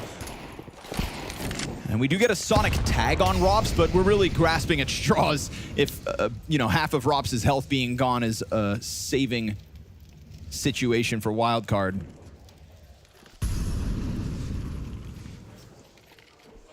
Got to pull the rabbit out of the hat here in round 7. Or maybe the Hedgehog? Maybe the Hedgehog. Well, there's no real great position to play with a Deagle in this position, but he's definitely going to die now. Found out from middle, no support. I don't get the Hedgehog thing. Sonic. Oh, okay. Stupid.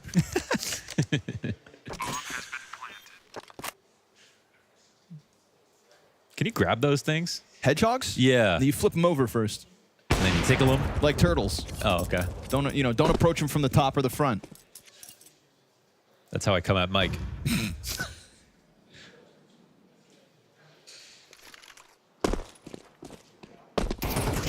Again, ZywOo's just dancing around the server, jumping around with the Tech-9, hunting down these kills, making sure nothing can be saved. I mean, they have not been challenged so far in the first 7. Down goes FuZi as well, so that op will not be saved twice. The grandfather clause, not allowed. ZywOo is laughing his way to a best-of-3 win. I was joking about how Wildcard haven't got a 13-0 on LAN. They did online, unfortunately. Oh my gosh. Oh. Yeah.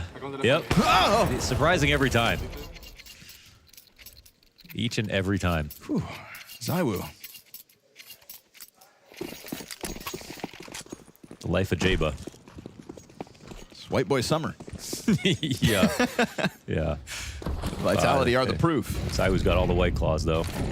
Sonic, sea of utility to try to pressure the tunnels. Nicely done to cut off Mezzi. FlameZ doesn't want any of that engagement. He'll smoke it off. That is tunnels control and a man advantage for Wildcard. Folks, you could be looking at their first round win if they're able to push it over the line. But Stanislaw dies towards long. We get this FuZi activation to try to stop it, and nice. He will finish Rops. Good call that Stan had done damage. But he knows they're pulled. He's pulled apart between Long and Cat. They're going to come out right behind him. See ya. Easy op shot. Apex to help him join up, and they've got Long protected as well. Still 3 CTs here, however. They hear them stomping forward. Apex misses his chance to strike them down off guard. They'll now be on high alert with all 3 players on rifles, swinging through the fire. Still ZywOo chopping them off one after another, and supported, of course, by FlameZ. JBA smoked off. Wasn't able to get into that interaction, had to wait a second. And he's trying to play with timing as ZywOo will eventually be forced forward to plant. Won't do it exposed. But now as he pops up, that was a chance at a headshot. ZywOo giving him minimal to work with at this point. Goes for a bit of a spray down, still can't quite connect the chances here. Jayba to the pistol, and a 1v2 clutch for the wild card first. All right, nailed it. They tested him. They wanted to take that with a pistol from the site, and I don't know what flames he was shooting, but I didn't see any bullets come out, to be honest. So, all right, a round on the board. There will be no egg today here versus Wildcard.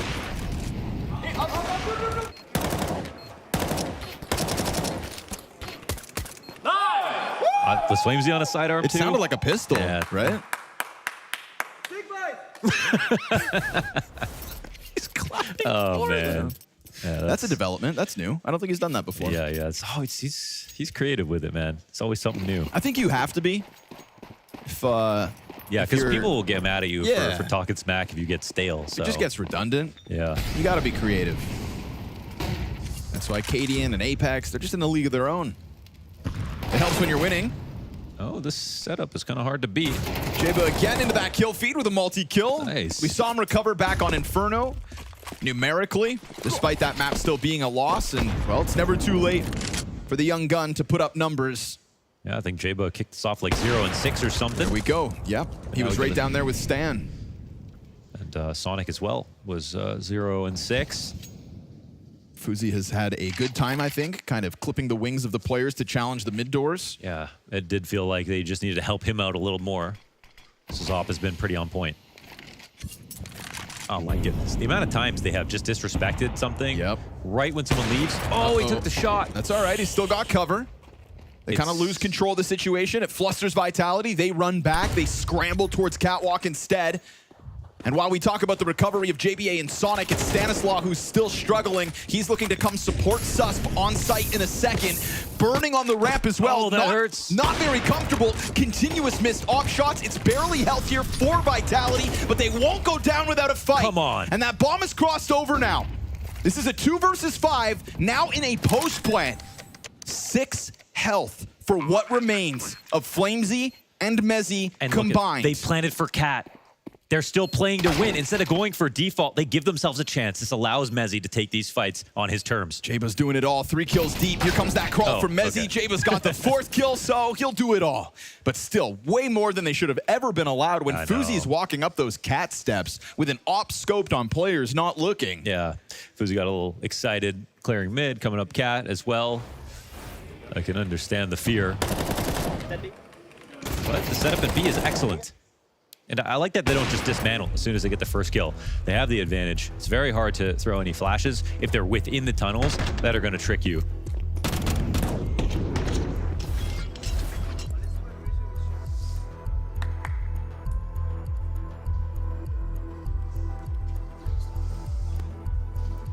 And it'll be Vitality to take a timeout. It's been hard to get those out.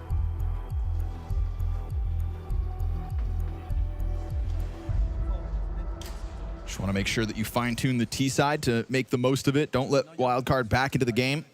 And a quick reminder, folks, we got a sponsor here at Blast. It's Underdog. Playing on Underdog is easy. You just choose higher or lower. It's literally that. 50-50, basically, on your favorite Counter-Strike players. You can win real money.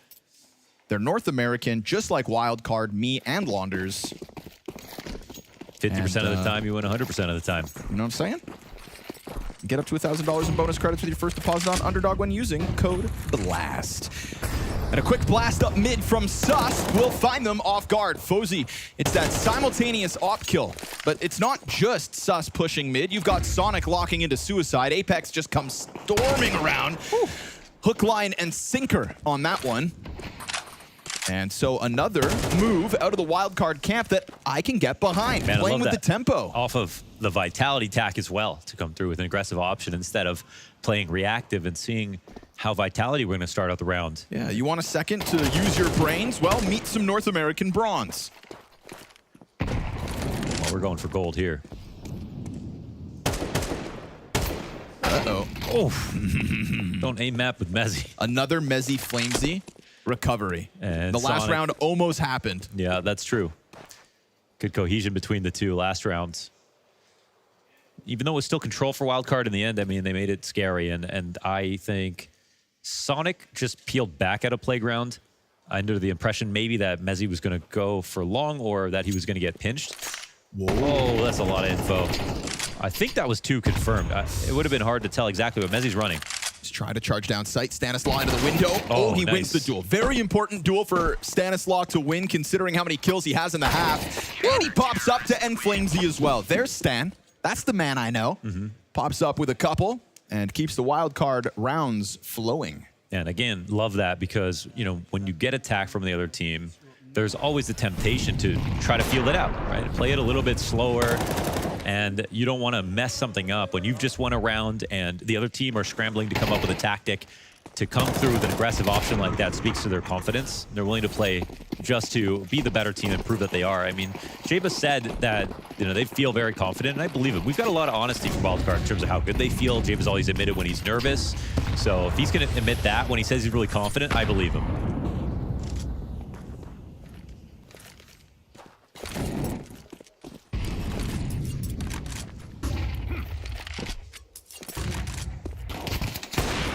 Multiple bodies on the long lineup, and they swing into it. They are signing up for a fight versus ZywOo. I know cars open probably. There was one on site, one cross back, and third dead.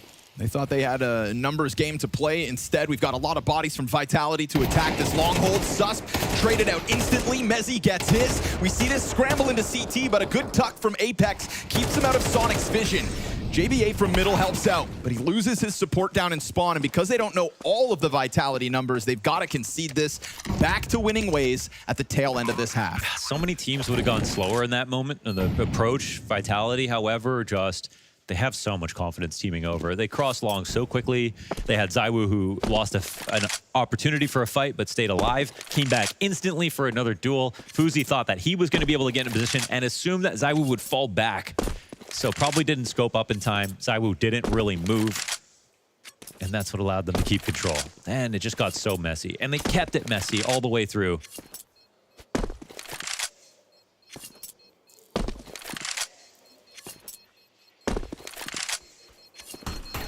Unfortunately, the score is resembling Inferno in so many ways. Yes. We are getting good wins out of Wildcard, but just way more out of Vitality. And the op efficacy has been very high from ZywOo, especially with the mid-doors damage. I mean, you see Jaba die from a headshot through a smoke jumping across one round. You see him get tagged down 73 on another round. And you see when he's healthy and has nades, what kind of hold they can put up over on the B site.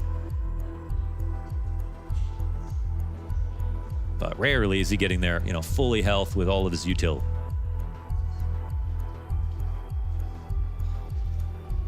I thought there was a world where if Vitality were going to get off the plane and be a little shaky, that, you know, there could still just be like a real overperformance star that steps up in the form of ZywOo, for example. The formula of Vitality that we have come to know over years, once upon a time before the dominance started, not the case. Again, everybody putting up both maps back to back at this point. You've got a strong pack of players performing. And so Vitality clearly have not skipped a beat. ZywOo just gonna hold the corner as we get this swing around the side of the smoke. The rifles get smoked off. They're able to track this guy inside, so Stan and Sus with a kill a pop. Yeah. And ZywOo unable to help out. That's a great push from Wildcard. It's a bit of a risk to run that considering the numbers we've seen from Vitality on long in recent rounds. But they've got less guns. They had to try something. So they get active. And that activity pays off. Sonic won't have the op to hold them back on mid as he has so regularly. They're going to try to challenge that B site, and they're going to find it vacant. Jaba decides to go for tunnels control, and Susp unable to hit them from the back as they get in. So, I mean, this is it, the last moments of this half, and Vitality put themselves into a post plant. ZywOo knows there could be an op highlight for him here if he plays his cards right. A lot of very desperate players, probably low on util. And he's on big box with the op, patrolling between angles. First flash comes out from Wildcard, one remains. Jaba, instant headshot onto that opper. Flamesy from Car, not able to get the second, but Apex will surely deliver. You've got that FaZe op now on the prowl, knows he was out in the sight. FaZe still just flirting with the windowsill, commits to the drop down. Audio for Apex, he strikes. While the iron's hot, 4 kills to the captain of Vitality, keeping it cool with the 9-3 lead.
Yet another glimpse of greatness out of the Vitality camp as the Wildcard Challenge was able to connect for 3.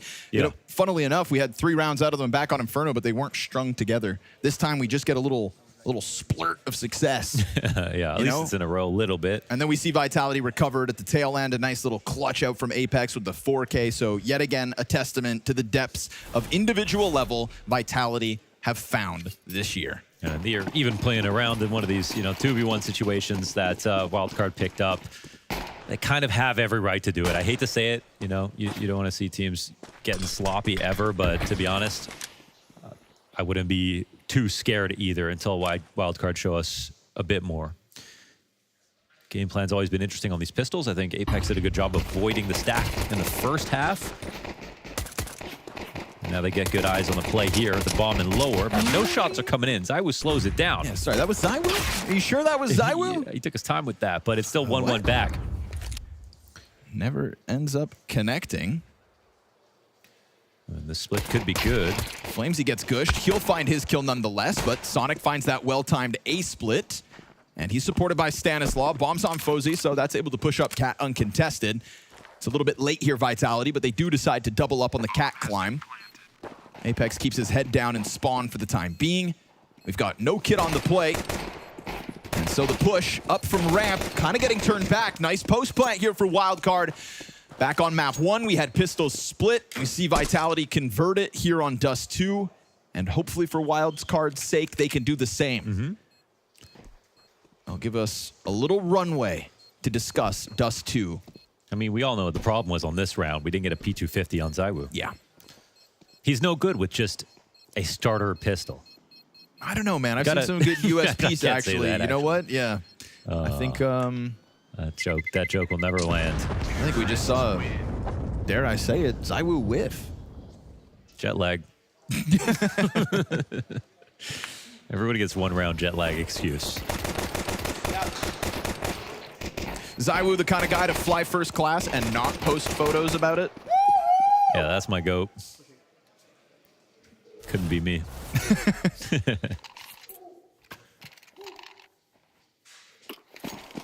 So the 5-round lead is what Vitality hang on to here as ZywOo goes on to the scout. USP did not connect.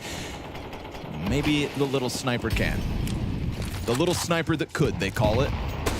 And a tag onto FaZe early. Annoying in every portion of the round here, especially the starts. Both halves now.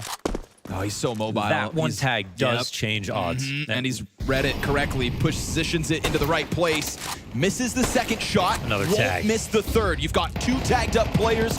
You've got pistols ready to go. ZywOo's now down, but able to pop Stanislaw in the process. His damage still relevant as FaZe and Jaba were the victims of it. And look at these pistols, primed to try to finish off what ZywOo started. JBA playing a dangerous game here, spamming away. They could charge through, and they might now with the support system down. You've got bombs still on Jaba. This is feeling frazzled. Mezzi's coming up with kills. Sonic into the clutch. They'll prevail. Forced by success off of ZywOo. They caught so many glimpses of the player on elbow all over the corner of his smoke, but ZywOo's damage throughout that round, a headshot to complete his impact, and then it was too easy for the rest of the pistols roaming around. Really scary moment here for Wildcard. They know they could have had that under control. They just needed kind of 1 more kill so they could all focus back into CT spawn, but they couldn't find it. They got a little sloppy. ZywOo just made this a nightmare situation for them. Vitality. No conversion. No, sir. 0 for 2 in this series after winning pistol our Wildcard. And it's not every day ZywOo yells at you. That should be a badge of honor.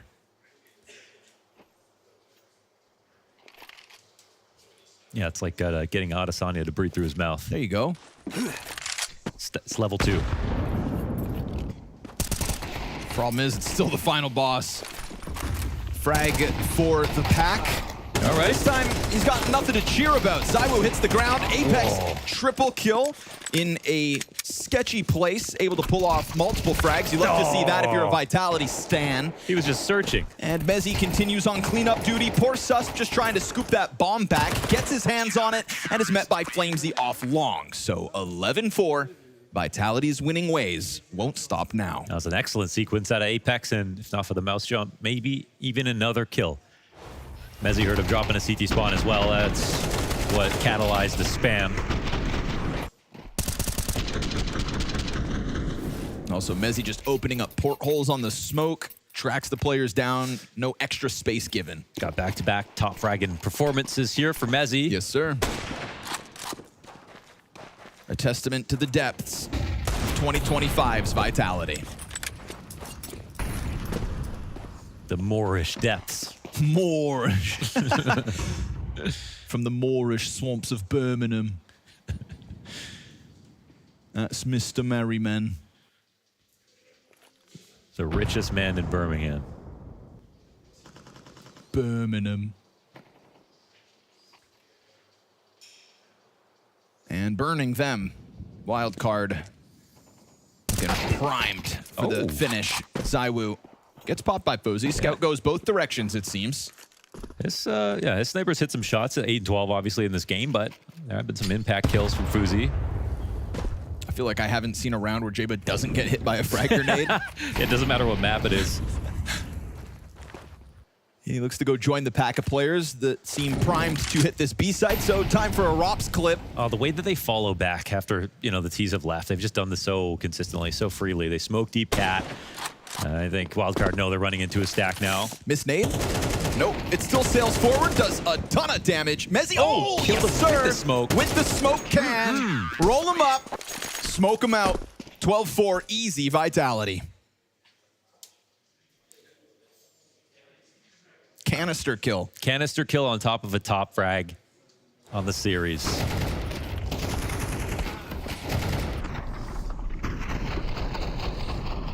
Oh, it was off the light wall. bounce too. Rebound. Hey, we kill you with smokes, man. He won't miss a chance. He always finds the angle. How do you want to die?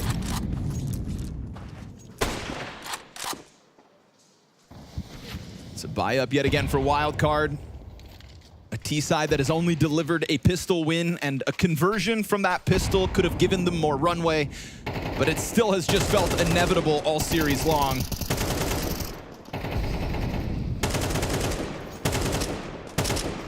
The beauty of this dominance is Vitality are simply not losing matches, and Wildcard may have hoped that they could step up to the plate today, but far better teams have tried and failed.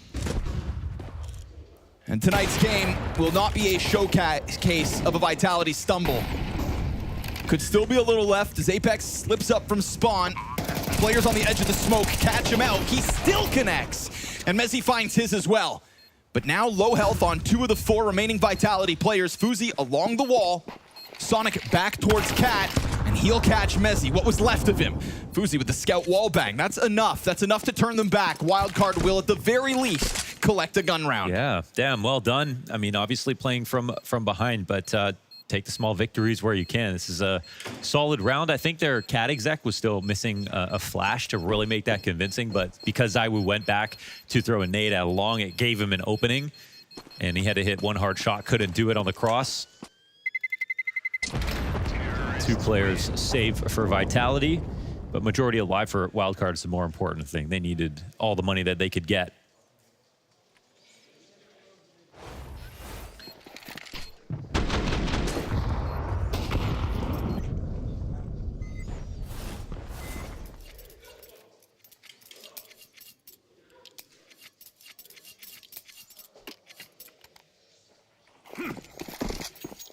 It's like identical round score lines. Mezzi might have an identical kill score line at some point here. It's 24 and 10 on map 1. Into tunnels, they'll challenge. Fully blind, ROPS connects that. Good on FaZe to connect the second, and Jaba catching ZywOo just sat out on a silver platter. A real chance now for Wildcard to yet again find a streak of rounds. You could see ROPS was just hoping to catch a glimpse before he committed to his spray, but still something finding a way to pull that spray together completely blind is impressive. There won't be a B play here. Vitality will be in their final resting spot, it looks like. FlameZ has featured in many 2vx attempts so far this map, but this one does not look likely. They're not even going to give it a test. Stan, forever cautious, and should be. We'll find a site primed for the taking. Yeah, when you try an opening pick play like that and it just goes that wrong, obviously, you know, it's not much chance they're going to bring it back, but it was excellent from Wildcard. They scaled the green box. The same times they took lower control. There was no way for Vitality to get that third player in to just make up for what went wrong with the first two. Great flashes as they approach lower, obviously.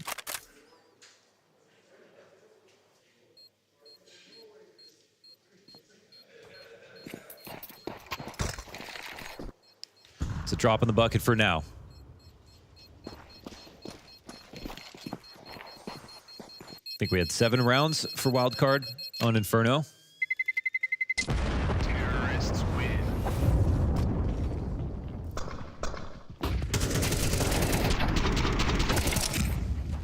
Shooting in the sky by the time he gets to the end of that spray down. And not every day you catch ZywOo off guard like that, but Jabo scoops it up. Yeah, that flash actually hit 3 people, and plus they had Jabo top mid. Lovely stuff. Mezzi would need an ace right here to match his scoreline of Inferno.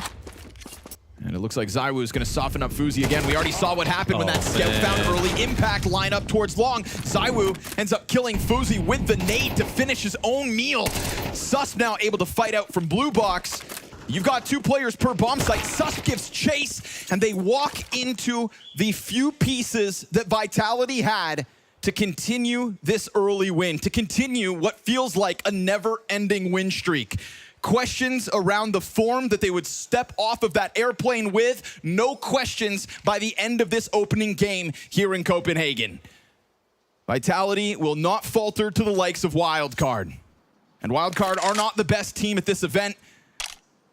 Some of the pluckier rosters that have pushed Vitality to their limits are waiting in the wings to see whether they look mortal at the end of this opening game. 13-6 here on Dust 2. And so they step one piece closer to that liquid win streak, one step closer to being hands down the most dominant team in the modern era of CS2.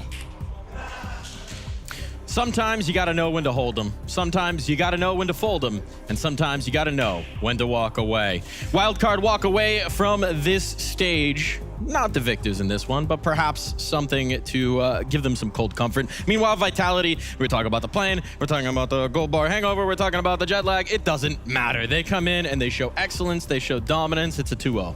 I think you got to give some respect to Wildcard. I think they did what we wanted from them. I think they showed up. They had some good plans, some good ideas, and they had some times where they looked like they could pull this off, but the problem is they're playing Vitality. Just have to string too much together to get anything going versus Vitality, even with some aggression, some well-timed aggression from their side, and even with some little clutches here and there, like the 1v2 from JBA, it all amounts to really, unfortunately, not too much versus Vitality. Like they say, everyone's got a plan until you get punched in the mouth, and here's a guy who's doing a whole lot of punching of people in the mouth. Mezzi coming on in here. My goodness, 43-20 across 2 maps. That's those are some numbers. Those are ZywOo numbers, I think. But no, I don't know what happened. Just having a bit of fun and just playing a bit loose, and yeah, it was a fun game. Do you think you need to take a 30-hour flight before every BO3 now? If I continue like this, then maybe we'll have a look at this. I don't know, but it's we're feeling fresh, even though it was a long travel day and a long best of 5 we played before this in Melbourne. It's yeah, with good sleep, and that's fixed it. Yeah, I wanted to ask about the prep for this. Like, did you have a good idea of the way Wildcard play, or did you just kind of come in here and hope to play your own game?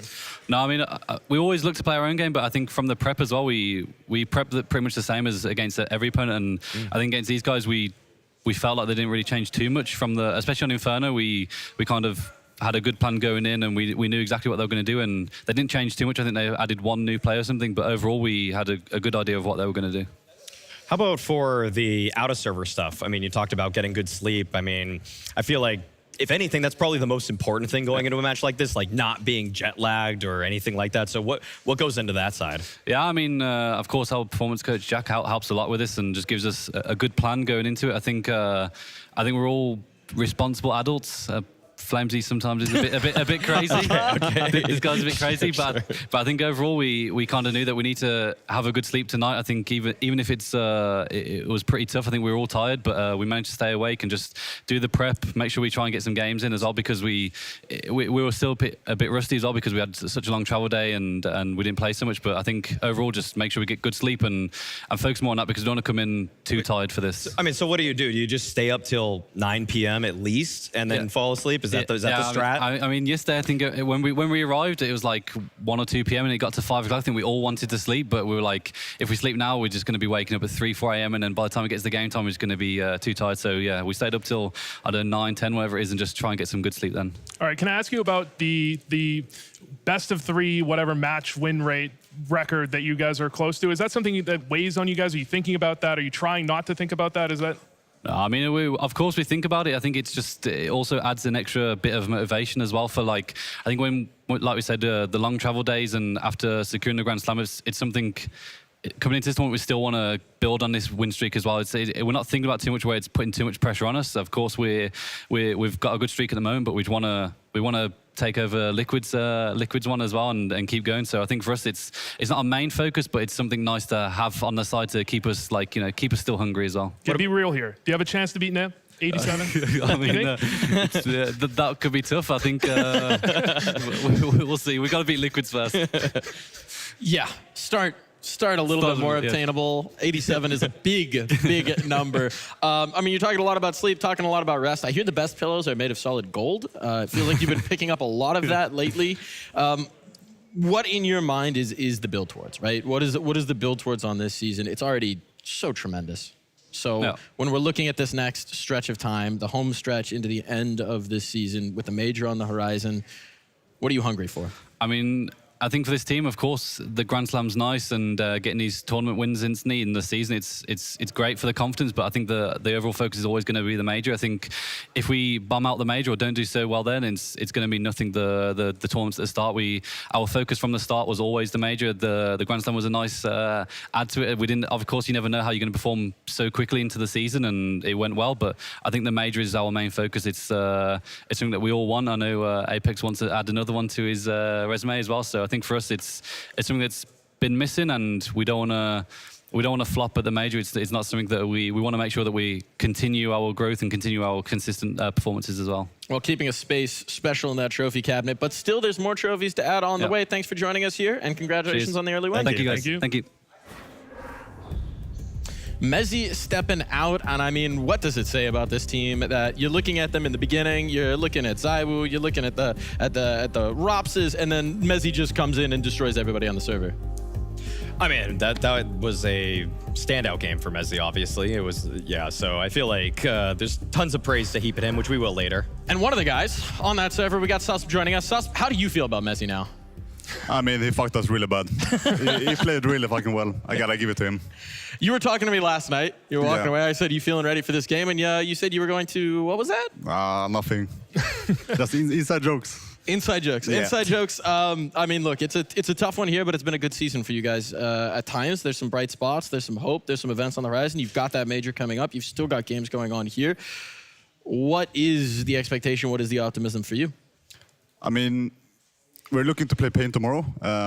Of course, winning that and winning like 2 more matches here, building some confidence for the major would be really great for the team. I feel like we ended 2024 really good with the major and everything, but we have been losing like very close matches and never really getting started to do like a good run, which we need. Like we need to get in this little flow state where you just beat everyone, every round is going your way, and it didn't really happen for us 2025.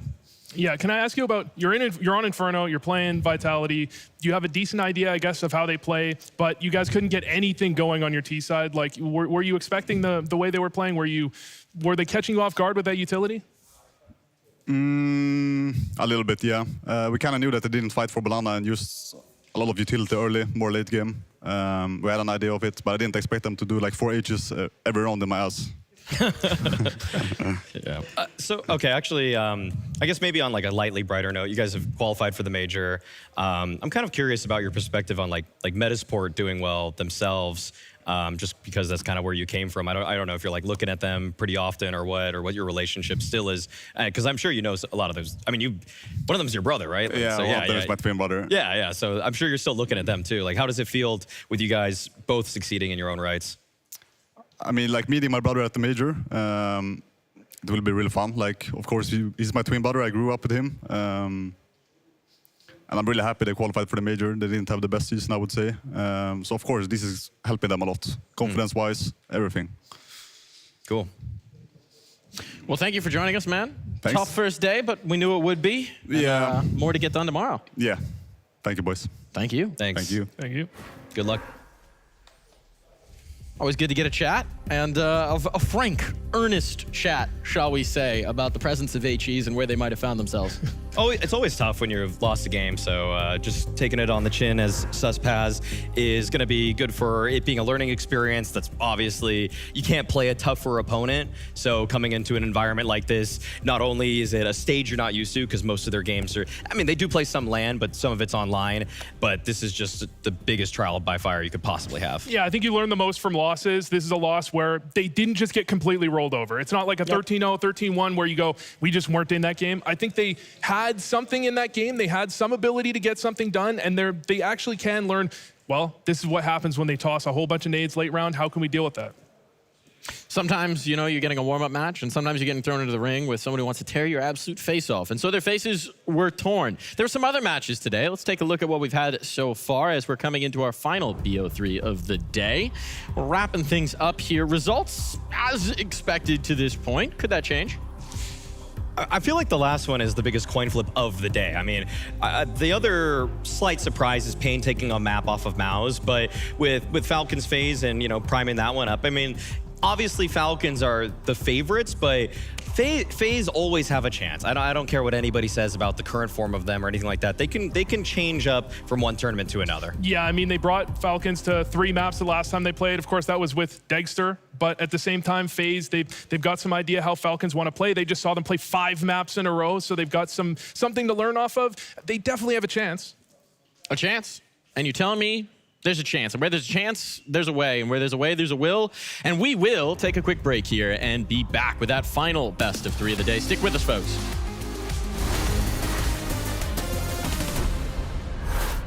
He's one shot, he's one shot. How are we losing that? 1v4. How? Where are my bullets going?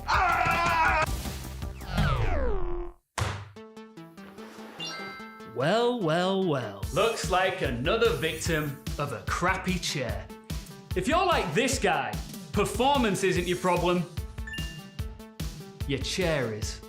How are you in my... Shh. See, here at Blacklight, we know what the key to victory is. It's comfort. And you're looking at it.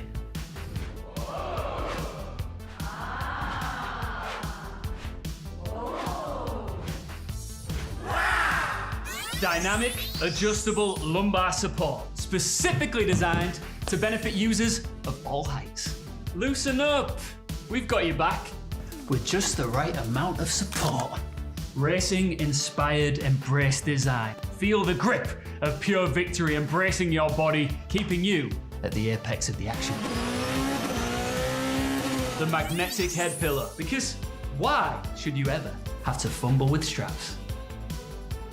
Dual roller PU silent wheels. Stay both silent and deadly in and out of the server. Integrated condensed foam technology for that floating on a cloud experience. It's superior comfort for extended seating.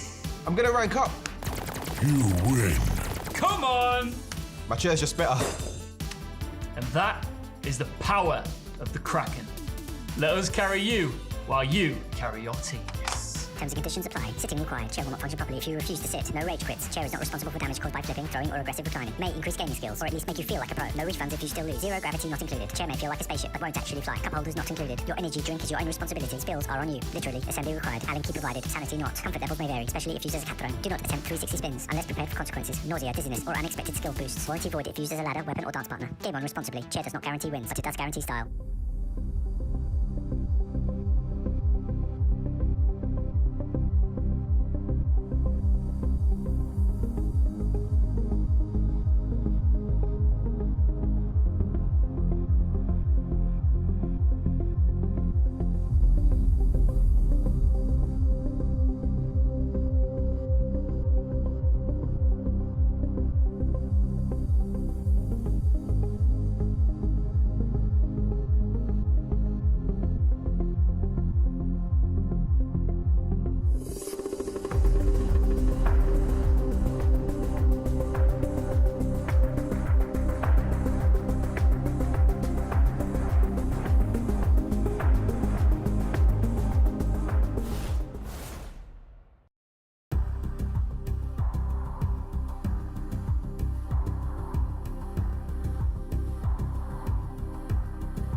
It's time for the Blast Rivals face-off.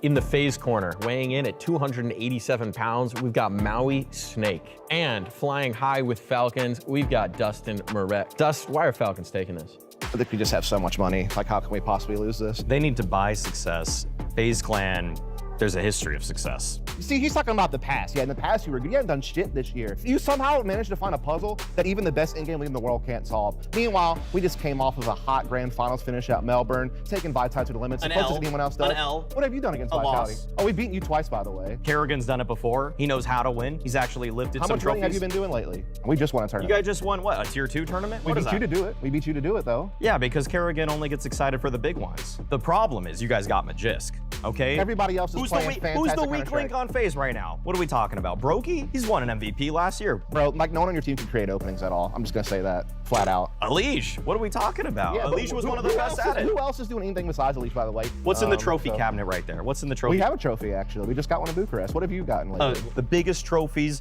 In the past. The gold bars In the past. themselves. We've In the got past. everything right In there the in the past. cabinet. When's the last time y'all won a tournament, by the way? It was in China, but there was a crowd. When's the last time Falcons won with a crowd? We just went to Melbourne in front of a massive audience and went way further than you ever could have dreamed of. What has Kicksan got in the legacy department? He's looking like a fantastic IG. He's certainly fragging better than Oh, an yours. up-and-comer? Let's see when he does it. Let's see when he He actually certainly does it. outperformed yours on the server. We got Big Daddy Rain, too. This guy's stone cold with it. Yeah, you sideline Rain to a shit role when he's playing like garbage because It's of it. the, Like, get me it's out the of here, same man. thing that Magisk is At in. least we're building our team correctly, getting the right pieces for the right spots and playing fantastic Counter-Strike. We got a core that was just in the grand finals of a major. We just made the last 2 grand finals we played at. You're talking about CSGO tournaments, bro. We're in a different version See, of the we game. were just in the grand finals of the Shanghai major. Yeah, that was, how long ago? Like 6 months? What have you That's done not since even that then? long. That's how long you've had an analyst We're career. winning now. What are you talking about? We're winning now. And that's what matters is now. And we're going to win again.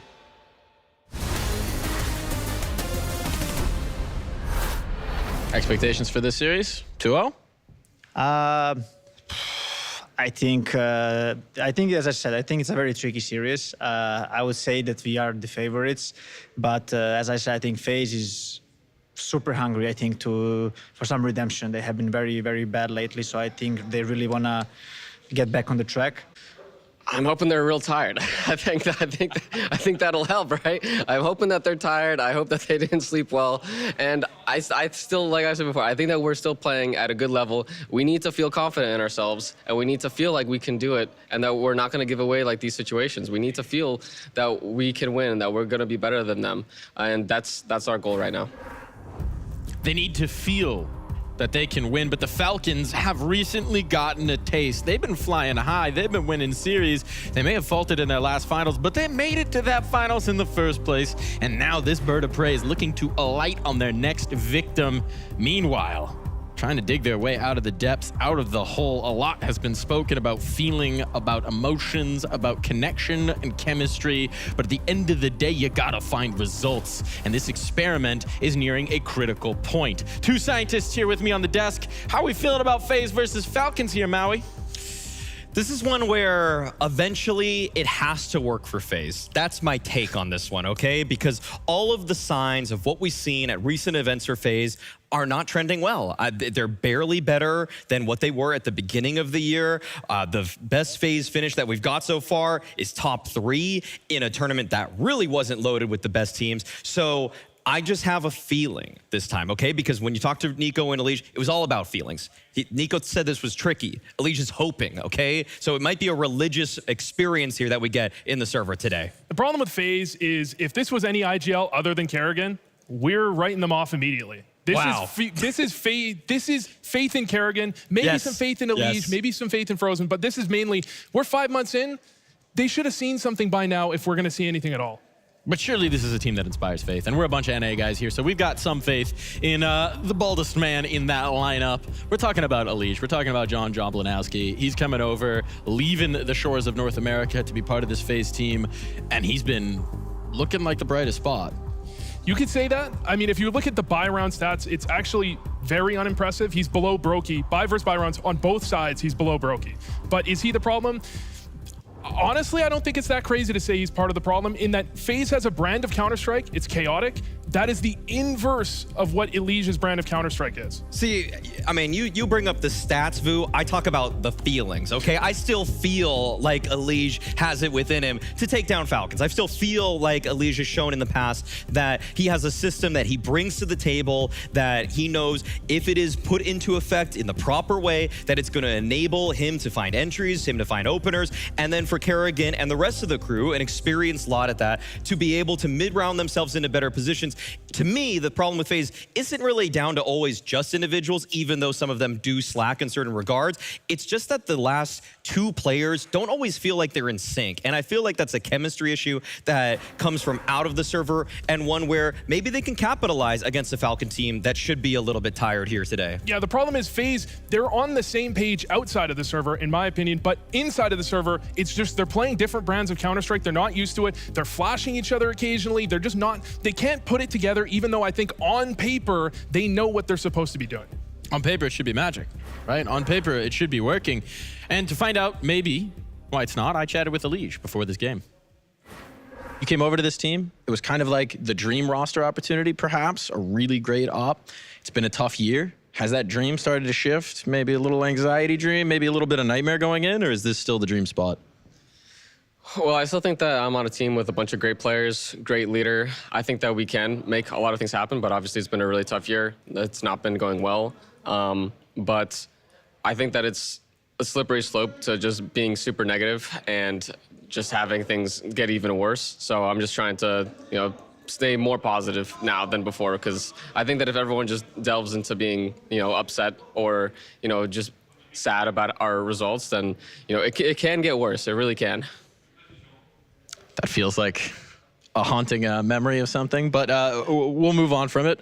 It feels like the conversation shifted in some of the interviews you guys have given lately. For a long time, it was, give us time, figure out how to meld the different visions, how to find the chemistry. And the conversation has shifted a little bit, where we're starting to hear, well, maybe some of the mesh isn't going to work. Does it feel like things still need to change, or is it a point now where it's like, okay, maybe something has to fully shift? Yeah, I mean, after a couple months, you can't really keep saying that it's, just give more time. We've tried different things. Of course, there's always still more things to try. But I actually think that from an overall view, I think that we're playing, at a good level. I think that we're faltering now in a lot of situations where we normally wouldn't be. And I think that's probably coming from more of the pressure and the nerves and feeling how bad the results have been is eventually going to weigh on you. That's why I was kind of saying before, if you keep being if you feel down about the results, then it can just make you feel even worse. Even if you're doing the right things, then that mental side of things will lead it to being worse. So I think that's our current demon that we're fighting right now.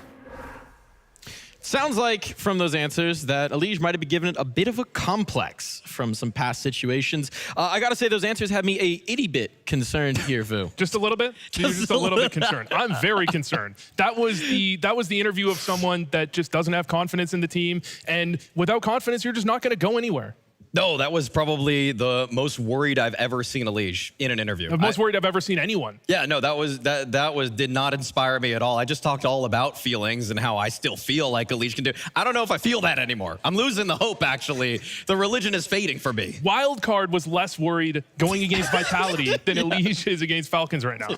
I mean, it also feels crazy, right? Because FaZe, for so long, over so many years and so many iterations, has been the vibes roster, the feeling roster, the, okay, even when they're in the slump, maybe that magic moment can come out. And is the spark fading? The problem is that there was a proof of concept with the previous FaZe iteration. They won all these tournaments. You knew that the spark, the embers were still there. It was just about fanning the flame to pull off some miraculous performance, whether that's grand finals finishes at Copenhagen, at the major, or grand finals finish at Shanghai. They knew they could get it all the way. It's just that they haven't grasped the trophy for such a long time now, and they've never even gotten close with the Elige. So there is no proof of concept anymore. The fire has faded for themselves, and they need to find a way to find a pilot light. Yeah, the previous iterations of this roster, you knew you get into some chaos in the mid-round, you let your experience and you let Kerrigan carry you out of those situations.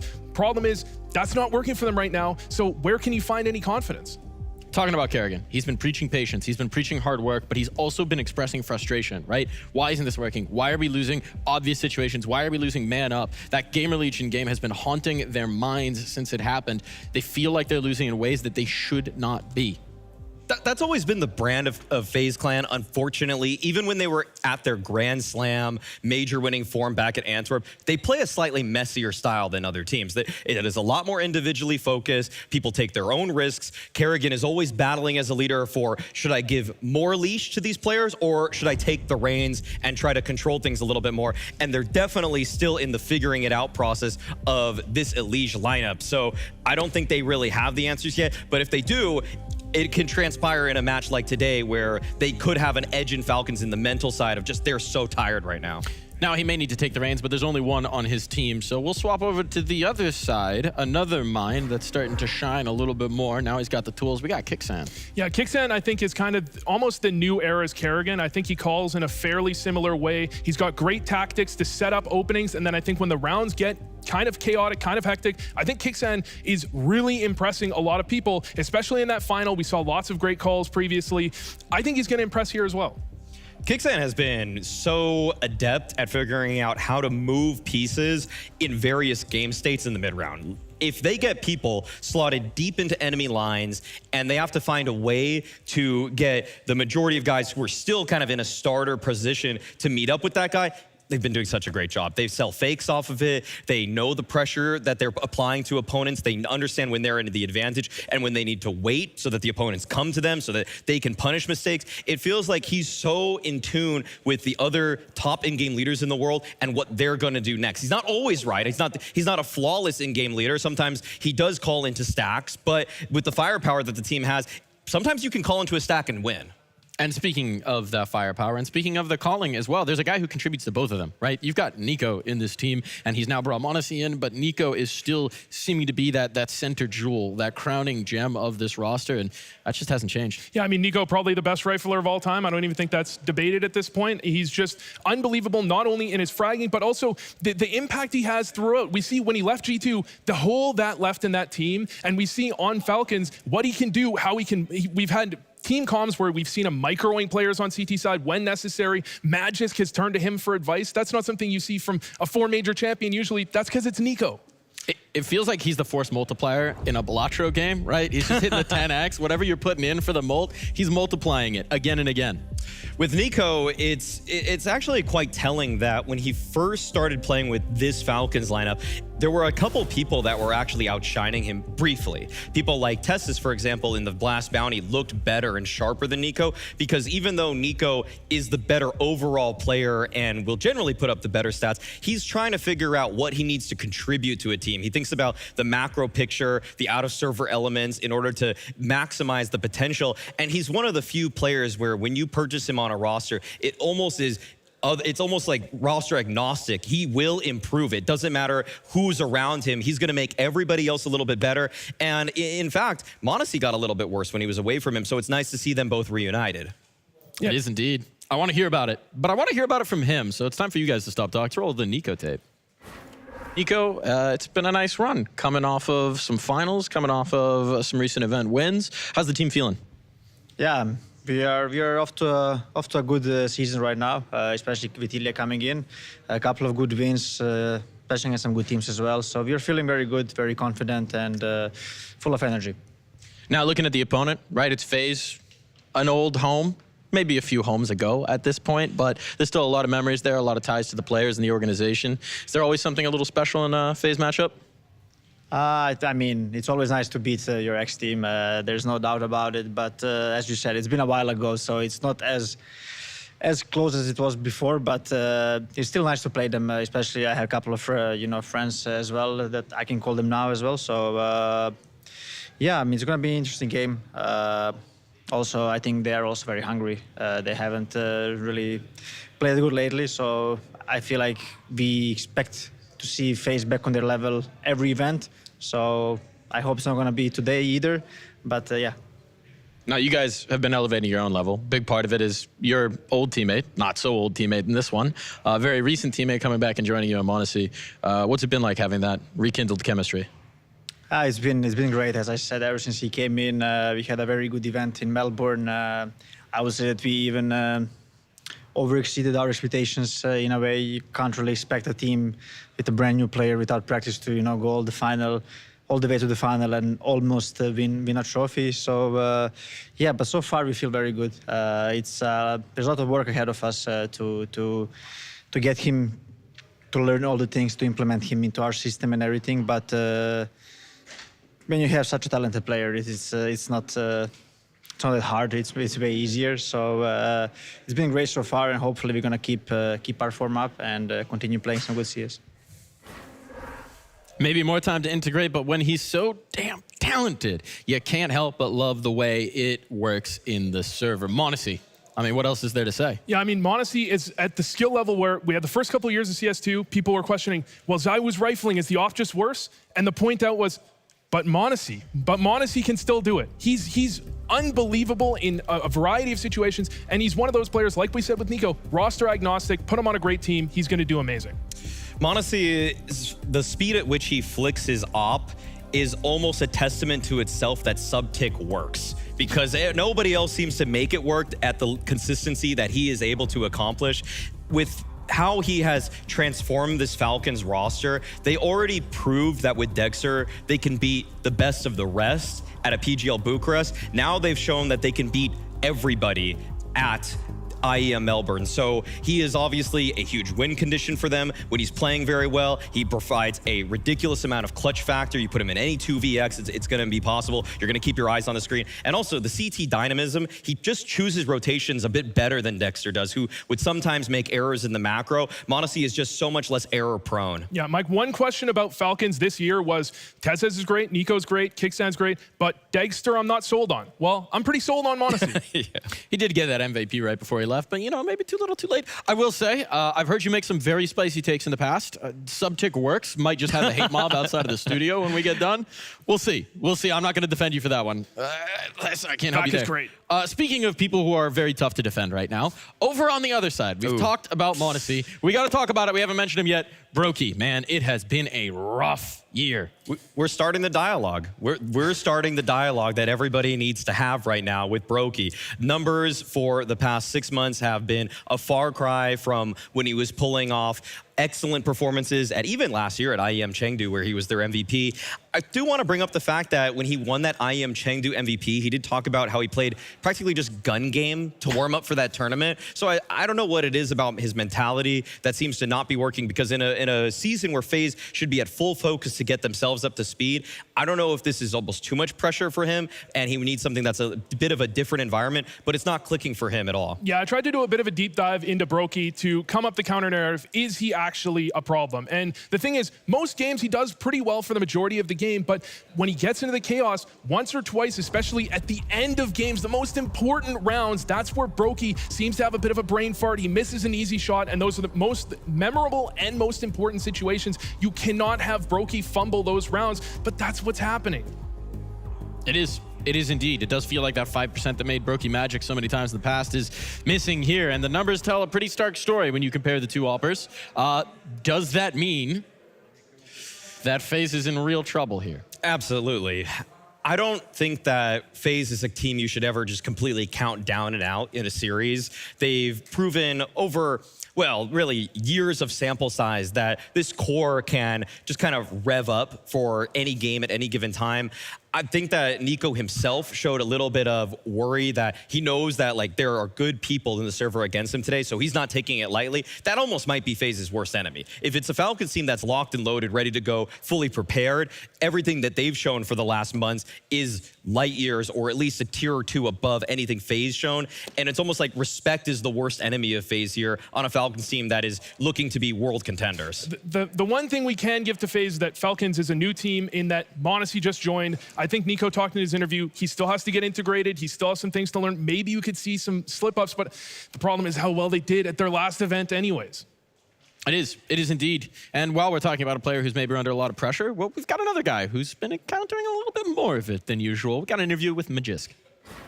You've been in the Falcons colors at this point for longer than anyone. This was kind of the original vision, right? A team that's contending for trophies, a team that's in the finals. You're finally here. back-to-back finals, some trophies coming through. Does this feel like what it was meant to be all along? I mean, obviously, it's obviously a nice addition to the team with Ilya, and I think definitely this is a team that is, you know, capable of fighting for the trophies. But we're still a young team, so I think right now we're more focused on the process and not too much about like the result in that sense. So I think working hard and, you know, trying to learn each other and all these type of things, I think that's more important right now, because then eventually with time the results will come.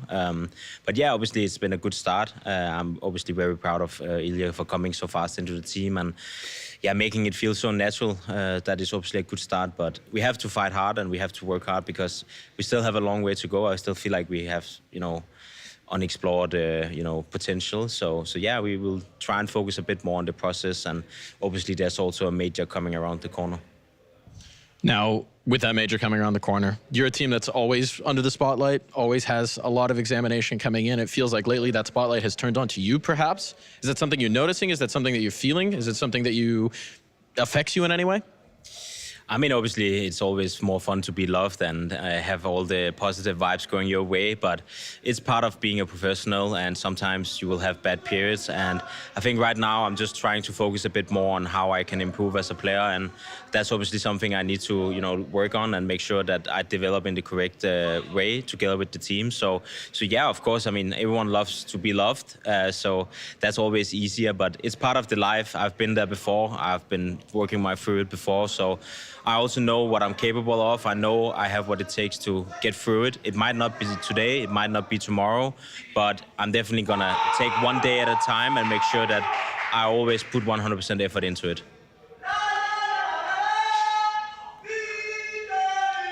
Don't know if that's coming through. Expectations for this matchup. FaZe on the other side, how do you think it's gonna go? I mean, I think this is, you know, it's always difficult coming from one tournament where you play the grand final, coming directly and to, you know, 2 days later, I don't even know how many days it is, to play a new tournament. So I think the transition is important for us. I think it's important that we kind of, you know, let that result go and focus on the fact that now it's a new tournament. We need to fight for everything again. We need to, you know, be there 100% and be ready to fight for it if it becomes difficult, because FaZe is a difficult team. They have good players, so it might not be an easy game. It might be an easy game, but at the end of the day, we are gonna have to play some good CS if we want to beat FaZe, because they are a good team, they have good players, and I definitely expect it to be, you know, a brawl with Carrigan behind the FaZe guys. So yeah, I think it's gonna be a good game. I think it's not gonna be easy. So yeah, we'll do our best to, you know, try and make sure that we are ready from the beginning. Everyone loves to be loved, but maybe scorn is a powerful motivator. You wouldn't know anything about that, would you, Maui? Truthfully, internet comments have been very kind for me over the course of my career. So yeah, unfortunately don't have to relate to the position Magisk finds himself in. But the one thing I want to say about Magisk is that he is #1 on my World CS Fraud watch. That's a very different list than saying he's a fraud, okay? We got to make the distinction clear. He can play himself out of being on the fraud watch, but he is getting very close to being the biggest hindrance to this Falcons team in them actually capturing trophies. The fact that he went halves in his grand final against Vitality with doing sub-5 kills, like those kind of numbers are not acceptable, and he knows that, as he told you. Vu's #2 on the list, but hopefully if he analyzes this veto well, he can get himself off of it, because it's time to find out our maps.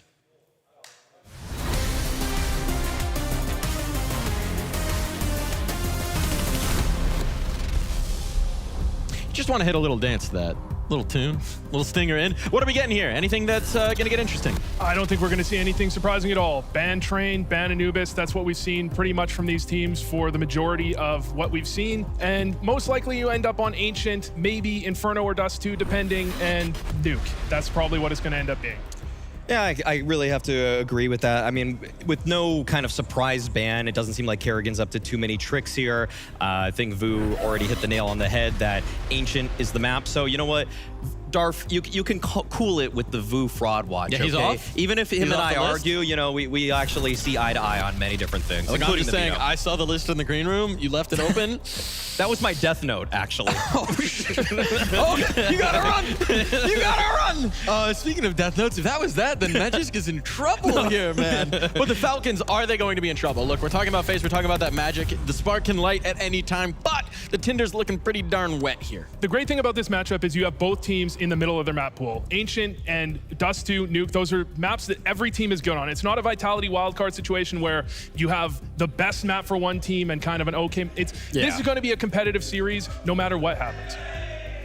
And that's why I feel like FaZe actually do have a chance, okay? I wasn't just spitting to just kind of get close to Dust and to yell at him, even though I do love doing that in that pregame segment. I really do think that FaZe, they just have to put it together eventually, okay? When I look at a team like FaZe Clan, I was gonna give them less time than normal because I've just seen Kerrigan do it so many times. Now it's been 3 months in total. This is usually the point in any roster's history where you find out who you are. They've talked about the fact that they are gearing up for the major. Well, this is the tournament that they need to show me anything at all. Like, Elige has moved to Europe at this point. He's settled, okay? There's no more excuses. I say my belief in FaZe is only because of Kerrigan.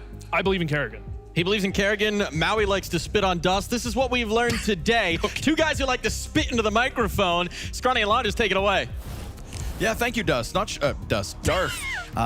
Sorry, you know, dime a dozen, those spitting guys. right now. Here we go, Mo. We've got Falcons and FaZe up in the server. I like this take that we need to see it now. I mean, Elige is somebody who has played for North America, in North America his entire career. He finally makes that big jump, a jump so few North Americans are ever willing to make. You don't make that jump and then walk away with losses. When Twists did it to join this very same organization, they got their Intel Grand Slam. Elige has to follow in those footsteps. He didn't move here for anything less. It's really tough because Elige comes into the team when Brokey's already having a downturn in form. So it's rough because you actually, if you watch closely, Elige has been improving a lot. I think we saw tons of irresponsible play at the beginning of as soon as he joined the team. After a couple of tournaments, we see a lot less of those over peaks, over commitments. I think he's trusting the roster a lot more, and his individual level has been good in spots where FaZe's overall hasn't. Like, we've also seen Kerrigan kind of step up individually, and he's not really putting blame to his calling. I think it is a matter right now of a couple of individuals like needing to step up more. And yeah, I mean, well, let's talk about this pistol first because there is a lot more to discuss about these two lineups. Elige on the receiving end of the catwalk push. csgo and m0NESY as the tip of this spear. Frozen gets active through the mid doors. A clash on both sides. Brokey picks up one, and it's the m0NESY difference maker with the double kill cap, but he's got to go scoop up that bomb. And while he does it, we're going to get Magisk walking at Kerrigan here. He finds the better of the timing, catches Kerrigan off guard, and so the clutch falls into the hands of Rain. He's got a challenge on the cross. That'll stop Magisk, but the m0NESY bomb cross now has eluded him. It has been heard, it seems like, from Rain. He's just figuring out what the approach is going to be. And of course, with a bomb over there, he knows that he can start to run up. Honest 1v2 situation. Separate duels. If m0NESY ever pops up, no reason to really.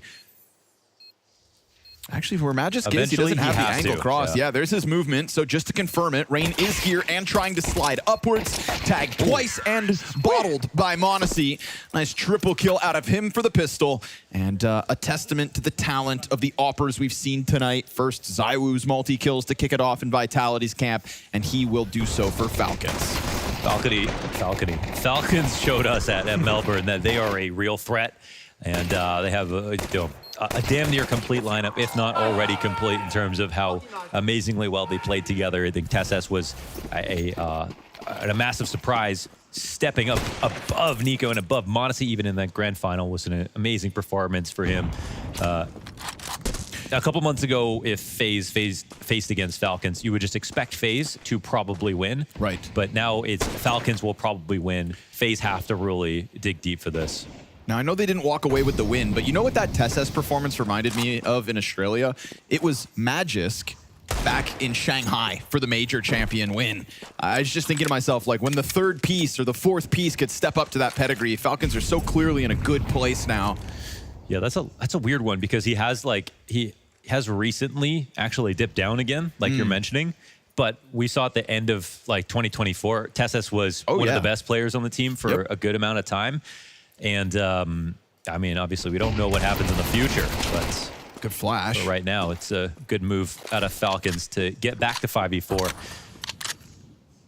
You may have lost Nico out of the gate. It's a perfect response, though, from FaZe. They still got 2 and B, and Alicia's flanking from the top of mid. Oh, man. Did he rush that?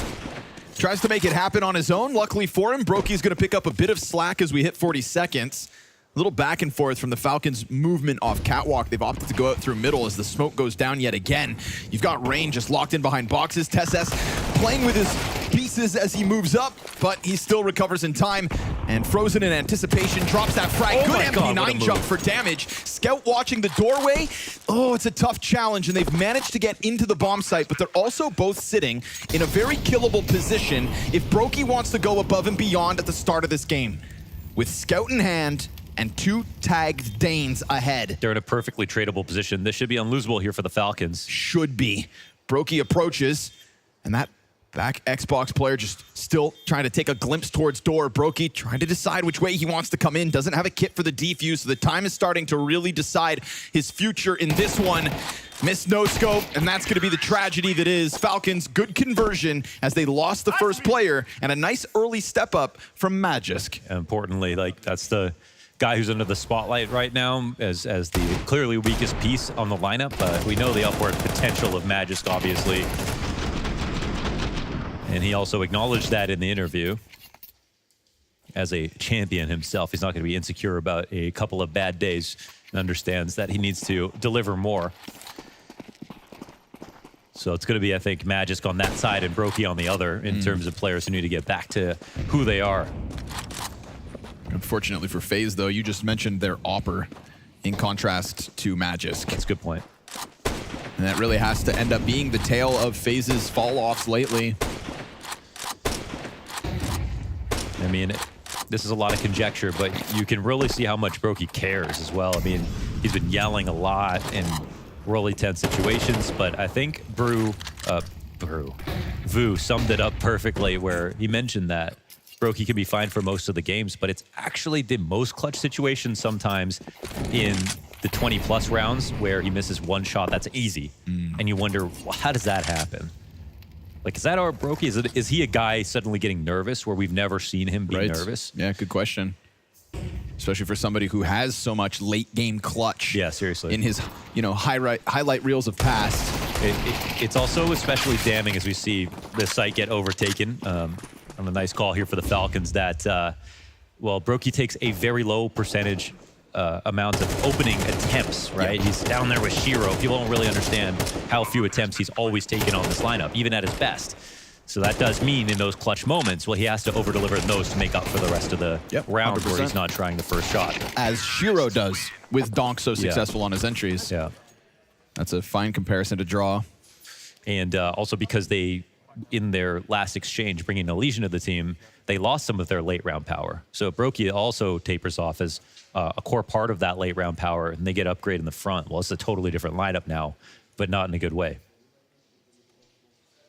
There it is, the beating that is the opening of Dust 2. 3 rounds straight for Falcons. Guns come out on the FaZe side of things, and we get the instant Kerrigan AUG. I love that. He's been buying that a lot.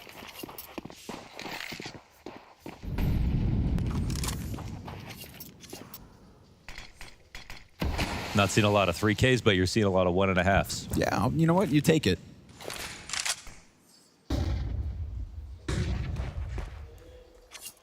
Still Rain and Elige yet to get on the scoreboard. The most iconic duo, Nico and Broken Table. That's right. Especially at Blast. It should be Kerrigan and Magic Rocks. Oh, true, yeah. Haven't seen those. I'm sure they're there, though. Up through the cat corners goes Kicksan at the front of all this. Also, Vu said that he's the Kerrigan of today in some sense, Kicksan, but I have always felt he's the Glaive of today. I think in his style of calling, double rush calls towards the end of the game. He's kind of an impatient caller, which I actually feel like matches up with Glaive. He likes a lot of confidence moves, very fast ones. Will risk rounds that are high value to go quickly, the chance to catch a tempo, catch people off guard. And what about the ability to get kills? Yeah, man. He is a monster right now in terms of fragging IGLs. Just gonna drop some more utility off Catwalk. We get this Monacy-Nico duo walking out through middle. Smokes covering a leash for the time being, but he's gonna come down into spawn, gets caught out. Ooh, dirty spray from Nico, and not in the good way. Luckily, the kill gets finished off by Kicksand. Frozen burns from beyond the grave. csgo gets his off the flames. 12 seconds. Go. And they are gonna try to push this up Catwalk, but the instant kills that come through buy them just enough time. No way. It was done with one frag back. How about we call it calculated? Jeez, they had no other option. They would not have run up Cat in that spot if they had an extra 20 seconds. And the flash, well, it was beautiful, but the snapback is even better here for Rain. Kicksand hits the dirt. You've still got ample time here for Rain, but no kit. Doesn't like it. Utility to get him out feels unlikely. He'll concede this. We go 4-0 start for Falcons. It's a setup win for FaZe. I mean, they're in a great position to punish that last second adjustment up Cat. 15 seconds as they get up there. 2 players waiting for them. B would have been the more vulnerable option, but I think they were maybe lacking a mid-B smoke, and they were also lacking a little bit of info at that spot. Had to make a choice, and they got the frag in behind it. Magic's yet to die. Yeah, Magic's perfectly timed flank. You see him just pop the guy on ramp. That takes a ton of pressure off. And so the follow-through made too easy. FaZe Clan's first gun round goes down as a loss. Just insta-kill. Was that Kerrigan with no head armor?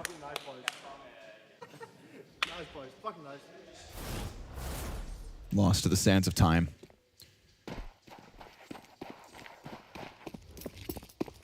Does that make Monacy the Prince of Persia? Maybe.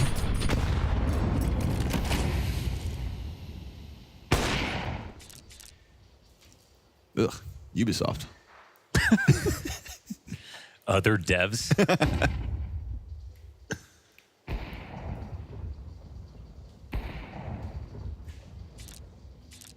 Waiting for a chance to strike. There will be Smoke one. fades. And with just that scout, it's damage done, but Kicksand's still standing.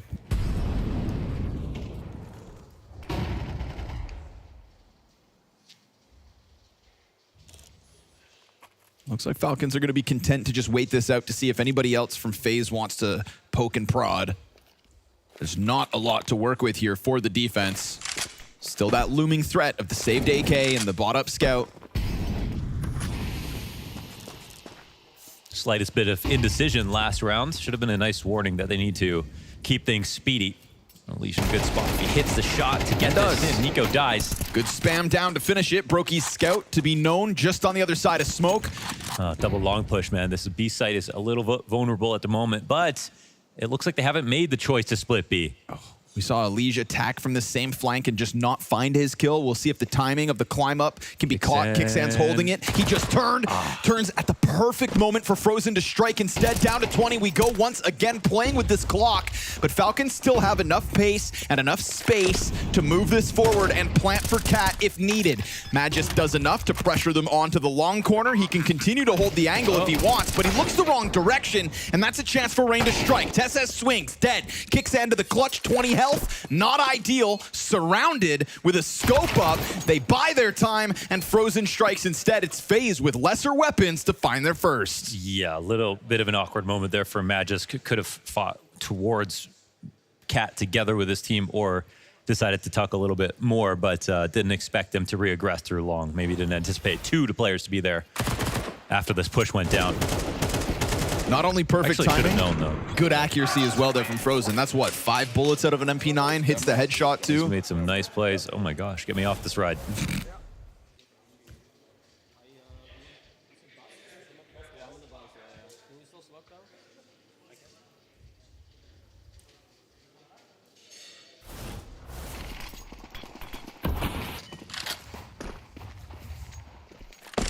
So the first round found in the 5th. FaZe always strike me as a team that have no idea how well they're going to play on any given day. Sure. They literally find out like 4 or 5 rounds in, so I feel like we find out together.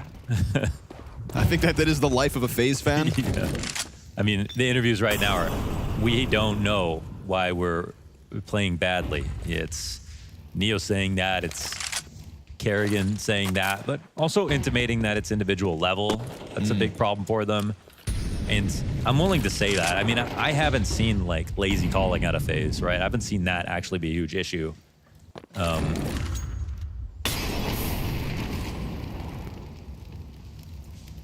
think at times we can just boil it down some lackluster individual play. Yeah. You know, Counter-Strike at the end of the day is a headshot machine. And motivation outside of majors is another thing. But in the road to ramping to Austin, especially with a new player, you want to have that win going in. You're not going to get tired once you hit it. You're going to feel invigorated and feel like it's possible. I mean, they could replicate what they did at Shanghai and back at Copenhagen at the first major, but like, how likely is that? They continue to lose in between so much. Nice hold.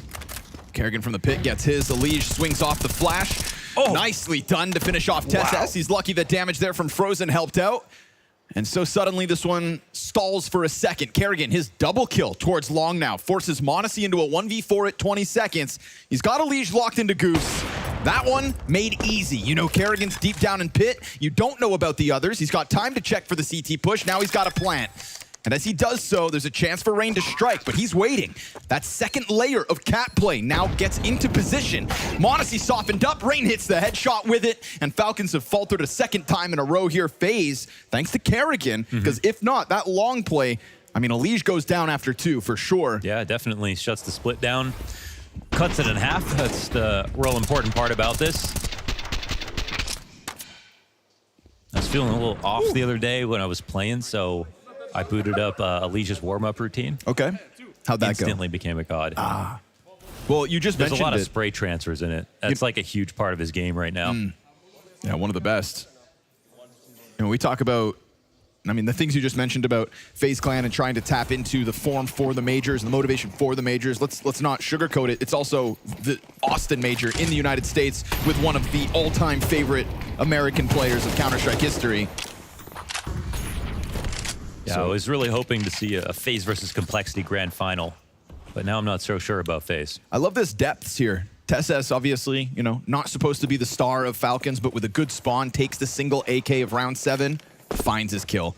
A real testament to csgo's form.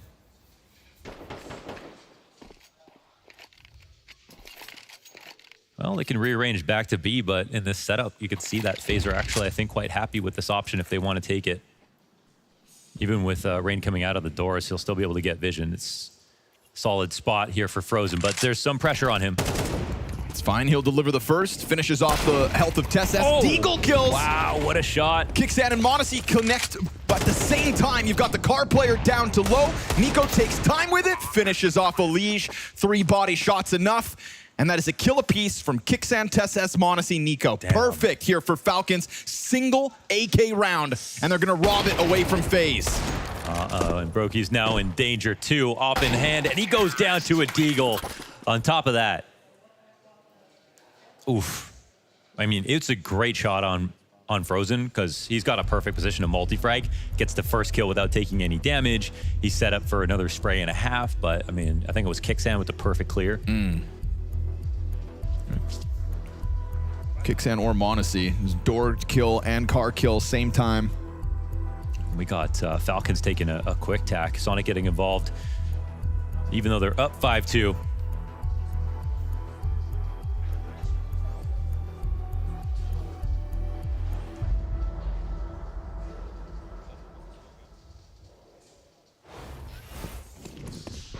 Yeah, it is Kickstand. Nicely done. Oh, man. That's a brutal way to lose. Like 4 Deagle kills here. Nice, boy. Nice, boy. All kicked off by csgo on long.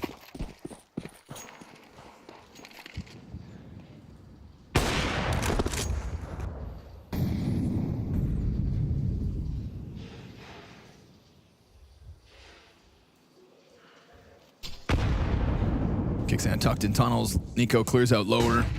It's becoming an unnerving map here for FaZe with rounds like that getting lost. Got a very vanilla setup right now. No cat play early. And this is a full buy as well. It's possible with enough space that Falcons take too much time to think. We did see one round come down to the last 15 seconds. Sometimes if a team can't find an opening, they will have trouble finding direction. but it's Dust 2. You really don't need that much time to get your map control.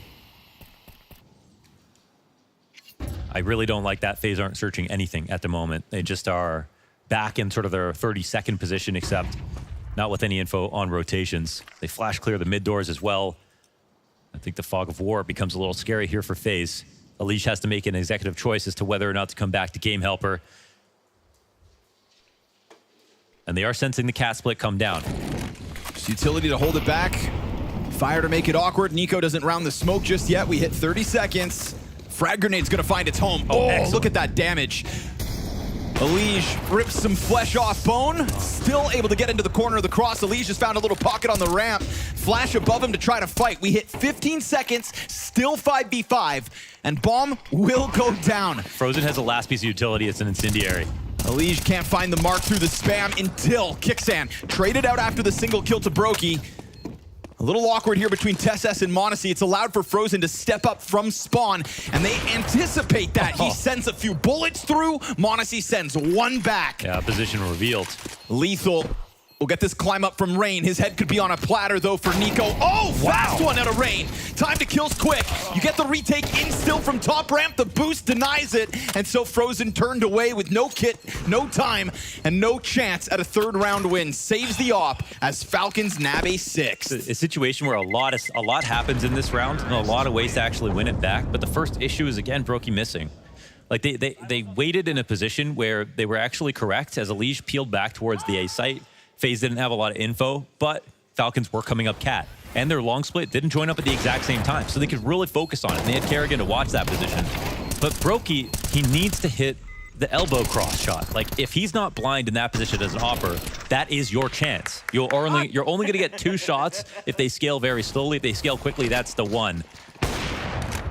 And, you know, you really hate to boil it down to one thing, but that was the one thing. Sure. I think, you know, you really hate to do it because we've been saying it often lately. Yeah. And so it feels worse every time you've got to bring it up, but... Also because it's kind of boring, right? Because if Kerrigan wants to go and talk about that round in the future, there's no reason to talk about other issues that happened, right? In terms of staging that moment, it's not as if Falcons pulled Brokey back to go and help out long and throw utility, then he came back late. No, he was waiting there, unflashed. And so as an IGL, you'd say, this is the best chance I can give you.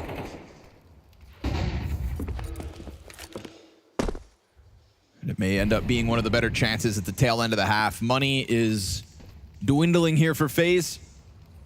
Brokey got tagged through the door at the start of all of this, so his op's going to be made difficult. Alish will find Kixan, though, somehow, some way. Good angle from Catwalk. We saw him holding those headshot angles. Brokey ends up killing csgo in the mid-hold. Excuse me, deep tunnels kill. And so this one gets turned back to Alish, who's going to try to find a second Deagle kill on the round. Missed shot this time, 2 players out. Famas connecting though, Rain, good damage. Magus gets it back. Alish on a reload, calling for that rotation over. It's a confirmation of the last 2 players. Magus getting spammed down, and Alish is finding his. 25 seconds, all they still need. FaZe will find that third, as the cat to A site this time doesn't pan out to the Falcons' favor. Well, has been an affinity for cat here for the Falcons. This one gets messy, but from FaZe's perspective, they have way less to work with, so they'll be jubilant about being able to take this win. And what a shot out of Alish. My goodness. Didn't see that one live. It's good team effort there here for FaZe, and the half is still in question. It's not going to be totally dominant if FaZe pull a comeback off, so they want to keep hope alive.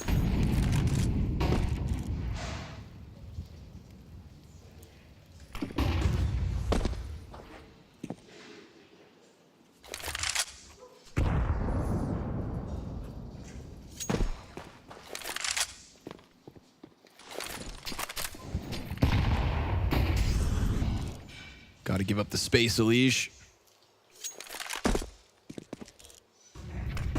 That constant looming threat of cat play, but it's Nico this time around. Haven't really had to say Nico's name throughout this half. 3 and 7. Yeah, he had a couple of untimely deaths so far. And unfortunately, this half has been a lot of waiting around from the CT side. They're letting the situations come to them, but this time they're lean towards the site is the wrong gamble. However, Brokey makes up for it. Great shot. There we go. Chance at a second, perhaps. and playing in front of the utility. He could keep full vision, knows no one has crossed right side, but they don't have vision on mid. No, so it creates uncertainty, right? A little question mark here. Elige instead looking to take back control of Cat. And Falcons won't be able to do too many more things. They're going to walk back into middle. It's either up Cat or just continue with the B split, but m0NESY starts to join them. This starts to get into the late round, but this is the one that FaZe were looking for all along. Elige just cleared this. We'll see if Frozen remains on high alert. Seems likely, but the timing here, he just missed it. But they're coming up the steps. The timing's going to catch him. 2 CTs just down here, not an ideal position to try to hold. It could have helped if the car player gets his. They just cleared it, and then suddenly Falcons slide out through. m0NESY finds his. More pressure on middle. FaZe's inactivity, something we bring up, but then when they finally do go to clear something, they just miss the timing. And it bodes very well for Falcons instead. The reason you have players guessing in that spot is because they don't know, right? And I think that that's the problem right now for FaZe. A lot of these CT rounds so far have been starting off in positions that you want to get to around 30 seconds with 5 alive. And because of that, there's no prophylaxis across the map. Falcons don't make some kind of crazy rotation. In fact, they don't even have anyone waiting on Cat. They have to walk all the way back from upper tunnels. They just know that they're not welcome over in B site. And when they take this option that they've actually used a number of times, even in late round spots, FaZe do not have the info to stand strong in their positions. Frozen was in a good spot. His teammate was in a good spot. They actually had nothing to worry about. But the problem is they just didn't know.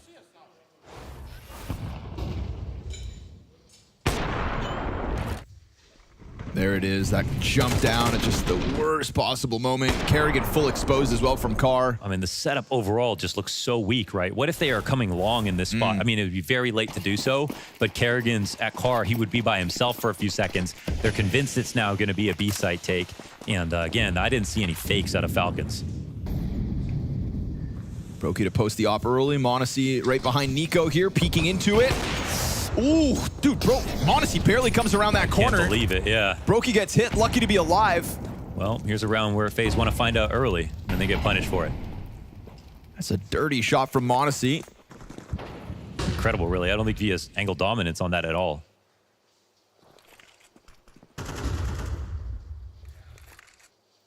Very quickly to follow through, as Kixan likes to do. Yeah, he likes repeating. So it's definitely his style. And when he feels like there's a crack, he will try to shove himself through it. Has done so here, and reads that Kerrigan's back on those similar positions. Tucks perfectly under Brokey, who still finds the headshot. Now it's Elige's chance. The fact the player on site's gone down will keep him honest. He tucks back into CT spawn. He's got a nade to his name. Yeah, okay. Didn't go over the railing. They can scoop that back up, and this is where it's always been good for Falcons, but this one kill. Okay. Oh, he doesn't get the shot off. Ah, Brokey, tough one to be in with only like 7 points of health. Then missed the nade.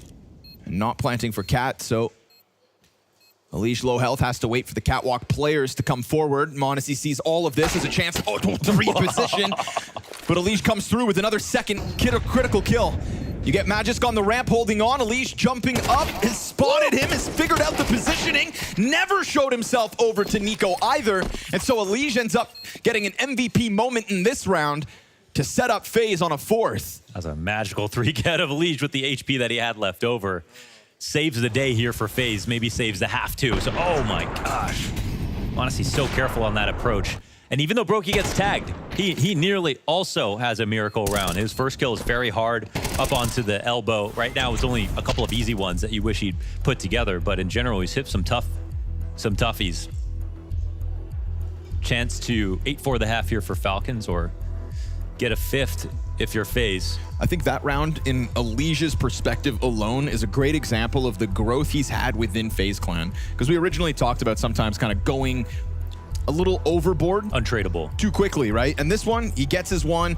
The fact that he could have kind of stuck around in the open, but tucks into CT spawn to go for the frag grenade, to soften players up, and a beautiful approach towards ramp, using the jump to confirm Magisk, and never exposing himself to Nico on long at the same time. Just played that one down to the minutia. Yeah, he had a savior complex when it came to complexity, because it felt like there just wasn't any rounds unless he got 3. And yes. He can't have that mentality on this roster. And you can see the active moves in the right direction in that way. Way more responsible gameplay. Right. Same good aim. Wow, same good aim. Brokey kicking it up a notch here at the tail end of the half. Absolutely.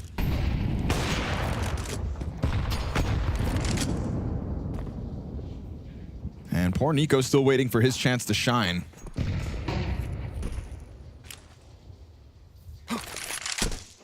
Final chance to do it here on the offense.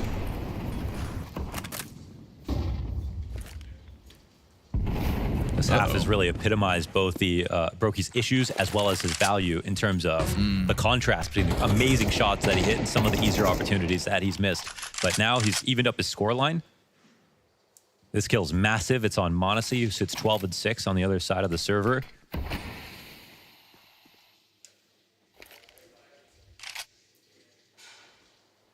And if FaZe want to play a standard map in a round like this, well, it's made, it's a lot more justified now that they're up 5v4.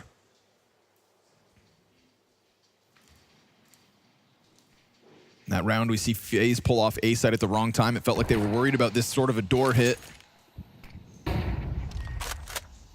Kerrigan doesn't overdo the utility just yet. It looks like he's going to expose him at the right time. That'll get them to stall for a second. He tries to chase down Magisk, loses the fight.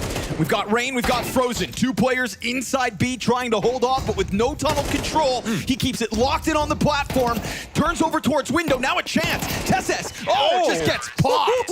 Frozen, great job of keeping his head down to hold, and FaZe with a late half answer.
Three of the last 4 rounds all the way of FaZe Clan Elige topping the charts for what some hope to be a competitor come Austin. Falcons have proven what they're capable of, and m0NESY, yet again, with momentum out of the gate here in this head-to-head tonight.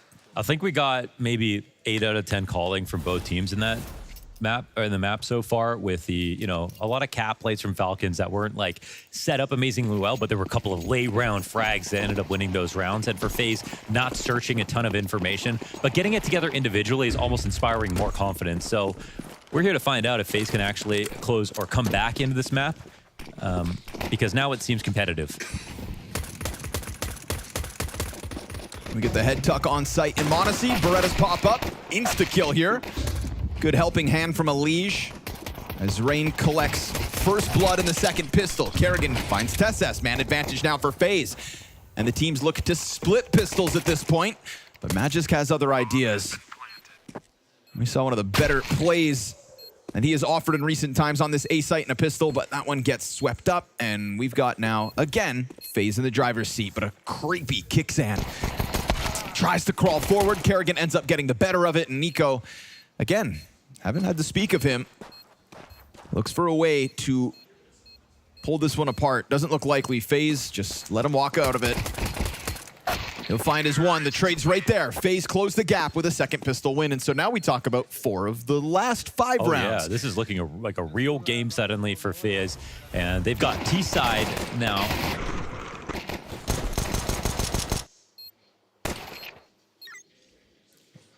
We've got a lot of clean shots. You know, highlights in one case here for Brokey with his op and his scoreline recovering from the start of this game. This one's now up in the air. And you brought up Nico a few times now. At first it didn't matter because they were up 4-1. We'll see what that Deagle's capable of. csgo kicks it off. Deagle for the element of surprise. He swings, he spams, he gets himself the one, and Magisk just combining perfectly with the tunnels push. Team Falcons take control of the situation.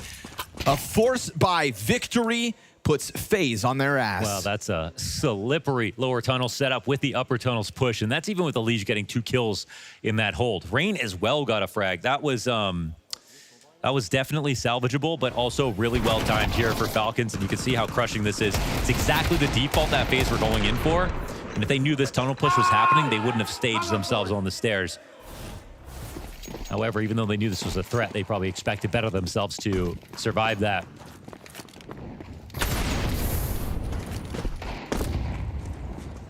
Great call for Falcons. Great execution, too. Nade is on the mark. Kerrigan trying to play ahead of the timing. A bit disconnected from his teammates. He dives back. And I mean, look how much this round has been funded by FaZe. We get 2 Galils and the AK-47 for Falcons. Nade again is just perfection. And with the kill, it's not unconfirmed. They have a lot that they've learned off of that.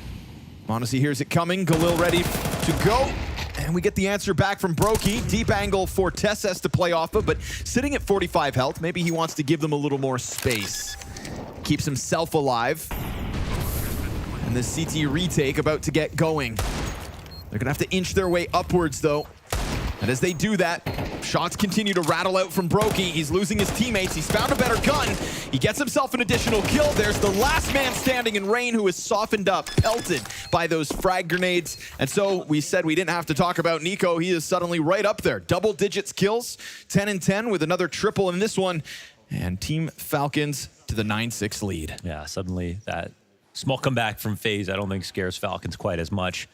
Denying the conversion, getting the second round after that. Back in the driver's seat here for Falcons.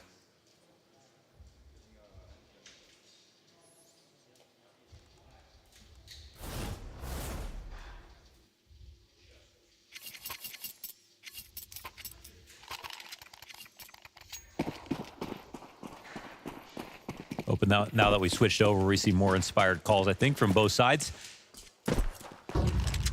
But I think the onus is more on FaZe than anything else. Testy round for m0NESY here. They're not being shy about it as he stomps. And that's fine. Pistols don't mean much until Frozen shows his hand. There's a sliver of an angle he's working with.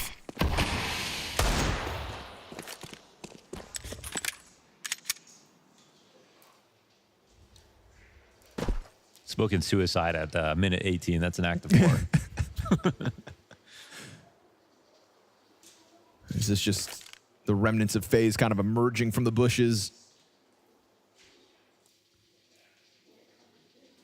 Looking like Robin Williams and Jumanji.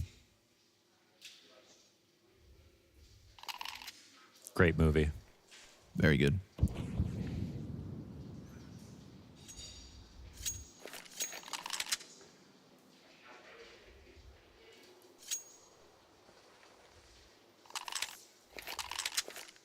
So does that mean Falcons are playing chess, but FaZe are playing Jumanji? I think so. Something like that. They took their sweet time for this. Collect the flashbang, or excuse me, the smoke that's now thrown towards CT. It's MP9 as well. And again, just well supported by Magisk. He's going to draw the line in the sand and end it. Double kill for him. Double digits for Falcons. And unlike Vitality, who could have been jet lagged and had a championship hangover and had to play the final day, Falcons have 2/3 of that, except they didn't win.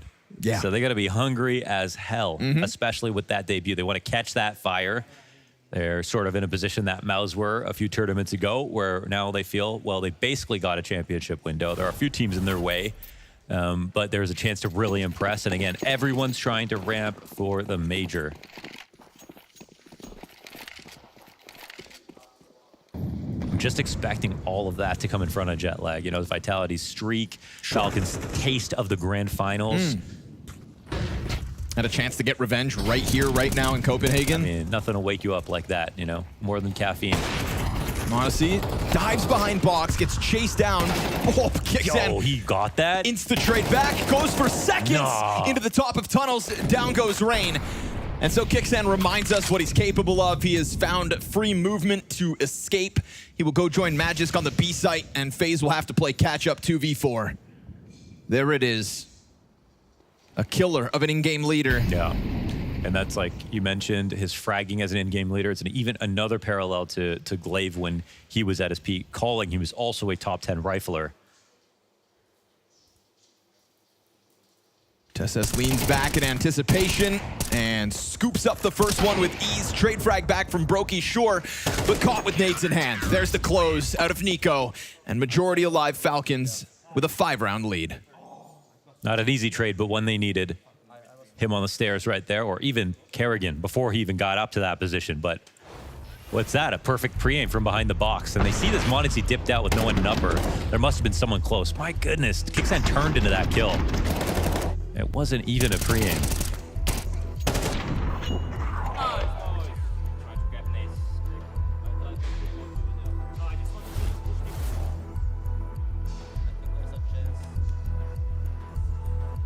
Falcons are an excellent team to watch right now, and they're really putting their skills on display. I mean, I think particularly as well on Dust too, like with this, you know, using Nico in this formula, they played it 4 times in Melbourne, won all 4, and like blowout victories over big teams too. 13-3 MOUZ, 13-4 Na'Vi. That overtime win over Vitality. Yeah. Like you've already tested your Dust 2 against better opposition 3 times with Nico. Talk about reps. Yeah, progressive overload here. Yeah, and recent records are not looking super strong, of course, for FaZe. So we inevitably go Ancient after this. Question is, how long does it take to get there? Because with these measly weapons, you'd think FaZe lose this and Falcons take 12. They fluster m0NESY for a second, gives him a chance to collect his breath. Moves back towards long instead. csgo on cleanup of Catwalk, and the Pistols find nothing as Falcons on fire have 6 map points. This game was close for a second. I mean, it really did feel like it, but when they lost the conversion in the second half, we haven't had any T rounds. FaZe, no answer so far. Last chance saloon.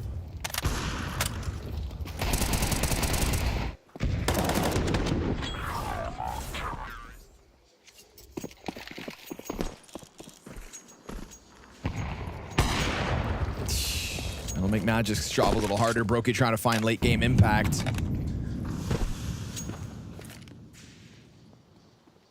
It's looking to end up a great recovery for Nico. I think his uptick in level is what makes this suddenly look so much more one-sided, because during his absence is when FaZe made it feel like we could have a game on our hands.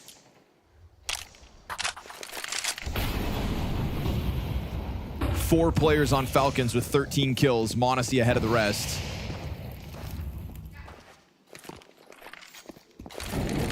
Vitality-esque in that regard. Contribution from across the board.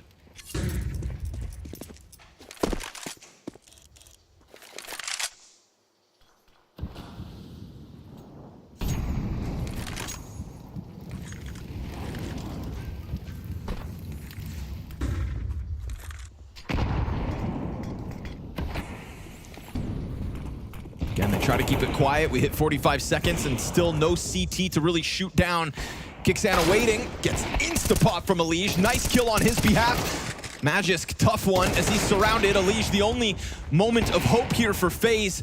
He's trying to run this bomb up. He continues to get pressure offered over. m0NESY continues to collect kills. That's all 3 frags back for m0NESY so far.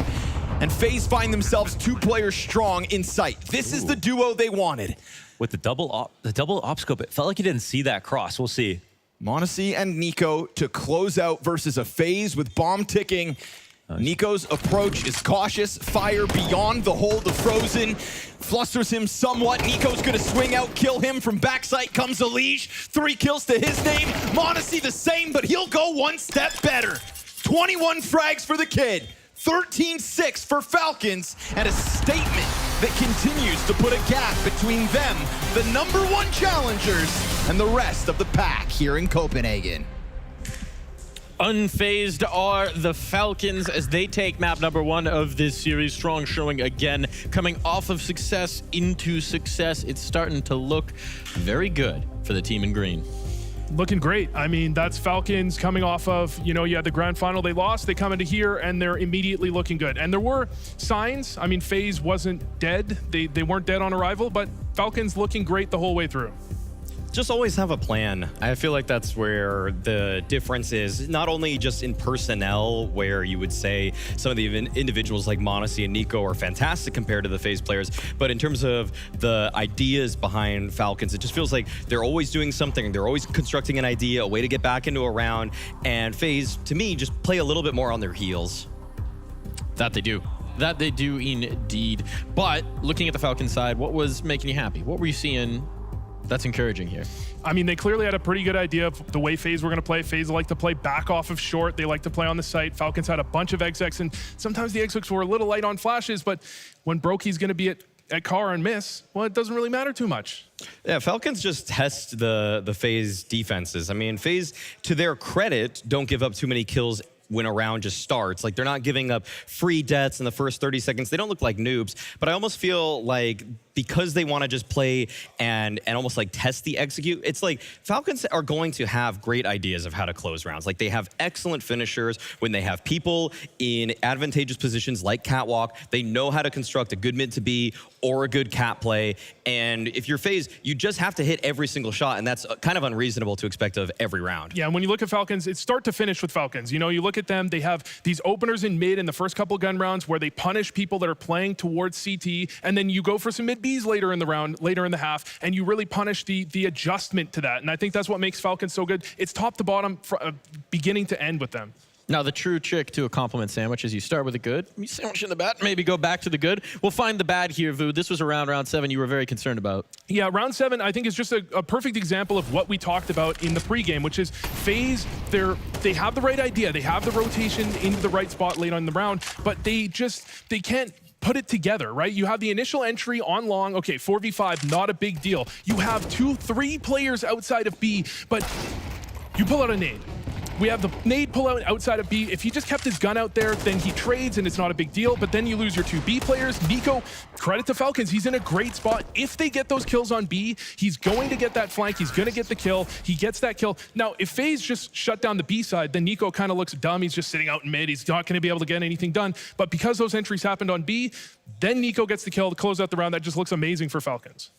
And also just playing, I think the positions from FaZe there are a little bit awkward too. I mean, Car and like the mid B rotator spot, no forewarning for them to even be really too close. Like, yes, when you're in Car, you can hear a little bit more, like you can hear deeper into the tunnels. But in terms of the crossfire, that it's hard to assemble one that's all too effective with your mid to B guy at the same time.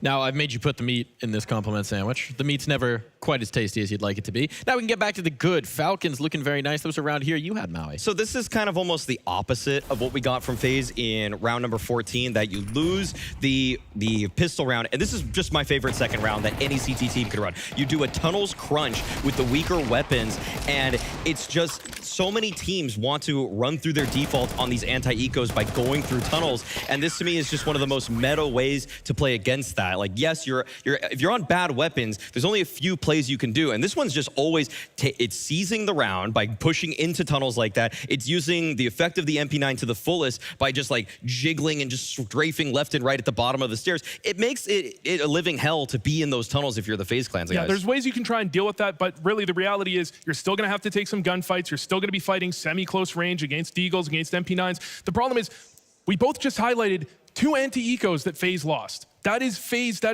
they had, when it comes to the gun rounds, they did really, really well in general, but you put them on anti-ecos, then they just lose them. They just fumble them, and good play from Falcons, but FaZe has to be better. The edge is showing here. The gaps showing perhaps, and a guy who exploited those gaps, a guy who's been a real delight to watch in his new jersey, m0NESY.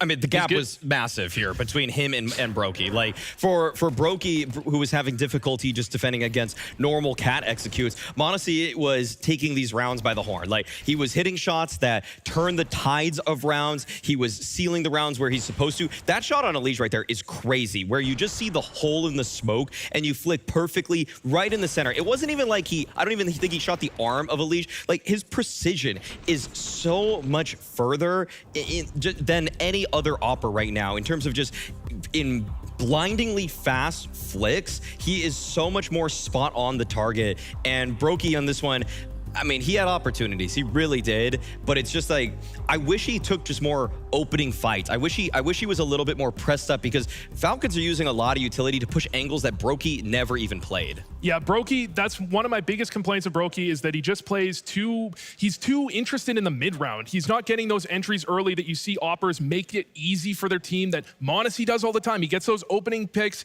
he turns into a 5v4, and then the round plays out really simply. Brokey plays more in the mid round, and so when things are going wrong, they're going really wrong for him and the rest of the team. It's like he puts himself into a corner to start the round. It's very strange. Like, there was a round where we didn't really take this one because it's just like Falcons threw a molly to molly the top cat angle. Then they were like, oh, the molly's not good. Let's throw a flash there. Okay, wait, they didn't like the flash. They threw another flash there. Brokey was never even there. Like, Brokey was never even in the spot that Falcons were trying to use all this utility to push off. Like, that to me tells the picture of, like, he needs to just take a few more of the meta spots in the beginning of the rounds to just punish Falcons. And yeah, sometimes you have to back up because of utility. That's fine, but at least you're challenging them and pushing them and forcing them to use utility. I think that game was actually a great example of what Brokey plays like, in that he had several good rounds. He had a couple of good short holds. He had a pistol round I think he did really well in, but the most memorable round from Brokey, it's the miss he had on short when they're coming up in, I think, round 6. They're coming up short. He misses an easy shot. They lose the round. They lose momentum. Puts him in a terrible spot. So although he did all right, he just can't be missing shots like that. It puts FaZe in such a bad spot. Feels like every time that you're starting to get positive on him again, something will happen in a round where it's just, unfortunately, unsustainable at this level of play, right? Now, somebody who did provide a bit of a bright spot here, Elige coming through, looking good again. There's dialogue to be had there. We're still getting the performance out. It's just not enough, though, unfortunately. There's too many cracks in what FaZe is doing, and Elige was pulling some of these rounds back pretty desperately. He had a great spray transfer in this round, for example, and it almost feels like Elige is shaving off these players more than Brokey, and I think that's kind of the weird dynamic that's going on with FaZe right now, where Brokey was never an aggressive entry opper. Like, he was never always like forcing the issue, trying to get that opening pick. But when Elige is doing it way more on the CT side, I do think that's a bit of a problem. I do think, like, at least positionally, Brokey should be a bit more forward, and it shouldn't just be on Elige to try to push and, like, get these, like, crazy 1Ds all the time. Like, I feel like the gun that's easier for the job, this might be a hot take, is the op. Like put the op on these spots and just see if he can just get one free shot and fall off. Yeah, I mean, Elige, when it comes down to it, he's always going to look pretty good. He's very rarely has a terrible game. Maybe he could be a little more consistent, but the reality is he's always going to look pretty good. The question is what else has been brought to the team if he meshes perfectly with the team. We saw in one of those highlights, that lower push from Falcons, he turns back to look upper tunnels, gets shot in the back from lower tunnels. Maybe the point was to full clear lower, but he's always going to look pretty good. He's never going to be the reason they lost. Well, he may have gotten shot in the back, but we're going to be right back after this.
The furious Falcons find forward progress on map number 1, but you tried. FaZe find Fury. Mostly at themselves, I suspect. Not so good for FaZe, very good for Falcons. We're headed to Ancient now, gentlemen. Will things be changing? Yes. Yes. Well, yes, in that I think they did pretty well on gun rounds. This time, FaZe, they're just not gonna fumble the anti-ecos. And then we'll see an overtime game. Okay. And if you want to look at the footage that we've got here, FaZe took this to overtime last time against Falcons. It was Dexter, obviously, instead of m0NESY. And we haven't actually seen this Falcons iteration, this 5-man lineup, playing Ancient yet with m0NESY. I have no doubt that m0NESY is going to slot in well. I don't think there's much mystery about how good he is on Ancient. It's not like it's the first time he's played the map or anything like that. So we don't have to guess too much regarding this, but I think that I thought FaZe was going to come out with a little bit more there, and now I have a bit more hesitation in rooting for them, even though I thought this is going to be the tournament that they turn things around, but I'm kind of seeing the same that I've seen it last one. This is the map they turn things around, then it's the tournament they turn things around, all right. and then they win the major. No, they don't. Alex likes this. I can't end with that. I like this theory. It's too much. I like this theory. I mean, have you seen those memes where it's like guys after a breakup, girls after a breakup? Yes, yes. And one starts sad and one starts happy, and then it reverses. Yeah. Maybe that's Rops and FaZe. Rops, he's having the time of his life right now. FaZe, they're eating the ice cream straight out the carton. Maybe it's time for a hot FaZe summer. So you think this is it? This is the moment, Darf. I Look, mean, if there were to be a moment, it could be this moment. I mean, I came into this one like fighting dust at a dark desk, saying that they're gonna bring this one back. So I'm gonna find some reasons here. I mean, this is a map where I really think that the duo of Frozen and Elise is great. I really think that their mid control, especially on gun rounds, is very solid. Their spacing is good. This is a map where FaZe actually have good utility ideas of how to take middle from opposing teams. I think CTs in general are having a hard time fighting for mid on this map. And so I think that this is a map where Kerrigan knows that space is carved out for them in the middle of the map. It's up to him to mid-round to find solutions for finishing, which to me shouldn't be the problem. For some reason, their T-side had nothing to show for it on Dust 2. Yeah, I mean, there's a reason this is FaZe's best map. This is the reason they picked this map. They're comfortable on it. They're great in middle. The last time they played, they did very well in middle as well, and that's what brought them to an overtime, to a win, to map 3. That's what I want to see here. Well, look, they're getting up there a little bit in age. Solutions to finishing can be hard to come by, but two guys who will get you going, get you excited are casters, Scrawny and Launders. I'll get you going. I'll get you finished too if I have to, Mike. I'll spit on you, Mike. Better be careful, buddy. Thank you for your buddy. insights, gentlemen. It's time to go into map 2. I think that the desk is saying it best. If FaZe have any chance, it's here on Ancient. We know what they do on this map, Mo. Yeah, I mean, they could play into overtime, double overtime, triple overtime, and give us a show. But I think the problem right now for FaZe is getting there. You know, if they get extremely warmed up, like I feel like that's where the motivation clan comes out, and then they play at full strength. We saw it in rounds in that match where they could really impress, but at the same time, one round on T side, back on Dust 2, and Falcons, just no questions in terms of how good they were on both halves. So I don't think they were ever really truly scared. They even had a lot of time for Nico to warm up where they were still winning. So I'm not really seeing the upset just yet. And that's why FaZe want to try to have a strong performance here at this tournament, even if it is just a major on their minds. Yep. I think it's Falcons who can more easily see themselves in the finals now that they come off of Melbourne, and having that long-range vision sort of as a team comes with the results. You can't deny that. Even if you know you're good enough to be there, in terms of the belief, nothing's better than the results to prove it to yourself. Last map was such a classic Nico moment where first half, bottom fragger, 4-9, switches to the defense, drops a 10-2, 2.26 rating, ends the game. You know, like plays a role in that force buy that just completely put FaZe on ice. They never got an answer after the pistol win. They just looked flat. That's a good point about him, that Nico hit his point. He's not one of those players who needs to have a good start. Yep. It just never matters. He's always going to look for his time to get back into the game, and doesn't have to be somebody I think that like contributes as much on the T sides. Like I just love a Nico defense. Immovable on his best days. Ooh, Kickstand's gonna get popped here by Brokey. Nico double off the pistol. So he'll start the CT endeavor well. And that gives a little timing here for Magisk, who's a bit concerned about middle. Has a reason to be. Yeah, he's also just got a great spot in Donut. Now Falcons come flood forward through mid, confirming his flank is clear. That's going to free him up to go forward. They're not going to stop the bomb plant. Things could still get a little weird now, but Elise gets his head popped by csgo, and that is 4 players just charging down Frozen. A P250 muted. Triple kill for Nico in the pistol. Bodes well for the Falcons start. Kind of just got caught here. Their setup outside B got exposed. Their kills didn't go their way for FaZe over on the A site. So not a great beginning to map 2. Oh, look at this, man. It's just, 2 players turned around.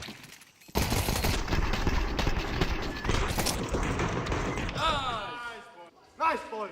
Not gonna lie, it's been depressing casting FaZe recently, and I think that's, I mean, I'm not saying that in isolation. I think everyone feels that way, but it also feels, I think, to everyone like, yeah, but it'll end soon. You know, there'll be someone that comes back. I mean, it's just a question of when and will it be too late, and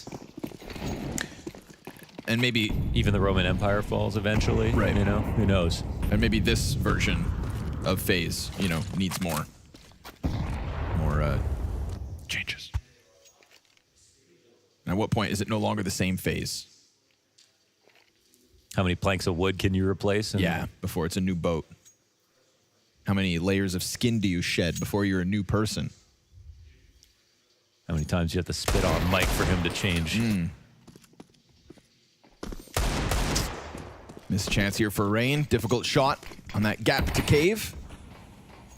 Elicits a reaction in utility, and m0NESY, almost given a gift there, but Kerrigan dodges death for a little while. Feels inevitable when rifles in hand for Falcons and pistols for FaZe, and they get turned away from the mid play. There was a conversation on the desk about middle for Falcons on Ancient. When you've got m0NESY and Nico floating out here together, you're gonna have a bad time. Or at least a tough time. We'll see what kind of toughness FaZe offer in the matchup tonight. But so far, so good. Just completely quelling the threat of those pistols. Bomb spotted late, exposed and in the open.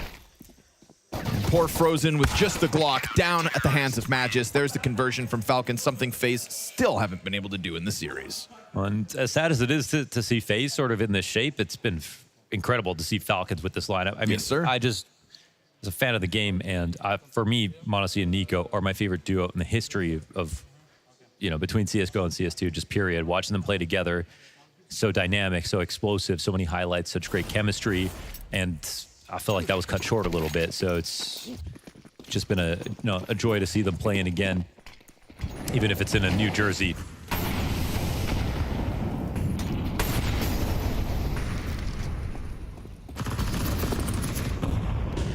Liege makes quick work of the crossover, finds nothing out middle.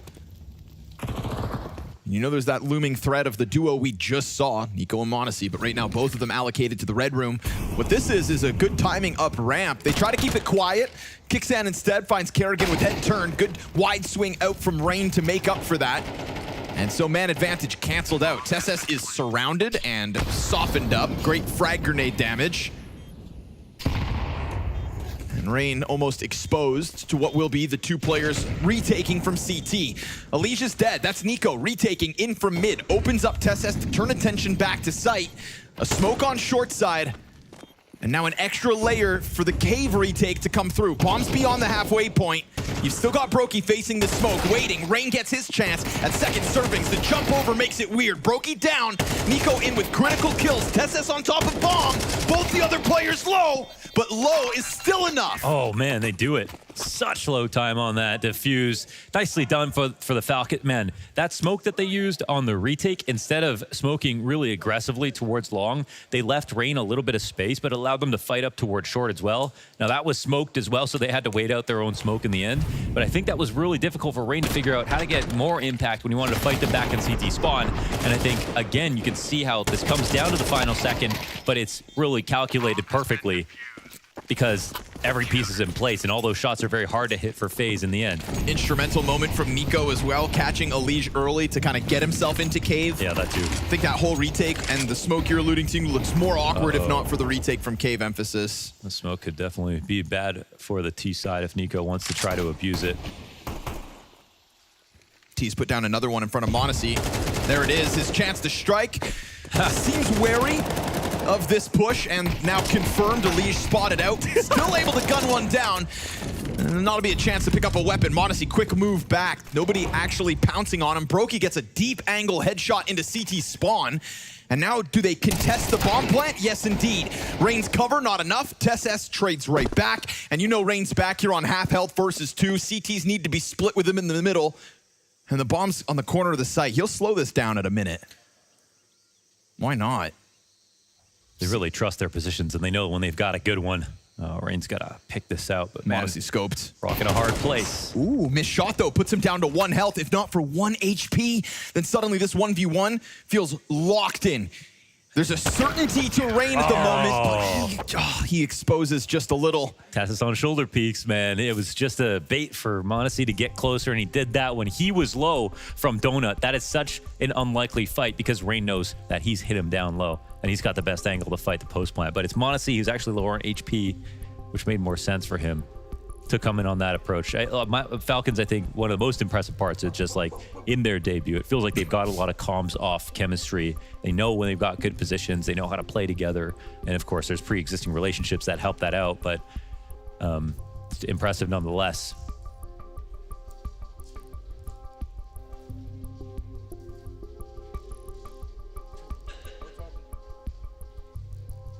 Yeah, that's right, Sonic. You tell him. I did hear somebody barking on Falcons just now. Did you pick that up? Is that ISHO speed? No, I don't think so. I think it was TeSeS. Ronaldo. This man here. Looking real comfortable. Mug in hand. Just an easy day in the office so far for Magisk.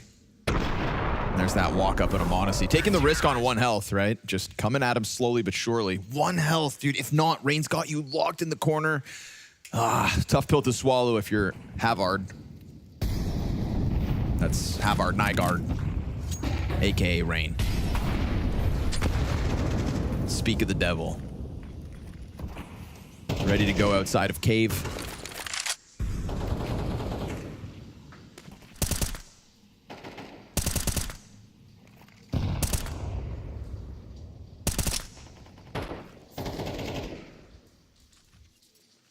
Nothing bad about the approach here from FaZe. They've got full vision on middle. It's Falcons who have to deal with the fog of war. 1 shot gets missed from m0NESY. Not too impactful so far. He can still move around freely.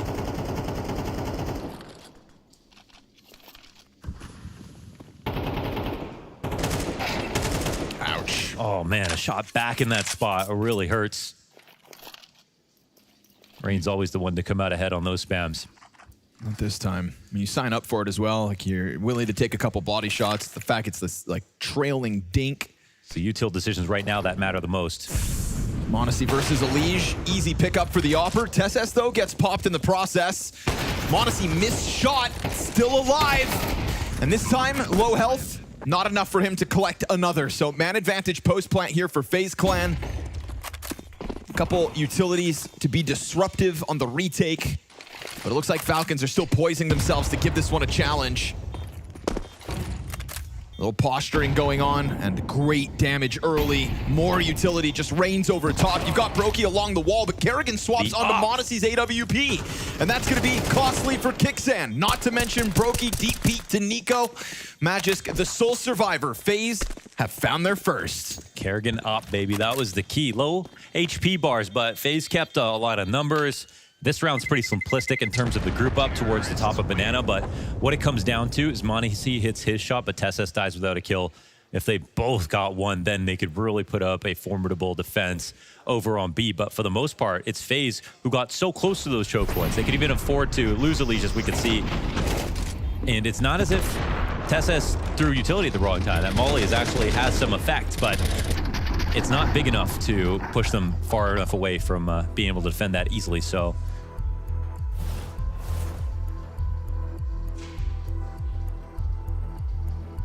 I think you could see from Falcons, they just wanted a little bit more utility a little later on in that spot, and they weren't comfortable deciding that it was going to be a B play. They also don't get a lot of information this round. They let Lee search out middle, and again, you're going to be a slave to rotations or watching long flanks if you don't get information back at different intervals in the round. Like, what did we see in that Vitality game last match? Every single time. They didn't believe that a piece of map control was being taken and a player was being left over. They went and searched it back. Now, you could do that and have the wrong call and then end up bleeding out on players, but you can also crush your opponents if you're correct about it and approach carefully.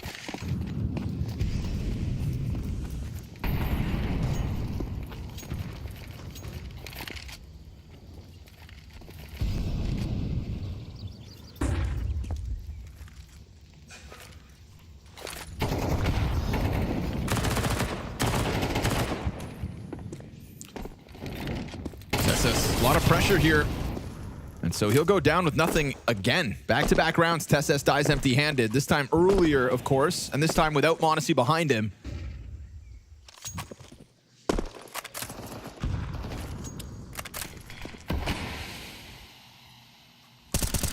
Timing off the mark.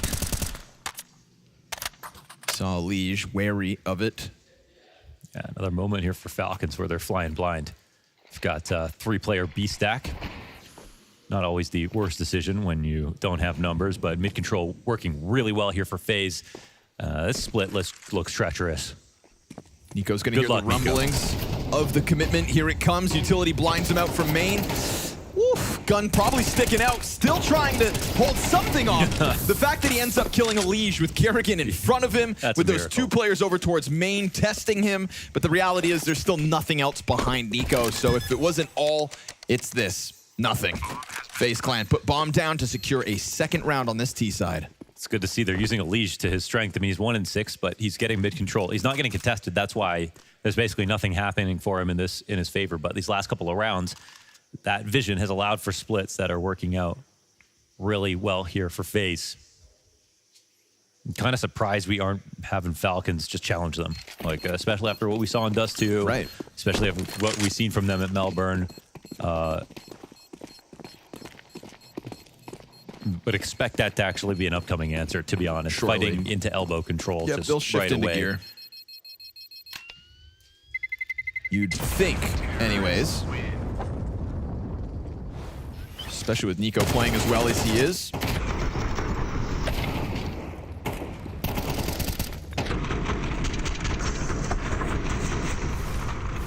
Did a really good job of dodging Kerrigan on his approach. Can't help but feel bad for Liege in that one, actually.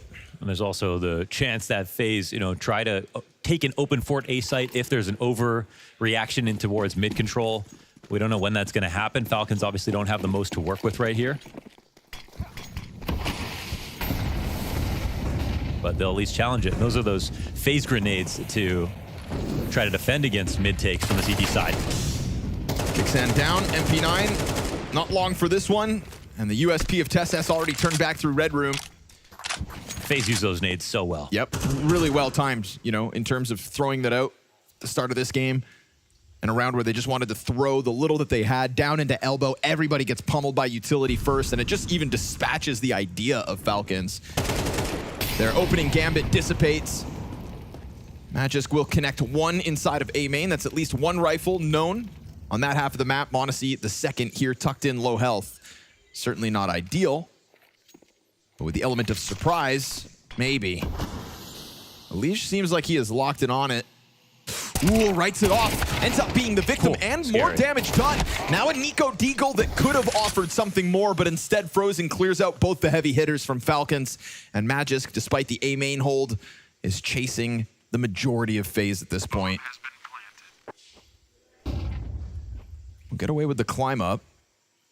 Yeah, should have been completely unheard as well, but with Rain expanding this way, I mean... If only he had a kit.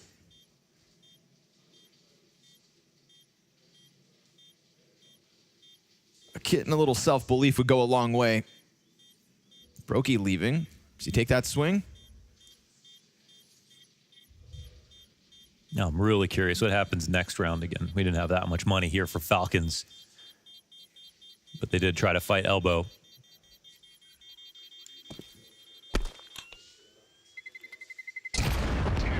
And we'll never find him. Hiding in plain sight.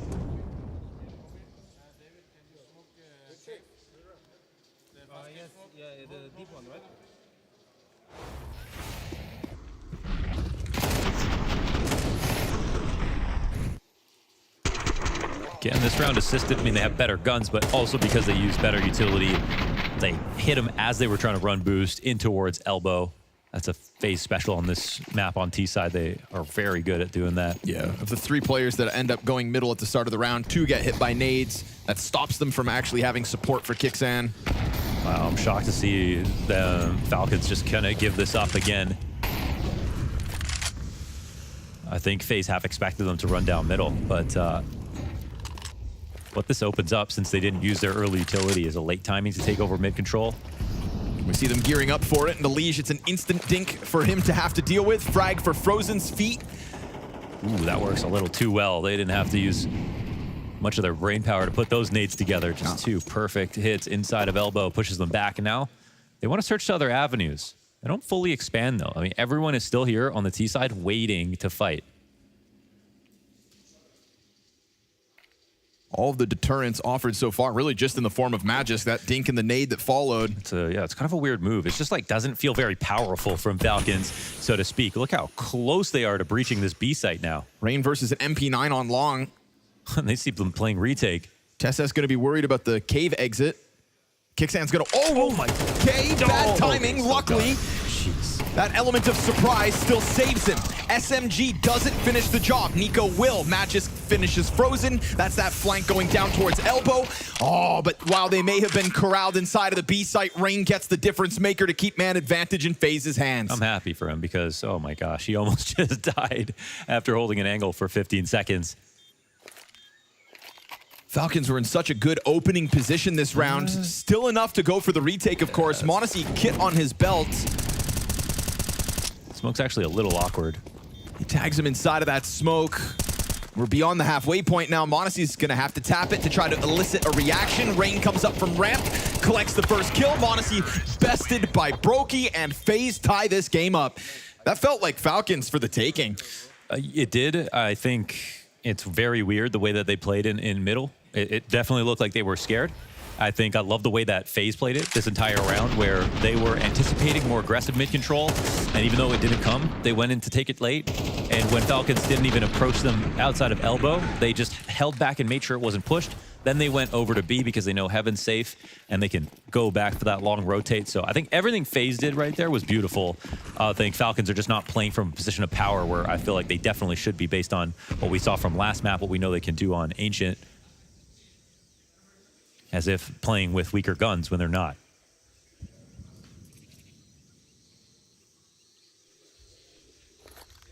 Very little to work with in a smoke down first. Missed Deagle shot behind it. No reason for FaZe to overplay their hand, but they'll pop open smoke to keep the pressure up, and TeSS gets caught. Nice passive hold here from Elige. FaZe really starting to come into their own on this T side. Yeah.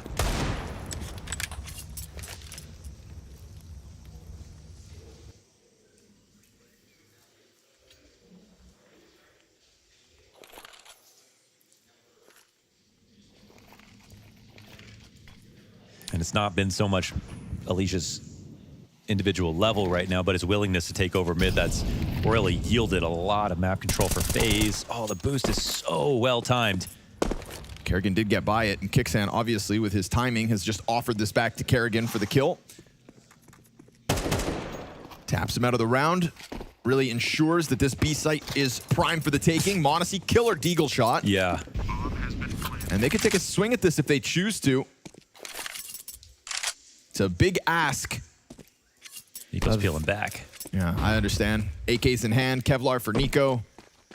You gotta call this one quits, and FaZe Clan take a lead on the T side, 5-4. Not surprised to see FaZe get back in the lead. I am happy to see them playing this well, though I will say it's very perceptible the ways in which Falcons could try to take this game to the next level. There's still time in the half, I think, to get the best out of both these squads. But for now, that lead has vanished for the Falcons. Falcons and FaZe have now made this a real game. Terrorists win.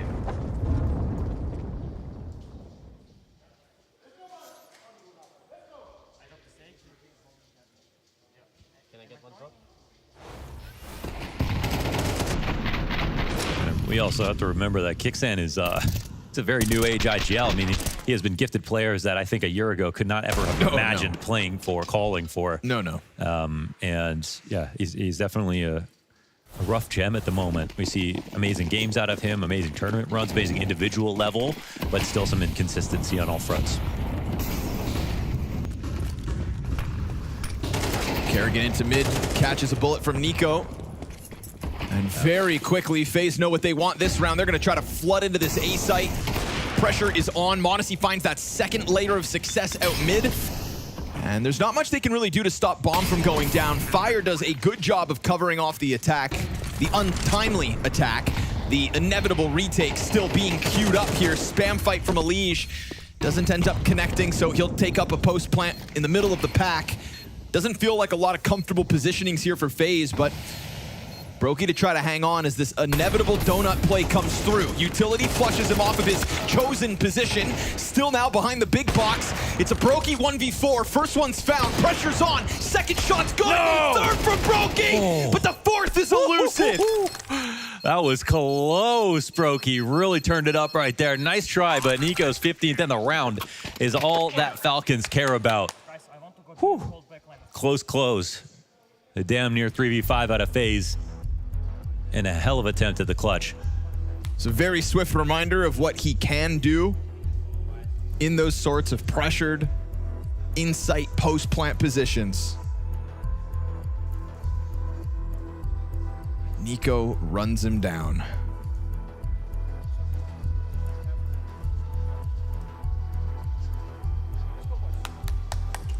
So this is the sort of round that I was expecting. It's the feign here this time from FaZe on mid control into the overcompensation for Falcons into let's run into the A site because they're gonna double down on mid. But the way that Falcons played it, they fought into mid, but they didn't commit all the way down. They didn't jump up to try to take B control, and that would have been more favorable, I think, for FaZe.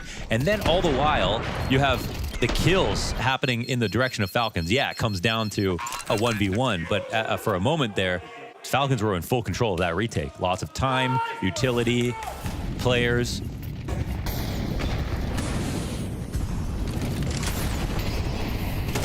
Oof, they flush him back. We've seen csgo caught by that molly and then killed by it. The follow-up attack, that is. Oh, again, they're going to try this little creepy walk-up timing from Kerrigan. Just gets m0NESY done and dusted. And it's a single out of Kicksam, but here comes that third layer of the B-side defense. Brokey just waiting on this angle, now has an M4 in his face. Doesn't give a damn. Tech9 to the head of csgo. Magisk and Nico. Ooh. And he falls back. It had gone unnoticed. Brokey is not going to miss this chance. Under pressure again in back-to-back moments. Nico's been found out by the jump up of Elige. I mean, throwing the smoke and then fighting down the ramp. That was literally telling someone that you were going to punch and then throwing it. So Brokey, shot missed. Nope, 1v3 this time here for Nico. FaZe will pick up this round. Some good entries for them. They got a little messy. I thought there was someone on Falcons going to save it in that spot, like as they were coming in, but little unlucky as well for m0NESY. Definitely not expecting on that second that they were going to be running up the ramp. Not often you see him get caught off guard like that, but great round out of Brokey. I think there was that moment where they went to smoke ramp, and it's like either smoke ramp or just fight it, you know? But he threw the smoke, and then it's very obvious exactly when he's going to peek and from where.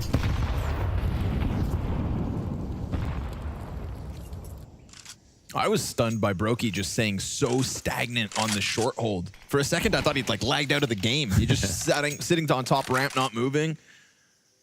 But he's now piecing together a bit of a highlight reel, whether he finishes off the clutches or not. You can feel it kind of boiling, you know, it's starting to brew. His impact. I would drink some Brokey beer. Brokey brew.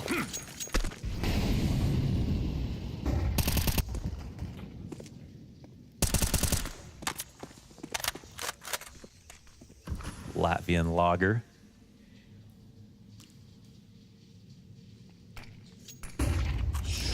This M4 on the field feels deadly with Nico's form. 15 kills to his name, trying to slide up, catches Frozen, looking to clear back Donut. Brokey bested. It's the Nico show on his own. csgo looks to come help, but no help needed. Triple kill for Nico again. 18 and 6 on the half total. Toppage from him, and that's going to tie things up. It's 6 a pop, so Nico trying to keep the team in it, but he does well on the CT sides. It's the attack up next, where the questions lie.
18-6 on the half. Nico holds up his end of the bargain, and the defense of Falcons posts 6. A couple rounds sprinkled in at the end, maybe shift the momentum back.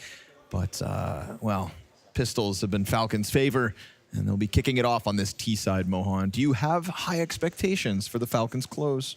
I am a little undecided after that first half. I think we saw some good rounds, but I think FaZe had some better rounds that responded well. I feel like both teams are not playing at 100% right now from the perspective of Colin, but FaZe impressed more with the map control and everything like that. I think they made the most of what was open to them last half. So I'm pretty undecided. I think 6-6 is a good place for me to be. Let's see what happens here on this pistol. Right. Didn't feel like a decisive half, and that's why we sit here, ready to keep watching. Nico will continue early. Woo! Double headshot from the Glock. Total cave control, single-handedly from him. Let's put a bow on this one, shall we? Yeah, might be over before it begins. Maybe if Elige can hit one zinger, then we're in business. No. But no, it'll be Nico with 3. Okay, feels like the sky is starting to become the limit for him. 21-6. And at a 6-6 scoreline as well. That means still plenty of runway for him to continue to collect these kills. And Rain tries to do the same on site. Looking to make it costly. Okay, that is 4 kills for Rain. He's so close to it. Does he have a kit? Doesn't have a kit. Oh my gosh, Nico has to run. Let's go for it, Rain. One between the eyes. 4 kills each way, and everybody dies. Wow, if he had a kit, he actually won. Everybody dies. Remember that. At the end of the day, the king and the pawn go in the same box. I think the king gets a bigger box before they put it in the ground. At the end of the day, the king and the pawn go in a box. Okay. Sold. A little sketchy there for the rest of the team, but luckily no kit. It's hard to be humble when you're stunting in a mausoleum. Whoa. I think it's pronounced museum. Nope.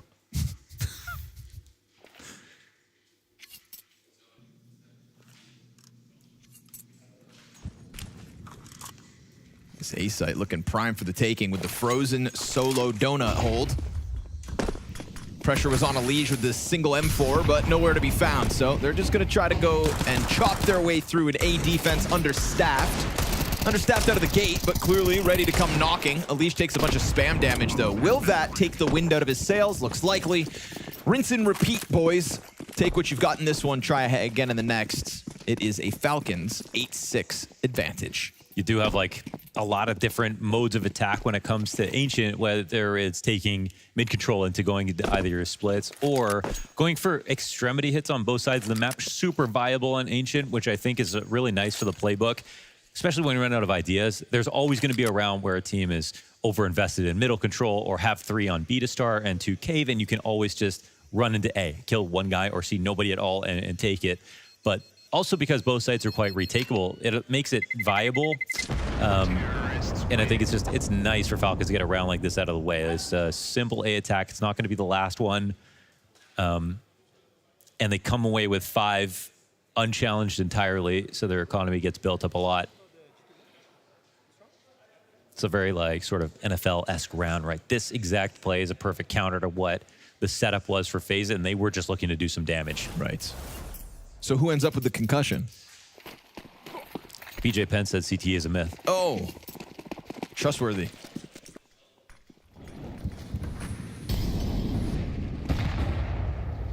Again, rinse and repeat. Name of the game. Elige didn't get a target to shoot at, barring a smoke. This time he tries to help out Frozen early. Gonna be boosted over to try to find contact, but oof, nice nade. 93 damage on that bad boy. Little extra shrapnel. Chewy. Crunchy. Kerrigan, yeah, crunchy, definitely. Yeah. It was really hot when I was picturing it.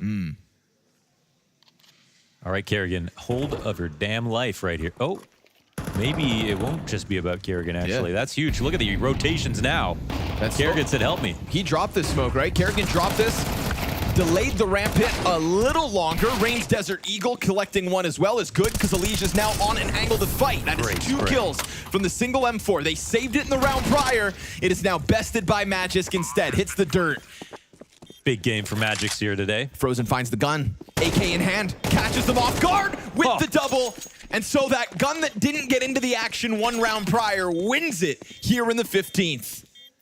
All right, man. That's Elige. I thought those kills were going to be for naught, but he actually had massive impact right there. Picking one off inside of middle, making that rotation, and hitting a really difficult spray. This one right here.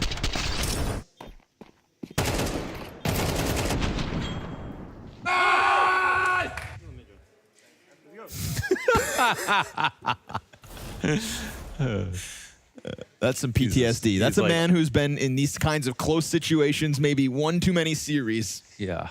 I always wondered at what point, you know, Kerrigan probably says that he plays. Does it get old? No, he like plays for these kinds of games, right? Yeah. Those FaZe classics. It's what he lives for. But I think one day he's just gonna snap. I think he's just going to become an adrenaline junkie one day and just master jumping out of airplanes or something. He'll never be able to retire. And I'm all for it. Oof. What? Check in PC. That's a message. Perfect timing on the cross spam. Magisk gets away with it. I feel comfortable leaving this window timing open, but they're kind of exactly correct as to when they need to come and watch it. I think in the back of Rain's mind, he wants to keep it as passive as possible because they're not actually coming in to reclaim mid entirely. But they're tying him up in an awkward way. It's firmly 2 now on B site. Rain can't really move until his A teammates rotate over. So a lot of emphasis on these shots, and Brokey delivers. Not missing at the moment. Neither's Rain. Insta-kill on Magisk as he tries to peek down in through Red Room, and so Kixan 1v5. I don't think so. Kerrigan queued up to finish. We got a flawless round out of FaZe, plus a double kill to Kerrigan. It's a very thoughtful setup here from FaZe. Every idea is accounted for. They don't overreact to anything, and they're right about all their reads. Also, this helps. Think about that. Nico did no wrong. Just going for a walk in the park. Little sigh of relief there for Finn. Rounds being strung together now for the defense. And it looks like we got a freebie here for FaZe.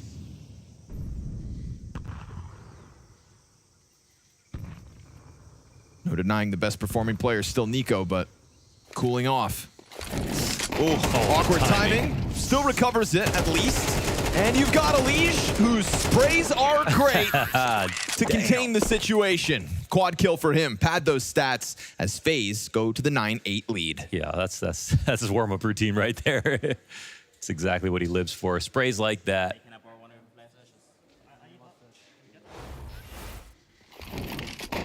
It's already much better than Dust 2 here for FaZe. It's about how much more they can do.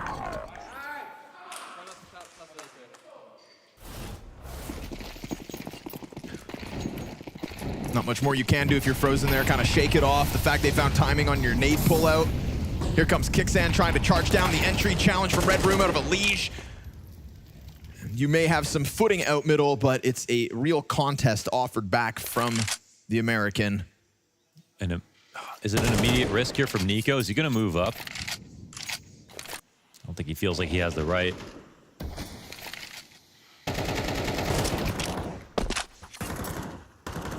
The double layer lurk has happened twice now inside of middle, so it's not as if FaZe are going to be completely unprepared for this. Also, with Donut Smoke, they have to respect this timing. It's a similar situation to the round where FaZe just cleaned up 5 alive. This time, though, FaZe trying to be a bit more proactive with this push out into the temple. The bomb survives. Ultimately puts Kerrigan. That was a very risky duel from TeSeS. Rain, though, next corner. Will they expect a second one this close? TeSeS very cautious with it, not able to win the fight, though. Rain trying to be the counterpart to Nico's rifle success, hanging on. His teammates connecting kills, but still the threat is here. Man advantage FaZe, 40 seconds. m0NESY with bomb, waits a second. And Elige kind of flashed off awkwardly, but fine. So be it. Connects for the second. Gonna need better flashes than that. My man, Elige is popping off. That's 10 here for FaZe. Very clean. Another round. I mean, they do lose players this time, but it's just as clean. Map control is looking good, accounting for the mid lurks each time. They've killed 2 in mid, both of these rounds. Elige starts this off by finding Kickstand in the front.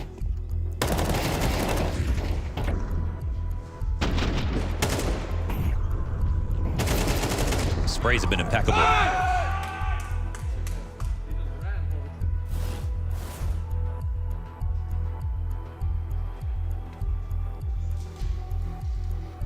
Falcons definitely looking beatable compared to Dust too. I think there was a better potential for a much better half in the first. Oh, surely, yeah, in the first half. They left a lot on the table, and they didn't really abuse sort of how good they could be being aggressive, I think, as we've seen from them at their best. I mean, in stark contrast to Dust 2, the fragging has just fallen off for the rest of the Falcons player. You get this great carry potential out of Nico, but the weight looks a little too heavy. Kickstand 4 and 14, csgo 6 and 12.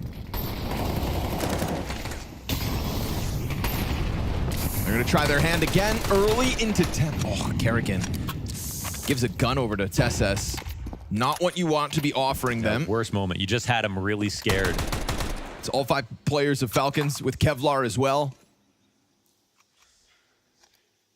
Tess has enough health to hang on to that M4 by the looks of it. You've still got 2 smoke grenades as well, so they could go into a simple execute, try to blanket off any potential rotates. Maybe that is why FaZe look to be signing up for a bit of a ramp fight. Instead, spotted, dinked, Kickstand activates, all too easy between him and Magisk. And Magisk was hitting those headshots like through that obelisk ramp gap. Kickstand gets a little crazy though for my liking. Tries to charge through that smoke. You gotta be careful as to not throw back what could still be a retake despite weapons in hand for the players on Falcons. And just when FaZe start to have this lead, Tech9's look to break through. But still high potential for the retake. Rain's got you locked into the corner. If Elige was able to win the duel on site, then maybe. Rain, he's got a tall order ahead of him. Tries to push this onto the site. It's gonna force them to activate. He's worried about ramp. They send bodies out from the cave, and he's finding damage all over the board here. Time is against him, and he's gonna get gunned down by csgo, who started this with the kill, or the follow-through rather, from the temple push. Yeah, I mean, Kerrigan's gonna be beating himself up about this. They decided to run it down into cave, just take any fight they could. They win this Raw versus Kerrigan, who had a very good gun, obviously. And that's obviously becomes stressful. He knows he gives a gun over to a team that's got a lot of Tech9s. They're ready to get scrimmy because these last few rounds have not been too inspired. It's not like they're being real tricky here, so they needed a round like this. It's bad news for FaZe. They had Falcons on the ropes for a second, but I think that's definitely imbued them with a little bit more confidence. Man, I wish we could see those shots from Magisk. And then the kickstand boost though as well. I mean, that was nice. Yep. Just really well tethered between the 2 cave players. Where's Magisk? Magisk was inside of cave, looking towards top ramp through the gap of obelisk with a Tech9. You know, and he gets I think he gets an assist on both those kills for Kickstand. And I think it's also what caused the second player to kind of turn around for a second. So no doubt throws a wrench in the works.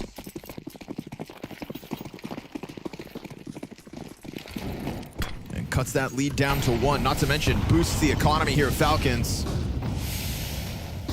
Nico again looking for impact, but he's the first victim instead. Elige. Perfect flashes. Good fights on mid for the FaZe clan. He just wanted to dip out of that smoke after dodging 1 flash and just take a duel, but a second one came in. Excellent support for Elige. That's different. Off in cave, yeah, it's different.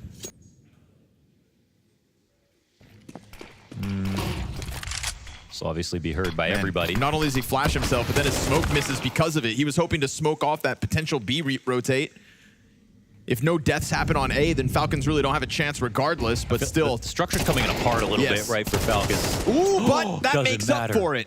Still, the CTs now in spawn would have otherwise been smoked off, so we have to remember that error that csgo has made.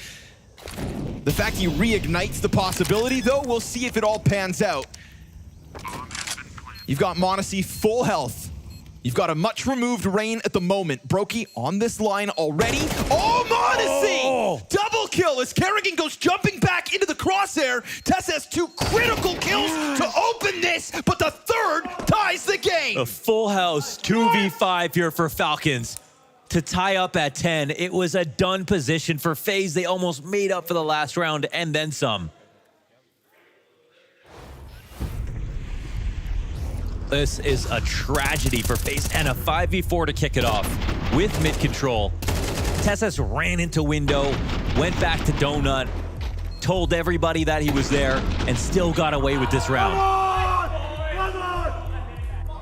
This is Melbourne, TeSS.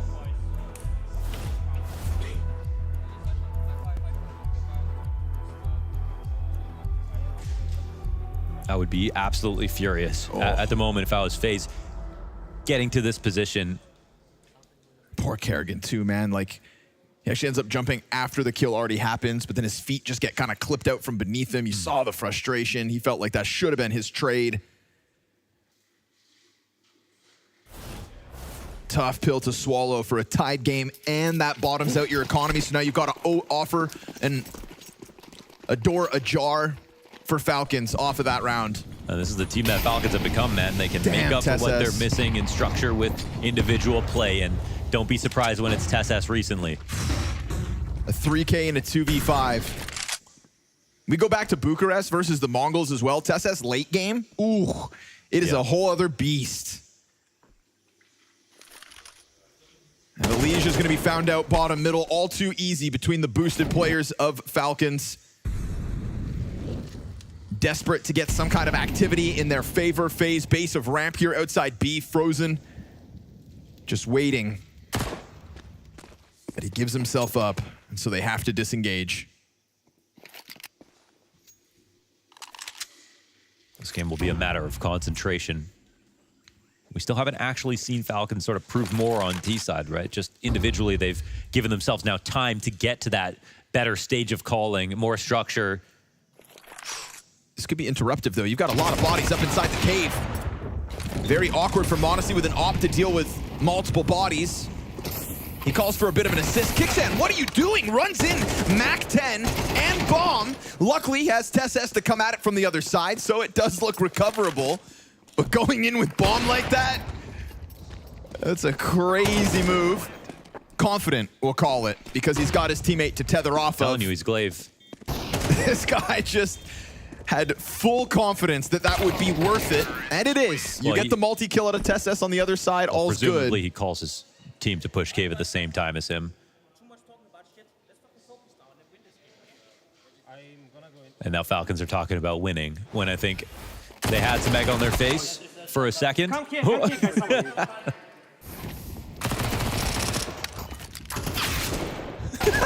It's all good.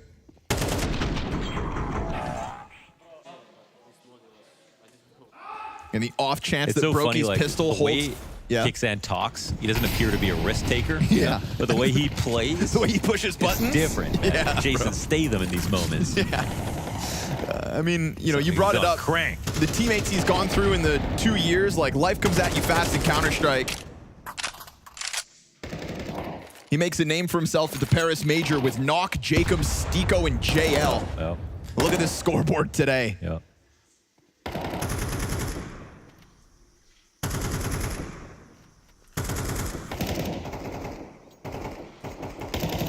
Confident in his teammates to trade out that push.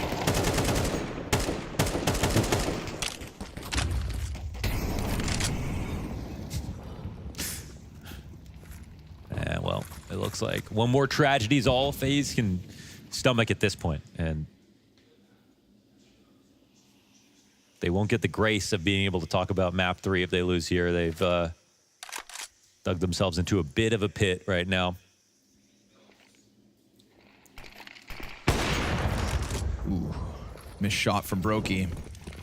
I hate those words, but walks into the scope of Modesty, who is in anticipation of him, plus the smoke towards Rain, but we get a bit of a grace here offered over back to FaZe Clan. Spam is good. Oh, he survives on 1 health. No way. There's not a lot of utility. We're talking a single smoke here on a leash. Frag for Frozen. Could maybe finish Magisk if he gets lucky. Opper there towards top ramp, and m0NESY waiting for that retake attempt. Now he misses as well, but he immediately follows up with a second attempt. He's got Nico along that forward wall, and then m0NESY recovers after a single whiff. Oh, Falcons securing 12 rounds off that. m0NESY triple kill as Brokey steps into him. Brokey, who had a chance at the first op kill of the round. Yes. What a comeback here from Falcons, man. They've made it happen. A very confident looking Dust 2 on both halves. A competitive, much more competitive FaZe here on Ancient. But individually, again, unfortunately, that becomes a conversation for them not surviving. m0NESY having the better day opping, but getting more impact, more sequences, more highlights. TeSeS and him having the full house in that previous round. That's their own Tech-9 eco.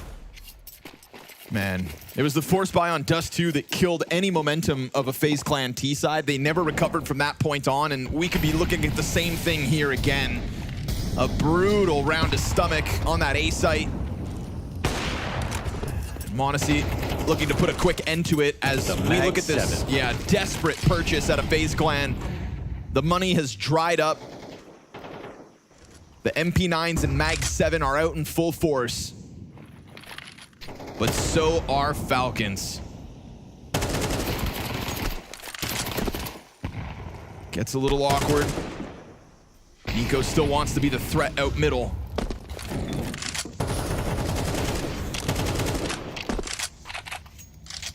But there really should be no surprises for FaZe. Falcons announcing themselves outside of this site. And announcing's an understatement. Things fall quiet for a second as we go beyond the minute mark. They're spending all this time just to draw out any utility to make this B side as beat up as possible so they can get in. They have no plans to do anything else. And FaZe, I think they half know this, but they don't have the resources to answer back on other parts of the map. They can't push A main in good conscience. They don't even have the guns to spam these walls back. Yeah. It's MP9s and a Mag-7 plus a Deagle versus AKs. All they can do is sit in safe positions, cross their toes, and wait. And Kixan finds first blood with that Red Room kill on Frozen. This Mag-7 could end up being the hero of holding cave, but bombs inbound from ramp instead. And they find it in transition, a little uncertainty. Shotgun's still good for its one, but it's the only thing that holds, and it doesn't hold long enough. A Falcons T side off of a grueling 2 versus 5 situation. They never look in the rear view mirror, and Falcons run away with the close. 13-10 on Ancient.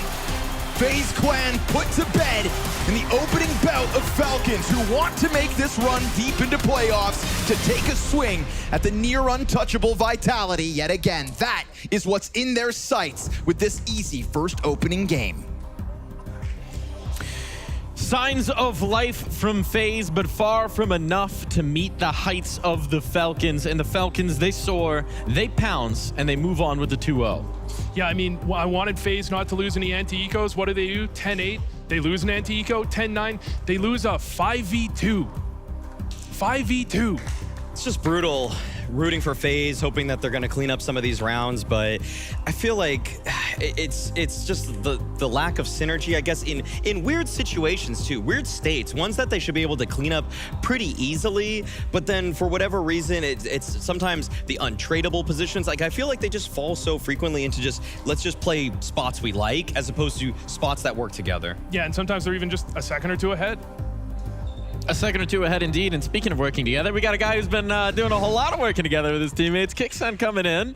A win here. How are you feeling after that one? I mean, I'm happy that we won. We are a bit tired, I would say. And yeah, I don't think it was the best game from us, but I'm really happy that we managed to win in the end. Gentlemen? I would say one thing I have to say about you, Kixan, and what you showed at Melbourne was, like, individually, you can really pop off. How much of a standard do you hold yourself to in terms of individual play? And we'll talk about calling later, but just first, like, your own play. I mean, I would say that I have high expectations of myself. I mean, I don't know how to measure it in rating or whatever it is, but even though I'm IGL, I always feel like I had good firepower and I can play individually good. So obviously it's one of my goals to help my team individually, and I'm happy that I had this forum in Melbourne, and hopefully I can keep it. I wanted to ask a question about calling. Specifically, it's been talked about recently, Nico and MOUZ, they like to call their own shot. They like to have a play maybe that they are happy making. Does that make it easier for you to call, or is it sometimes hard? They say, I want to do this, and you have to make a strat on the fly around that? I think it's a balance of both because, I mean, I have the final say on the T side, so of course I can say no to them, but I feel like with this kind of players, you have to give them the freedom and let them do their things sometimes. And yeah, it's just a balance of, like, sometimes they have to do my thing, sometimes they will do their thing, so it's just about balancing it, and yeah. When you say like balance, I feel like on T side, obviously you're gonna have more of a say. How about CT side? Like we've heard, Nico, I mean, he just mentioned those guys that call their own numbers and their own shots. Like, how much are you directing on that side, on defense? On City? Yeah. I mean, at the start of the team, I feel like Nico was doing most of the things, but our City sides were not good at the start. And then, I mean, lately we're trying to help him as much as we can. So everyone is trying to... I would say that right now, he's not even like the main caller. He's calling the most, but everyone is trying to help much more than at the start. And that's one thing that is helping us right now on the City sides, I would say. Because at the start, it was mostly him and everyone kind of just listening to him. And when people don't bring initiative and just listen to one guy, they don't play their best. So right now, everyone is trying to hop in and help and offer something, and I think it's helping the team. One other thing, I guess, is like, I think the way you play situations on the CT side when you're thinking about yourself is, it kind of is a little different than other IGLs. Like so many other ones like really just hunt for space, they hunt for information, but I feel like you're more careful, but without biasing you too much about yourself, like what do you think makes you different because I'm sure you watch other IGLs and you see them make mistakes, but you think you wouldn't do that. Like why do you think you're better in some ways? It's a bit of a hard question, but I mean, I feel like every IGL has this thing of just doing some aggressive... I think I had it on Ancient, the jumping through a molly and this kind of moves that every IGL does. But you were pinching there, right? Yeah. So that made sense. But yeah, I'm just trying to think about some situations a bit more and trying to avoid these mistakes because I feel like today on Ancient, for example, I had few mistakes that usually I wouldn't do, but obviously it can happen. So I'm just trying to analyze these situations and try to do these mistakes less. Cool. I think you get a little bit of a buy, 30-hour plane, 40-hour plane, whatever. You can give yourself a day. Tomorrow, you can be super harsh and self-critical. We'll give you a pass on this one. Looking forward to tomorrow, right? Spirit on deck, if I've read the groups correctly here. Look at him for verification. He doesn't know. So we'll just say it's them. How you feeling about that as the next matchup? I mean, I haven't played them in a while. I remember in Heroic, we played them a lot, and we always had issues against them. So I hope it's different with this team. You have the two counters to them. I mean, you have Nico, who always neutralizes Donk, so that should be some ace in the hole, and you have MOUZ now. So actually, one last thing, I guess, like with MOUZ and how he's played at the first tournament for you guys instead of Dexter. I mean, I know we know he's adding more firepower, but like in terms of talking, like Dexter was vocal too, but is MOUZ more vocal, or is he calling more shots, or is it just different shots? I would say they're pretty similar when it comes to like being vocal, but what I think MOUZ is bringing to the team much more is like in these mid-round situations when he would call a rotation or he would call, let's push there, or I will flash this, I will smoke that. So I think he's better in these kind of situations, and that's helping us a lot on the City sides. Okay. But let's say at the start of the round, like in the freestyle when it comes to doing some moves, I would say they're similar and they're calling like similarly. I'll ask one question, then we'll let you get some much-deserved rest. Speaking about those offers, thinking about the new player integrating, there's sort of two mentalities when a new player joins a team, right? There's honeymoon, and then there's we need some time to work. Where are you guys at? If you had to give it a percentage of what this roster, this 5 can be, where do you think you're at? I mean, it's hard to say. I think, obviously, so far we've had two Prague days, so it's kind of hard to have any expectations right now. We're just trying to play a bit on the fly and with our feeling. So, I mean, the goals for this team are huge, but right now it's hard to say where we are. I mean, we played good in Melbourne. Here we have a good start, so the start looks promising, and we have high goals for the future, definitely. High goals, setting a high standard for yourself indeed. Congratulations on the win here. Good luck going forward. Thank you. Thanks for joining us. Kixon coming in, and if only he could hear how nice you're being to him in the green room. I'm telling you. Always. These guys are, he's building some fan base here, and the lead cheerleaders are right here with me on desk. Yeah, I mean, Kixen is underrated almost at this point. Like, people are starting to realize the level he brings, but when he first joined Falcons, when it was the beginning of the year, they pick up Nico, Kixen was a question mark. People were asking if they're going to upgrade Kixen, and I think he's proved himself that he's going to stick around. You don't need to upgrade Kickstand anytime soon, okay? Unless he falls off in a way that is unprecedented given the trajectory that he's been on since Apex in 2023 at Paris, then what he was able to accomplish with Heroic, now the grand finals that he was able to get to in Melbourne, the trophy they lifted in Bucharest. Like, he's on the right trajectory in every single way, even as an individual player. I'm shocked actually that they've only had 2 days of practice. That was like the one thing from that interview where I was like, they took it. They should have beaten Vitality, the best team in the world, on 2 days of practice. Okay, like Falcons, they are major contenders. So good to see them on the right foot to start this one. Definitely in place to contend for trophies. There's a trophy at the end of this tournament, but today was only the beginning. Let's look back at how that beginning went. Group A, gentlemen. We had some matches going on. We had some games come on out. We personally got to witness a Vitality and Wildcard get loud here in the cage. Yeah, Vitality Wildcard. It was a game. I think we can leave it at that. I mean, we are supposed to say a little bit more than that, Vu. So all in all, like a game was played. Counter-Strike was played. People were shot. JBA's 1v2 is probably one of the few bright spots of Wildcard in that one. And for MOUZ over paIN, I'm gonna say this. Like, I know MOUZ won, but I'm starting to see the cracks after the Brolin Spinks honeymoon. So I'm a little worried for MOUZ, even if they won. I think people didn't give paIN enough credit. I mean, that's an insane roster. DGT. Damn good try. That's what we say after that matchup. After they, so that's what you always just talk about over losing. Here in Group B. No, he's gonna do some winning. I mean, it's a damn good try if you win as well, right? So Spirit FlyQuest. That one, yeah, we'll leave that one alone. That Falcons was a game. FaZe, we just saw it. That was a game. 2 teams did connect to that server. But in Falcons FaZe, we saw some signs of life for FaZe on Ancient. Rain was looking like rain. We saw some game being played. It was a more competitive 2-0 than the other one that we have in this group with FlyQuest getting completely trounced by Spirit. FaZe on Ancient, I think they still need to work out how they want to play just together in mid-late round situations. I feel like the lack of tradable deaths from some of the FaZe players is so concerning. Like who's talking in some of these moments? Like we see them fall here, and I just feel like there's no honeymoon. There was never a honeymoon with this team, but we need to see improvements.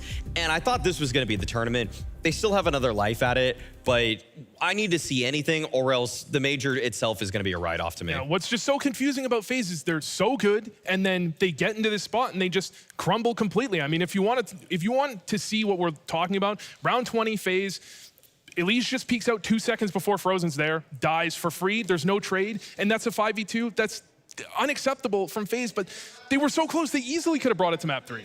They could have, but they'll get another try tomorrow because there are more games, there are more matches. This is just day 1 of the Blast Rivals. There are many more games to be played, and it wouldn't be any more quintessentially FaZe than to play themselves into form through the groups. We'll keep telling ourselves, because that fairy tale might just need to happen. There's some banging games. MOUZ Vitality, that rematch, that has defined so much of this year, that happens tomorrow. That's the matchup of the year. I mean, in terms of that's a matchup we're expecting to see throughout the year. MOUZ, one of the only teams that can compete with Vitality, and I feel like they might be able to do it here. And they've shown that they're the best of so many of the other teams. I mean, they're one of also the teams that has beaten Spirit, and they've, to me, in the power rankings, secured a number 2, even if Falcons beat them recently. I still think that, give me a tournament today, MOUZ and Vitality are the 2 teams I think would clash in almost any grand finals, because Falcons have shown a lot, but I think they're still learning on the fly. Well, folks, it is time to say goodnight for day 1 of the Blast Rivals. The only way to get to tomorrow is to end today. And the spikes, they're already flying here in the cage. Tomorrow, they just get hungrier, the fighters get fiercer, and the matches will get that much more intense. See you tomorrow.